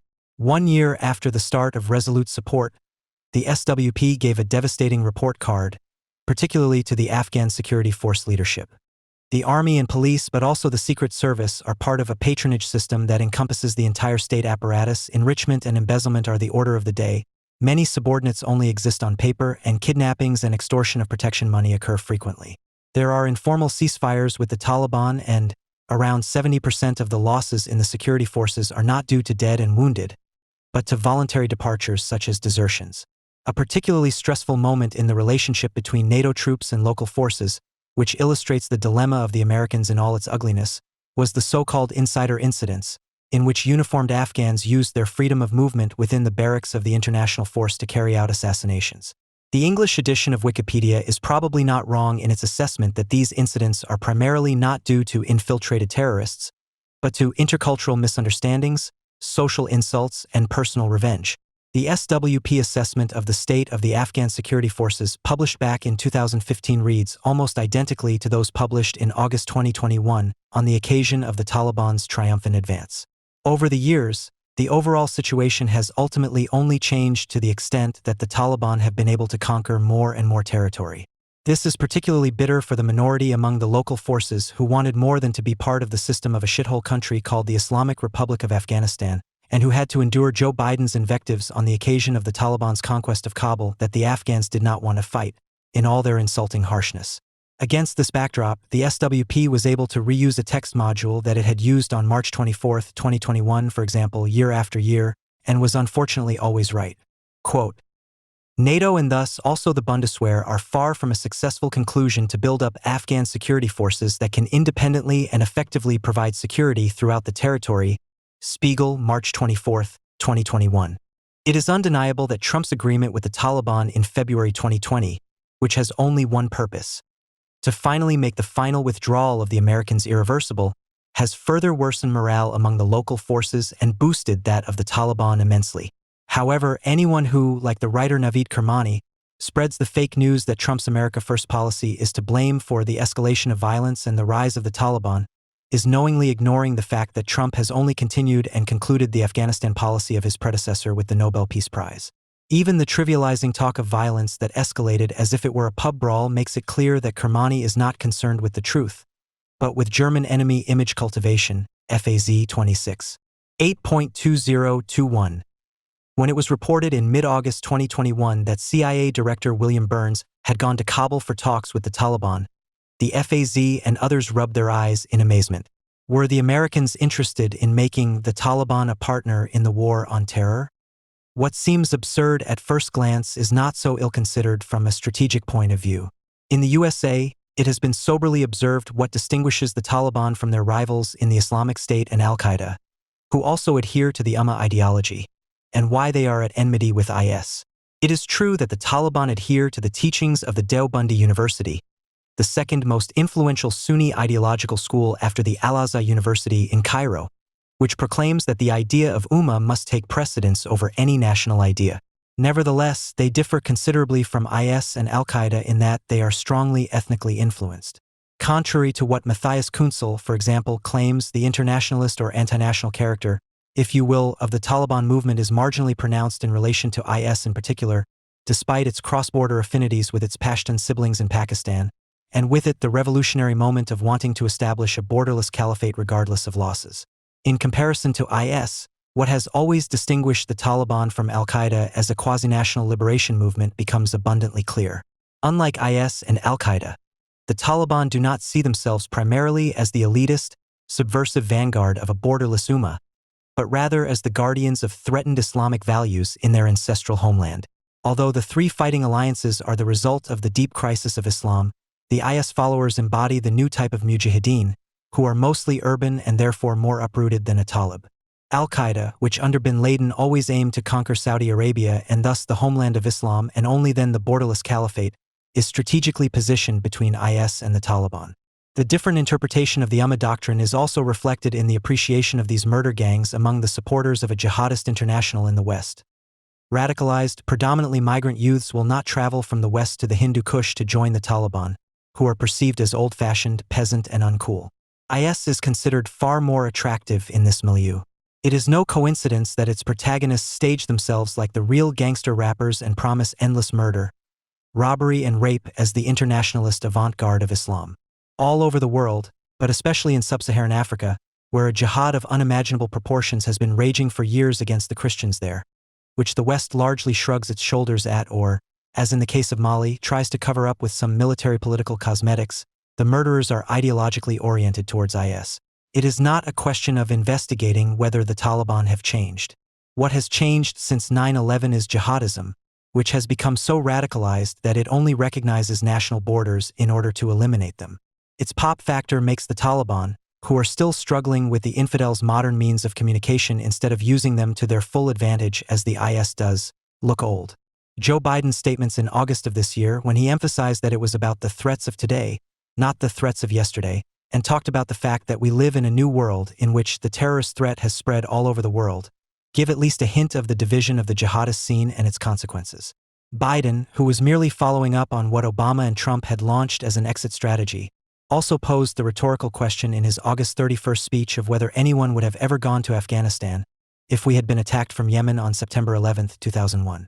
His hardly surprising no, however, includes a yes in the case of Iraq. Because in Iraq, under the influence of the neocons, it was really about nation-building in an entire region, at least according to their own claim, so that one must logically speak of a failure here. Against the background of the different objectives for Afghanistan and Iraq, especially in the event of a not at all unlikely anti-terrorist alliance between the Americans and the Taliban, the question of the purpose of the Afghanistan venture arises quite fundamentally. In 2001, the Taliban were the friends of the once most important terrorist group called Al-Qaeda. Today they are opponents of the most important terrorist group called IS. And that's all after 20 years? The Taliban were at least as surprised by their march through to Kabul as the rest of the world. This is closely linked to the fact that large parts of the Afghan security forces willing to fight did not lay down their arms before the Taliban, but simply gave up in the face of the self-fulfilling prophecy of Western politics. Whether the Taliban will really be able to hold on to power in the long term is irrelevant, because there will hardly be any Western support for those Afghans who want to remain in the country to fight against the Taliban.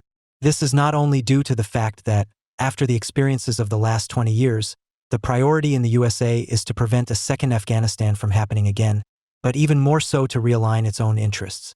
In his two speeches in August on the occasion of the hasty withdrawal of U.S. troops, Joe Biden clearly emphasized why the era of major military operations to transform other countries must end. According to Biden, the real strategic competitors are China and Russia, with serious competition with China, while Russia is confronted on several fronts.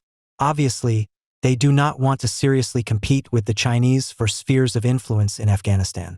However, given the disastrous investment conditions in Afghanistan, the Chinese crackdown on the Uyghurs on the border with Afghanistan and the huge opium problem that Afghanistan is causing China, it is not at all unlikely that even the Chinese, who are known for their unscrupulousness, will ultimately prefer to keep their hands off the country and bypass the Silk Road.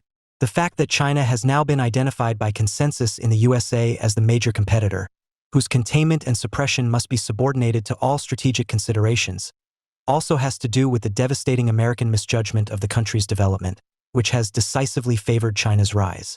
Relying on the invisible hand of liberalism, the 2002 national security strategy dictated by the neocons, for example, which laid down preventive interventionism for the Iraq War, states that China is well on the way to social and political freedom under the power of market principles and the requirements of the WTO. The fact that the Americans, unlike the Europeans with the Germans in the lead, are now prepared to prevent the possible hell of Chinese world domination, as Max Horkheimer once described the threat on the occasion of his support for the Americans in the Vietnam War, has probably also persuaded the Australians to trust the reconstruction of an old Western Antifa alliance with Great Britain and the USA more than the submarines of Cantonese France, which has always proven to be insecure when it comes to anti-fascism. For Afghanistan, the conclusion, to borrow a phrase from the SWP, is that for 20 years, Afghanistan has not been caught up in a networked approach, but has constantly operated in a state of lack of strategy. The main reason for this was that if Afghanistan had been serious about building a civil society or nation building, the main issue should have been how to create the conditions that would make both possible in the first place. This would have meant defeating not only the Taliban but an entire society which would then not have had to be rebuilt, but completely recreated, among other things by not re-educating but educating for the first time, so that the local forces of all shades would get an idea of what they would actually have to fight against if something better were to emerge than choosing between an Islamic republic and an Islamic emirate.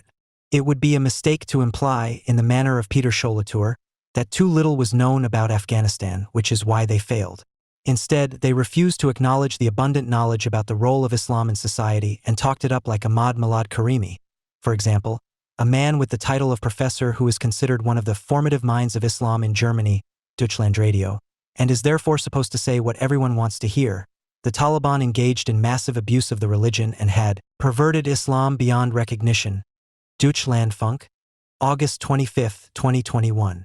Not only did no one want to see the need to radically push back Islam in Afghanistan, it was also difficult to do so thanks to an exuberant production of morals and ideology that has made the refugee its civil society fetish for years, on which contempt for the Western bourgeois nation-state and, as a result, aversion to any form of genuine nation-building is acted out as an object. This fetish of cosmopolitanism is proof of how literally finished with the world those are who no longer want to waste any thought on effectively combating the causes of flight and certainly do not ask themselves whether perhaps the idea of national liberation was not all bad. What remains is a view of the world that only extends as far as the Libyan coast of the Mediterranean and the sea rescues that are necessary there, combined with the devastating message that anyone who fights for a better life on the ground instead of becoming a refugee is to blame for their own fate. With such enemies of humanity, there is no need to argue about whether the Americans should be blamed for apparently not even considering the possibility of establishing an American protectorate in Kabul, well secured behind walls. A civilizational enclave of freedom, in whose schools only non-GIZ-trained teachers would be on duty, no Islam-compliant textbooks would be used, no networked approaches would be allowed to do their destructive work, and an American ideology of feasibility would be followed quite apolitically and ahistorically, which would enable all Kabul residents and those seeking refuge there to lead a reasonably good individual life. If you want to make such an accusation against the Americans, then you should always bear this warning in mind. It can lead to serious errors. If the promise of the USA is put into one with the reality of the USA, if the promise of civilization is confused with the reality of civilization. The explosions that shattered the morning calm in Doha's Qattara district on September 9, 2025, marked a restoration of moral clarity in warfare. For nearly 2 years since the October 7th massacres, Hamas's leadership had orchestrated genocide from the comfort of Qatari luxury hotels, protected by the fiction of diplomatic immunity and the shield of a supposed American ally. Israel's precision strike against these architects of terror represents the enforcement of a principle as old as justice itself. Those who plan mass murder cannot claim sanctuary anywhere on earth. The operation was clean, professional, necessary, and it should have happened years ago. Wars end when one side loses the will or ability to continue fighting.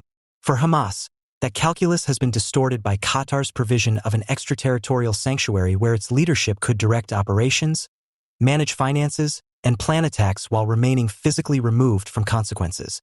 This arrangement, in which Khalil al-Hayya, Khalid Mashal, and their lieutenants could watch October 7th unfold on television from Doha penthouses while Israeli families burned alive in their homes, represents a perversion of both warfare and diplomacy that no civilized nation should tolerate. The principle at stake transcends Israel's immediate security concerns.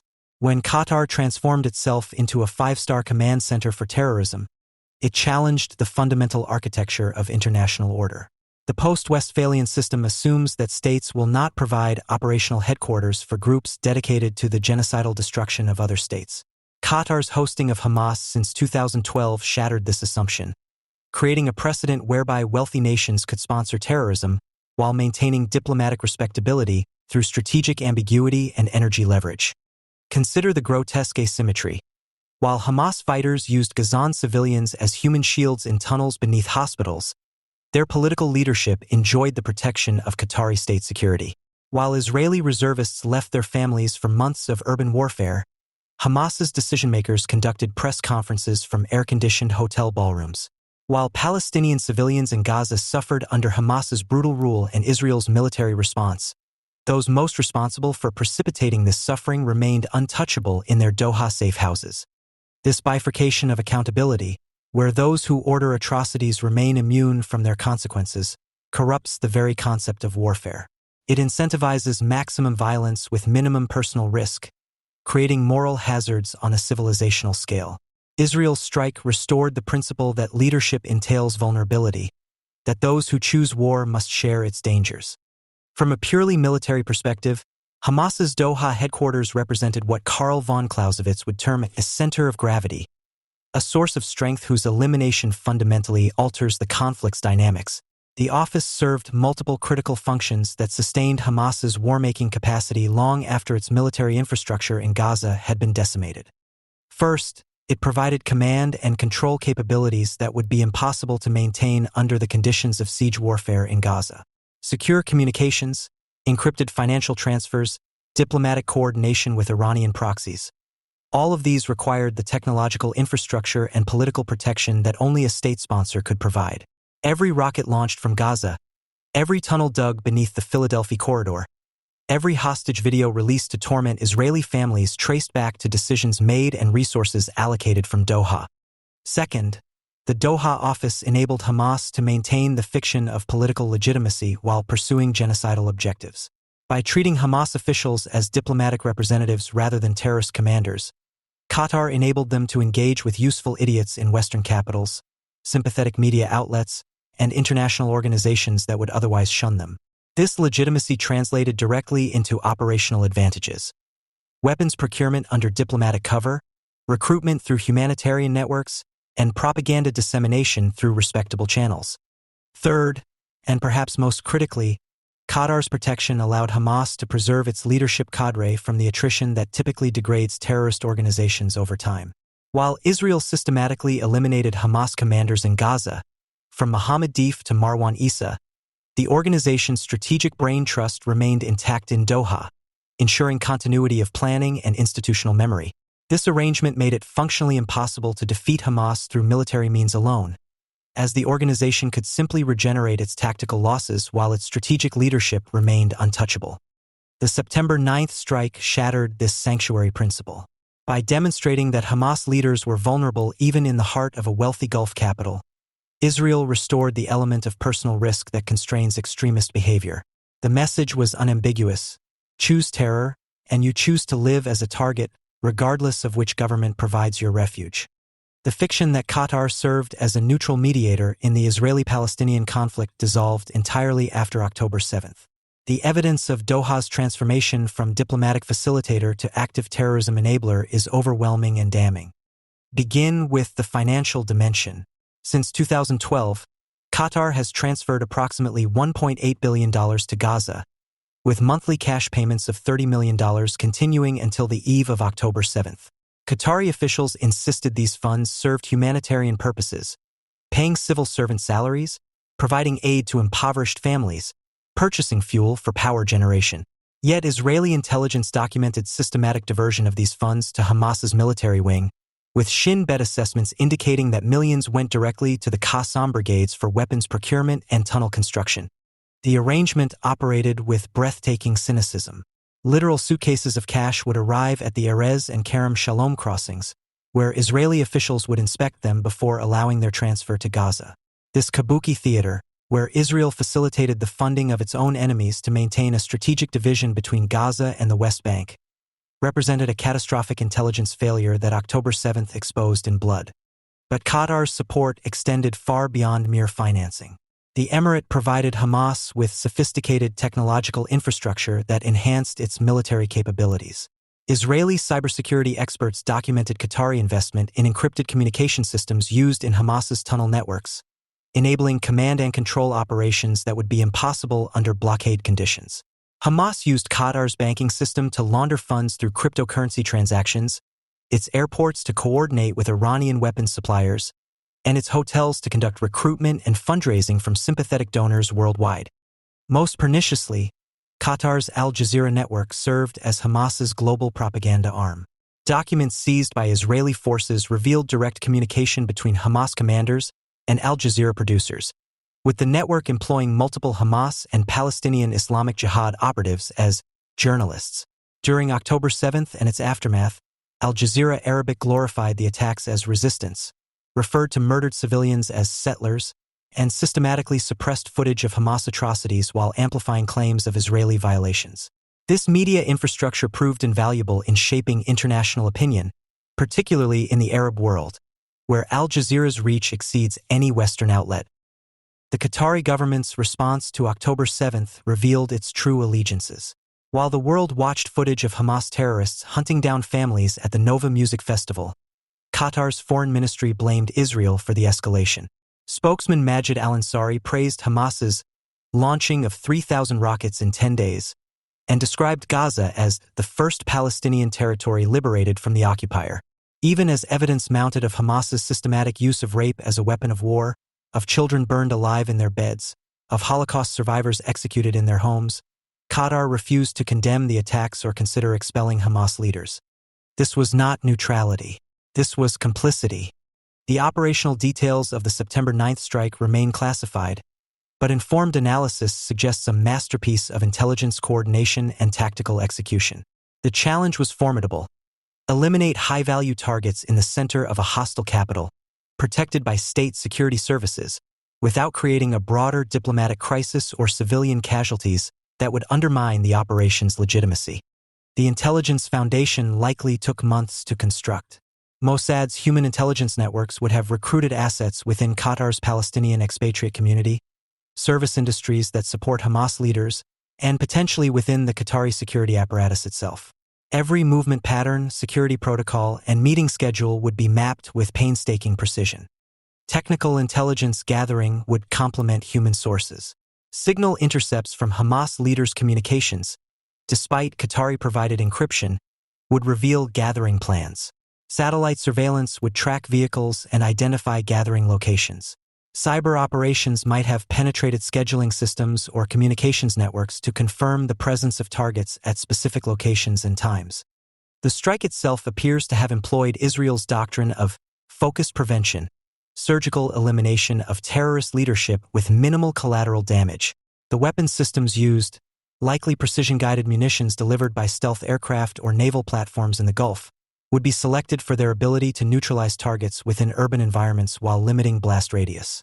The timing, mid-afternoon in the Qatar district, suggests deliberate effort to minimize civilian presence.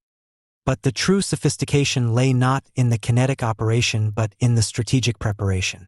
Israel would have anticipated Qatar's response, international condemnation, and potential Iranian retaliation. Diplomatic groundwork with sympathetic Arab states, particularly those that view Muslim Brotherhood-affiliated groups like Hamas as existential threats, would ensure regional support or at least acquiescence. Legal justifications under international law's principle of self-defense would be prepared and disseminated.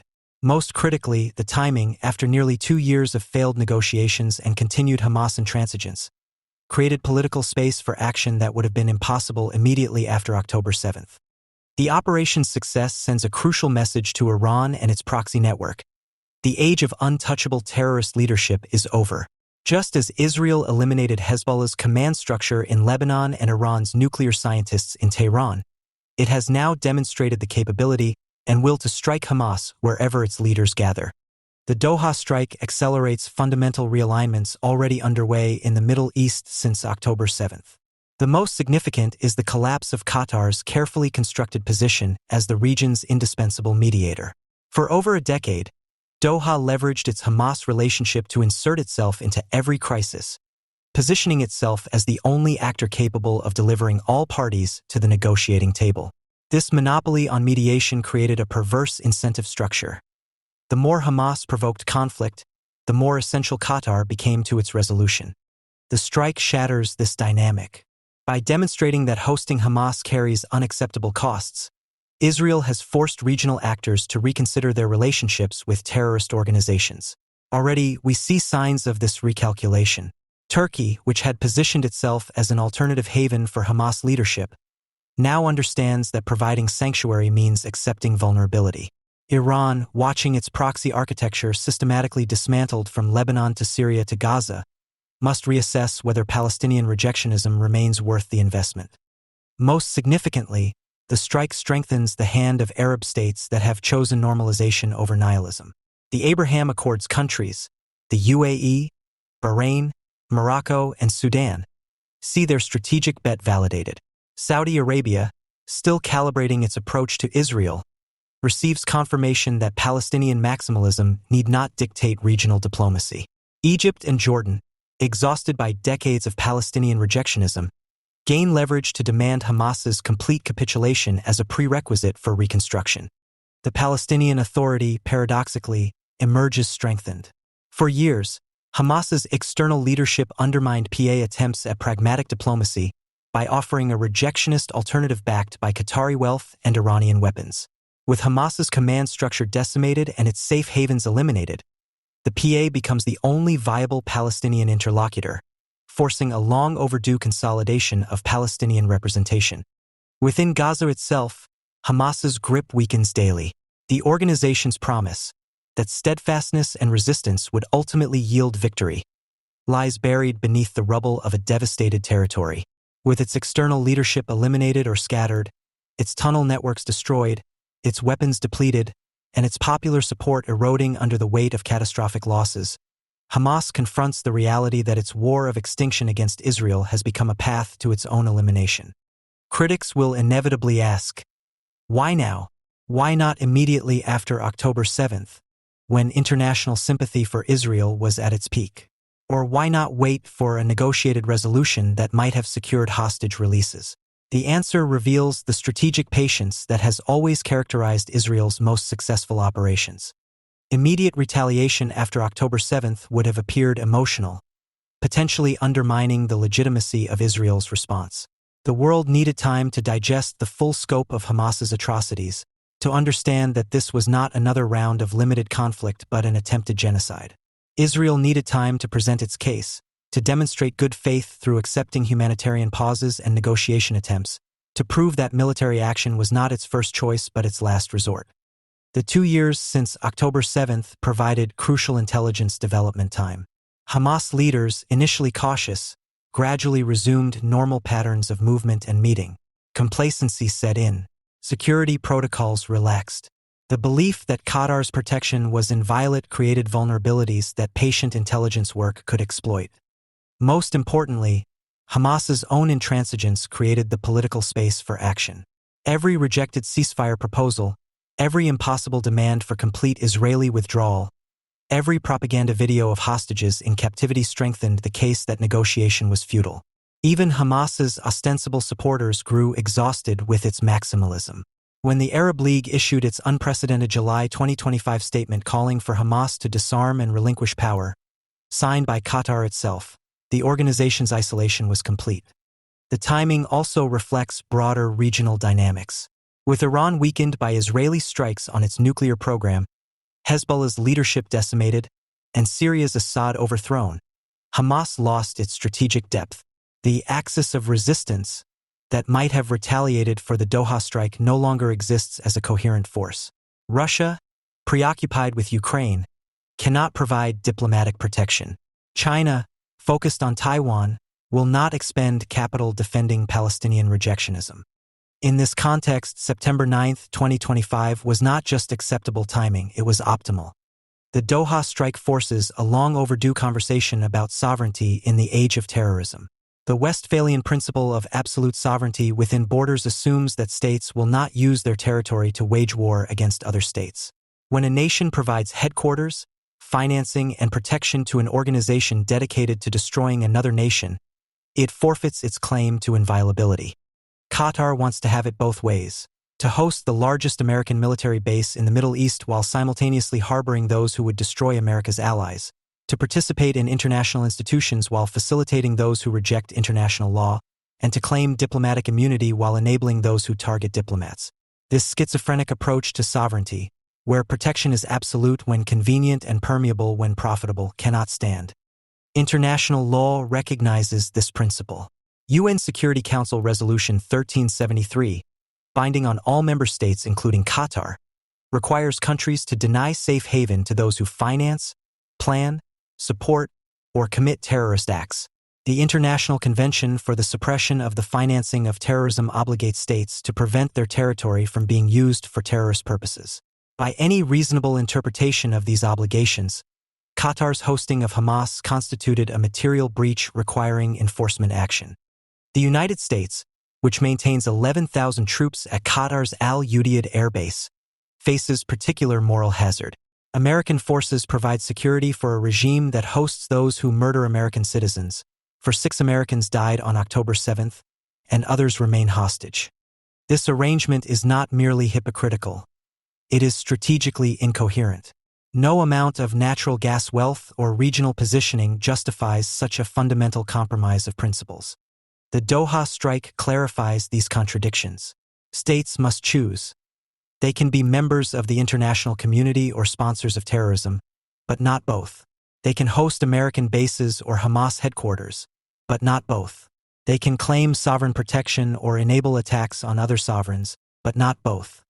For too long, the Middle East has operated under the assumption that terrorism pays, that violence yields concessions, that maximalism attracts mediation, that rejectionism brings rewards. Hamas's leadership, ensconced in Qatari luxury, embodied this perverse incentive structure.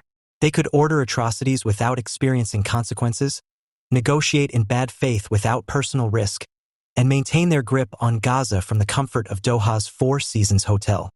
The September 9th strike ends this age of impunity. It restores the principle that choices have consequences, that declaring war means accepting its risks, that targeting civilians forfeits any claim to protection. This is not escalation but restoration of deterrence, of accountability, of the basic principle that those who plan genocide cannot claim sanctuary. Hamas is learning what Hezbollah learned in Lebanon, what Palestinian Islamic Jihad learned in Damascus, what the PLO learned in Tunis. Israel's arm is long, its memory is longer, and its commitment to protecting its citizens is absolute. There are no safe havens for those who choose terror, no diplomatic immunity for those who orchestrate massacres, no sanctuary for those who hold innocents hostage. The path forward is clear. Hamas must surrender unconditionally, release all hostages immediately, and accept the dissolution of its military apparatus. Its leadership, scattered and vulnerable, must choose between capitulation and elimination. Qatar must expel all remaining Hamas operatives and cease all financial support, or accept its designation as a state sponsor of terrorism with all accompanying consequences. The international community must enforce existing counterterrorism obligations rather than sacrificing them for convenient fictions about mediation and dialogue.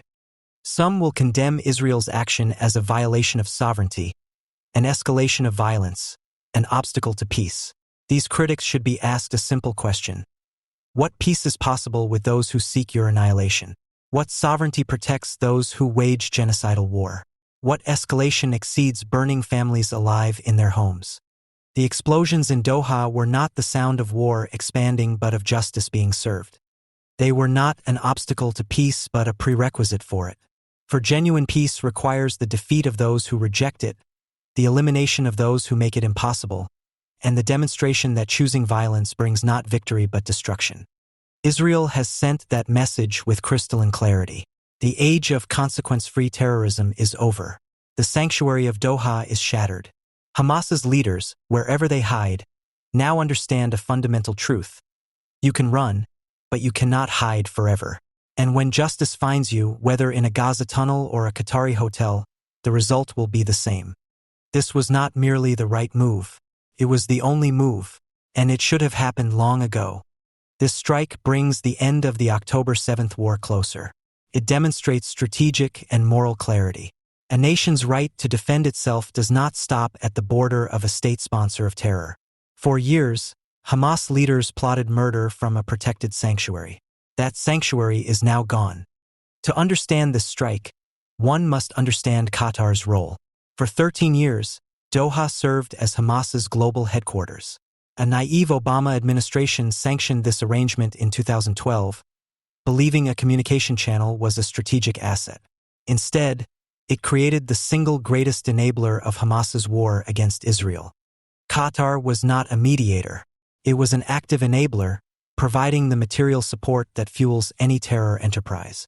This support had three pillars: financial, diplomatic, and operational. Financially, Qatar's patronage was direct and substantial. The state funneled over $1.8 billion to Hamas-controlled Gaza. The world accepted the cover story of humanitarian aid. Yet Israel knew the truth. Suitcases of cash, delivered with Israeli approval in a failed policy to buy quiet, were meant for salaries and aid. But Israeli intelligence warned that Hamas siphoned millions directly to its military wing. The policy continued. October 7th was the price of that policy.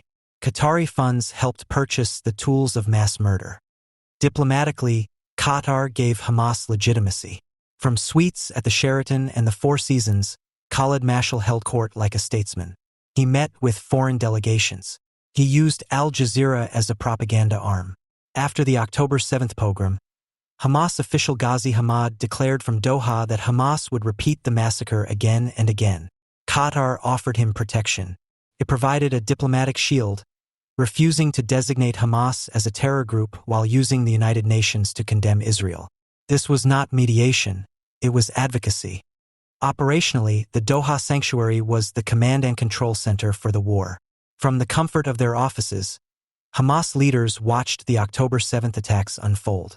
They used Qatar's infrastructure to coordinate with commanders in Gaza and patrons in Tehran. This was not a passive safe haven. It was an extraterritorial military headquarters, protected by the diplomatic and economic might of a petrostate. This violates United Nations Security Council Resolution 1373, which requires all states to deny safe haven to terrorists. For 13 years, Qatar has violated this law while hosting America's largest regional military base. Hamas's intransigence paved the road to this strike. For 23 months, Israel fought a difficult war in Gaza. It took measures to avoid civilian casualties that no other army would contemplate. In return, the international community condemned Israel. Mediators, led by the terror group's own host, proposed deals. Every time Hamas said no, Hamas rejected proposals to free all the hostages. It rejected deals to end the war. The strategy, conceived in Doha, was to leverage Gazan's suffering to isolate Israel. Yahya Sinwar was the commander in the Hamas tunnels. But the strategic leadership, the men with the ultimate veto, sat in Qatar. From their safe perch, they had no incentive to end the war. Their families were safe. Their money was secure. The war for them was a spectacle. This dynamic made a military conclusion impossible. Israel could clear every tunnel, but Hamas would regenerate as long as its head remained protected. The terror group promised it would. The United States was slow to grasp this. For over a year, Washington maintained the fiction of Qatar as a mediator. Only in late 2024, after negotiations collapsed, did the pressure mount. Reports that Qatar had asked Hamas leaders to leave were a diplomatic feint. The game had already changed. Diplomacy had failed. The Doha office was no longer a political address. It was a military target. An operation of this complexity requires years of intelligence and months of preparation. It bears the hallmarks of Mossad and the Israeli Air Force. Mossad gathered the intelligence. Pinpointing a high-level Hamas meeting in a hostile capital requires human sources, signals intelligence, and constant surveillance. On-the-ground assets likely confirmed the target. The targets, figures like Zahir Jabrin, Mashal, and Al-Haya, ran Hamas's finances and foreign operations. Eliminating them decapitates the organization's external wing. The Israeli Air Force delivered the strike. The precision required to hit a single building in the Qattara district points to advanced guided munitions. This was a scalpel, not a bomb, likely delivered by an F-35 Iadir that could evade regional air defenses. The message is clear. Terrorist leaders are not safe. Not in Damascus, not in Beirut, and not in Doha. Israel will find you. Israel will hold you accountable. This was the only move. It recognizes the world as it is. The strike brings the war's end closer. It destroys Hamas's greatest strategic asset, its leadership. The terrorists in Gaza no longer have a protected command structure. Their leaders are dead or running. This creates a new incentive: surrender. To those who cry escalation, one must ask, escalation of what? The war began with the worst massacre of Jews since the Holocaust. Iranian proxies already fire on Israel from three sides. Weakness invites aggression. For 2 years, Israel's enemies believed its hands were tied regarding Qatar. They were wrong. This action reestablishes Israeli deterrence more than any diplomatic cable. For Qatar, this is a reckoning. For years, it played a cynical game, funding American universities and terror movements. It hosted the World Cup and Hamas. That game is over. The strike humiliates Qatar. It exposes the limits of its checkbook diplomacy. Qatar must now choose: remain a purveyor of radical Islamist ideology or join the community of nations. Its security depends on the choice. As the smoke clears over Doha, clarity remains. The war against Hamas is a war for Israel's survival. Israel must fight it on all fronts: in the tunnels of Gaza, in the halls of diplomacy, and in the capitals that give succor to its enemies. The strike in Doha was not a new chapter. It was the beginning of the end. The United States stands at a strategic crossroads in the Red Sea. After years of strategic drift, the Trump administration confronted the Houthi threat decisively through sustained military operations from March 15 to May 6, 2025. Yet, while U.S. strikes inflicted damage, they failed to eliminate the threat. The cost of each U.S. munition, when measured against the Houthis' low-tech but high-impact arsenal, exposed a stark asymmetry. This imbalance, together with political considerations, likely influenced President Trump's decision to halt the strikes after the Houthis temporarily paused their maritime attacks. That pause ended on July 6 to 7, 2025, when the Houthis struck 2 Greek-managed bulk carriers and launched a ballistic missile attack against Ben Gurion Airport in Israel. In short, the Houthis reminded the world that they remain committed to achieving their strategic objectives through violence. These latest Houthi attacks underscore that defeating the group requires more than short-term tactical gains but a comprehensive, integrated strategy. Such a strategy must target not only the Houthis' military capabilities but also their financial networks, political legitimacy, and external support systems. Anything less will allow the Houthis to regroup and rearm. Iran will continue to exploit the Houthis as a proxy to destabilize the region, even as near-peer rivals like China expand their foothold in the global commons. At stake are the United States' credibility, regional stability, and the free flow of global trade. The Red Sea is vital to U.S. interests and the broader international order, serving as a strategic nexus linking Europe, Asia, and Africa. Nearly 15% of global trade transits the Bab el-Mandeb Strait. With every ship the Houthis attack, every insurance premium they inflate, and every trade route they divert, malign actors accrue power at the United States' expense. History exposes how vulnerable this corridor is. The Somali piracy crisis of the early 2000s nearly crippled regional trade and compelled costly multinational interventions. Today's threats are even more acute, as Iran and China actively seek to exert influence over these critical choke points. The economic fallout from Red Sea instability extends far beyond Yemen. Global shipping firms are already rerouting vessels around the Cape of Good Hope, adding weeks to transit times and driving up costs. These longer routes inflate energy prices, disrupt supply chains, and strain European, Asian, and American economies. Insurance premiums for Red Sea shipping have also surged. If the Houthis' threat to these vital routes persists unchecked, global inflationary pressures will intensify and undercut economic recovery. Such pressures will weaken U.S. and allied resilience against competitors such as China. Securing the Red Sea is therefore not only a regional imperative but also essential to global economic stability and U.S. strategic competitiveness. Given the global implications of Red Sea instability, the time of half measures is over, especially in the wake of the recent 12-day Israel-Iran conflict and the Houthis' renewed hostilities. In this new geopolitical environment, Washington must pursue 3 clear objectives: eliminate the Houthi threat permanently, stabilize Yemen through a decentralized yet unified governance structure, and secure freedom of navigation in one of the world's most critical maritime corridors. Achieving these goals will require a sustained campaign of coordinated military, economic, political, and informational power, planned for at least 15 months. This timeline is deliberate, designed to align with U.S. domestic political realities. With the midterm elections approaching in November of 2026, the Trump administration faces a rapidly shrinking window to act. A comprehensive campaign must secure the Red Sea under the leadership of the United States and allied regional partners, preferably before American voters head to the polls. The goal is to stabilize the Red Sea before electoral shifts can undermine the operation. While public sentiment matters, it cannot substitute for resolute leadership.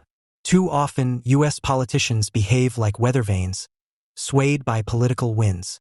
In this case, U.S. policymakers must pursue a strategy that fully reflects the stakes, comprehends domestic and geopolitical realities, and accepts the necessary risks to secure U.S. interests in the Red Sea.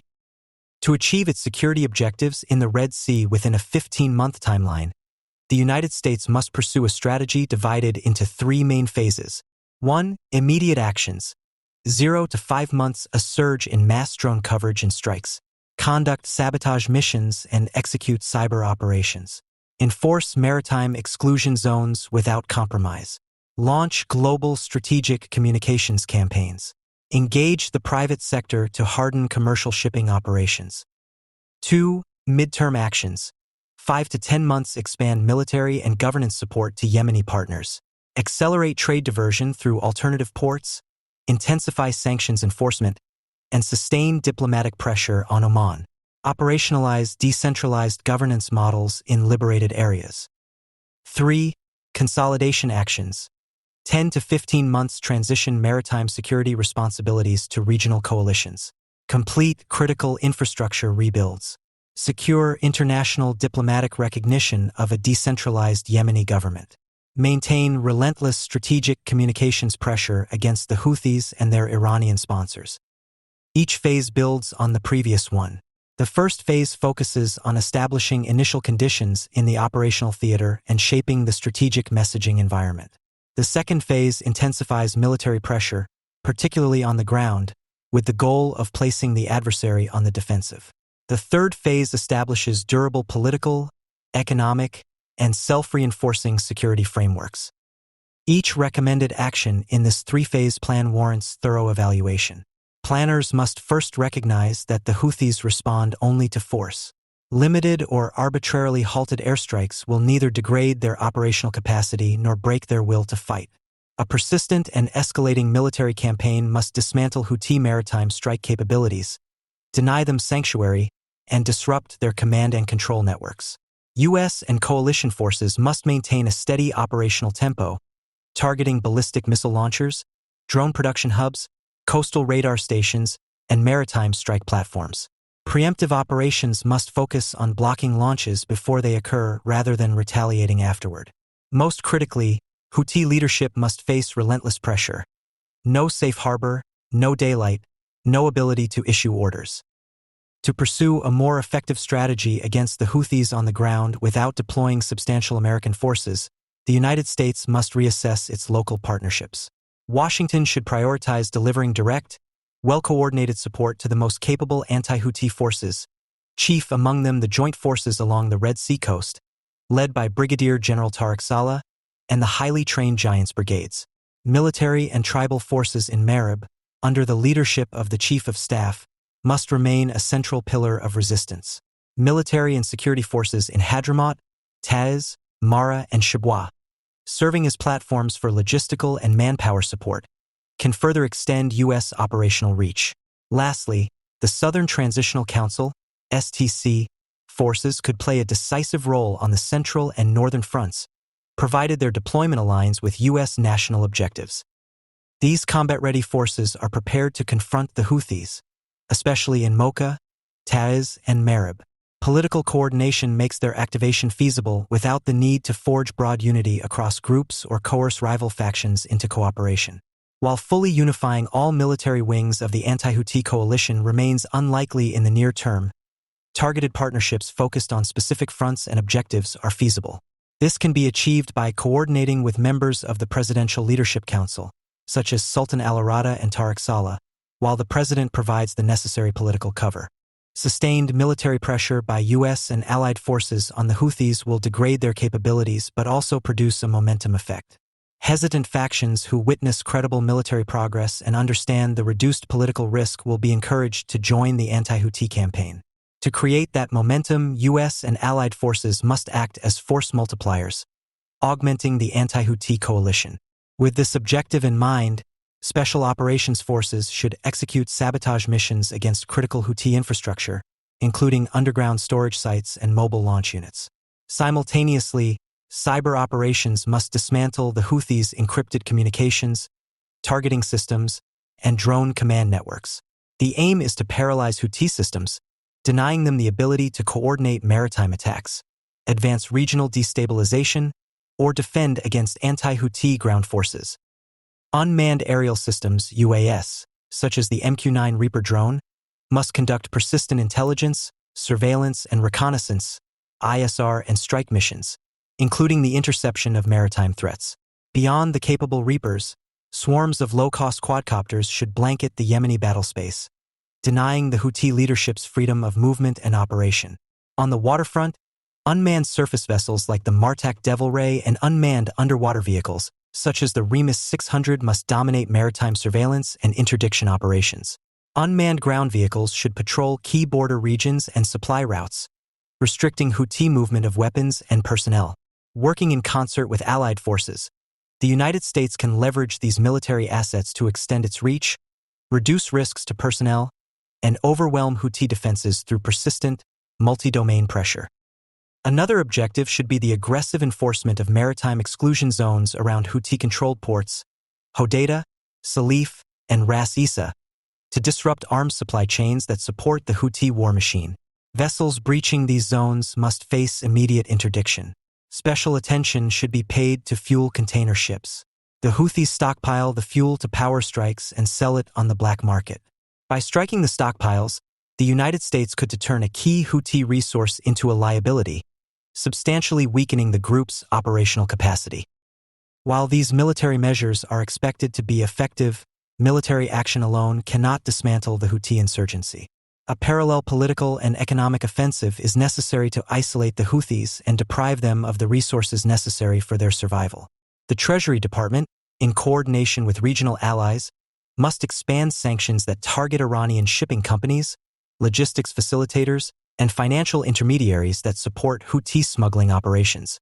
To this end, U.S. intelligence should prioritize mapping and dismantling illicit financial networks that operate through Oman, Lebanon, and East Africa. Simultaneously, Washington must invest heavily in alternative ports like Aden, Mukalla, and Berbera to divert commercial shipping away from Houthi-controlled territory.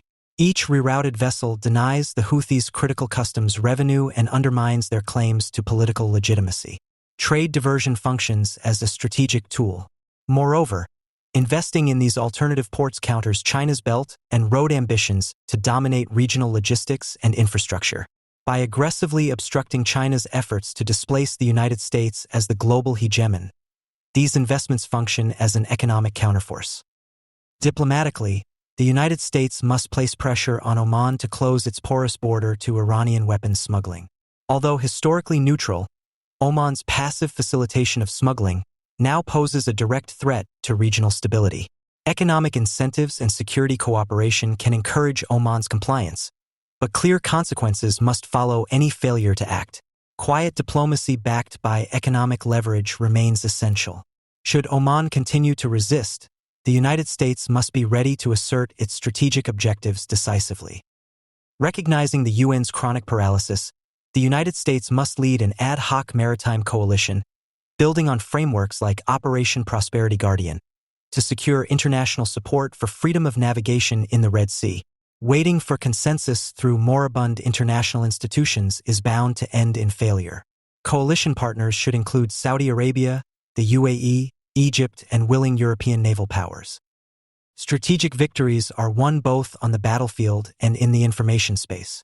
As such, the Houthis must be delegitimized regionally and internationally. A sustained, aggressive information campaign should expose their atrocities, including the recruitment of child soldiers, deliberate targeting of civilian shipping, and diversion of humanitarian aid. Western, Arab, and global media outlets must relentlessly amplify this message. Policymakers should directly link the Houthis to Tehran's broader regional destabilization strategy and China's maritime ambitions. The Houthis must also be portrayed as a proxy force that threatens not only Yemen but the entire global economy. Numerous reports document Chinese malfeasance, including its establishment of illicit supply lines that provide the Houthis with weapons and advanced guidance systems for missiles and drones. Additional reports allege that a Chinese satellite imagery firm supplied geospatial intelligence to enable the targeting of U.S. warships and international vessels. In this information environment, a broader strategic framing can galvanize wider Western opposition and motivate the private sector to demand decisive action. The private sector must engage proactively, particularly within the shipping and insurance industries. Structured working groups should develop industry-led defensive measures, advocacy campaigns, and intelligence sharing mechanisms. Commercial stakeholders must recognize maritime security as a shared imperative. Public diplomacy should extend beyond Western audiences. Partnerships with Gulf allies must synchronize messaging through regional media outlets, countering Houthi propaganda and reinforcing the legitimacy of U.S.-led efforts to restore stability and prosperity. Military defeat of the Houthis remains necessary but insufficient. Lasting stability requires empowering legitimate Yemeni actors to prevent their resurgence. The United States must significantly scale up support for the internationally recognized Yemeni government and vetted anti-Houthi forces like the STC and key tribal militias. This support should encompass advanced weaponry, intelligence sharing, and logistics, conditioned on commitments to national unity and alignment with Western interests. Washington must champion a decentralized government model for Yemen to avoid the mistakes that doomed previous governance efforts. Partitioning Yemen would likely fuel endless conflict, whereas decentralization offers a pathway to inclusion, stability, and effective self-rule without fracturing the state. Iraq and Afghanistan highlight the dangers of over-centralization. In these fragile states, highly centralized governments in Baghdad and Kabul struggled to navigate complex tribal, sectarian, and regional dynamics, ultimately triggering instability and insurgency. By contrast, decentralized political models empower local authorities, foster shared ownership of governance, and reduce incentives for rebellion. In Yemen, decentralization would allow disparate ethnic groups and regions to exercise self-governance, while preserving a unified national identity. This approach would prevent the Houthis from exploiting grievances or disenfranchising groups in ways that could ignite future insurgencies. Reconstruction efforts must prioritize delivering visible, high-impact projects in liberated territories. Rapidly restoring port infrastructure, customs facilities, clinics, and transportation networks will create tangible economic alternatives to Houthi rule. International aid must be rigorously monitored to prevent diversion and corruption. Critics may raise concerns about escalation, mission creep, and regional backlash. While these risks are real, they remain manageable. Escalation can be controlled through calibrated strikes, clear rules of engagement, and consistent diplomatic outreach to regional partners. Mission parameters must remain tightly focused on maritime security and counter-Houthi operations, and avoid entanglement in Yemen's internal politics. Securing humanitarian corridors into liberated ports can mitigate the risk of a humanitarian crisis by enabling aid delivery while denying the Houthis leverage. Continuous coordination with Gulf allies, Egypt, and other stakeholders will minimize regional backlash and ensure shared ownership of the campaign to defeat the group. Another way to manage the escalation of risks is to adopt a hardline approach in future negotiations with Iran. The United States must insist that Iran cease all material support to the Houthis as a non-negotiable condition. Tehran must understand that continued backing of the Houthis will trigger a broader U.S. campaign targeting Iranian infrastructure. Linking maritime security demands to nuclear diplomacy will leverage Washington's strength and increase the costs of Iranian intransigence. In light of recent U.S. strikes on Fordow and other nuclear sites, this threat carries heightened credibility. Beyond these mitigations, it is critical for the U.S. to recognize that inaction carries far greater risks. The Houthis are not merely a Yemeni faction. They are a strategic weapon wielded by Tehran against the global economy and a pawn in China's long game to dominate international trade routes. Treating them as anything less amounts to strategic malpractice. A half-hearted campaign all but guarantees a cycle of temporary deterrence followed by renewed conflict. The likely result: a collapsed Yemeni state, an emboldened Iran, soaring global shipping costs, and the erosion of U.S. influence in a vital strategic theater. Worse, adversaries such as China will interpret the absence of U.S. resolve and competence as an open invitation to escalate aggression worldwide. Given these strategic realities, the United States must recognize that defeating the Houthis is not simply desirable, it is imperative. The Red Sea is too critical, the Iranian threat too blatant, and China's ambitions too dangerous to accept anything short of decisive victory. Only a comprehensive, integrated, and sustained campaign, anchored in military dominance, political pressure, economic isolation, information warfare, and local empowerment, can deliver lasting security. Such success demands resolve and a long-term perspective. The Red Sea cannot be left to chance. It must be secured by deliberate design. The United States must act decisively, persistently, and cooperatively to protect its broader security and economic interests. Victory is a choice. The United States must choose it now. With U.S. warplanes targeting 3 nuclear facilities inside Iran, the U.S. officially engages in the Israel-Iran conflict.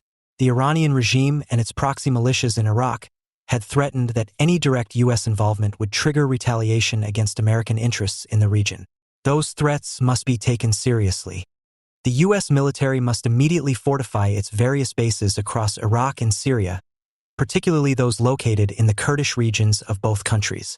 While other U.S. assets elsewhere in the Middle East are equipped with more robust defensive systems, U.S. military installations in Iraq and Syria have remained relatively vulnerable to drone and rocket attacks by Iranian-backed groups.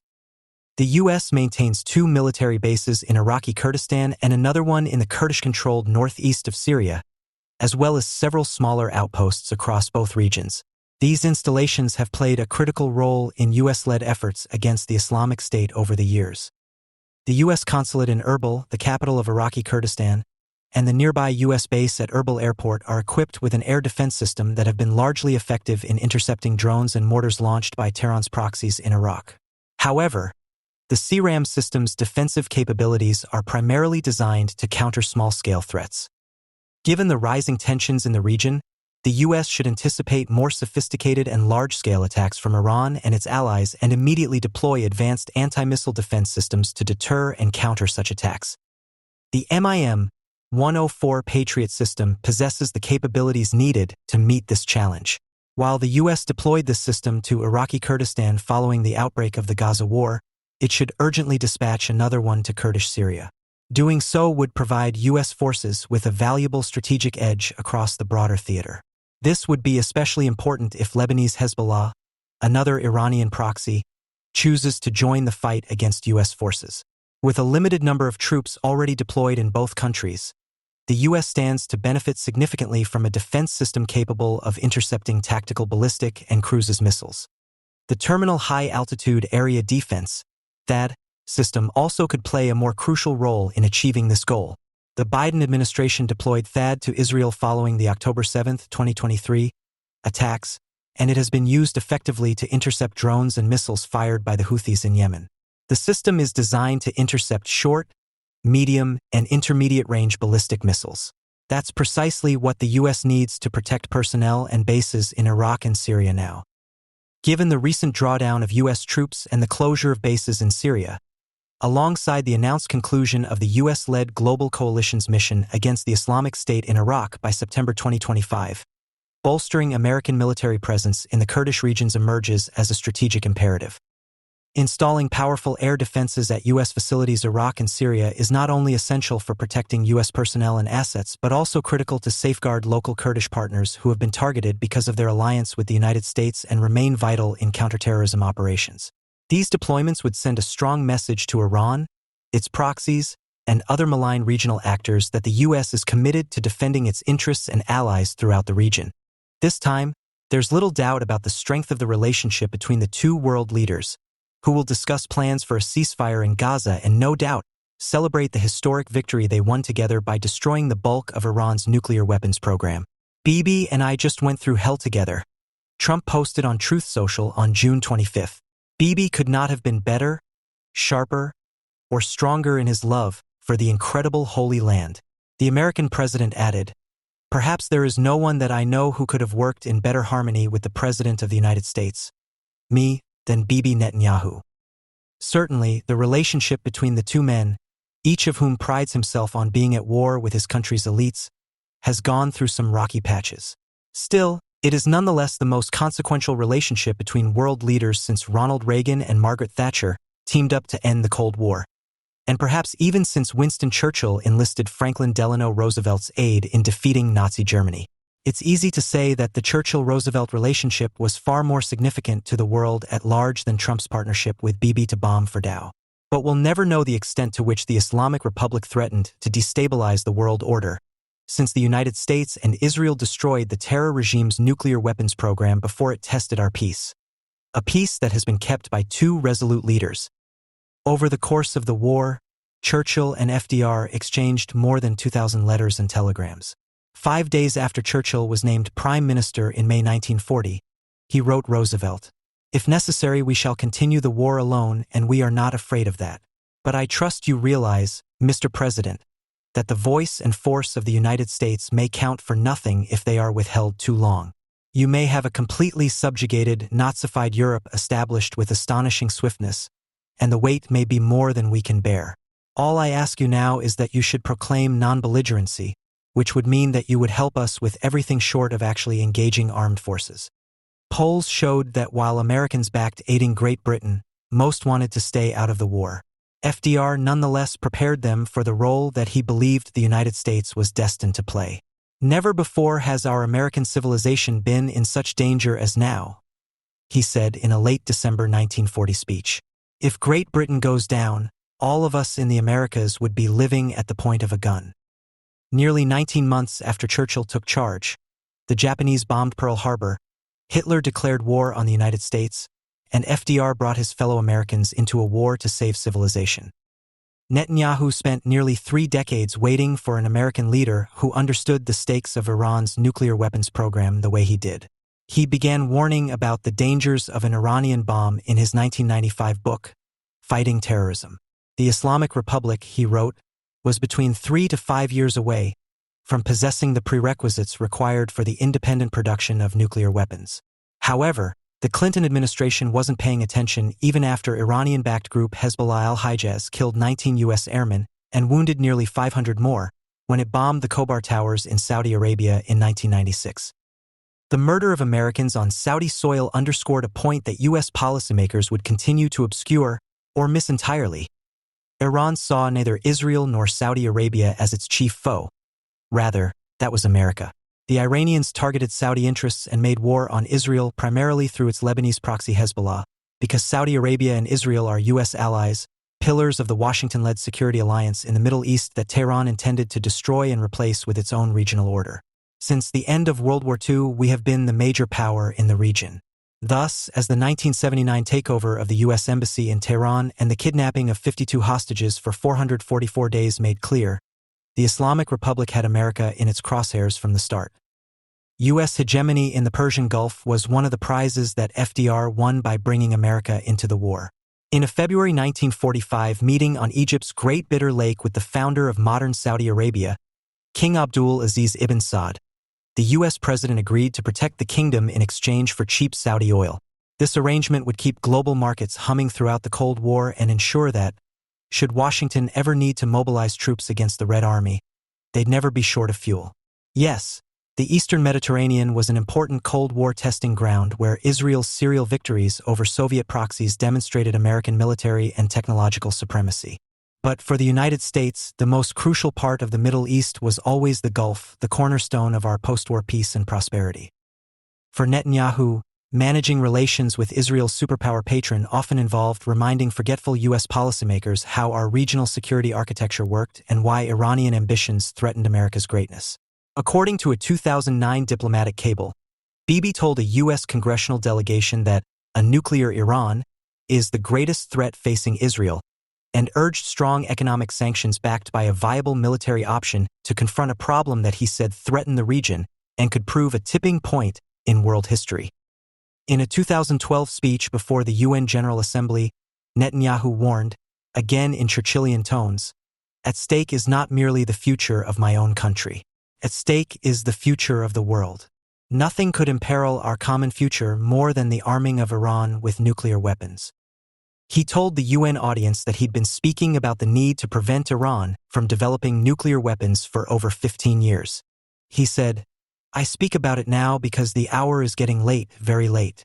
Paradoxically, it was Netanyahu's long record of warning against the imminent threat of the Iranian nuclear program that began raising questions as early as 2012, and again in recent months, before he and Trump partnered to obliterate Fordow, Isfahan, and other nuclear sites. Namely, if the midnight hour is always so near, why don't the Iranians have the bomb yet? Isn't this a case of the Bibi who cried wolf? That's a good question. Why didn't Iran already have the bomb? After all, nuclear technology dates back to the 1930s, so it's not esoteric knowledge. Lots of other countries got the bomb, even countries as backwards and corrupt as Iran, such as Communist China, North Korea, and Pakistan. college students know how to build the bomb, truck drivers too. You can buy blueprints for a bomb online. The Iranians spent billions building the infrastructure for a bomb and stole what they couldn't buy, yet they still couldn't get it done because the Israelis kept pushing them back. While Netanyahu and other Israeli officials kept warning of the Iranian bomb, Jerusalem also fought a decades-long shadow war against the terror regime, often with American help. For instance, the Israelis and the George W. Bush administration reportedly worked together on Stuxnet, a computer worm that destroyed Iranian centrifuges. The Israelis also interdicted equipment and killed nuclear scientists, which showed that even if you can't destroy the knowledge it takes to build a bomb, you can certainly discourage scientists, whether homegrown or foreign mercenaries, from using their talents to further that mission. Maybe the Israelis would have been able to keep delaying Iran's program forever, if not for Barack Obama. He wanted Iran to have the bomb. Obama believed that Israel was the destabilizing force in the Middle East, and thus the best way to stabilize it was by balancing Israel against Iran. That is, by withdrawing U.S. support from its ally and strengthening an anti-American regime responsible for the deaths of thousands of Americans in Lebanon, Iraq, Israel, and elsewhere. Obama's rebalancing act, what he called a new geopolitical equilibrium, required getting Iran the bomb to keep the Israelis in check. Obama's problem, and Iran's, was that Israel kept setting back the mullah's nuclear program. Thus, the purpose of Obama's Iran deal, formerly known as the Joint Comprehensive Plan of Action, JCPOA, was to get the international community to help Iran build the bomb and commit America to protecting the Iranian bomb from Israel. The idea was so dangerously crazy that in a hearing on Capitol Hill, then Senator Marco Rubio asked Obama's Secretary of State John Kerry to clarify Annex 3 of the JCPOA, which obligated the United States, world powers, and the European Union to strengthen Iran's ability to protect against and respond to nuclear security threats, including sabotage. Rubio wanted to know if the JCPOA required the United States to defend Iran from an Israeli cyber attack. Kerry replied, "I think we just have to wait until we get to that point." In March 2015, Netanyahu spoke out against Obama's apocalyptic policy before a joint session of Congress. He's made 4 such appearances before U.S. lawmakers, one more than Churchill, and more than any other world leader. Iran's regime is not merely a Jewish problem, any more than the Nazi regime was merely a Jewish problem, said Netanyahu. The 6 million Jews murdered by the Nazis were but a fraction of the 60 million people killed in World War II. So, 2. Iran's regime poses a grave threat, not only to Israel, but also the peace of the entire world. Of course, Obama wasn't listening. His policy's goal of hobbling an ally that projects power on behalf of America is evidence that it was really America he wanted to weaken, a goal he shared with the Iranians. Donald Trump saw the problem clearly. After declaring his candidacy in June 2015, Trump spoke about the Iran deal frequently on the campaign trail, calling it the worst deal ever negotiated, and saying it could lead to a nuclear holocaust. It must have seemed a terrible irony to the Israeli Prime Minister that the American leader he had been waiting for was an underdog outsider seemingly destined to lose to Hillary Clinton, who made a point of declaring neither her full support nor her open opposition to the deal. But then fate intervened, Trump won. At the end of April 2018, Netanyahu briefed Trump about the nuclear archives Israel had lifted from a Tehran warehouse, showing that the Iranians had lied for decades about their nuclear activities. In early May, the president withdrew from the JCPOA and embarked on a maximum pressure campaign, imposing further sanctions on the regime that emptied its war chests and checked significant advancements in the nuclear program. In January 2020, Trump liquidated the commander of Iran's Expeditionary Terror Unit, Qasem Soleimani. Killing the man responsible for the deaths of hundreds of U.S. servicemen in Iraq gave evidence that the American president was determined to end the Iranian threat. Trump critics, especially isolationists in his own party, wondered why the Iranian nuclear issue had become so urgent again after Trump's re-election. Why was Netanyahu, the first foreign leader to visit him in February, invited to visit the White House again in April? What was wrong with simply maintaining the status quo instead of rushing to war? The reason is simple. The Joe Biden administration had let Iran out of the box. During Biden's 4 years, he'd given the regime access to billions of dollars while its proxies made war on Israel. In fact, the Biden team saw the aftermath of the October 7th attack as an opportunity to topple Netanyahu from power and replace him with a more pliable leader. The Biden team wanted a PM who'd allow Israel to be balanced against Iranian proxies in Lebanon and Syria, agree to a Palestinian state, and accommodate a new regional order led by a nuclear-armed Iran backed by Washington, Obama's order. Trump saw that was madness. As Israel prepared to retaliate against an Iranian strike in October 2024, Biden warned Netanyahu not to hit Iran's nuclear facilities. Trump thought that was nuts. "That's the thing you want to hit, right?" said the then candidate. "It's the biggest risk we have, nuclear weapons."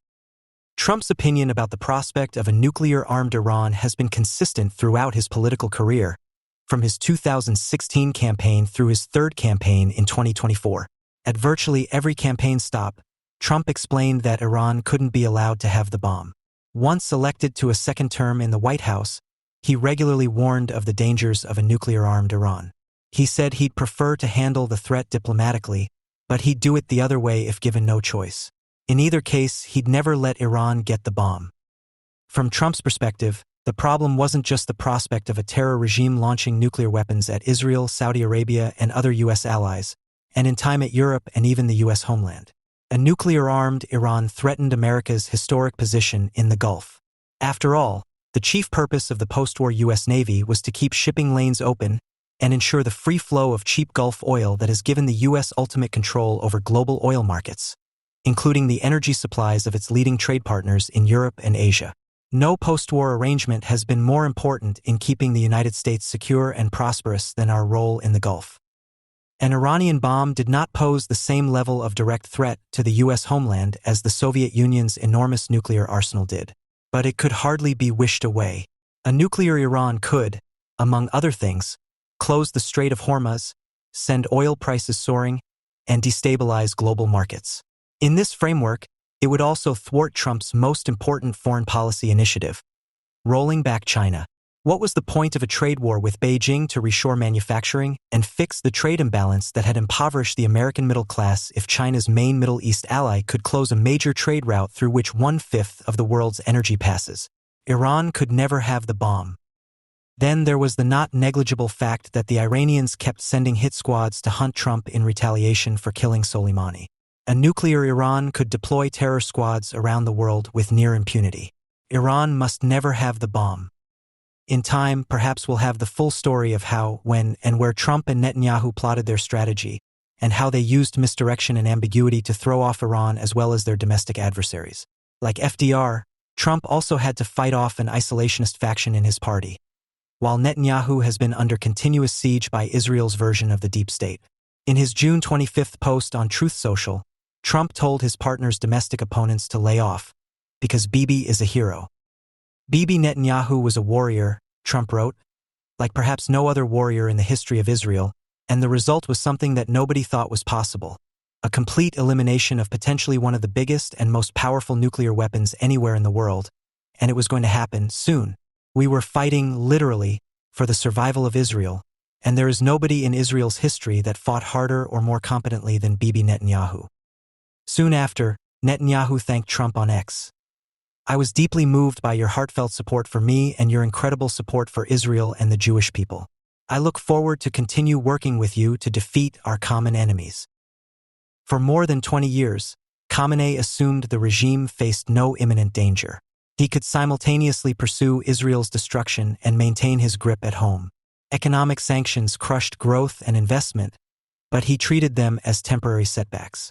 He expected his proxy networks and the West's reluctance to act would eventually hand him the advantage.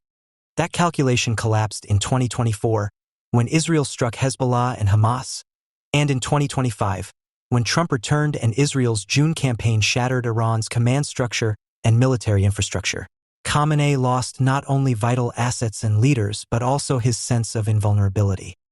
Some Iranians now believe the West sees the game differently, either aiming for regime change or indifferent to whether the system survives. Yet uncertainty remains about Khamenei's next step.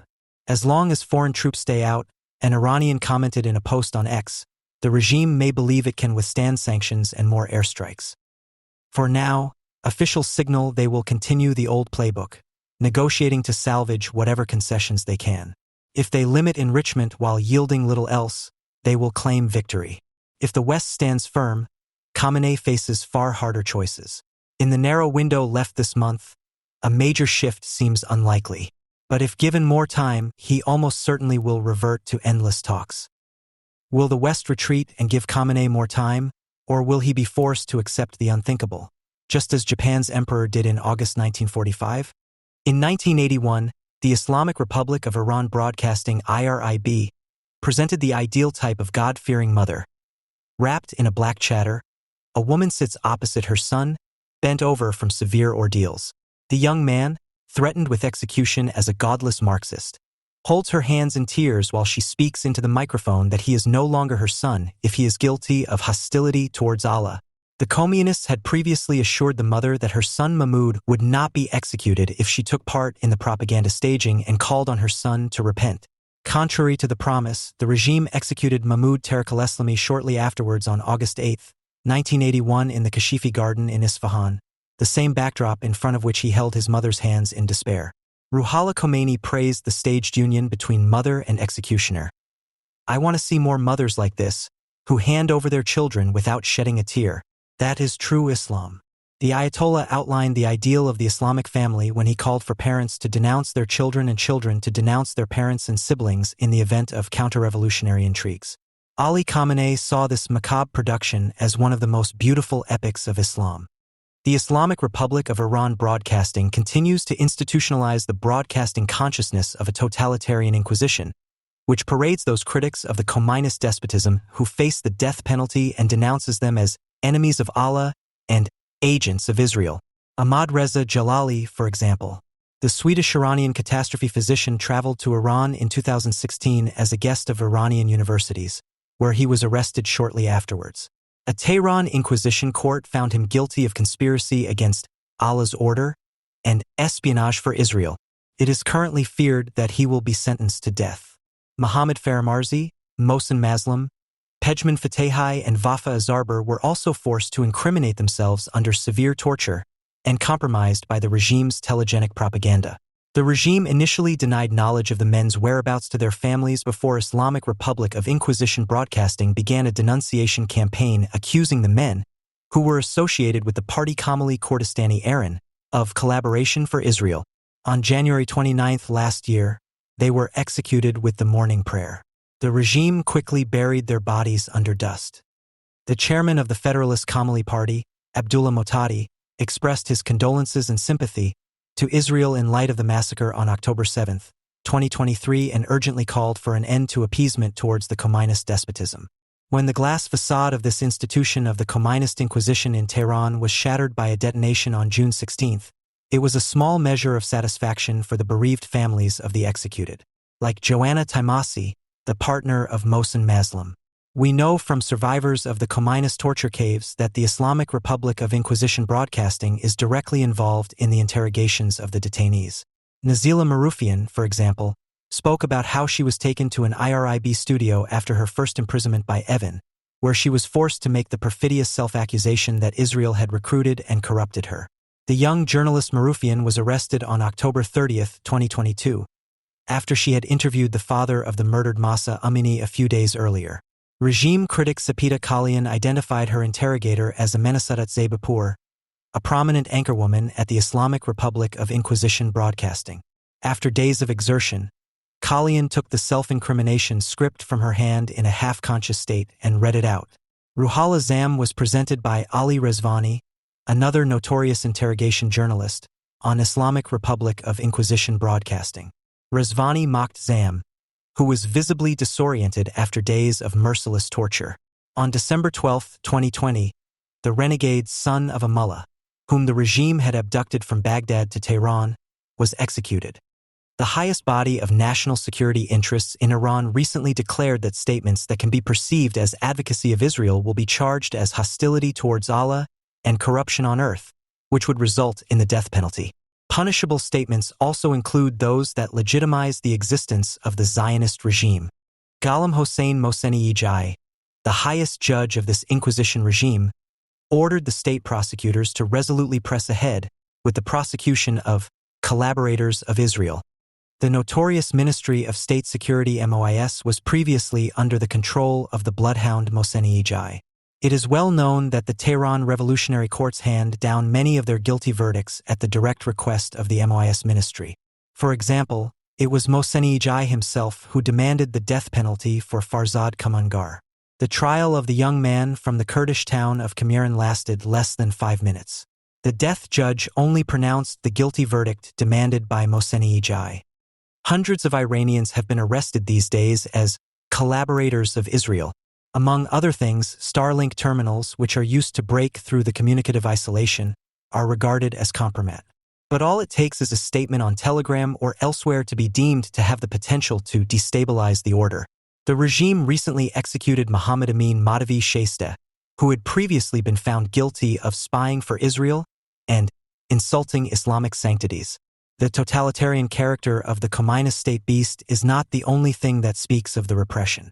The fear of persecution and infiltration by agents and collaborators of the enemy expresses above all the paradox that nowhere else is the refusal to be incited as anti-Zionist howler cattle more evident than in a state whose raison d'etre is the annihilation of Israel.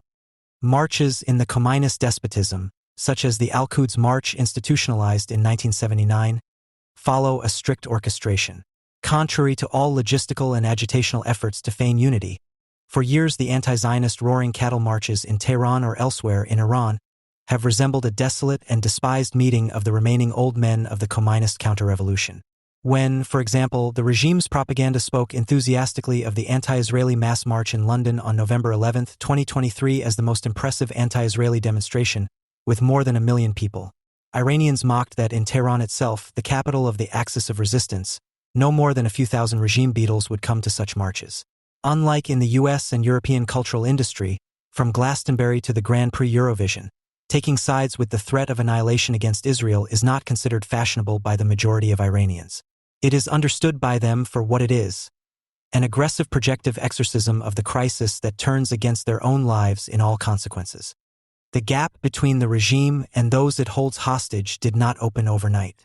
Even in 2009, when the belief in change through a democratic movement within the existing form of government had not yet been completely extinguished, slogans were shouted at the mass protests that resolutely opposed the anti-Zionist axis of shame.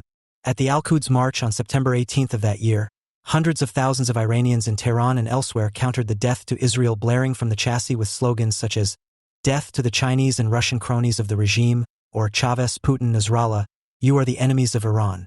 Popular slogans opposing the anti-Israeli exorcism of the crisis at every other protest testify to the regime's merciless ideological failure.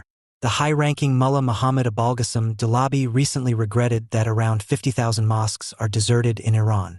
The lack of interest in kneeling speaks of the paradox of a nation alienated from Islam in a failing state founded on the doctrines of an apocalyptic Islam.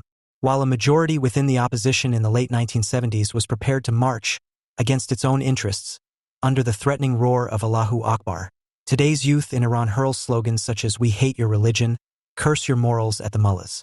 While Mahsa Amini and other women were murdered for unveiling a strand of hair, today more and more women are refusing to obey the veil and risk daily confrontation with the Gashti Irsad, the Hizbah of Islamic instruction, which uses identity recognition technology and raids to ensure compliance with strict clothing regulations. In the past days of the Israeli military campaign Rising Lion, the regime is said to have stepped up its repression of unveiled women, according to reports from Iran. However, it is fascinating to see the insistence with which peace and conflict researchers, experts on international law and other ideologues in Europe, which was liberated in 1945 by a militarily enforced regime change and subsequently prospered like no other continent, conjure up the illegitimacy and chaos with which they associate the prospective end of the communist despotism, a regime that, in its ideological constitution, resembles the extermination state of the Germans like no other. The difference that should be insisted on is not only that the communist regime lacks the military-industrial power for mass destruction. The majority of Iranians defected from the communist despotism long before its end, unlike the Nazified Germans from their people's state before May 8, 1945. In view of this, it seems like an inner compulsion for no fewer Germans to reconcile the Iranians with the order of the communist despotism. While it was the European identitarians and integralists, the intellectual partisans of the fascist exorcism of the crisis, such as Martin Heidegger, Ernst Jünger, Oswald Spengler, and Alexis Carrel, who gave impetus to the Iranian catastrophe of 1979. In the late 1970s, it was Europe's progressives in particular who gleefully proclaimed the failure of Iranian modernization. The Islamic-inspired People's Revolution, Charlotte Weidman, was to inspire quite a few European intellectuals in 1979. Serge July, for example, praised the Khomeini mosques in Liberation, February 12 to 13, 1979, as the counterpower par excellence to the cumbersome state apparatus of the Iranian monarchy. The co-founder of the French daily newspaper set off for Iran in February 1979, where he met Ayatollah Mohammad Mufata in the Koba Mosque in Tehran. Mullah Mufata, whose son would later become Imam of the Hamburg Mosque at the Shan Aussicht, told the journalist that the mosques in Iran had been almost deserted just a few years previously. On September 4, 1978, Mullah Mufata was allowed to say the Eid al-Fitr prayer outside the mosque on the hills of Kiteri in northern Tehran, with official permission from the appeasing monarchy. After Mufata had finished the prayer, he swore those present to the absolute authority of Khomeini. In the days that followed, protests broke out in Tehran, with Khomeini's supporters now openly demanding his leadership in an Islamic state. When the confrontations with the army escalated in Tehran on September 8, Khomeini spoke in exile of a Zionist massacre. The French philosopher Michel Foucault also fantasized about several thousand people being murdered. In reality, it was the death of 64 anti-monarchists and 30 armists that the 17th Shahrivar had claimed. The communists had turned the street protests into the backdrop for an escalation they had staged. The imperial general Ghulam Ali Ovaisi, who was to be murdered in his Paris exile after the revolution, spoke of agent provocateurs who had started the deadly confrontation with poured lead. After 46 years of the Islamic State, many of Iran's mosques are once again deserted and the moral authority of the clergy has finally been broken. The whispers of impending chaos when the despotic dummy of an Islamic republic falls are deceptive because a gentle transformation through a democratic movement is almost impossible in a totalitarian regime. For example, when mass protests against the threat of impoverishment broke out on November 16, 2019 in theological seminaries and other insignia of the regime were set ablaze, the Army of the Guardians of the Islamic Revolution murdered around 1,500 opposition members within a few days. According to the cleric Hajj Ali Akbari, the protesters were guilty of hostility towards Allah. In the Islamic Republic of Inquisition Broadcasting, the Quran interpreter Abolfazl Barhampour explained that death for such infantry of the enemy, the protesters must be agonizing, for example through the amputation of hands and feet and banishment to a half-sunken wreck in the sea. During Bloody Aben in 2019, when the regime silenced the revolutionary uprising with poured lead under the shutdown of the virtual communication sphere, Karen Sens recommended on the Tagesschau that Iranians should keep to themselves. They should be thought of and sympathized with inwardly, but remain silent. According to the ARD correspondent, Europe must focus primarily on reinforcing the JCPOA agreement. This would require great diplomats, European ones, of course. Where the mass protests against the misogynist murder of Mahsa Amini in 2022 succeeded in organizing themselves, such as in the Kurdish city of Mohabad and in Zahedan in Balochistan, the regime countered with a militarized mercilessness that inevitably evoked associations with Syria in its coarseness. Any further mass protest that would become as threatening to the regime as Rising Lion would result in thousands and thousands of deaths among the revolutionaries. There can be no mistake about this since November 2019 at the latest. The killing of central figures in the Khomeini machinery of repression and the destruction of its command centers are in the interests of all members of the opposition. And yet there is a fine line between concrete support and tragic loss of life. Israel's disastrous attempt to provoke a breakout from Zendaniyevan not only failed miserably. Among other things, it resulted in the deaths of detainees, a caregiver and her infant child. The detainees, including Ahmad Reza Jalali, who was threatened with death, were transferred to other torture dens of the regime, such as Gezel Hezer and Karchak, known as the Hellhole. Their families face a leaden uncertainty about the life and death of their loved ones. During the mass protests following the murder of Mahsa Amini, Mostafa Rostami, Ali Khamenei's representative at the universities, spoke openly that, according to opinion polls, 83% of Iranians sympathize in principle with the protests, which the regime denounced as hybrid warfare of imperialist interests, even without participating in them.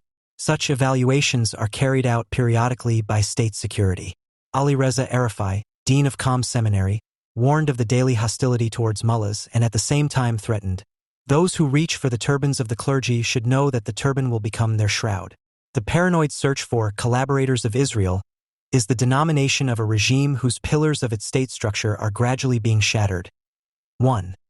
The drastic decline in ideological domination has been undeniable since 2009 at the latest. 2.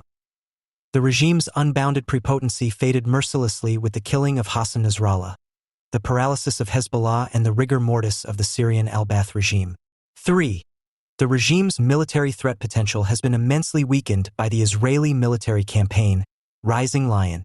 What remains for the regime is the unleashing of merciless violence against spies, collaborators, and other enemies of the state. Mass arrests and executions have been stepped up in recent days, particularly in Kurdistan. Recently, for example, Rezgar Begzada Babamiri from the Kurdish city of Buchan was found guilty of enmity against Allah and conspiracy to murder Ali Khamenei after he was arrested following protests against the murder of Mahsa Amini. His daughter Zeno speaks of severe torture and mock executions of her father in solitary confinement. A few days ago, the notorious Islamic Republic of Inquisition Broadcasting presented several Afghan men accused of recruitment by the Mossad. As a result, the reprisals against Afghan migrants escalated. It is worth remembering that the communist regime recruited thousands of Afghan refugees for the fronts of the Syrian catastrophe just a few years ago. Many of the young men, some of them still with beard fuzz, lost their lives for the broken promise of legalizing their existence. And what the regime still has left is a hostage diplomacy that continues to promise success. A few days ago, the two French hostages Jacques Paris and Cécile Kohler were charged with the same old espionage for Israel and conspiracy against order. They both face the death penalty. Emmanuel Macron warned that it would be the biggest mistake to force a regime change with a military campaign, because then chaos would reign. Appeasement will not tame this beast of a state. Having previously initiated a whimsical hashtag trend with hashtag MAGA, Make Iran Great Again, Donald Trump is now boasting that he saved Ali Khamenei from an ugly and ignominious death by preventing Israel from killing him, which was long overdue. Like almost every European character mask, he associates regime change with kicking up dust. No. If there was one, there would be, but no, I don't want it. Trump called an end to the 12-day military confrontation after a simulated regime retaliation against the U.S. Al-Udeid Air Base in Qatar, even before the communist despotism's final massacre in Beersheba, Israel. As in Syria, neither the Americans nor the Europeans will muster the perseverance required to liberate Iran from communist despotism. The diagnosis that the Iranian opposition is struggling with itself and its past is factionalized and disorganized, therefore also has something projective about it. For it is above all bourgeois civilization that is struggling with itself, permeated by infantility and autistic self-reference, tormented by fatigue and self-hatred. Only a few within the Iranian opposition are mistaken about the fact that a military confrontation is the inevitable consequence of a totalitarian regime whose unbounded architecture of violence is ideologically driven by the will to destroy Israel. Statements by exiled feminists such as Masih Alinejad are unmistakable. The anti-militarist imperative of the hour would be the long-overdue death blow to the communist despotism. The parties from Rojavate Kurdistan have also named the communist regime as the genuine aggressor. Abdullah Motadi, Secretary General of the Kamalia Party, speaks of the Iranians as hostages of an empty dream of the regime of its nuclear potentization. In the first days of Rising Lion, the joy over the death of the highest-ranking commanders of the hated Guardian Army prevailed. Sardar Pashiai, exiled medalist in Greco wrestling and companion of Navid Afkari, who was executed on September 12, 2020, was just one of many who spoke openly about the confidence that one by one these butchers would be killed. After a few days, the joy was increasingly displaced by dissension. Under the shutdown of the virtual communication sphere and the panicked search for collaborators, the operational intensity of Rising Lion within the urban conglomerate of Tehran Karaj, and the regime's absolute unwillingness to warn those holding out in Tehran, the expectation of an end to the regime collided with fear for one's own life and the lives of others and a leaden isolation, as described vividly by the exiled writer Atif Asadi, among others. While the Israeli military called for temporary and territorially limited evacuations, Donald Trump blathered on June 16 that everyone should leave Tehran immediately.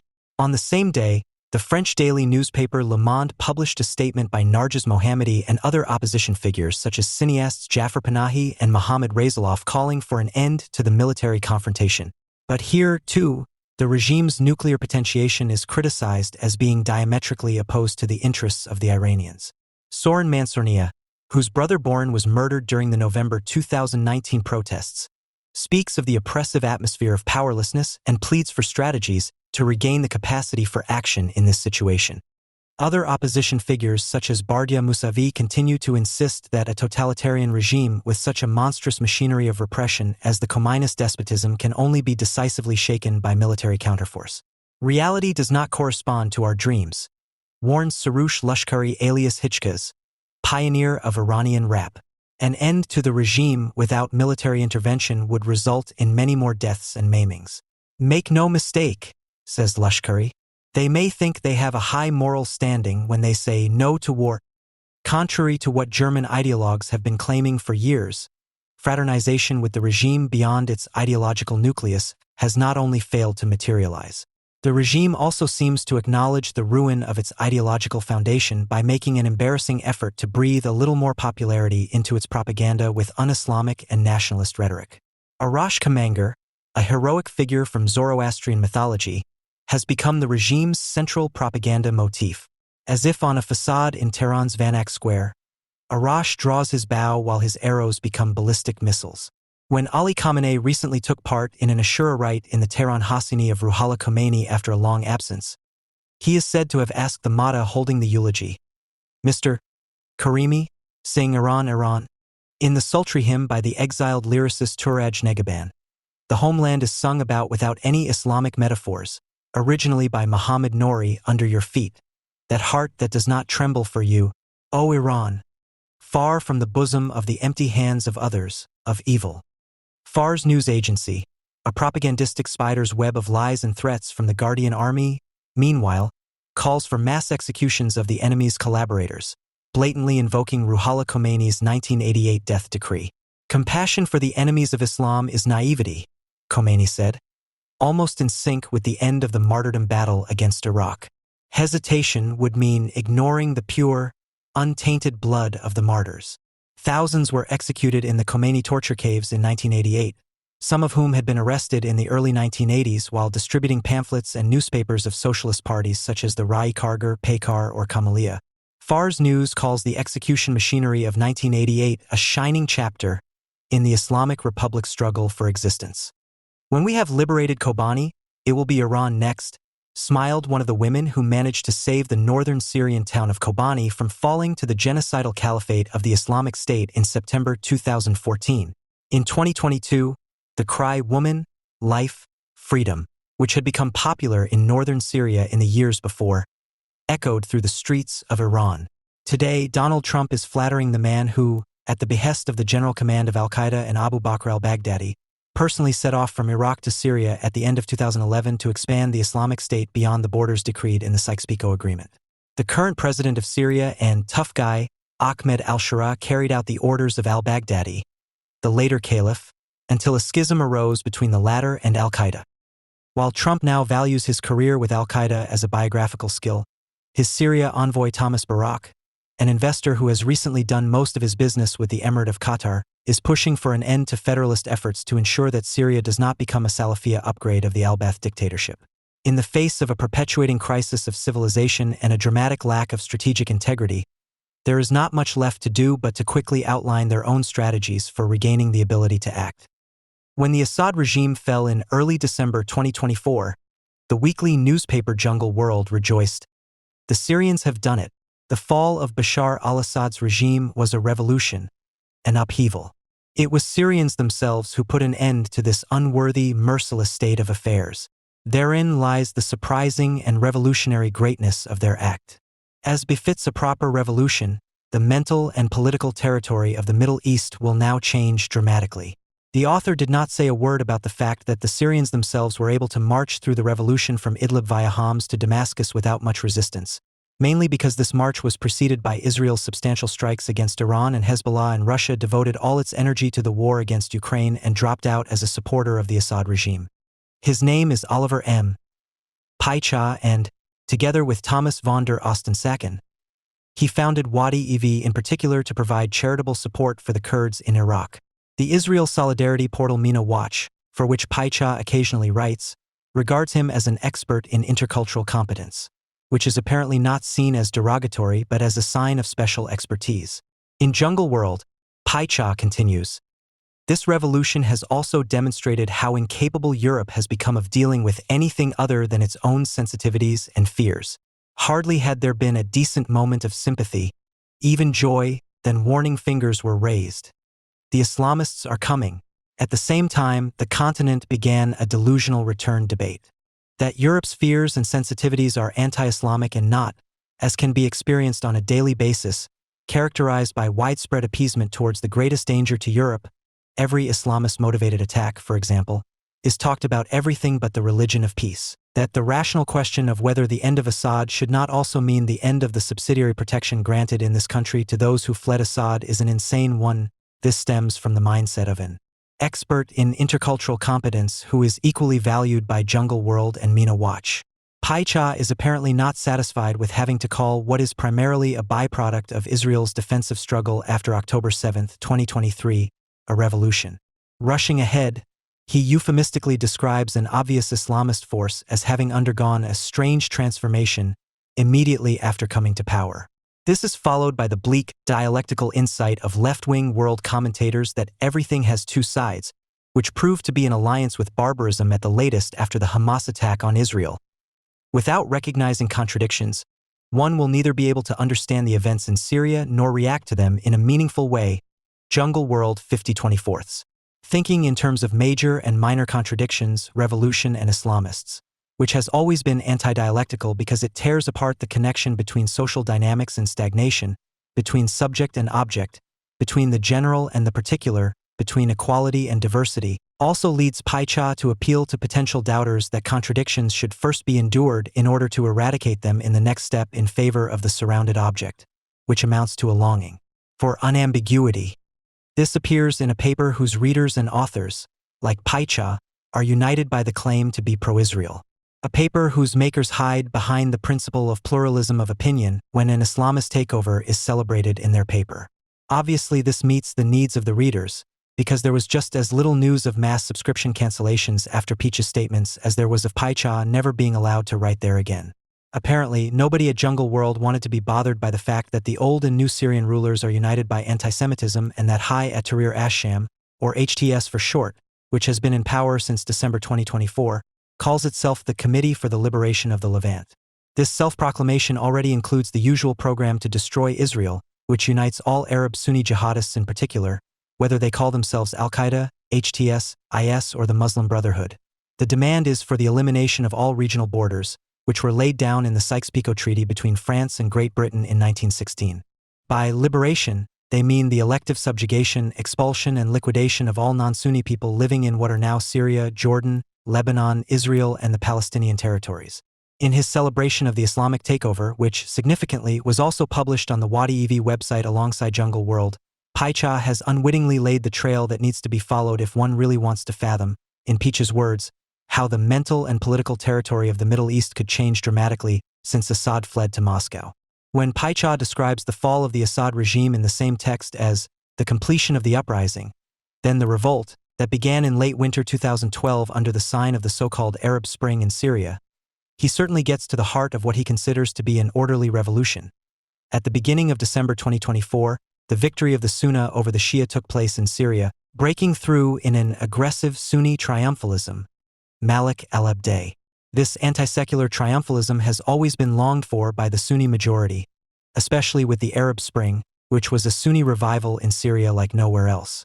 To understand this, it is of little help to claim, like the Syrian protagonist of the first days of the Arab Spring, Hadil Weiss, in the opinion forum of the Times of Israel newspaper, that the Syrian people, exhausted by war, have grown weary of endless hostility towards Israel, and that the majority of Syrians today are open to reconciliation and peace with Israel. Times of Israel, March 6, 2025.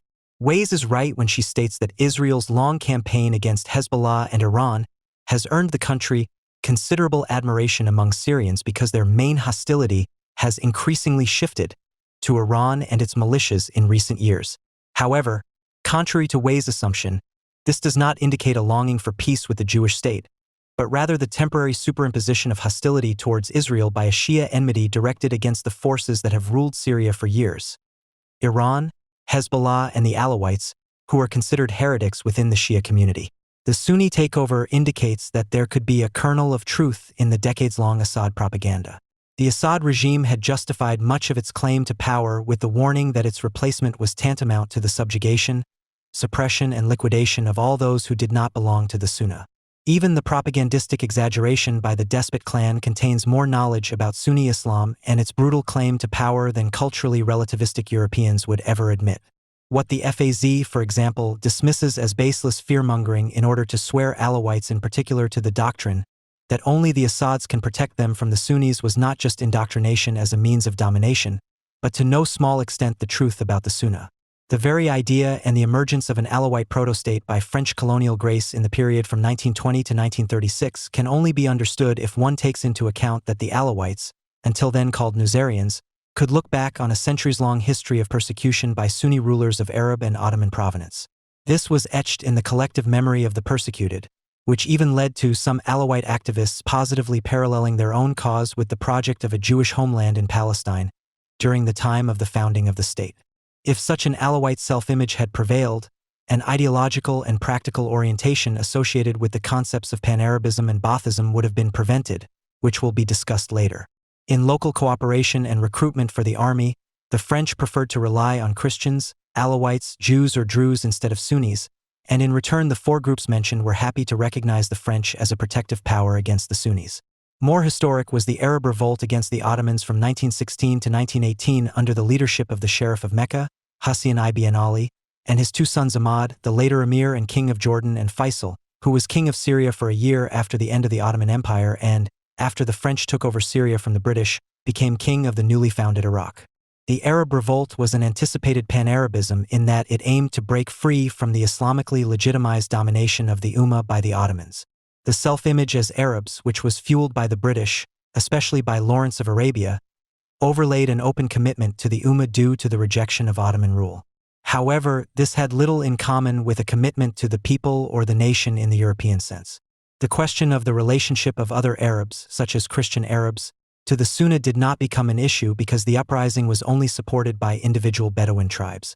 The resulting tacit de facto equation of Arabism with Sunnism was only questioned with the emergence of Pan-Arabism or Arab socialism.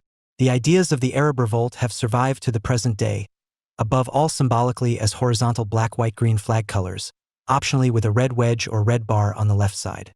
One of the ironies of history is that the flag was most probably invented by the lifelong pro-Zionist Briton Mark Sykes, and thus also the so-called Palestine flag, which resembles that of the Arab revolt to a T. Much to the chagrin of the Palestine-loving supporters of Turkishness, it is a decidedly anti-Turkish symbol. At the same time, the Palestine flag obsessively waved by Western and other post-colonial studies fans is the invention of a British colonialist who, together with François-Georges Picot, is responsible for the Sykes-Picot Agreement, which is abysmally hated by Islamists and leftists alike. Immediately after seizing power, the new Syrian rulers, whose HTS organization name is already dedicated to the liberation of the Levant, i.e. the fight against the Sykes-Picot borders, brought out as the new Syrian national flag the one with the colors of the Arab revolt of Ur, on which 3 red stars in the middle white bar instead of a red wedge on the left in the middle are supposed to represent the lost Arab blood. The new rulers have resorted to this flag because it has been regarded as the anti-Assad flag since the Arab Spring and stands for the period of the Syrian Republic from 1930 to 1958, to which the Alawite state was also incorporated in 1936 as a concession by the French to the Sunnis. This republic was initiated by the French and only gained its independence after the Second World War in 1946, which led to parliamentary elections for the first time a year later. This parliamentary attempt ended abruptly after the defeat of the Syrian army in the battle against the newly proclaimed Jewish state with the first of several subsequent military coups in 1949. The assertion that an almost civic national consciousness has developed among the Syrians of 2025 is a fairy tale that is cultivated above all by those who had already exaggerated the Arab Spring into a civic revolution in the Middle East. These are people who today do not want to admit that even an unpleasant German Middle East expert from the state-affiliated Stiftung Wissenschaft und Politik can be right when he calls the Arab Spring, like the events in Iran in 1979 and Iraq in 2003, an intra-Islamic epochal date for the conflict of confessions. Guido Steinberg.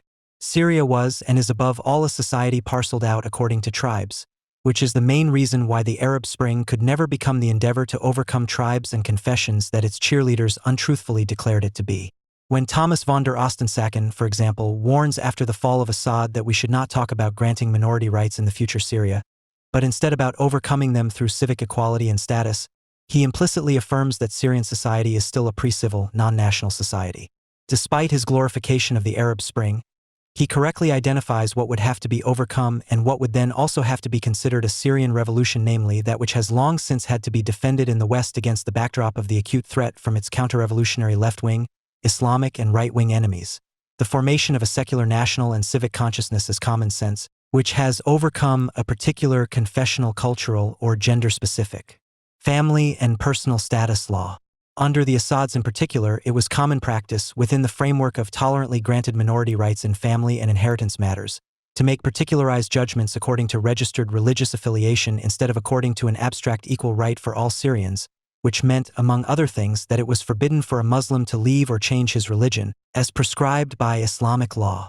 Against this pseudo-secular background, a minimum Western demand on the new Syrian rulers should be to break with Assad's particularism and guarantee the indiscriminate legal equality of all Syrian citizens. Instead, however, the Western demand for the protection of minorities is working to the advantage of both the HTS Islamists and the Sunni majority.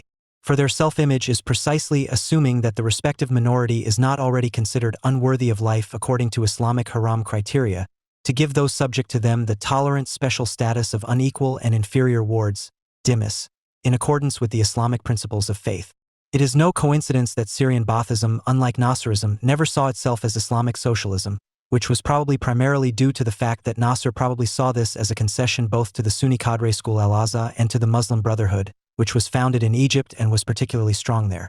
What remains remarkable about Nasser's biography is that he regarded Israel as a successful example of anti-colonial emancipation in his time before he became a pan-Arabist, i.e. as only an Egyptian nationalist, much to the chagrin of today's anti-Semitic fans of post-colonial studies.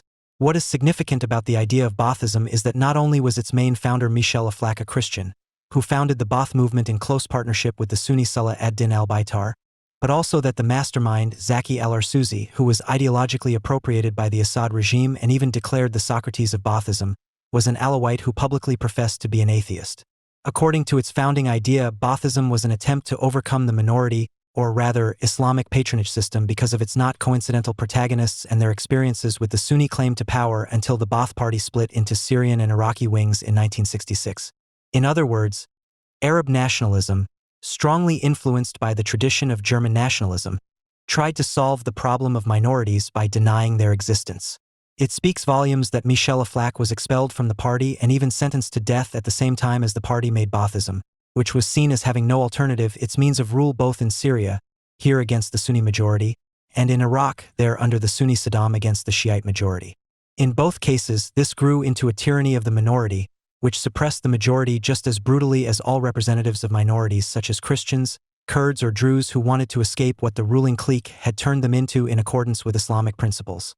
Quasi-dhimmis of the Baathists. The fact that nation-building was out of the question under both Assad and Saddam was in the nature of Baathist spoils.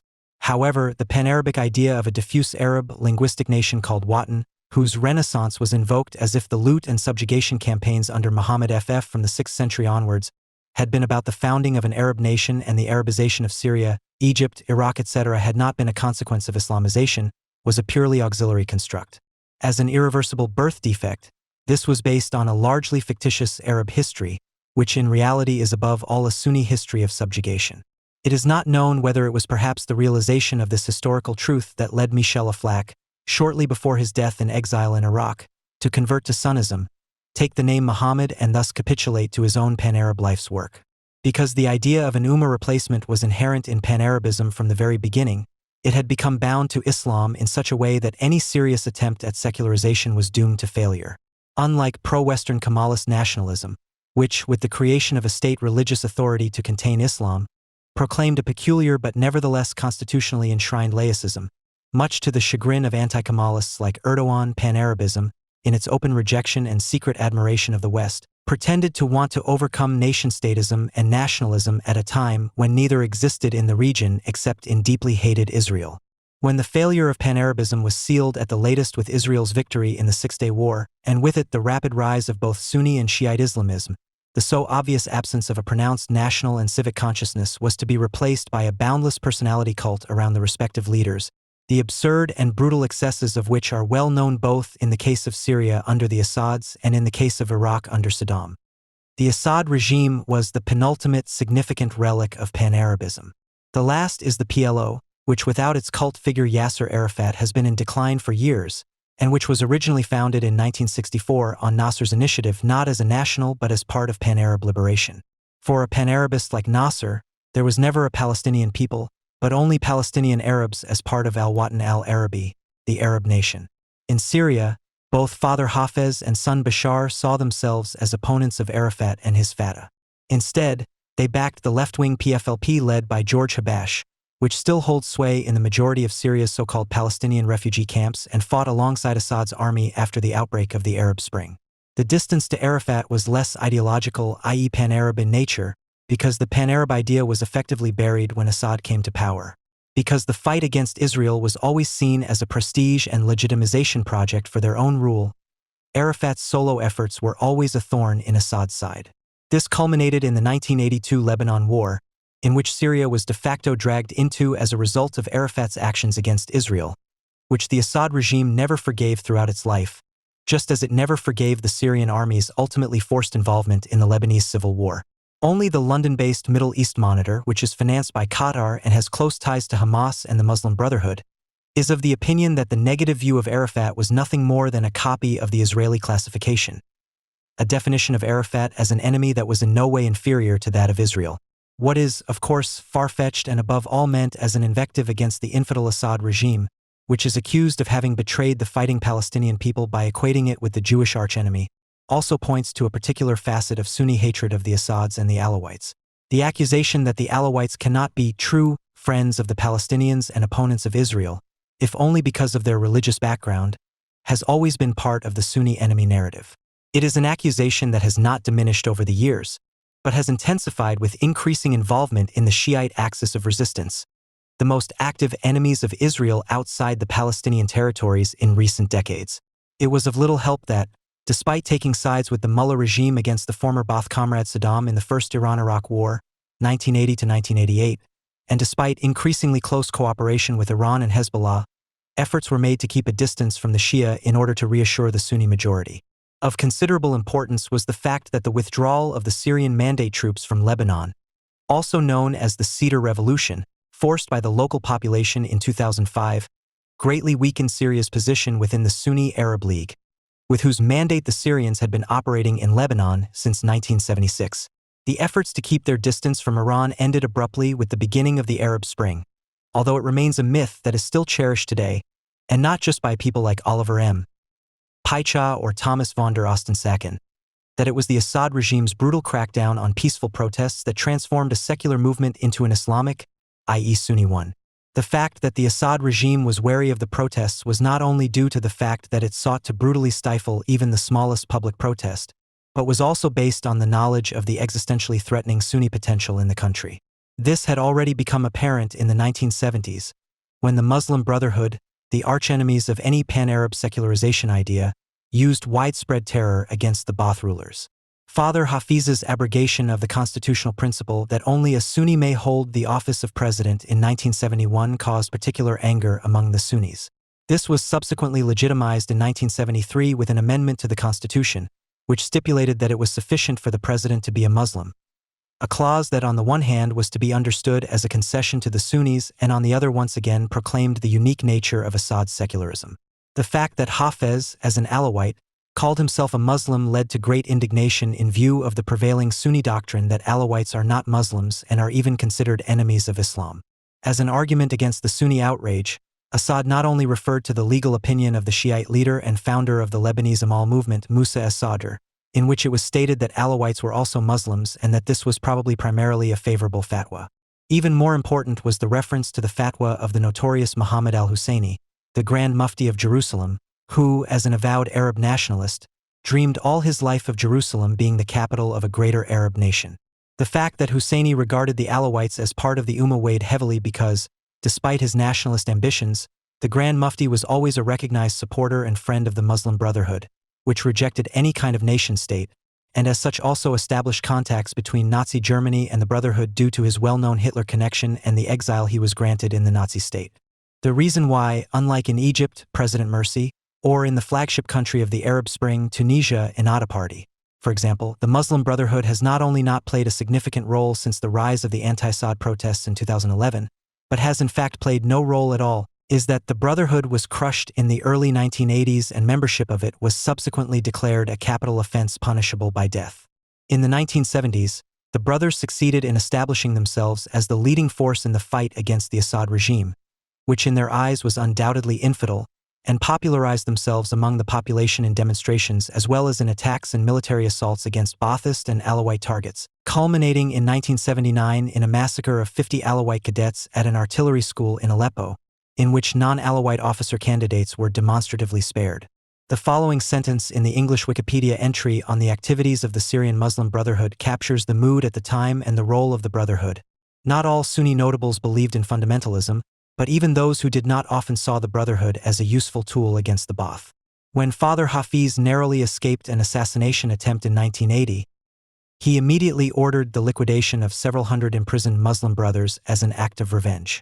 After the failed assassination attempt and the reaction to it, the brothers attempted to broaden their base and enter into an alliance of convenience with opposing Ba'athist and Alawite forces with the aim of overthrowing Assad. A simultaneous uprising in several cities, combined with a coup d'état, was intended to bring about the end of Assad's rule.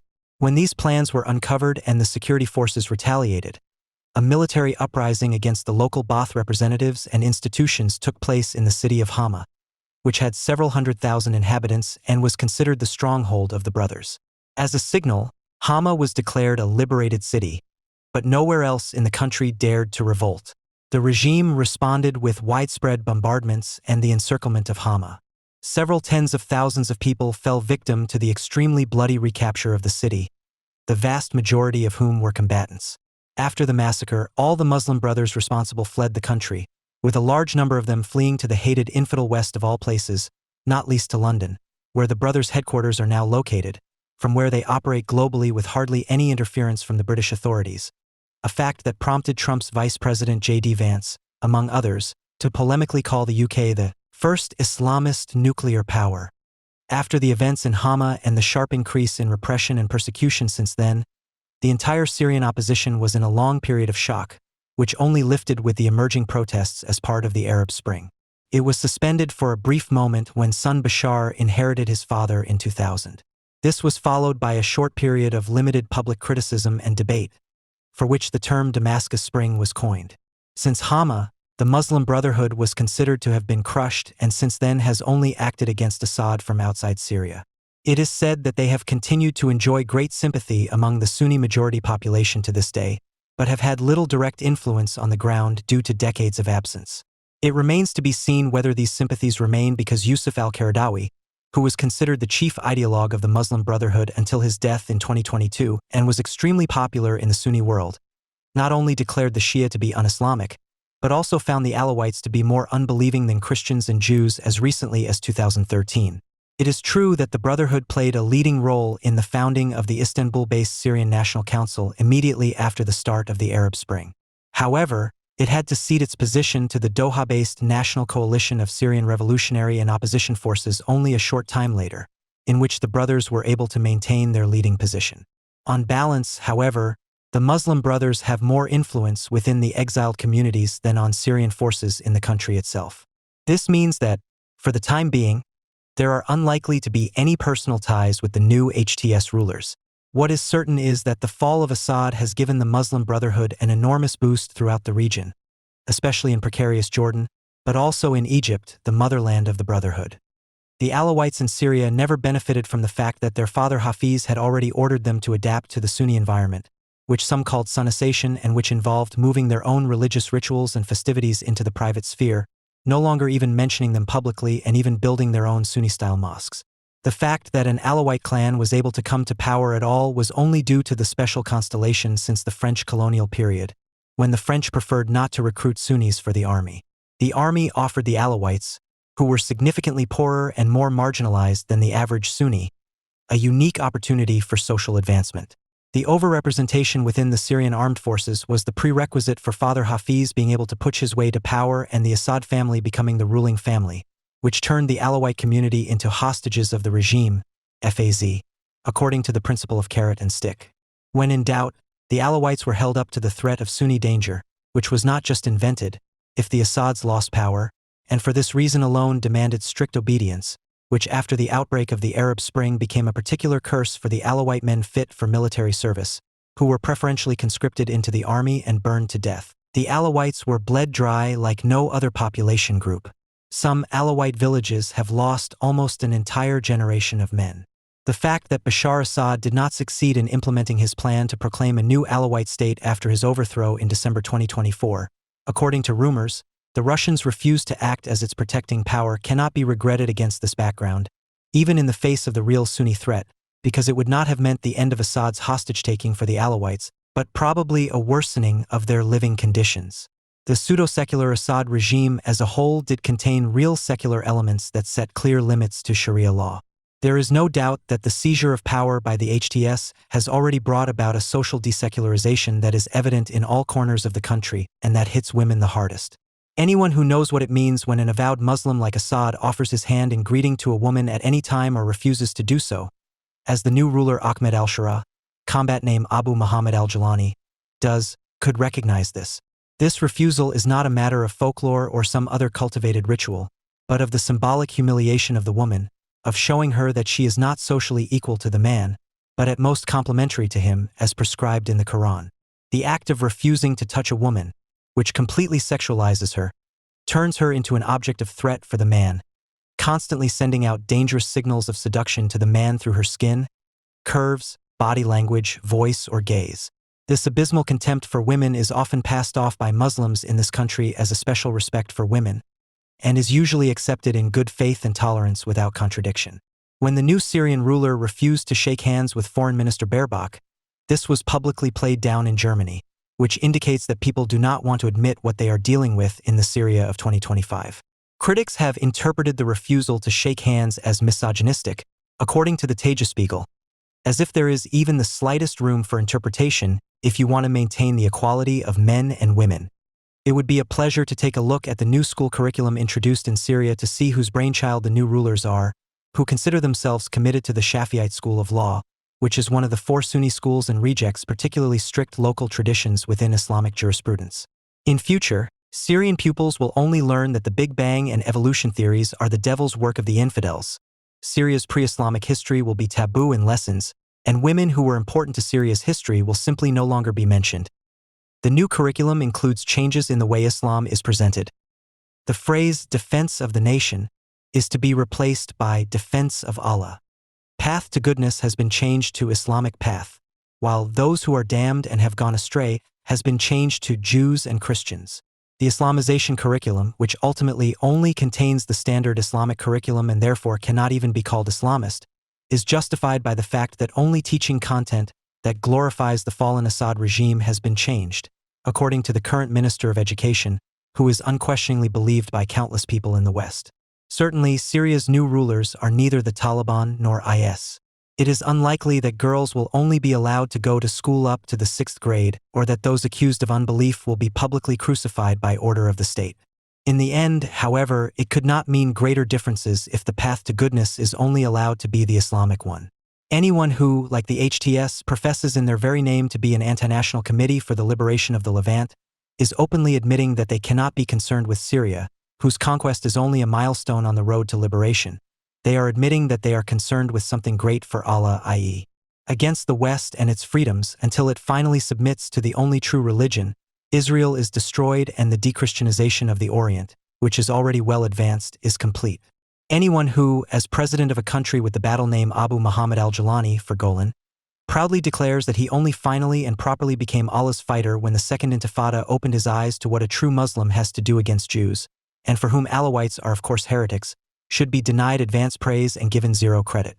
We should harbor a general suspicion of such people instead of jumping to their aid like Syria expert Thomas von der Ostensacken and, where else, comparing apples with oranges in the jungle world by issuing the cautionary prognosis that Syria under the HTS would become an entity similar to the Arab rentier states of monarchs, sultans and sheiks, as if completely different initial conditions and circumstances did not prevail in Syria.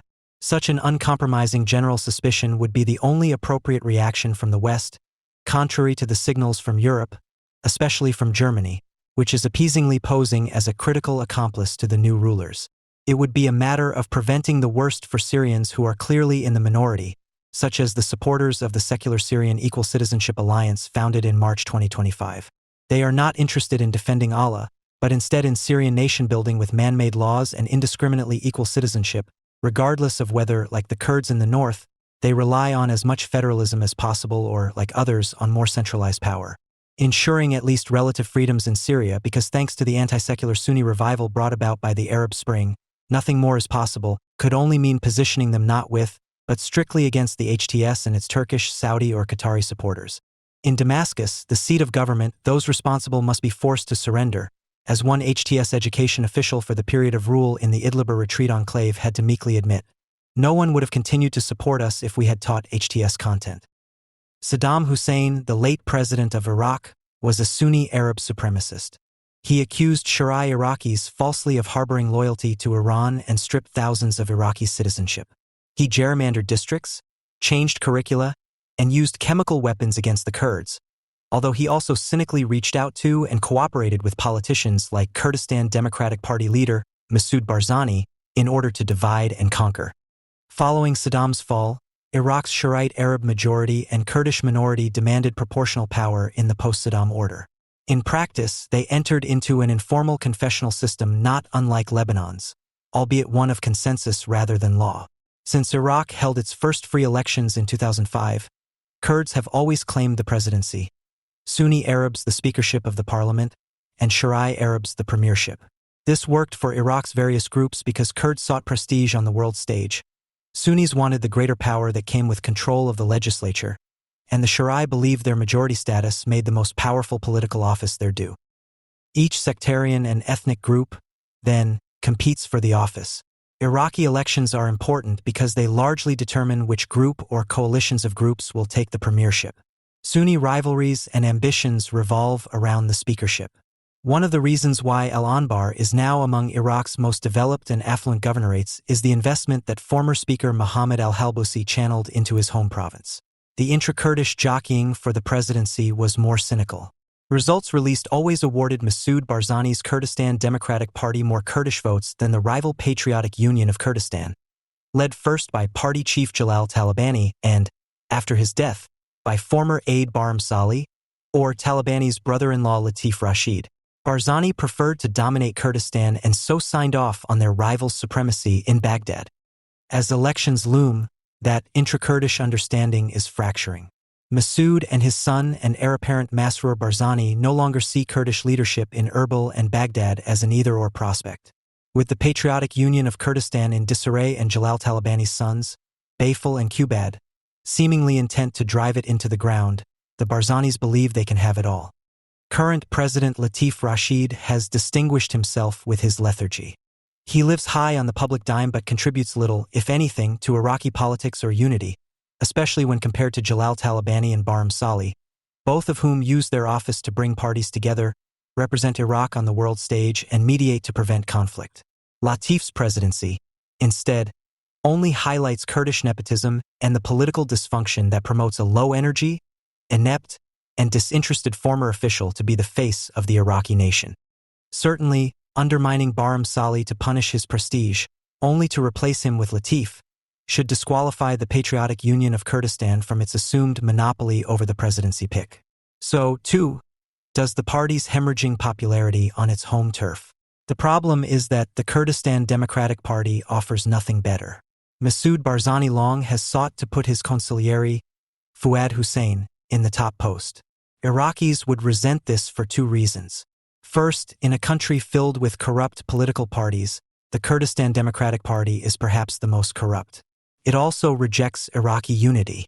In 2017, to shield himself and other top Barzanis from lawsuits and arbitration judgments over unfulfilled contracts, the Barzanis sponsored a referendum for independence. Their logic was they would have sovereign immunity if they became sovereign. This is why the Barzanis thumbed their noses at a U.S. offer to delay the referendum for 2 years to better prepare. Ultimately, it was a disaster for the Kurds, as the Kurdistan Democratic Party lost control over most of the territory it disputed with Baghdad.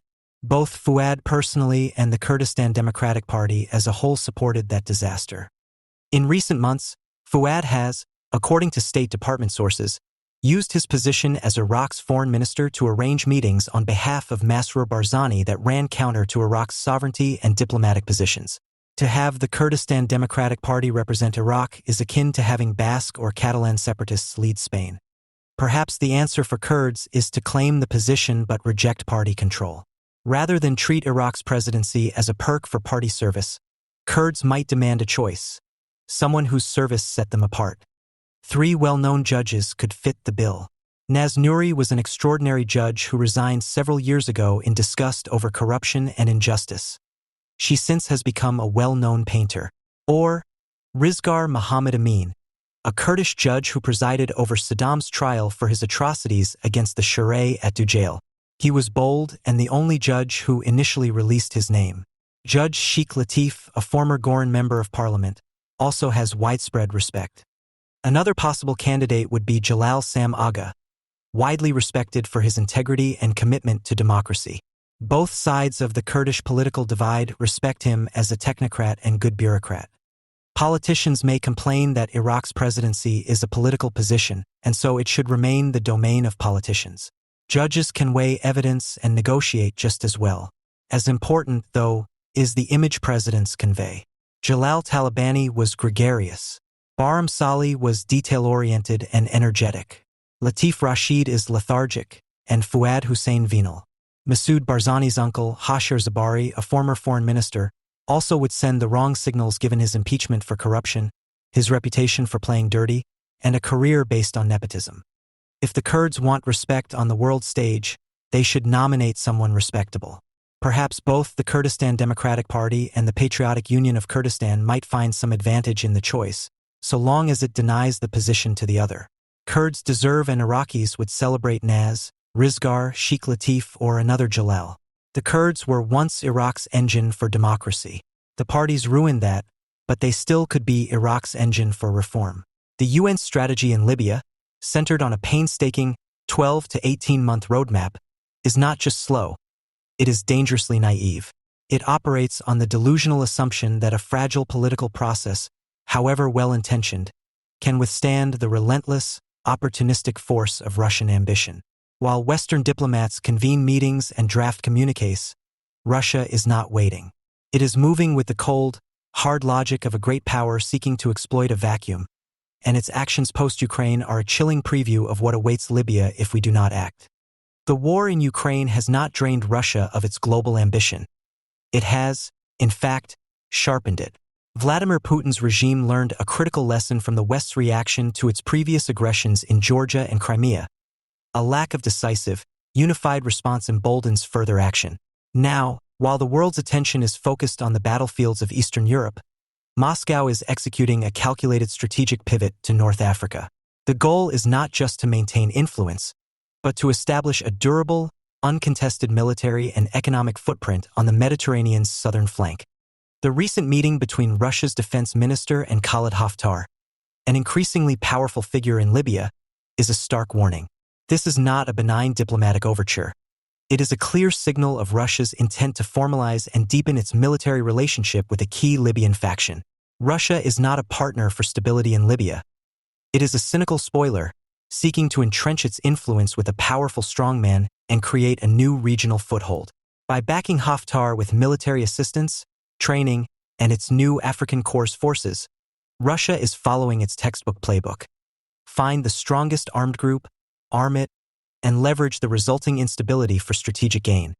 This strategy goes beyond mere influence. Russia is actively transforming Libya into a logistics hub for its operations across Africa. Satellite imagery and intelligence reports confirm that Russian forces are actively modernizing and expanding military bases in Libya, such as Ma'in al-Sara. This is not for a temporary deployment. It is for a long-term presence. This African gateway would allow Moscow to project power deep into the Sahel, propping up military juntas in Mali and Burkina Faso, and giving Russia an economic and military advantage in a region where Western influence is in decline. If Russia succeeds, the consequences will be catastrophic, rippling far beyond Libya's borders. Moscow's control of a Libyan regime would not only threaten European energy security, but also give it a new lever to manipulate migration flows, creating political and social strain within the European Union.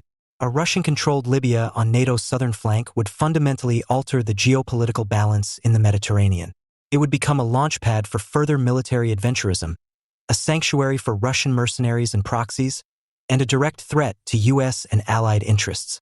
The danger is not just that Russia will be a player in Libya, but that it will become the dominant player, turning a fragile state into a launchpad for further destabilization. The UN's approach, with its slow-moving bureaucracy and calls for cautious dialogue, is simply not equipped to counter this aggressive strategy. It is time for a new course of action. The United States and its allies must move with the same urgency and strategic clarity that Russia is demonstrating. This is not about a new military intervention. It is about a decisive, political and economic engagement that denies Russia its foothold. By directly supporting Libyan institutions committed to a unified and sovereign state, by applying targeted sanctions against those who aid Russia's forces, and by offering a credible alternative to Moscow's exploitative partnerships, we can prevent Libya from becoming a casualty of a post-Ukraine world. Israeli forces attacked Hamas targets in Qatar, a Persian Gulf emirate that has financed Hamas and incited terrorism against both Israel and the United States. Hamas leaders have called Doha home, believing that Qatar's role as a mediator would shield terror leaders from accountability. They were wrong. Not only does it look like the Israeli Defense Forces used airstrikes rather than more deniable covert action, but Washington whispers suggest they also coordinated with the White House. Many American diplomats have long looked at Hamas as an inconvenience in their efforts to advance the peace process. Too often, European diplomats and former Secretary of State John Kerry have approached Hamas as a potential partner. Israel understands that Hamas represents an existential threat. They acted accordingly. Given Israel's assessment of Hamas, it stands to reason that Israel will continue to target the group wherever it might seek shelter. Nor is Hamas alone. Following the 1972 Munich Olympics massacre, Israel hunted down its perpetrators across Europe and the Middle East. After the Palestine Liberation Organization (PLO) murdered 3 Israelis in Cyprus, Israeli jets flew 1,280 miles to bomb the PLO headquarters in Tunisia, which, like Qatar, had a foot in both camps even if, like Qatar, it had no formal relations with Israel. Hamas leaders now understand that not only is Gaza itself is no safe haven, but Tehran and Doha provide no shelter. Their last refuge is Turkey. Hamas long ago established offices in Istanbul not only to coordinate with Turkey, but also to launder cash and plan attacks. Both Hamas and Turkey may believe Turkey's NATO membership offers immunity that Gaza, Iran, and Qatar did not. Qatar may have been a major non-NATO ally, but it was not NATO. It had no NATO Article 5, which states that an attack on one is an attack on all. Turkey and Hamas should take care, however. NATO is a consensus-driven organization, and seldom are decisions cut and dry.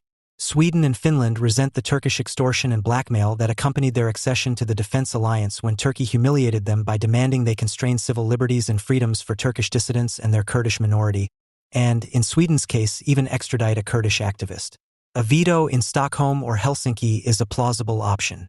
So too is a Washington veto, notwithstanding President Donald Trump's close personal and business ties with Turkish President Recep Tayyip Erdogan. Self-defense provisions do not apply to an aggressor.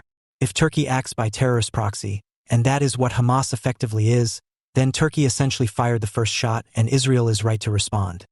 The polls tell a joke. If forced to shoot at both a German and a Russian, whom would they target first? The answer, the German. The reason, business before pleasure. As Erdogan increases his anti-Israel and anti-Semitic rhetoric and transforms Turkey into a state sponsor of terror, the same joke might apply for Israel, but with Qatar and Iran substituting for Germany, and Turkey playing the role of Iran. If Turks are wise, they will either extradite Hamas now or, for their own safety, stay at least 150 feet from any structure hosting Hamas. Turkish Foreign Minister Hakan Fidan says Turkey no longer will allow Israeli planes to overfly its airspace. Fidan, one of the top enablers of Hamas in Turkey, says President Recep Tayyip Erdogan took the action in solidarity with Gaza. Turkey's action is now a frequent tool of its regime. It previously has banned both overflights of Armenian passenger planes heading from Europe to Yerevan and flights into Suleimani, the seat of Iraqi Kurdistan's Patriotic Union of Kurdistan, in protest of that group's political alliance with Syrian Kurds fighting the Islamic State and opposing Turkey-backed Islamist extremists. In each case, Turkey's action amounts to economic warfare. Israeli aircraft now must take long detours on flights to many European destinations, as well as the United States, potentially adding hundreds of dollars onto already high fares and hours onto each flight. If President Donald Trump is serious about protecting Israel, countering terrorist groups like Hamas and its state sponsors, and advancing peace in the Middle East, he should act immediately to ban Turkish Airlines from American airspace. At issue is not only solidarity with a democracy under siege, but also broader security. More than a decade ago, leaked tape recordings revealed a conversation between Erdogan's private office and Turkish Air, arranging a shipment of Turkish arms to Islamist terrorists killing Christians and moderate Muslims in Nigeria. This summer, officials in Côte d'Ivoire, a country with an old and diverse Lebanese business community, told me that Turkish Air had carried smuggled gold meant for Hezbollah. Turkish Air is also a legitimate target, both as a face of Turkey and as a public-private Turkish partnership where most of the private investment comes from Erdogan's supporters and donors. Trump previously has brought Erdogan to his knees. After Erdogan took American pastor Andrew Brunson as a hostage to trade for diplomatic chits, Trump refused to play into Erdogan's hands, instead slapping tariffs on some Turkish steel and threatening to crash Turkey's currency. When Erdogan saw that Trump was serious, he reversed course almost immediately. Should Turkish Air get a dose of its own medicine, Turkey might respond with humility, especially as Turkey's U.S. routes likely bring it hundreds of millions of dollars in annual profit. Turkish Air already has demonstrated its sensitivity to sanctions. After several refugees froze to death on the Belarus border with the European Union, European officials in Brussels quietly warned Turkey that if it continued to fly Syrian, Afghan, and Kurdish refugees to Belarus to pressure the European Union on other matters, Europe would sanction Turkish Air. Turkey ended the refugee flights almost immediately. That Turkish Air continues to serve occupied Cyprus, whose territory the Turkish army occupies, is a thumb in the eye of the entire European Union. Trump has stood up for freedom of navigation. There is no corollary freedom for air routes to traverse other countries, but, generally speaking, only dictatorships like China, Russia, and North Korea regularly deny broad overflight permission to passenger aircraft. Cracking down on Turkey now might remind Erdogan that, even if Trump considers him a friend, Trump does not consider him an equal. It also might support U.S. companies lest they become subject to an increasing patchwork of discriminatory no-fly zones promoted by terror-sponsoring regimes and their fellow travelers. The 1982 Foreign Missions Act sought to address the concern that state sponsors of terror or other hostile countries might use their embassies and consulates, as well as their diplomatic privileges, to coordinate terrorism and espionage against U.S. citizens. Such concern was not simply paranoia. The Soviet Union and its Eastern Bloc allies ran espionage networks from their missions. President Jimmy Carter, meanwhile, did not break U.S. relations with the Islamic Republic of Iran when it seized the U.S. Embassy in Tehran, holding 52 diplomats for 444 days. He broke relations in April 1980 after the Iranian embassy on Massachusetts Avenue in Washington, D.C., coordinated a hit against a dissident living in nearby Bethesda, Maryland.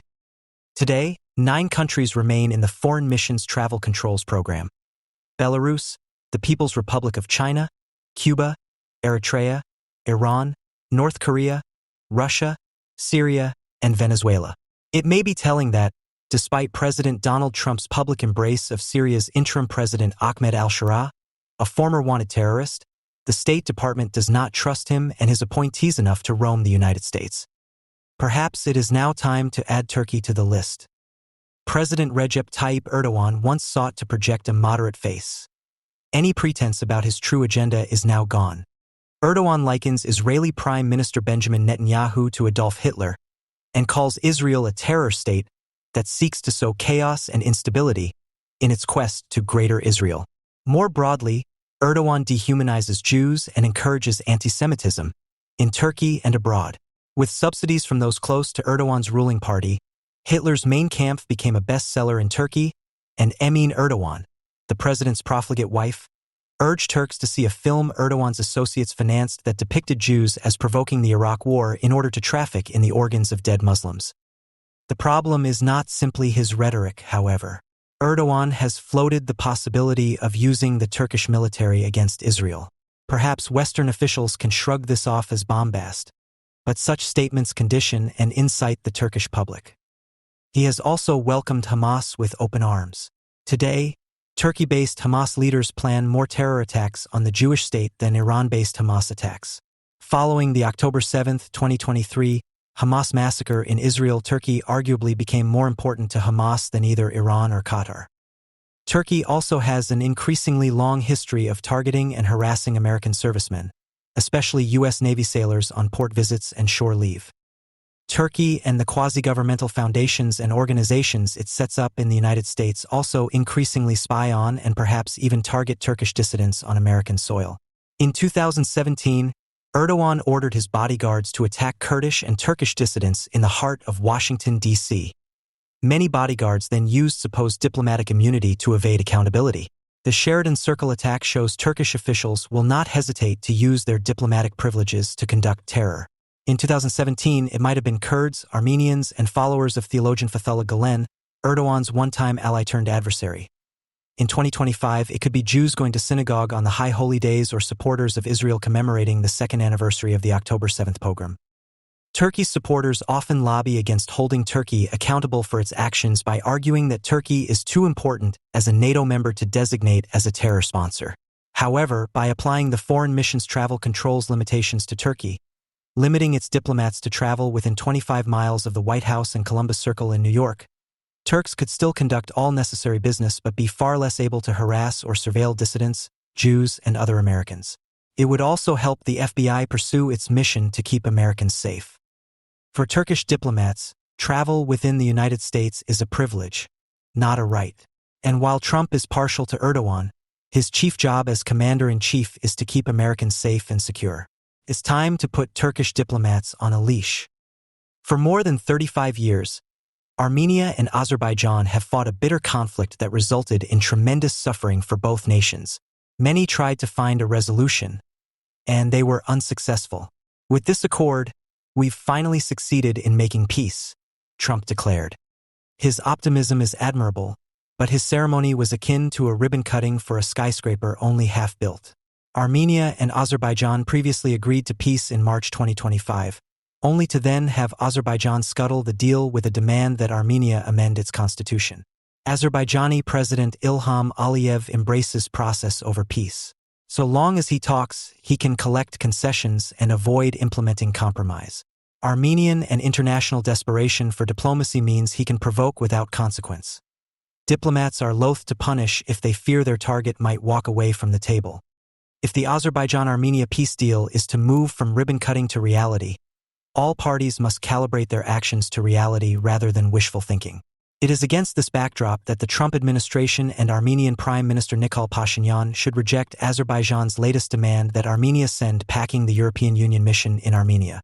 The EU first dispatched monitors in 2023 to observe the ceasefire and chronicle violations of the Armenia-Azerbaijan frontier. In theory, monitors report violations going either direction. In practice, they are unidirectional. Azerbaijan continues to occupy Armenian territory, not the other way around. Even as Armenian and Azerbaijani negotiators demarcate their border based on Soviet General Staff maps, Azerbaijan already occupies close to 100 square miles of internationally recognized Armenian territory. Azerbaijan has repeatedly listed its grievances about the European monitors. Azerbaijan never granted permission for the mission, but, with the monitors limited to Armenian territory, why should Azerbaijan have a say? Baku also complains that Europe and Armenia do not disclose their personnel. Again, though, why should Armenia provide information about unarmed people who work exclusively in Armenian territory? Azerbaijani officials now complain that the monitors get close to the border. Again, however, every square inch of Armenia is its sovereign territory. Azerbaijan has no more say about who travels where in Armenia than Americans have about who might visit Niagara Falls, Canada. Indeed, being close to the border is the point. I have run across European monitors in Jermuk, just a mile or two from where Azerbaijan troops sit on Armenian territory. The monitor's presence likely keeps Azerbaijani forces from advancing further. Earlier this month, I visited the Sayunik Airport in Kapan. The small airport sits in a mountain valley. At one point, its runway lies just 300 feet from the Azerbaijan border. Thrice-weekly flights must navigate carefully to avoid Azerbaijani territory. A single crosswind could cause a violation. Azerbaijan has repeatedly said it would shoot down planes that violate its airspace. Against such threats, European monitors observe every landing and takeoff. There have not been any violations, but the fear remains that Azerbaijan will shoot down a passenger plane, falsely using airspace violation as a pretext. Azerbaijan argues that third-party monitors undermine peace. That is backward. Monitors guarantee peace. Observers chronicle violations and prevent atrocities. Aggression occurs best in darkness. As President Ronald Reagan famously said, "Trust but verify." Given Azerbaijan's record, it would be foolish for Armenia, the United States, or the EU to abandon monitoring. Indeed, if it wants peace to persevere, Europe should increase monitors across its 625-mile frontier. Trump brokered the agreement. It is not essential that he backfill the structure to ensure its respect. Summits between heads of state are high-stakes gambles to achieve breakthrough solutions. Typically, they are judged on whether they help resolve an intractable international issue. But sometimes, their most consequential impact is on the domestic political standing of one or both of the summit's participants. And U.S. President Donald Trump's summit last month in Alaska with Russian President Vladimir Putin is of this mold. It strengthened Putin, and in doing so has prolonged both the war in Ukraine and his hold on power. The meeting in Anchorage has parallels to the 1986 summit between U.S. President Ronald Reagan and Soviet leader Mikhail Gorbachev in Reykjavik, Iceland. Then, as now, an American leader and a Russian one met to resolve a major foreign policy challenge. In 1986, ending an arms race, and last month, ending the war in Ukraine. In both cases, they failed.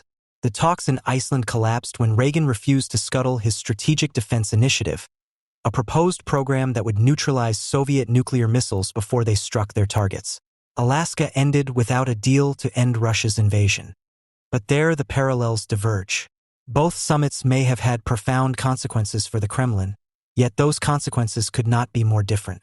For Gorbachev, the Iceland summit hastened the end of his country. He returned to the Kremlin weakened from his failure to stop Reagan's program, and his subsequent decisions paved the way for the collapse of the Soviet Union 5 years later. Putin, by contrast, has emerged triumphant. Trump rolled out the red carpet for the Russian leader in Anchorage and spoke gushingly of their fantastic relationship. Putin made no concessions, and Trump shifted the responsibility for ending the fighting to Ukraine. Now it is really up to President Zelensky to get it done, he said in an interview with Fox News.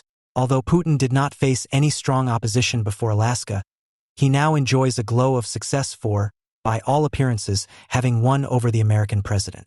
According to a late August survey by the independent Russian polling firm Levada, 79% of Russians view the summit as a success for Putin, and 51% are more optimistic for an improvement in relations with the United States. After the summit, Russian media did not have to put out false pronouncements to highlight Putin's diplomatic triumph. It broadcast the real event, along with Western commentary on Putin's victory. Stronger than ever, Putin can continue his war against Ukraine for as long as it takes to win on his terms. A recent article by Ralph Gomery revisits free trade and its consequences. When nations trade, Gomery points out, it is never free. More is exchanged than goods, and advantages accrue that are not simply comparative. A less developed nation at some point may gain a positional advantage over a seemingly stronger counterparty and eventually will become not merely a trade partner, but a competitor and a rival. Of course, Gomery and co-author William Baumol made this point at book length over 2 decades ago, just before China's accession into the World Trade Organization, WTO. They demonstrated that the wealth-maximizing equilibria of 2 nations were distinct, refuting the notion that there was a single open trade equilibrium that benefited such nations and the world equally. Gomery's argument that free trade is something more than an axiomatic economic condition recalls an earlier economist, Alberto Hirschman, 1915 to 2012, the subject of an intellectual biography published last year by Italian economist Michel Alasevich. Alasevich calls Hirschman an international political economist, a term that attempts to do justice to Hirschman as a multifaceted thinker, initially as a developmental economist in the 1950s and 60s, who wrote the seminal text The Strategy of Economic Development, 1958. Later as a social thinker who wrote short but penetrating works on a variety of subjects ranging from politics, exit, voice and loyalty in 1970, to intellectual history, the passions and the interests in 1977, to language, the rhetoric of reaction in 1991. This wide-ranging intellectual activity is not simply attributable, as some have claimed, to developmental economics being discredited in the late 1960s and 70s. Hirschman is simply different from typical economists. He could certainly do the math, but when one reads him, he gives the impression that he is working up the numbers and setting up the Marshallian graphs and curves more to satisfy his academic colleagues and less to persuade his wider audience. Hirschman's approach to economics was always grounded in historical and experiential reality. Despite his German origins, there does not appear to be any direct, considerable influence on Hirschman by the German economic historical school of Friedrich List. But perhaps Hirschman's lived experience mattered more anyway. Prior to his academic career, he had to escape the Third Reich in the 1930s because of his Jewish ancestry. Through the 1930s and 40s, he served in a number of roles, from soldier in the Spanish Civil War, to operator in Varian Fry's rescue efforts in Vichy France, back to soldier in the U.S. Army, and then to interpreter in one of the first war crimes trials in 1945. Perhaps reflecting this diverse life experience, Hirschman approaches economics not as some fixed system, but a subject filled with shifting and even contrarian ideas that he captured in pithy phrases: the hiding hand, hidden rationalities, cart before the horse sequences, and most famously, unbalanced growth. Hirschman's notion of unbalanced growth was a product of his unorthodox approach. Early in his career, Hirschman rejected the established theories of previous developmental economists such as Paul Rosenstein-Rodin, who had contended that massive, fully orchestrated industrial policy was needed to create the big push to develop a nation in a balanced way.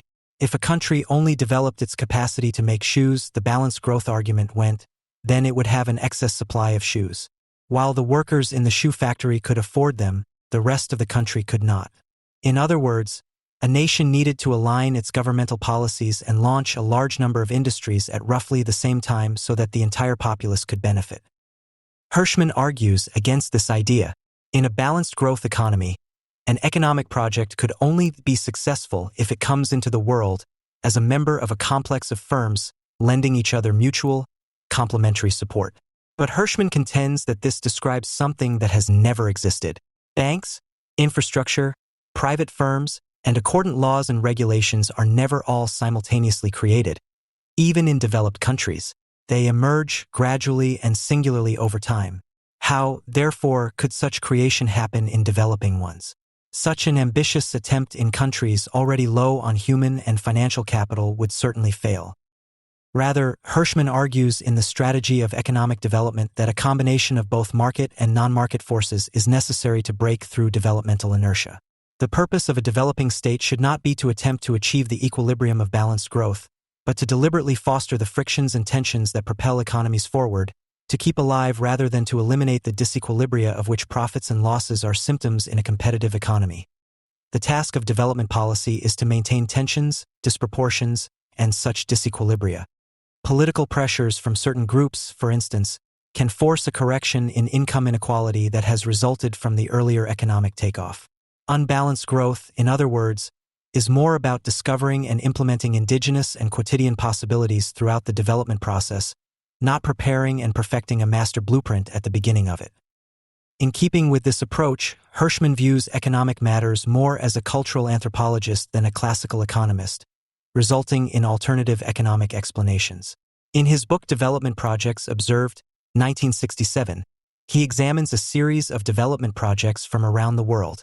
There are just a few supply curves scattered through the book, and he eschews standard economic theorizing. Comparative advantage is not just reducible to labor and commodities, he asserts.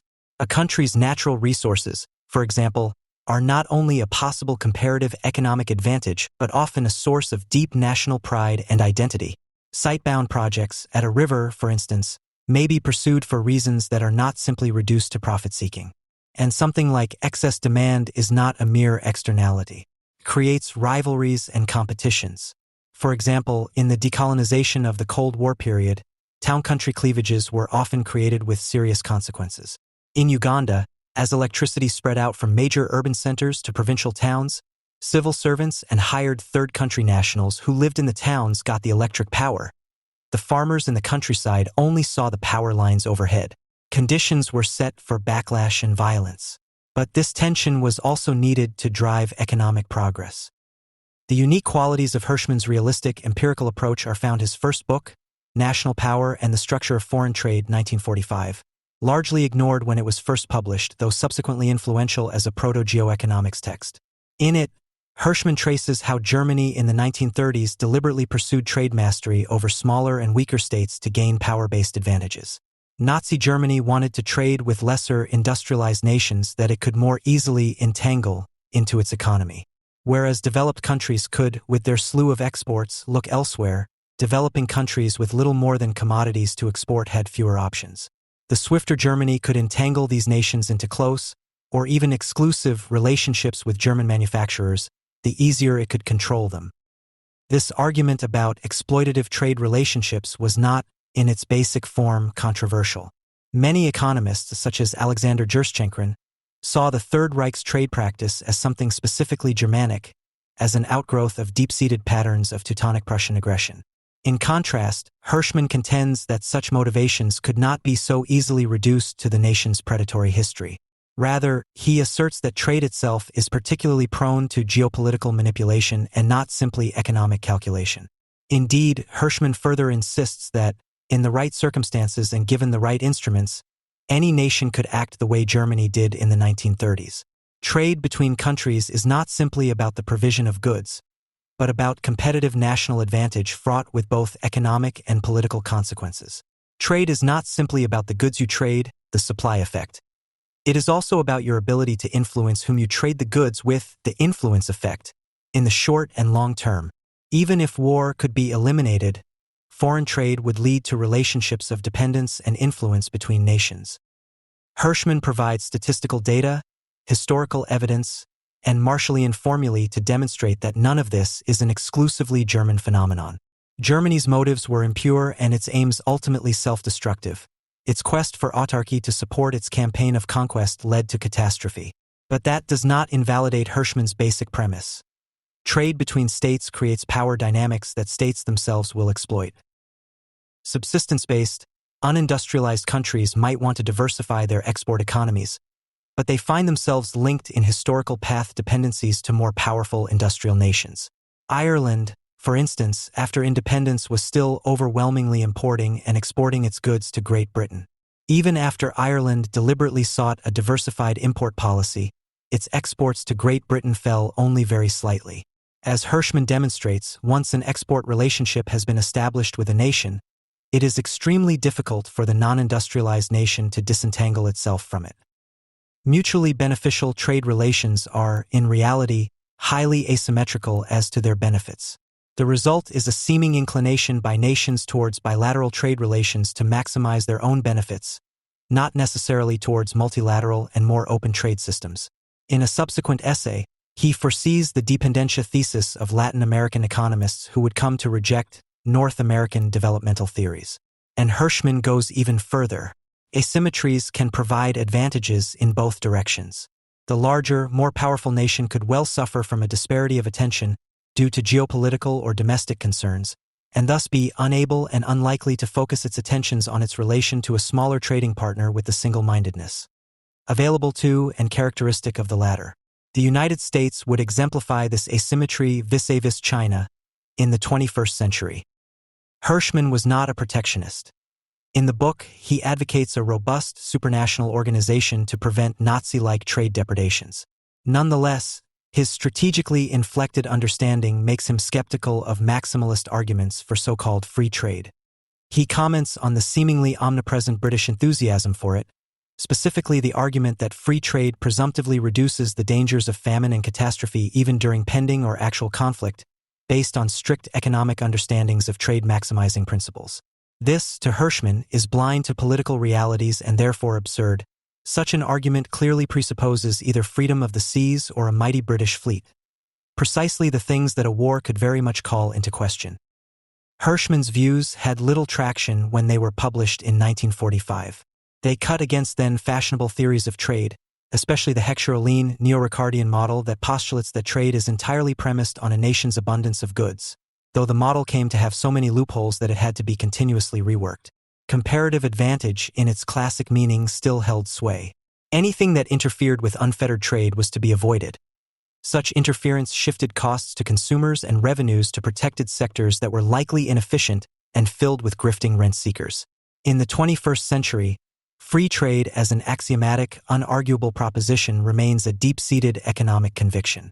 Many economists still contend that trade relationships are entirely about economic maximization, that even if all other countries should practice trade protection, the economy that remained open would still gain more from cheaper imports than it would lose in denied export markets. The publication of Hirschman's National Power and the Structure of Foreign Trade coincided with the post-war victors' establishment of what became known as the liberal international order that permitted the free flow of trade. Bilateralism and autarky were out, and Bretton Woods and the General Agreement on Trade and Tariffs (GATT) set the economic conditions within the new order. Except the reality was far more complex. Protectionism, or better put, economic nationalism that involved a nation's right to intervene in trade and related matters, continued. The truth was that purely unmitigated free trade was, as it has always been in history, less the norm than the qualified exception. Trade was still somewhat static. Transportation costs remained high and international capital flow was highly restricted in the post-war era. Narratives asserting that Bretton Woods set up open, non-discriminatory trade policy leave out very large details. David Baldwin shows how trade discrimination was woven into the post-war order and was an integral part of U.S. trade policy throughout the Cold War. Massive exceptions were written into the charter of the proposed International Trade Organization (ITO) that was later incorporated into the GATT. Countries with major balance of payments difficulties could discriminate against U.S. goods, which the United States gladly acquiesced to in order to facilitate their recovery. Regional customs unions could continue to discriminate freely against U.S. goods and therefore promote especially European recovery and reintegration. And most significantly, discriminatory trade measures were permitted for essential security interests, which could be, in Baldwin's words, interpreted broadly enough to permit almost anything. The United States sought to gain positional advantage via trade policy from the outset of the Cold War, not simply oversee the free flow of commerce. Revisionist Cold War historians contend that the establishment of the post-war economic order was not simply to create open markets, but to further American geostrategic interests and to promote American economic prosperity. Yet this should hardly be considered a particularly damning case of Machiavellian realpolitik, as the revisionists sometimes imply, and instead as standard practice a la Hirschman. Truman's revival of the open door was not merely to permit free enterprise, but enterprise that would ensure markets for America's production surplus and thereby prevent economic recession. The Marshall Plan may have been advertised as beneficial for the whole world, but only selected markets were chosen. It applied to Europe only. It is often said, seemingly without irony, that an open trade system helped keep the near half-century Cold War peace between the superpowers. Such an assertion fails to mention the outright trade warfare that occurred throughout the Cold War between those same powers. Any potential dual-use, civilian military technologies were prohibited from being exported to the Soviet Union via the Coordinating Committee for Multilateral Export, COCOM. Established in 1949, it endured past the end of the Cold War.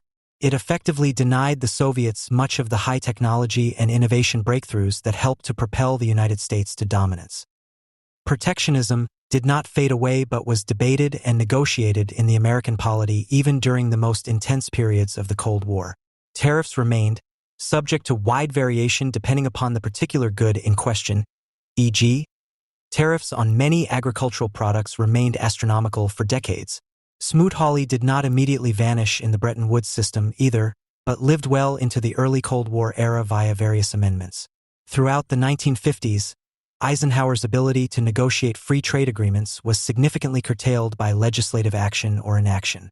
Protectionists within Congress successfully managed to keep the U.S. out of the Organization for Trade Cooperation (OTC), which was supposed to administer the GATT, and without the U.S. being a member, the OTC had little chance of being a viable entity. Indeed, OTC entry never had a chance in Congress, despite Eisenhower's urgings. Still, as the Cold War progressed, the disparity of attention played out as Hirschman speculated. America became immersed in and distracted by its own geopolitical affairs in places like Southeast Asia, attempting to have both guns and butter. Europe and Japan had recovered and, as global industrial competitors, began to threaten the U.S. position. America awoke in the early 1970s to find its economic position at risk, and it responded by scaling back on open trade. In 1971, Nixon removed the dollar from the gold standard. He allowed the dollar to float and devalued it to boost exports. He even briefly included the idea of a 10% general tariff. Ultimately, the Bretton Woods system ended for good in 1973, and the devalued dollar briefly boosted American manufacturing and even momentarily resolved balance of payments issues, though during that same year the first of the decade's oil shocks made all of it for naught. In the mid-1980s, the Reagan administration negotiated the Plaza Accords in order to support American trade by devaluing the dollar. Despite the laissez-faire legend around Reagan, this was perhaps the most significant act of protectionism in the name of economic self-interest in the entirety of the Cold War. And while trade debates played out in the corridors of power and in various routes of commerce, trade theories underwent considerable revision in the halls of academia. It took some time for economists to notice the world shifting around them, but Hirschman's book was finally rediscovered in the 1970s. Scholars, particularly those focused on international political economy, began to take seriously the dynamic interactions between nations in the pursuit of wealth, power, and influence. Standard neoclassical economists were slower to adapt. Paul Krugman noted in his Nobel address that suggestions that trade might be about anything other than standard comparative advantage were considered heretical well into the 1960s and 1970s. But the post-war data just did not fit the classical models, and even pure economists started to think differently. New trade theory, which dealt with increasing returns to scale, in direct contradiction to Ricardian notions, gradually emerged in the work of scholars such as Avinash Dixit and Krugman himself. In truth, the influence of such theorists was probably exaggerated.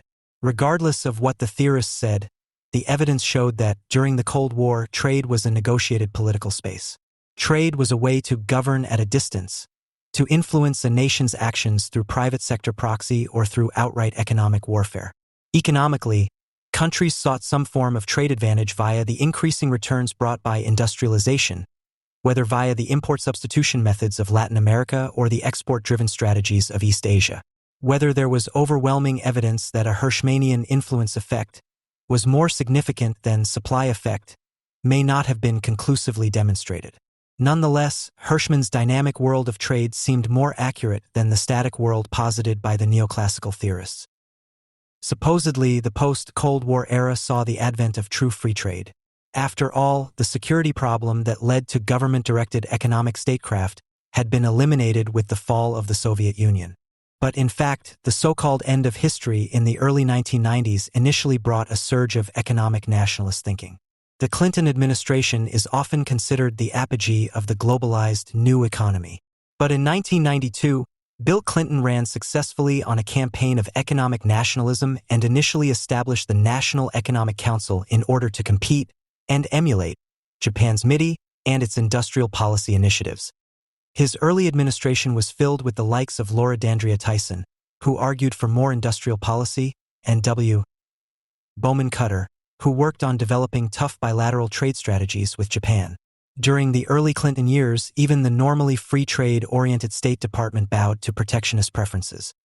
Contrary to what might seem like some inevitable free trade surge at the supposed end of history, the very opposite took place in the early 1990s. Richard Baldwin has noted that the GATT free trade regime looked to be in decline in the early 1990s, whereas trade regionalism swept the globe like wildfire. The nascent supply chain revolution hardly slowed down regionalism and bilateralism at all.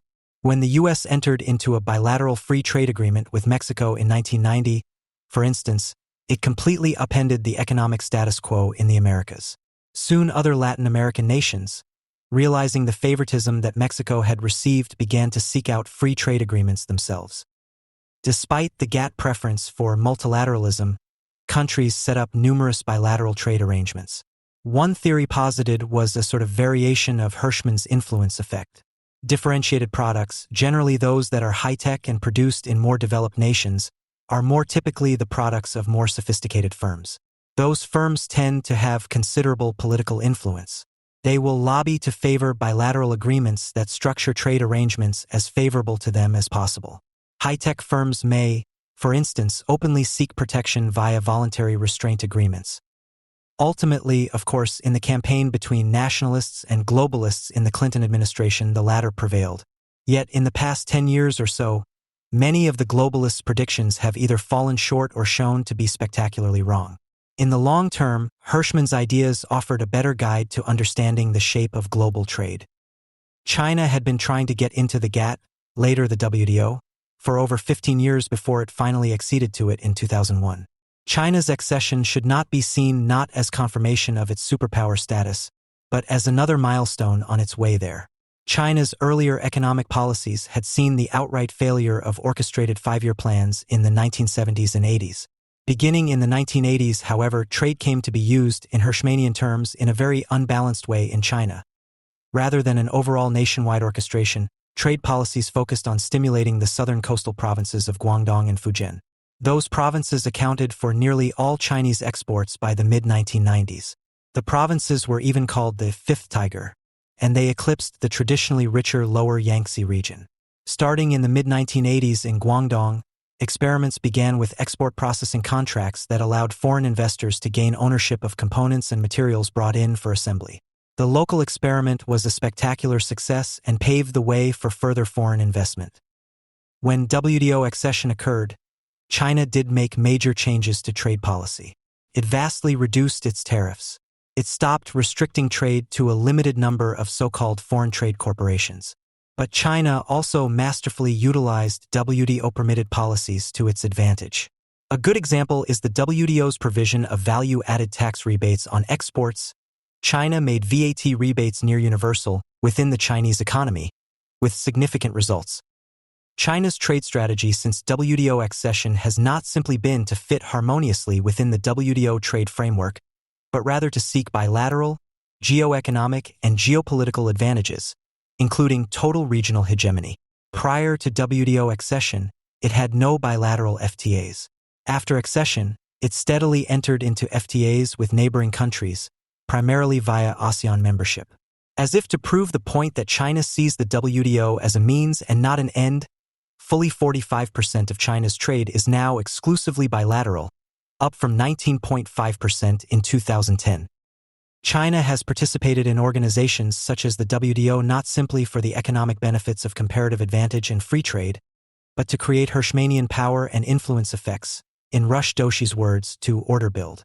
China's deliberate 21st-century economic strategy appears to seek influence over global and regional organizations, from the WTO that it acceded to in 2001, to the Asian Conference on Interaction and Confidence-Building Measures, SICA, that it joined in 2014, to the Asian Infrastructure Investment Bank, AIIB, that it founded in 2016. A recent report to Congress by the U.S.-China Economic and Security Review Commission states that, in the past 2 years, China has significantly expanded use of economic coercion to punish critics and compel behavior.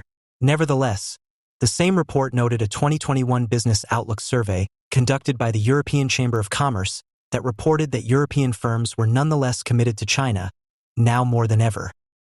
China's international economic strategy now includes development along with trade, though how this strategy correlates is not entirely clear. In the last 10 years, China has become, by a considerable margin, the world's leading overseas development financier. From 2000 to 2012, U.S. and Chinese development financing was roughly equivalent. Since 2013 and the announcement of the Belt and Road Initiative, BRI, China has outspent the United States in overseas development by a nearly 3-to-1 ratio. Financing is done primarily through semi-concessional and non-concessional loans and export credits, in sharp contrast to the U.S. policy of financing via grants and concessional loans. Africa has the highest project count and overall investment. And yet, as of this writing, China has yet to sign any FTAs with African nations. Why not? Rather than pure market imperatives, is there perhaps a deliberate African strategy of deepening ties via investment and infrastructure, of seeing what works, and then exploiting success by locking in those nations via bilateral FTAs? This would create long-lasting, path-dependent relationships, as Hirschman recounts in his book. Bear in mind, such a bilateral/FTA strategy would in no way violate WTO rules. China's grand economic strategy remains elusive to the United States. Nonetheless, many are realizing that it should be resisted, or at least challenged, beyond merely invoking free trade and related principles. Rush Doshi writes of the virtues of like-minded countries binding together in cartels in order to set up systems of trade and standards creation that can bypass global organizations such as the WTO and the International Telecommunications Union, which are seen to have excessive Chinese influence. The U.S.-China Economic and Security Review Commission recommends an economic defense coalition of like-minded countries to provide mutual support in the event of economic coercion that would provide assistance to coerced weaker nations, to include the ability to impose retaliatory measures against the coercer states. It appears that, in the United States at least, more are waking to the fact that we live in Hirschman's world of economic realism, a world not of economic essences but of historically contingent existences. Yet the allure of the free trade empyrean remains powerful. Charles Taylor, among the many distinguished philosophers and intellectual historians who admired and was influenced by Hirschman, noted that economics as a discipline is still reliant on the Enlightenment's notion of individually based economic interest that can be accordingly atomized, simplified, and quantified. In one of his later books, The Passions and the Interests, Hirschman shows how interest as a notion is not so easily confined. Over the centuries, such interest congeals around not only individuals, but around other groups, nations, societies, interest groups, firms, and classes. Interests are hard to reduce and simplify. They require historical contextualization and deep, specific cultural knowledge. The same can be said of trade. Trade between nations is not reduced to simple labor-based comparative advantage and other classical concepts. If we learn to understand trade more like Hirschman did, we will better understand the world we live in, our possible rivals, and ourselves. Last January, I pushed a stroller up and down the street under a murky gray sky. The pollution had been gone for many years, but this year it had returned with a vengeance, like some sort of karma. Some say that Westerners, heirs to the Enlightenment, see history as a line or, as American progressives would have it, an arc bending toward justice. In contrast, Chinese see history as cyclical, an endless return of the same, with slightly different individuals engaging with the timeless variables of human nature. Or at least they once saw it that way.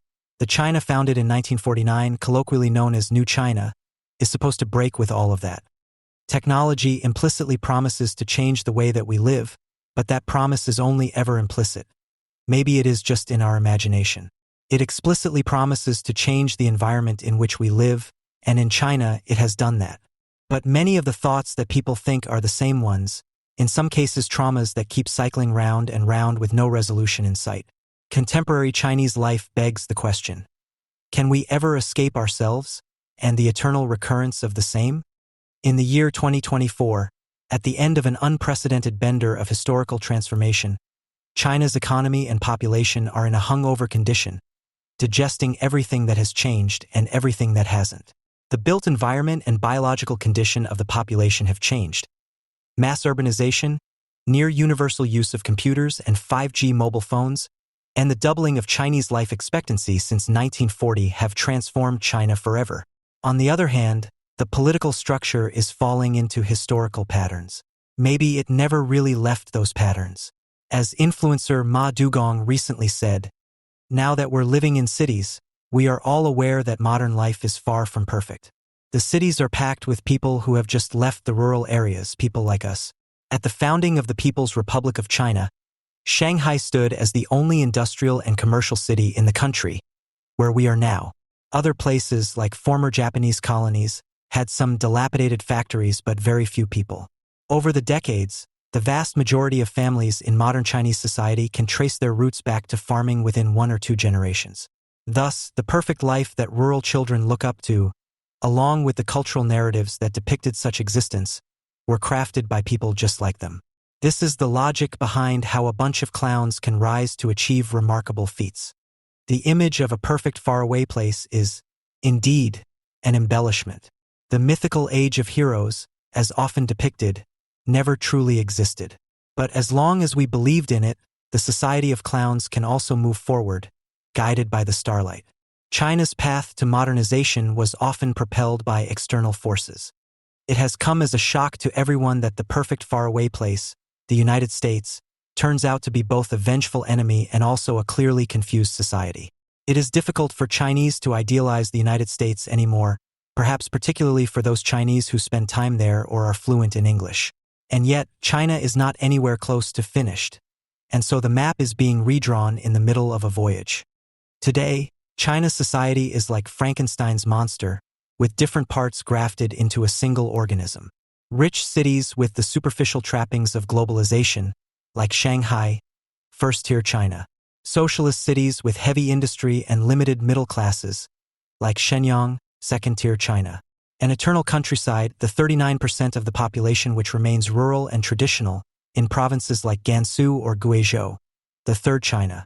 These parts struggle among themselves in a conflicted condition, wondering why they were brought together in the first place, and how they can become a national unified market, in which China's component parts fuse into the unity that Chinese planners foresee as unlocking greater economies of scale. As recently as 2022, traveling from one province to another was difficult, with digitally enforced police barriers. This contradictory tapestry of persons and places is trying to find an internal connective thread. In lieu of anything else, resentment at outsiders will suffice. Frankenstein's monster, of course, killed his maker, Dr. Frankenstein. In this parable, the Americans are Dr. Frankenstein. They brought the technological and economic changes, in the vain hope of remaking the entire social organism in their own image. The only result was to create an intelligent and articulate society alienated from those who brought it to where it is today, trapped between a future that seems forestalled and a past which is gone forever. This society seeks, mimicking the Americans of a previous era, to solve these profound spiritual problems with technology, a project known as Made in China 2025. 2025 is next year. These efforts include IT, Huawei, robotics. China installs more industrial robots than any place else, green energy and green vehicles, BYD, CATL, solar and wind, aerospace, COMAC, the Chinese space program, ocean engineering and shipbuilding, which China is doing at speed, for both military and commercial purposes. Railway equipment. Chinese railways have begun to be used in Indonesia, Laos, and elsewhere. Power equipment, new materials, like the rare earths that China threatens to stop. Exporting medicine and medical devices, i.e., China's burgeoning biotech industry and agricultural machinery, of which several $billion worth is exported to Africa every year. One would have to say that the Chinese have done a pretty decent job. Maybe by next year they'll be further along on semiconductors as well. As Joseph and I headed home, we saw a man with a cage of chickens on a bicycle loitering near our compound's entrance. He wrung their necks one by one, scalding them with hot water. They were for sale, along with frozen blocks of pork, river fish squirming around in styrofoam boxes, and the vegetables from Chongming Island. In the center of the largest Chinese city that the world has ever known, life felt not far removed from the peasant life that characterized China for so long. The feeling would dissipate by mid-morning, but at dawn, China was the eternal China. Over the past few years, I've become increasingly fatalistic about the processes that the United States and China are caught up in. Sometimes I wonder if this is part of my cultural assimilation into Chineseness, after so many years here. But then, in the equation we'd known, China was the past and America was the future, specifically the future of China, which was to become ever more American. Fundamentally, China's attitude to America is an attitude toward itself and to modernity more generally. If many Chinese find Trump's descriptions of reality intuitively appealing, it is because they share the sense that modernity, democracy, and capitalism are all some kind of gigantic hoax, for the same reason that Chimericans living in the United States do. Trumpism is emotionally satisfying for many Chinese, even if cooler heads, including the leadership, can count all sorts of reasons why he might be bad for China. In a way, the Chinese dilemma is not dissimilar to the American voters' choice between Biden and Trump. The status quo, as stupid and disappointing as it is, or a gamble that might go horribly wrong, but haunts one's imagination, particularly the parts of it given over to resentment and hypotheticals. China told itself and the world that it was the future, something sparkling and modern, for decades. It may still be, but from my street in downtown Shanghai, it looks like China as a globalized and capitalist society has, if not peaked, then perhaps plateaued. 2 generations ago, Russia chose political modernization without economic modernization. China, the inverse. China seemed to have made a canny choice for a while, but by now, the economic modernization has engendered a highly educated, middle-class urban population that is miserable in a system created for their fathers, who remain in charge. A remnant of the former foreign population lingers on, mourning peak globalization, unsure where to go next. The president of China is a conservative in the William F. Buckley sense, in that he stands athwart what had seemed like an inevitable history yelling stop, and he has stopped some changes or at least held them back.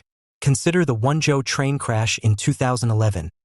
In the early days of China's high-speed rail, train carriages derailed, killing hundreds. A national conversation began about whether China itself was hurtling along too fast. The railways minister of that time, Liu Jijun, was incredibly corrupt. I recall reading about how he had 13 mistresses. It seemed excessive even to me as an oversexed 21-year-old. Even if you only dated your mistress 2 times a month, you wouldn't have a single evening in February off. Since then, China's high-speed rail system has inexorably expanded, slowly sucking Southeast and Central Asia into its orbit. But Liu Jijun and many of those who went to the same whorehouses as he did are in prison for life with no possibility of parole. For me, living on Shanghai's Yongfu Road near the German consulate, I watched revelers in the street late every night walking past the 18-year-old soldiers stationed at the embassy gates. The streets of China were wild then. What must those soldiers have been thinking, as they stood perfectly straight for hours on end, watching women their age going to the homes of foreigners? Hindsight is always 20/20, but as I look back and read my journal from that time, a reactionary backlash seems like it was practically inevitable. China is the geographical heart of a global reaction against the progressive ideology of human improvement. But the tools which it uses to fight back, paradoxically, are the most cutting-edge technologies that exist, implemented at a scale of more than 1 billion individuals whose boundaries are not as clear as those in Western societies. People, places, and memories bleed into each other, in an endless sameness which is called social unity. Late this January, I had dinner with a Chinese philosopher, a man notionally of the right, the Burkean right. He was careful to say, this man finds the current situation disastrous to the point that he indulged in fantasies that if only Bo Xilai had taken over at that critical juncture, China would look different today. The fact that, in Bo's Chongqing, visitors to the city received quotations from Chairman Mao as text messages didn't deter my friend from improbably claiming that Bo would have set China on a course to market liberalization. China has just this chance, once in a millennium, some have said, to return to its rightful place. If it doesn't succeed in the next generation, demographics and other factors will mean that it probably never will, until the world order has completely changed once more. For China as number one, it's now or never, and many disloyal courtiers have begun telling me that they think China is going to blow it. But those Fudan professors, aware of their former colleague Wang Huning's success, can't help but be envious. Our subjectivity suggests to us that what's good for us is what's good for the country. But in China, nearly half of the country are still peasants who might as well not exist from the perspective of the global economy. They are alive in a biological but not really an economic sense, and ultimately China's project must be to bring these individuals to full consciousness of themselves as economic actors, even if that consciousness is a torment. In any case, the fact remains that the course for China's next decade has been set, and despairing liberals or liberal-adjacent conservatives, the Burkean ones, not the Maoists, seem to think that the future will just be more of the past. There's only one trick variable in this equation: the policies of the U.S. government. When I asked the professor about the election, he told me that the United States couldn't change China's government, it could only make China suffer. He hoped that Robert Lighthizer wouldn't gang up with the current Chinese government to make lives like his unbearable. Conservatives of my acquaintance, the real kind, the kind that wishes to conserve the China they have known, which they call socialism, fear that it might already be too late for China. Of course, the anti-corruption campaign is good, but an uphill struggle. Of course, returning to strong authority is good, but the kids already seem lost. These men fear that to continue in the direction that things had been going would mean the end of China as they, the older, red generation, knew it. No matter whether it's Trump or Biden, China's course won't change, they say. That's the official line. But the reality is that China surrendered a lot of its cultural agency in order to import technology and capital.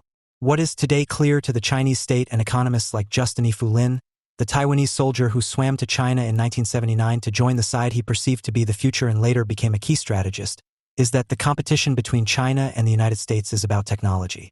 China's comparative advantage is in manufacturing and the sorts of knowledge that come out of factories.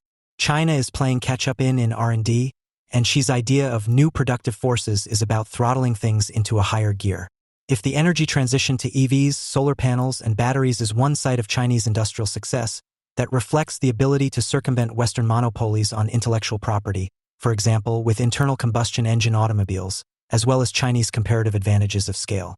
The West's energy transition is about expiating the consequences of our past actions. China's is about outrunning time.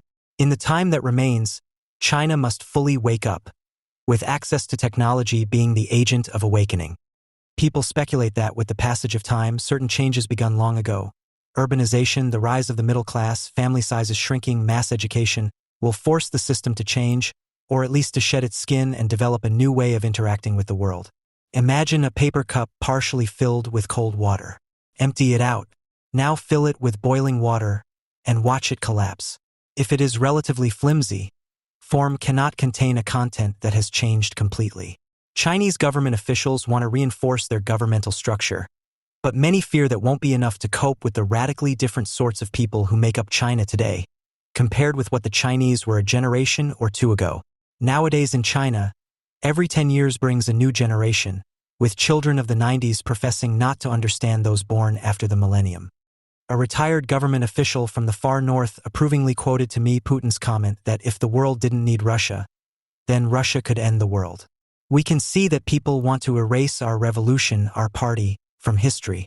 We won't let them do it, he told me. But the chance for China to remain as pristine as North Korea, a country, he added, where the birth rate is 2 children per family, is gone. The powerful and rich half of the country has already molted into something unrecognizable to the fathers. We built this country for them, and now they don't even want to live here, he grumbled. For these sorts of people, the idea that the United States would be a hostile force seeking to hurt China is obvious and unsurprising. There's nothing to be done about it. The policies of the United States are just the expression of fate itself. Alexander III once said that Russia had 2 allies, the Russian army and the Russian navy. In that sense, China, or rather, Beijing's CCP, has 2 allies, Zhejiang and Guangdong. Faced with American hostility, Chinese leaders see manufacturing as their only way out. In cafes and universities, conversation is relatively free about China's relationship with the United States and the activities of the U.S. government. Those in the 10% but not quite the 1% tend to be more negative on China's future and more inclined to see a hidden logic in the actions of the U.S. government. In contrast, entrepreneurs in China's engineering and manufacturing economy told me of their steely confidence that China would get through it. Stock market debacles, demographic decay, technological blockades, it would just take time. In this context, batteries, EVs, or even climate diplomacy with America are just weapons in a war that is not so much between China and America as it is between competing visions of what China is or could potentially be. Both those who, on some level, once felt that American society represented some sort of higher value and those who defended the Chinese system through thick and thin had a fatalistic sense that this was their country, right or wrong, and no matter what happened with the United States. One prominent Chinese economist, shortly before the 20th Communist Party conference in 2022, told me in a Beijing hotel lobby that he expected a war to break out. Well, they won't bomb Beijing, I told him. He revealed to me that he had a specific sense of what the targets in China would be, where the military-industrial complex was located, where the population centers were. They absolutely would bomb Beijing, he told me, but if Beijing is bombed, what would I do in some hideout someplace else? This is my home, and my son's home. This man holds a PhD from an American university, and I asked him why he didn't just leave. Twisted in a bitter smile, he told me, "That's not how it works." For years, I told anxious Chinese like him that there would be no war and no second Trump term until I started to wonder why I believed it so fervently. Throughout it all, most of the Chinese, the chicken man and his counterparts, remained disengaged from the tides of power and capital that transfixed the elites. Our lives are simply what we do every day. And China is what the Chinese people do every day. Ever since I arrived in 2008, China has been changing very quickly. But now, China's rise has been a wave crashing on the beach of Anglophone commercial civilization. Like the wave, it has seemed powerful and violent, full of froth. And like the wave, it crashes and retreats and comes back, and erases the traces of its own movement. Now that the frenzy of construction is over, one looks around Chinese cities wondering what or whom it is for. That's all over now. The immediate future for China seems to be one of struggle and yet more hard work, with little punctuation. The opportunity to watch the blunderings of the Biden administration and to listen to the exceptionally negative perspective on the U.S. government, not only of Trump but also of Robert Kennedy Jr., offers Chinese office workers some form of consolation. At least it was worse in America. The former U.S. president said so. To most Chinese, it seemed almost inevitable that he would return. Few, if any, felt confused about why Americans would choose Trump as a leader. For most of 2024, he seemed to have a veto on American legislation and foreign policies. Biden, a senile prince regent surrounded by scheming courtiers, against a figure who the Chinese have contextualized in the history of patriarchal monarchs. If you dislike patriarchal monarchy, Trump is easy to dislike. But many Chinese take it for granted as the way that human societies are structured, and therefore find Trump much easier to understand than many Americans do. King Lear is still a king. The streets of Huangpu district in Shanghai, with the windows of apartment buildings revealing accumulated clutter, have the ambience of a vast nest. Disorganized, at times lively, ramshackle. Here is where people who aren't young anymore cling to the wreckage of their past. For many years, critics brandished American architect Ben Woods' redevelopment of the Xintiandi compound, a sanitized version of Shanghai's past life, as a proof that the glitzy was swallowing the humanity. Xintiandi Metro Station is now called the CPC Foundation site. It seems that those rickety old men chains smoking in the alley have had the last laugh, if laughter it is. Buildings are boarded up, painted over. In this economy, it's hard to tell if the government is engaging in slum clearance, or if business is just so bad that nobody bothers to work. And yet, every action leads to an equal and opposite reaction. During the low tide of Shanghai's closed decades, nothing much happened for decades on end. But something was fructifying, fermenting like the contents of the chamber pots and the drains. Xintiandi and Shanghai's boom emerged from this society with a speed that baffled those who were present at the time. Is Shanghai hibernating again, yet to return in new form? Or is this less the hibernation of animal spirits waiting for warmth to return than the dozing of the elderly as they approach the ultimate rest? China's governing elite are a well-trained machine that can do anything they are asked to, from GDP growth to zero COVID. What are they asked to do now? The execution is often great, but the machine cannot operate itself. Like AI, it is fundamentally reiterative, not iterative. And so much of the data that went into this machine is American data, with the outcome that China today is at war with itself. The part that's painful is called America. The American flag fluttered out of the window of my childhood home, a fortress protecting a certain way of life. Inside, the penguin paperbacks, old furniture, and clothes that stand in for our traditions. America's tradition is modernity and cosmopolitanism, and if you don't believe me, check the bookshelves next time you're at dinner in coastal Maine, nice towns in California, or the Upper East Side. At family gatherings, while everyone seemed to be so angry and willing to argue over global affairs that, in a way, seemed utterly irrelevant to their everyday life, I wondered whether Americans' anger was justified. Through the COVID years in China, I worried that America was somehow nearing a breaking point, a spiraling decline.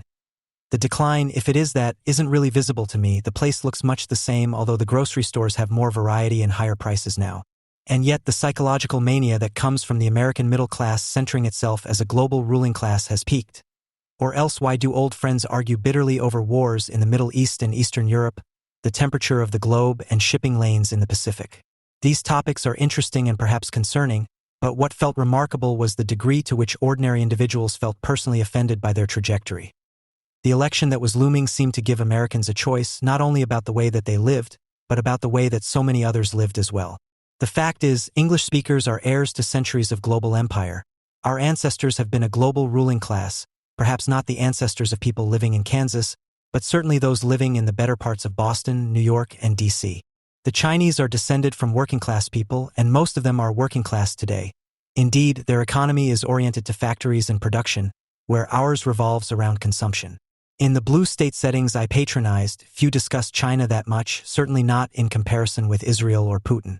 And yet, the tectonic plate that the 2024 election might interrupt, America's pretension to global hegemony, and the sense that ordinary Americans were guilty, somehow implicated in our various foreign adventures, hinges on our relations with China. Will America be a nation or an empire? We could ask the same question about China. Many American economists feel that China's economy no longer poses a threat to the United States, with a cocksure and flimsy confidence that's interlinked with pleading for Bidenomics. It's true that GDP has been replaced as the defining metric for Chinese economic performance by a cocktail of more qualitative and therefore vague objectives. The Chinese equivalents to DEI and SDGs, common prosperity, patriotism, national security, and so on. But there's one new metric which is empirically measurable, which is driving China's transition away from a Manhattan economy of finance and real estate. Carbon neutrality may not be as clear a metric as GDP, but it serves the numerous goals of the leader, fending off the American social model of citizen consumers, even as it builds a centralized economy capable of generating a positive trade balance, at the same time vanquishing any domestic rivals. There's evidence that these industries now drive China's economy, but it's also clear that China has decades of hard work ahead if it is to decarbonize. That's decades of SOE control of everything and Chinese exports driven by artificially low labor costs, and Chinese industrial policy of the kind that former Chongqing Mayor Huang Qifan calls for value-added manufacturing. China's new economic model, in short, is to rebuild the entire world for carbon neutrality, to build the solar panels that prevent power outages in South Africa, the wind farms buzzing through the night in the Pacific, the batteries and EVs coming to Europe and Latin America. China will rebuild bridges washed away in Pakistani floods, build settlements around nickel mines in Indonesia, and fuel it all with the nearly bottomless pit of renewable energy, deflating the petrodollar in the process. Even Saudi Arabia is investing in this process. In short, the energy transition both serves Xi's purposes more profoundly than the conspiracy theory that China is planning to invade Taiwan does, with fewer risks, at the same time as it threatens American hegemony more comprehensively. Our way of life is built around oil, and that life has a default setting of American dominance. That's why China is trying to build an alternative structure. Since the reform and opening, regional experimentation has benefited China's economy. Guangdong pursued marketization even as the Northeast continued a socialist model, and the results spoke for themselves. More recently, the science and technology innovation model has been pioneered by the provincial capital of Anhui, Hefei, whose GDP growth has outpaced the rest of the country and offers a case study for the leadership on how a science institution, CAS University, can fuel high-quality growth. Today, we see many economists such as Huang Qifan advocating a national unified market, which seeks to leverage Chinese economies of scale by flattening interprovincial regulatory differences. For MIT's Huang Yashing, these economies of scale are also key to realizing China's technological agenda. For example, China's AI industry fattens on an unprecedented quantity of data that the Chinese legal and cultural setup allows to be collected. Another obvious example is the success of Chinese green tech companies, from solar panels to batteries to EVs, which are based very much on Chinese economies of scale, both in terms of technological development and in scaling to market and thus achieving low price via competition, which the US government increasingly prohibits on questionable national security pretexts, internalizing Xi Jinping's policies in the name of combating his agenda. Huawei CEO Ren Jingfei commented that the direct contribution of artificial intelligence software platforms to human society may be less than 2%, with the remaining 98% promoting industrial and agricultural society. For all of the ado about China's semiconductor issues, the industrial functions such as robotic mining, smart logistics, and robotized production lines don't require very sophisticated chips. If China's semiconductor quality will hold back consumer applications, so does China's entire economic structure, which is above all oriented to working, rather than consuming. That economic structure engenders a political structure, which is called communism. As time goes on, American companies such as OpenAI will innovate, but may be unable to scale to market in useful ways, and maybe won't need to. The point might be about harvesting venture capital. China didn't invent digital payments or EVs or solar panels, but it has used its huge market scale to innovate in all of these areas, using regulatory policies to push universal adoption of new technologies in such a way that, while Chinese frontier research remains years behind the United States, the applications people use in the streets are years ahead. Chinese companies will bring AI to scale, not with the sophistication of OpenAI, but with the total factor productivity gains she wants. This won't necessarily make investors in Shanghai rich, It will just further elaborate China's industrial system, providing even more scale advantages. In this sense, it's not hard to imagine China scaling those Ren-Zhengfei-style unsexy AI applications, running with simple chips, even as Silicon Valley makes increasingly marvelous products whose primary application is consumer-facing little games. The use of AI in biotech research is one obvious utility. The company in silico with a Shanghai research base is an excellent case study. Today, the three areas of scientific inquiry which most urgently need work and which offer the most obvious economic opportunities are the energy transition, AI, and biotech. In all three, it's easy to imagine China allowing the West to innovate and then using scale conditions to make applied science results, like BYD cars, CATL batteries, Huawei-driven industrial AI applications, mass-produced SMIC chips that aren't as good as TSMC's, but are good enough for most things, or, in the future, Chinese pharmaceutical companies that copy or adapt Western innovations at a lower price. Driven by the scale of China's population, 450 million people over age 60 by 2035. In that scenario, no matter how stupid China is, it can still win these markets. Imperial consolidation tends to repress innovation.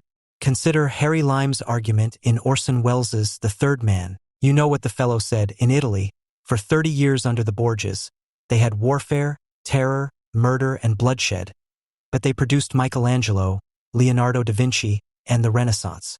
In Switzerland, they had brotherly love, and they had 500 years of democracy and peace. And what did that produce? The cuckoo clock. Today, China may be internally unified, but its science system cannot stagnate or rest, because America is sanctioning it. In that sense, Chimerica is a warring state of which CCP land is only half. If China versus the West is the story of land and sea, then there are clearly numerous amphibious zones. The mutant creation of American technology and capital grafted onto a collective peasant state now uses its westernized equipment to push back against the West, even as those technologies can't help but change China itself in the most profound ways, transforming the collective of peasants into a group of atomized individuals. Still, whatever doesn't kill you makes you stronger. Will American tech controls kill China? If not, what's the other option? And what can Trump do? Achieving in America what Putin has in Russia, a renewed popularity of political leadership, a redrawing of the line dividing us from them in boldface, an ejection of foreign corporate interests without any loss of the quality of life, an economy run too hot. This desire is the love that dare not speak its name on the American right. It is no childish aesthetic fantasy, nor a canny geopolitical gambit d'après Dr. Kissinger. No, the American right's interest in Russia is the reflection of a submerged belief that our country has suffered something similar to what befell Russia in the 1990s, at the hands of the same people. Russia, Chideyev once said, exists as a great lesson. And for certain American thinkers today, it is so. And yet, this yearning for a homeland is in a way as ridiculous for Americans as it is for natives of St. Petersburg. Places like the United States and St. Petersburg are artificial modern arcs. The logic of rootedness in soil and tradition doesn't bear inspection in these places. The myths are too clearly mythical. If Weber spoke of disenchantment, our homeland was founded by the Enlightenment that cast away the spell. Moreover, it is owned by the American middle class, for whom the logic of property rights will always be more significant than the abstractions of homeland. What would America even look like without Chinese imports? No cheating with Vietnamese, Mexican, or other third-world country imports. Is an America that made what it used even imaginable today. During the Ming Dynasty, the Emperor Wanli went on strike. The bureaucrats of his court kept cutting him off at the pass. The Dragon Emperor, born to power, couldn't achieve even the most basic victories, such as picking which son would be his heir. In response, as Shalia Melvin summarizes, for nearly 3 decades of his 48-year reign, 1572 to 1620, Wanli refused to read petitions and memorandums sent to him, replace officials who retired or died, or even attend his own morning audiences. His officials held these audiences anyway, rising before dawn every 3rd day, assembling outside the gate of brightening administration, only to enter the throne room and kowtow to an empty chair. Like Wanli, a second Trump term would be historic. But like Wanli, the chances that Trump will get away with the grand schemes that his supporters hope for and detractors fear, such as decoupling from China, will inevitably be cut off at the bend. A 2011 museum exhibition of the relics of Wanli's reign noted, although politics was corrupt in the Wanli period, society, economy, technology, and culture had great achievements. This is a very important issue. You can't say Wanli promoted all this, but he didn't prevent it. After Wanli's death, the Ming had one more emperor to go before the empire collapsed, under the weight of invading barbarian hordes. Late last October, we were in the basement of an obscure academic building in Berlin's southwestern suburb of Dahlem. A group of 20 or 30 people assembled to hear Wang Hui talk about nationalism. My friends at the Berggruen Institute Europe had organized a residency in Venice and Berlin for him to engage with European thought before the Trump victory that everybody saw coming. A few decades ago, Wang was at odds with the Chinese intellectual consensus. He was part of a group called the New Left, less a formal grouping of friends than a label for those dissenting from the end-of-history approach. Called the New Left for their advocacy of the state, this group was also conservative in the William F. Buckley Jr. sense of standing athwart history, yelling stop at a time when the changes were being driven by neoliberal American capitalists and their Chinese friends in the leftist argot, compradors, like those Chinese merchants who helped imperialists sell opium in the 19th century. Wang always rejected the New Left label and has never been anti-American as such. He was getting profiled in the New York Times and visiting friends in the West at the time. Today, he regularly bounces between Beijing, Princeton, Heidelberg, and other havens of the Western intelligentsia.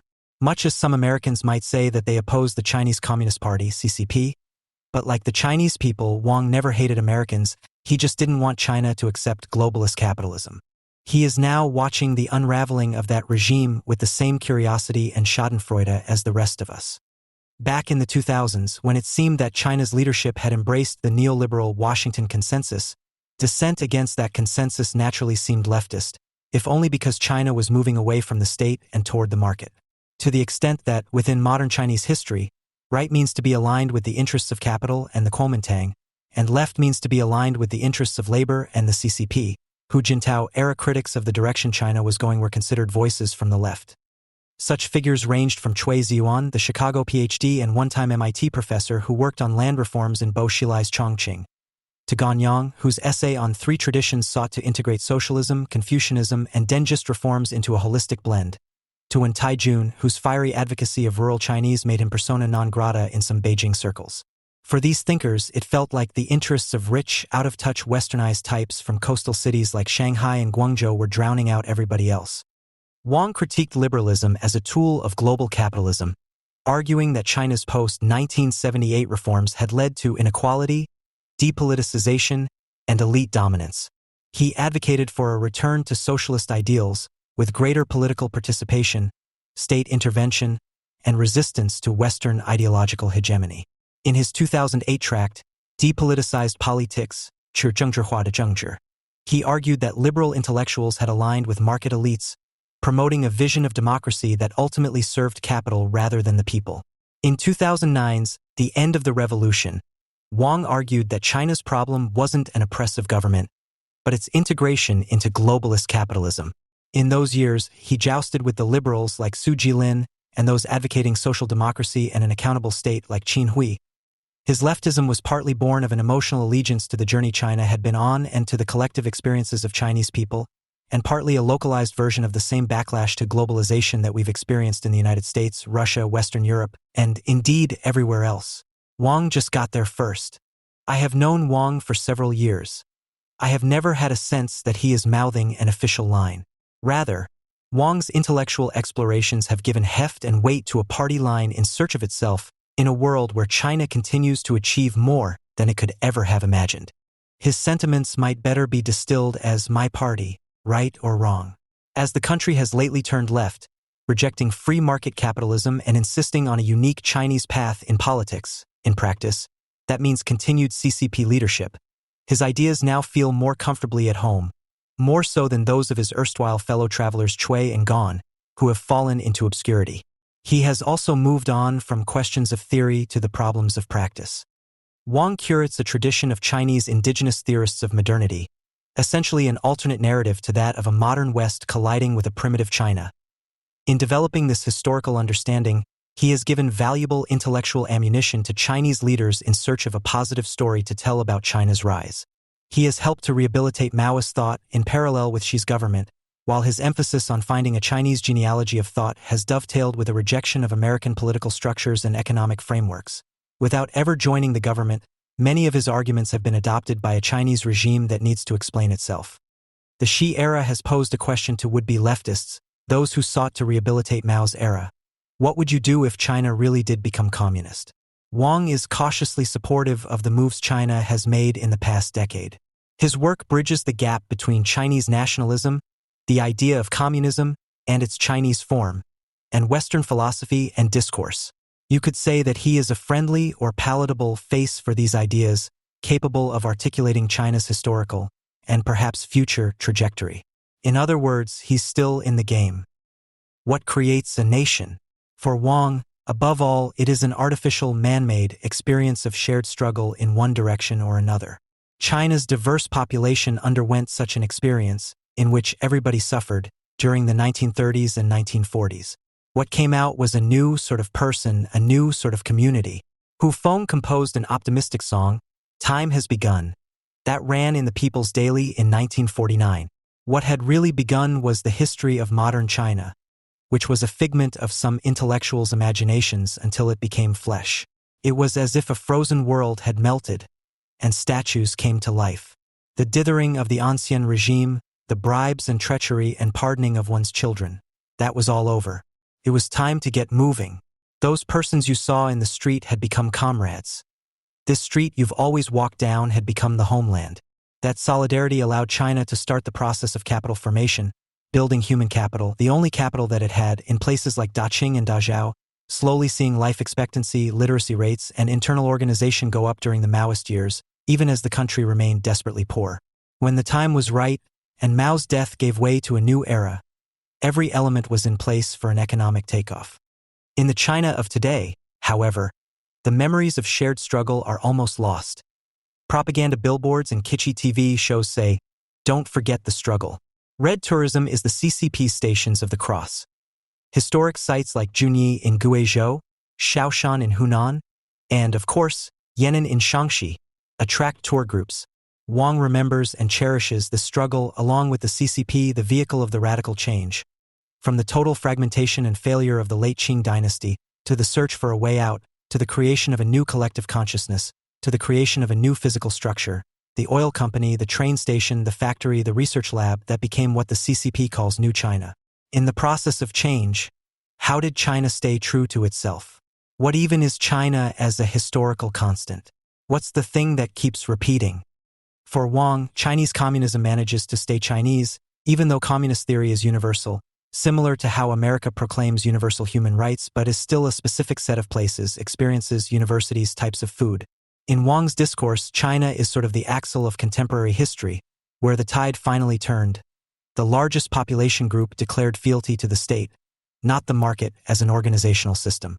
Shortly afterwards, at the Bandung Conference of 1955, they signaled that they were on the side of the downtrodden Third World. But the Chinese nation, as we understand it now, is still an artificial creation, contingent upon historical coincidences. If things had gone slightly differently, present-day Mongolia, Korea, or Vietnam could have all been provinces. Some borderland places which are now part of China might not have not been. When Mao Zedong said, "The Chinese people have stood up," in 1949's Tiananmen Square, he was creating a collective where previously there had only been a loose group of peasants who, in reality, were sharing the same experience but who had no language to describe it. The principle was most eloquently expressed by Dr. Sun Yat-sen, the great nationalist revolutionary, whose legacy is revered by the CCP and Kuomintang alike. What do foreigners mean when they say that China is a sheet of loose sand? Simply that every person does as he pleases and has let his individual liberty extend to all phases of life. Hence China is but a lot of separate sand particles. Take up a handful of sand. No matter how much there is, the particles will slip about without any tendency to cohere. That is loose sand. But if we add cement to the loose sand, it will harden into a firm body like a rock, in which the sand, however, has no freedom. When we compare sand and rock, we clearly see that rock was originally composed of particles of sand. But in the firm body of the rock, the sand has lost its power to move about freely. Liberty, to put it simply, means the freedom to move about as one wishes within an organized group. For Wang, the CCP is the cement that made the sand into a rock. And that rock was hoisted by the Chinese nation to bash wide open the structures and hierarchies of global capitalism. itself heir to the British Empire that forced China open, integrating it into history. From a certain perspective, capitalism is just a euphemism for the latest dynastic evolution of a process much older, which has previously been called empire. Fighting it, for Wang, is a noble struggle. In fact, it is a struggle for which one might temporarily give up personal liberty in order to gain collective freedom from a great oppression. Truly, a task to unite the people. How do we know who the people are? Quite simply, those who fight in the people's war are the people. In any populist movement, intellectuals discover what J.D. Vance called the enemy within, and which some Chinese leftists describe as the Kuomintang tendency. These are the bureaucrats and the elites, the profiteers, and those collecting rent from the pain of the working classes. The Communist Party's mythology is of a heroic band of intellectuals uniting the people, especially the peasants, the military, and the workers against that deep state, which fled to Taiwan, gold and antiques in hand. As in any revolution, many of the most ardent revolutionaries have class origins from that same bureaucratic elite.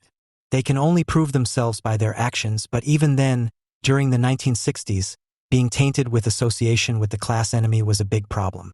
The enemy within can be pretty tough to extirpate. The cryptic Chinese propaganda phrase Renmin Sir Jiangsan, Jiangsan Sir Renmin. The people are the mountains and rivers. The mountains and rivers are the people. Proposes some sort of unity of land and population, one far from the truth in an uprooted China of internal emigration flows. Figuring out who the people really are can be a lot more complicated than one might think. Now that the revolution has succeeded and become entrenched, even as one angry young Chinese leftist told me, become a ruling party rather than a revolutionary party. Preserving the fighting spirit is tough. Wang's adversary Qin Hui's 2015 book Though Chu Dizhi, Breaking Away from Imperial Rule, argued that China had reverted to a nouveau feudalism, which in today's China might be a more powerful critique than the liberal one. If China's government system is a powerful tool, it is one that can undo inequality or cement it, root out corrupt elites or entrench them. If global capitalism is the predator, then China needs a strong state to protect it, but if the state and associated elites are the predator, then maybe capitalism can save them. In this narrative, it can be difficult to disentangle America and its government liberal world order and the like from capitalism itself. If China's comparative advantage is labor and manufacturing, America's comparative advantage is capital. And yet, some Chinese new leftists, who follow Trump and Vance closely, see the Americans as the biggest victims of the process. How can you say, Yankee, go home in Boston? Multinational capitalism has no homeland. Manhattan is the mountain. The capitalists are the vultures who have made their nests there. Maybe someday they will fly somewhere else. As Wang continued to speak in dilemma, my mind turned to the situation in our country. The population of the United States today seems to lack internal unity, but maybe we're at the start of a reformation around new values, a new pantheon of heroes, a new shared struggle. What is America for? Is it to build democracy in the Middle East? If so, we're not very good at it. Is it for watching football games on Sunday afternoons? Maybe God or history wants something more from us. That we live up to the promise of our country, that we get a sense of our shared struggles and start working on solving our problems. We're probably still a few years away from even starting to do that.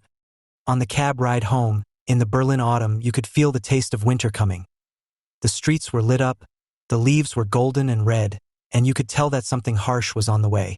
The war with Russia has got to end, an American friend living on Kantstrasse told me. Germans fear being cold more than they fear Russians. As I huddled into myself, I could relate. This was a place where losing yourself in a crowd, or just going into a warm cafe, to hear the sounds and life of other people was a tempting proposition. On everybody's mind, although it seemed vulgar to bring it up, were the red-hatted crowds of people searching for each other back home. Was a new sort of collective being born in America? Americans of a certain age, old enough to be nostalgic for what was crumbling away during our childhood, young enough to demand some new solid ground to build lives on, and raise our children in, have few collective experiences to unite us. The more talented and ambitious of us are to be found anywhere on the planet. Our culture raised us to see the entire world as a suitable realm for our endeavors. To what end are the conversations Americans are having with each other today in Riyadh, in Berlin, in Singapore, and in Virginia? Our collective experience is that of feeling alone. Every single one of us grew up thinking that there was a real life being lived elsewhere. Only later in life did we realize that it was never true. and that our built environment engendered a world of isolated individuals rarely coming into contact with each other. Today, we want to find our brothers. Hearing Wang's description of how scattered individuals in late Qing China found each other, creating a nationalist movement first driven by ideas and then actions, building a bridge toward a new society, where ideas were the cement that turned a million grains of sand into granite, I couldn't help but wonder, was America, in whatever perverse or unexpected format, molting into something else new? In what sense is the new China, in the minds of the intellectuals whom Wang Hui writes about, still China? Shortly following the election, I started asking the Chinese around me if they thought, on balance, that the CCP victory in 1949 had been a good thing. Most thought so in the end. But most, with the benefit of hindsight, would have left Shanghai for Hong Kong or someplace else in 1949. A revolution is not a dinner party. Either it is chaotic and disruptive, or it is not really a revolution at all. Today, in the United States, government officials talk about radical transformations to the food that we eat, the technologies structuring our daily lives, the role of the state, the ways that we educate our children. You don't need to be on board with the revolutionaries to accept the need for change. Whatever the Department of Health and Human Services might be doing, our people aren't healthy. Whatever the Department of Education is doing, our children are receiving poor educations. Change can only be good, right? That's what Chinese nationalists such as Liang Xiqing thought back in 1949. Tabling whatever doubts they had about Mao, they decided to return. Liang, an architect who was the first Chinese instructor at the University of Pennsylvania, was kicked to death by hooligans during the Cultural Revolution. As my return flight from Berlin descended over the vast precincts of Shanghai, I thought, this was what the revolution was for, to build these buildings, to create the humans who live in them, to invent this entire world. From 1945 to 2025 is only one lifetime. That might be the natural lifespan of the so-called post-war international order. Today, the United States and China seem poised to carve up the world into two, less like the Cold War than like the imperialists at the Conference of Berlin in 1885, when Africa was partitioned among European colonial powers. On the flight to Germany, I'd been seated next to two CATL engineers, one headed to Gothenburg, one to Ulm. These Johnny Appleseeds of the battery industry wander the world, spreading transformative technology where they go. I asked ChatGPT to use Hobson's theory of imperialism to analyze contemporary China. For Hobson, writing about the British Empire, an unbalanced sort of capitalism led to overproduction and underconsumption, the accumulation of surplus capital, and a state fattened on export revenues defending its interests overseas. Imperialism, Hobson wrote, is never in the interests of the people. Their interests would best be served by redistributing that surplus capital. But for the owners of capital, that wouldn't get sufficient returns. Imperialism leads to the exploitation of less developed regions, where surplus capital is invested. For Wang, China's model seems to be a way out for the global south. But if many Chinese intellectuals claim that China is teaching the poor how to fish, it often seems as though they're only selling them fish. GPT told me, China's situation. China's rapid industrialization, particularly since the 1980s, has led to the production of excess goods, particularly in manufacturing and construction. By 2000, China was already a global manufacturing hub, producing vast quantities of cheap goods for export. China's global infrastructure push, the Belt and Road Initiative, helps divert its overproduction while simultaneously establishing long-term economic dependencies with partner countries. China has accumulated vast reserves of capital, primarily from its trade surpluses and state-directed economic growth model. This surplus capital is channeled into overseas investments, particularly in countries with developing infrastructure, resource extraction, or strategic trade routes. Recently, I've witnessed some scenes that feel like parables for some sort of broader shift in world affairs, although I'm not sure what changes exactly are being signaled. Going through the security scanner into the Pudong Shangri-La on the day of the China International Import Expo, the day before the American election, I felt like I was watching a bloody star blossom in the sky. It's really happening. Communism is baring its fangs, ready to swallow the world. On the couches lounged people who could have been from Belarus or Idaho, and what really is the difference to the Chinese? Russia, Iran, Brazil, Germany, whatever. There is one adversary which isn't a different group of people but a different structure of consciousness, a different way of organizing people, places, and things. For both China and its opponents, it seems that there isn't enough room in this town for the two of us. Time's pace is quickening, and our blood is pumping faster. Finally, it's time for action. Decoupling will mean that China needs to build domestic replacements for America's part of the value chain. Frontier tech, capital markets, and consumers. America will have to build a Chinese-style manufacturing system domestically, in the process synergizing the heartland, possibly even with Chinese investments and certainly with the insights of Elon Musk. Now that Kissinger is dead, Musk is the American closest to Chinese leadership. To a large degree, the Chinese have already imported an Americanized elite. Today, both the mayor and party secretary of Beijing are Harvard men. In a September 2024 report, then Senator Marco Rubio wrote, China's evident lead in high-quality research on critical technologies should serve as a wake-up call for U.S. policymakers, who have long consoled themselves that, while the United States has lost manufacturing to Asia, increasingly China, we retain the world's best system for basic research. These findings cast doubt even on that consolation. China is capable of high-value research in a variety of fields, related to both production, where it excels, and theoretical fields, where the United States once enjoyed a comfortable lead. The process Wang describes of China emerging as a coherent unity is what Hegel called coming to consciousness. China was asleep. We woke them up. Why? To make money. The British started it, but we sealed the deal. When the British emissary Macartney visited the Qing court, he was greeted with a total lack of interest from the Chinese. I want nothing, said the Son of Heaven. Today's China wants something. For how long?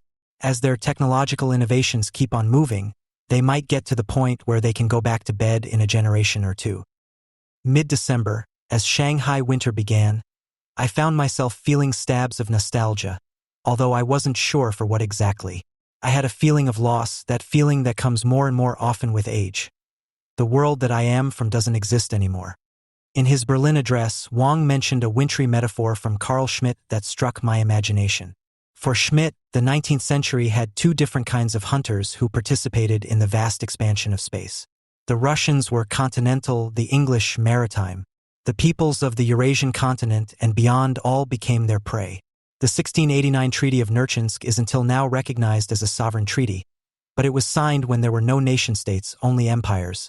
Today's Russia and China accept it as binding, even though the formalities of statehood have flickered through numerous changes of costume. The nations that have emerged may bear the same names as the empires that preceded them, but their internal organization is different. The peasants have become the people. The banal struggles of their everyday life are glorified. The commonplaces they've treaded have become shrines of pilgrimage for Chinese nationalism. Marx was describing processes inherent in capitalism when he wrote about how independent or loosely connected provinces with separate interests, laws, governments, and systems of taxation became lumped together into one nation, with one government, one code of laws, one national class interest, one frontier, and one customs tariff. If the CCP is about nothing else, it is about not getting swallowed into this one vortex. This task has never been easy, and it still isn't.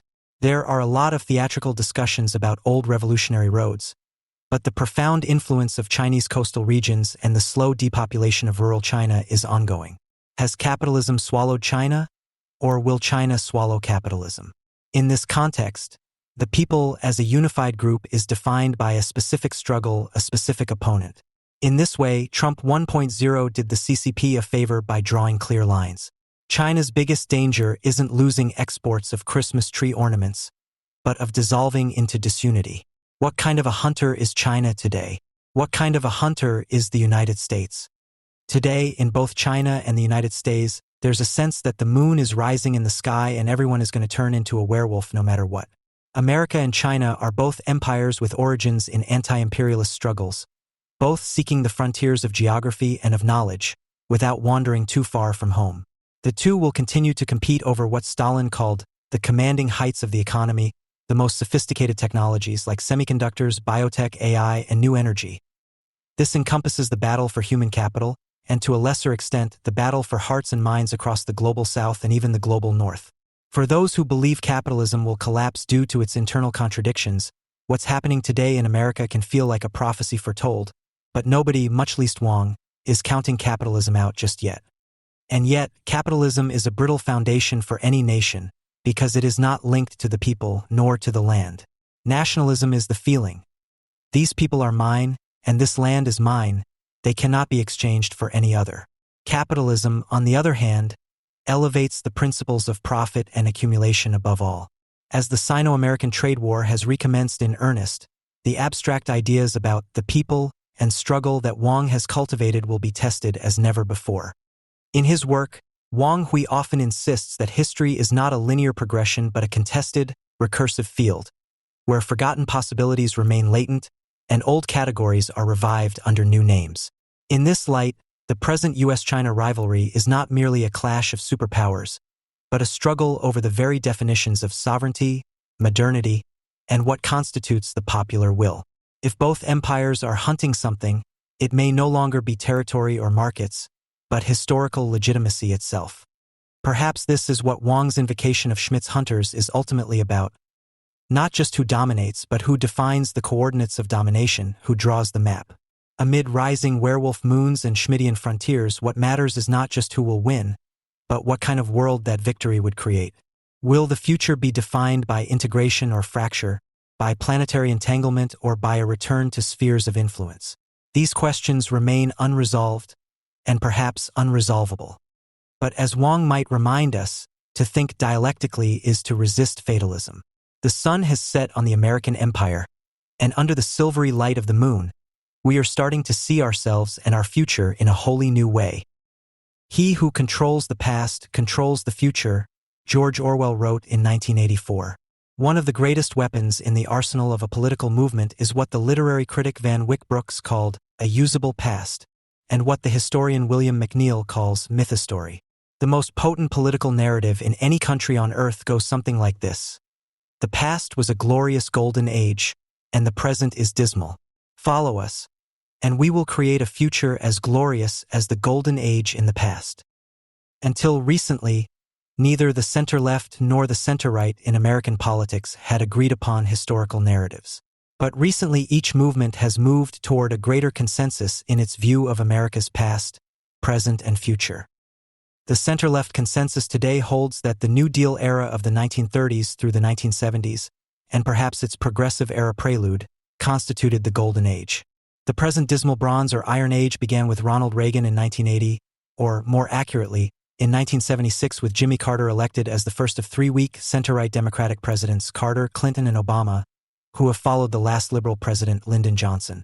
The glorious future, according to the emergent progressive consensus, will take the form of a New Deal, which, by some combination of policies, will check or reverse growing inequality and plutocracy, in the spirit of the New Deal and its echo, the Great Society.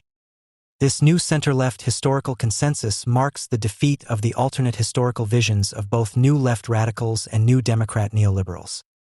New left historians like the late Martin J. Sklar denounced the progressive liberal tradition of Woodrow Wilson and Franklin Roosevelt and Lyndon Johnson as corporate liberalism, a diversion and a substitute from what America really needed, some vague kind of democratic socialism. You don't hear many progressives, outside of cloistered campuses, denouncing FDR and LBJ nowadays as pawns of the capitalist class.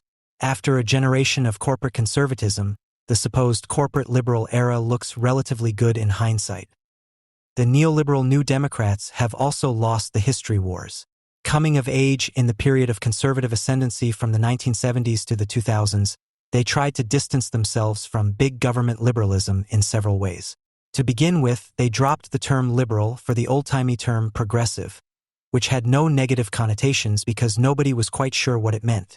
Neoliberal Democrats succeeded in replacing liberal with progressive, only to see the term identified with the Democratic rivals and competitors to their left, rather than their brand of centrism.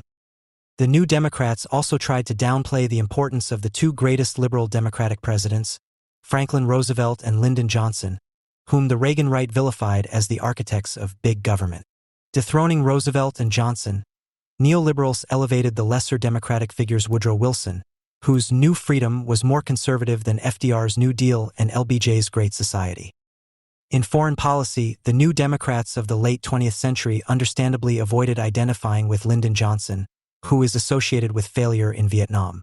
But instead of identifying with Franklin Roosevelt, who guided the United Nations to victory in World War II, they revived his Vice President Harry Truman, whose early Cold War resoluteness and support for Israel endeared him to liberal hawks, like those of the Truman National Security Project. Another second-tier president of the New Deal era, John F. Kennedy, set the precedent not in policy but in persona for Democratic presidential candidates from Gary Hart to Barack Obama, relatively young, dynamic, and Ivy League educated.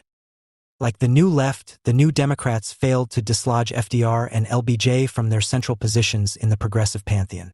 Johnson's legacy will always be marred by the Vietnam disaster. But to millennial progressives, whose hero Barack Obama has started 2 undeclared wars of choice in Libya and Syria and assassinated hundreds of terrorist suspects without a trial by means of missiles, the misleading Gulf of Tonkin resolution may not seem like as big a deal. At least Congress voted for Johnson's escalation in Vietnam, unlike Obama's undeclared wars in Libya and Syria. Furthermore, the half-century anniversary of the Civil Rights Act and the Voting Rights Act have rehabilitated LBJ's reputation among 21st-century progressives. Like his mentor Franklin Roosevelt, Lyndon Johnson towers over other leaders of the American center-left, past and present. A similar move toward a new consensus about American history seems to be taking place on the American right. The new right-wing historical consensus illustrates the growing intellectual homogeneity of the movement. As recently as the 1990s, the American right was divided among neoconservatives, theoconservatives, paleoconservatives, Straussians, and libertarians. Each subculture within the right had its own distinct theory of history, including a theory of the date at which American history took a wrong turn. Neoconservatives, I was one until the early 1990s, began as New Deal/Great Society liberals who were alienated by the New Left's rejection of the Cold War liberal containment strategy and its utopian radicalism. The first-wave neocons accepted and endorsed the New Deal and the civil rights revolutions. For them, American history took a wrong turn with the campus radicalism of the late 60s. Shorter neocon history. Yay 1932. Yay 1964. Boo 1968.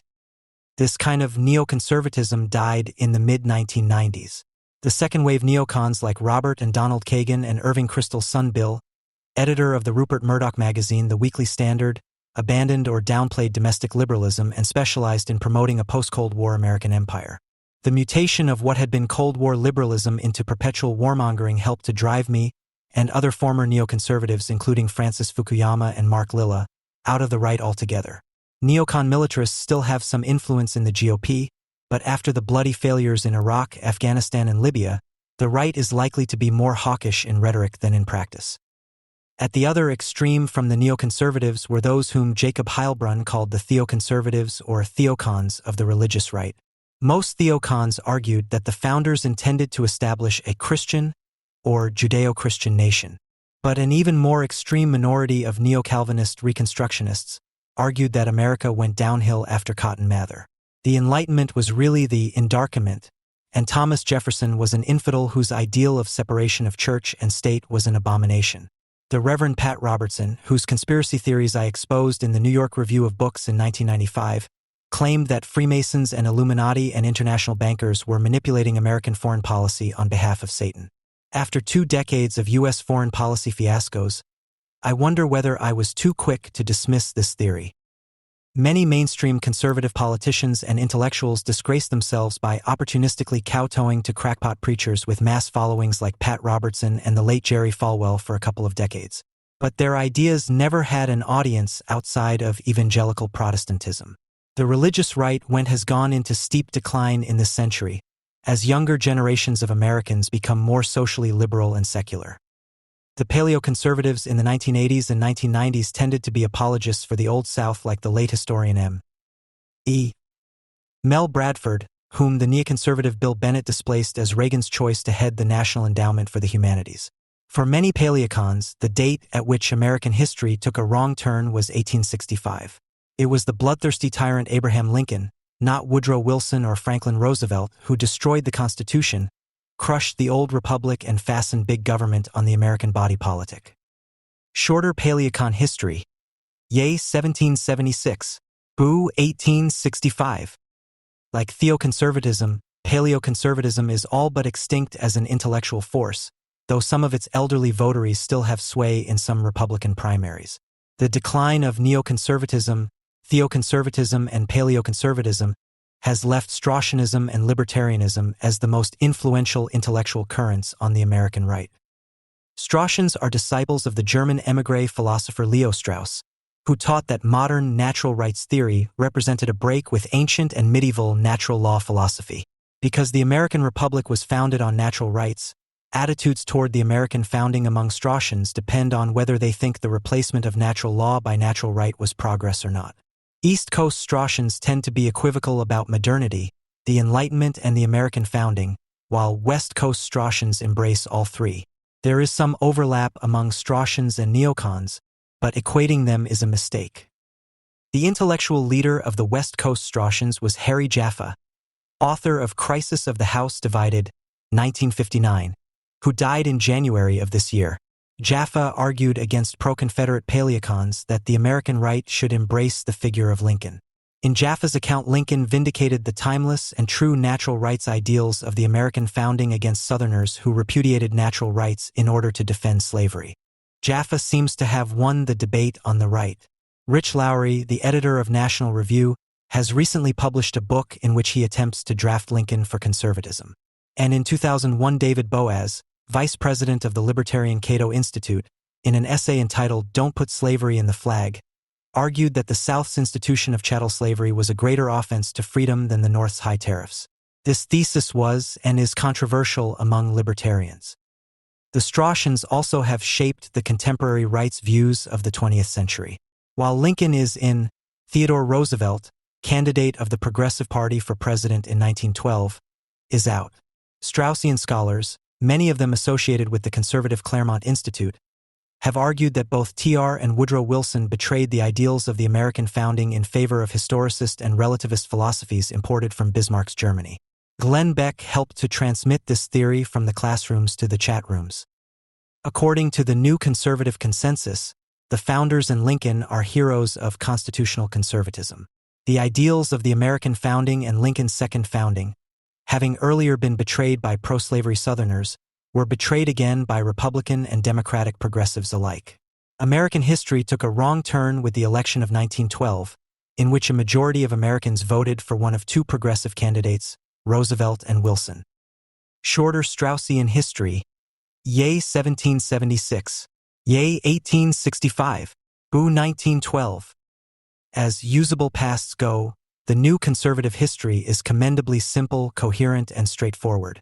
But as an ex-conservative known for kindly, constructive criticism of the right, I feel obliged to point out a major weakness. If your theory as a conservative is that everything after the Progressive Era and the New Deal has been a disaster, and you don't want to idealize the Old South, then you are stuck with making the period from 1865 to 1912 your glorious past.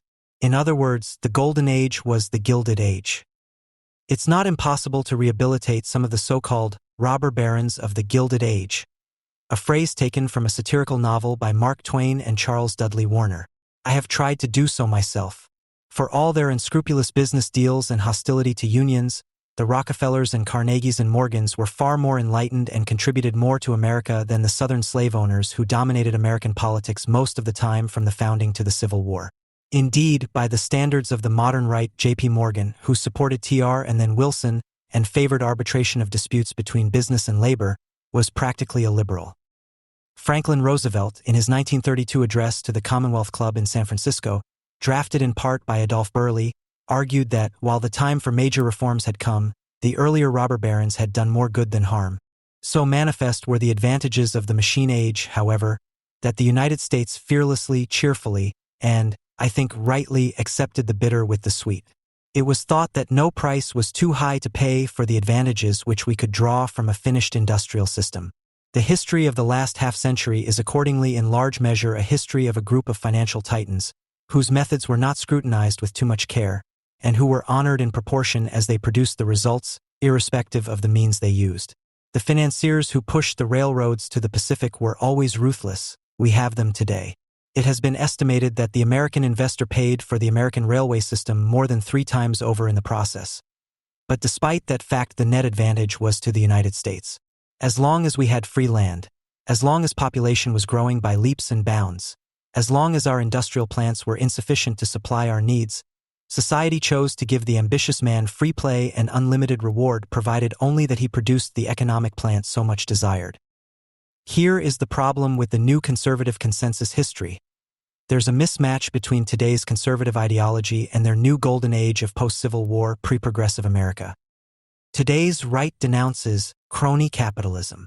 The Republicans of that era exemplified it. They may have been pro-business and anti-union, but they were not free-market libertarians. The government subsidized the railroads with land grants and other bounties and protected American industries with high tariffs. Today's conservatives prefer state and local government to the federal government. But in the Gilded Age, in the name of substantive due process, the federal courts struck down state and local economic regulations on behalf of national corporations. Today's right favors efforts to restrict the right to vote and generally opposes federal civil rights laws. But many late 19th century Republicans favored federal legislation to enforce the right of Southern blacks to vote. Contemporary conservatives want to dismantle the post-New Deal welfare state by privatizing Social Security and turning Medicare and Medicaid into state-based voucher programs. Gilded Age Republicans presided over the first great federal welfare program, the pension for Civil War veterans and their families, and made it progressively more generous over time. Last but not least, today's Republican Party is made up disproportionately of white Southerners, that is, the grandchildren and great-grandchildren of people who thought that the period of 1865 to 1912, the very era now adopted as the golden age of the American right, was a nightmare of semi-colonial exploitation of the South by Yankee carpetbaggers and industrialists and Wall Street financiers. There is a pretty poor fit, then, if not a total mismatch between the right's Gilded Age golden age and the values and constituents of today's conservatives. All is not lost, however. In a spirit of constructive criticism, may I suggest to the ideologues of the right that they embrace, as their official golden age, not the Gilded Age North but the New South between Reconstruction and the Progressive Era. Unlike the North between Lincoln and Wilson, the South of that era provides many parallels with today's American right. In the New South, politicians generally favored free trade in the interest of agricultural and raw material exports, not federal policies to protect and promote American industry. Check. In the New South, as in the Old South, local elites defended states' rights against federal authority. Check. In the New South, political and economic elites sought to use voting rules to disfranchise blacks and many low-income whites. Check. In the New South, state governments blocked unionization and kept state and local welfare systems miserly. Check. In the New South, state governments lured out-of-state corporations with a mix of cheap, non-union labor, low taxes, and sometimes subsidies. Check. Problem solved. Let 21st century American greatness neoconservatives tout their golden age between Teddy Roosevelt and Lyndon Johnson. Alt-right conservatives can try to inspire the American people with their alternative ideal, Mississippi and Alabama and Georgia and Texas, between Reconstruction and World War I. We'll see whose golden age has more appeal.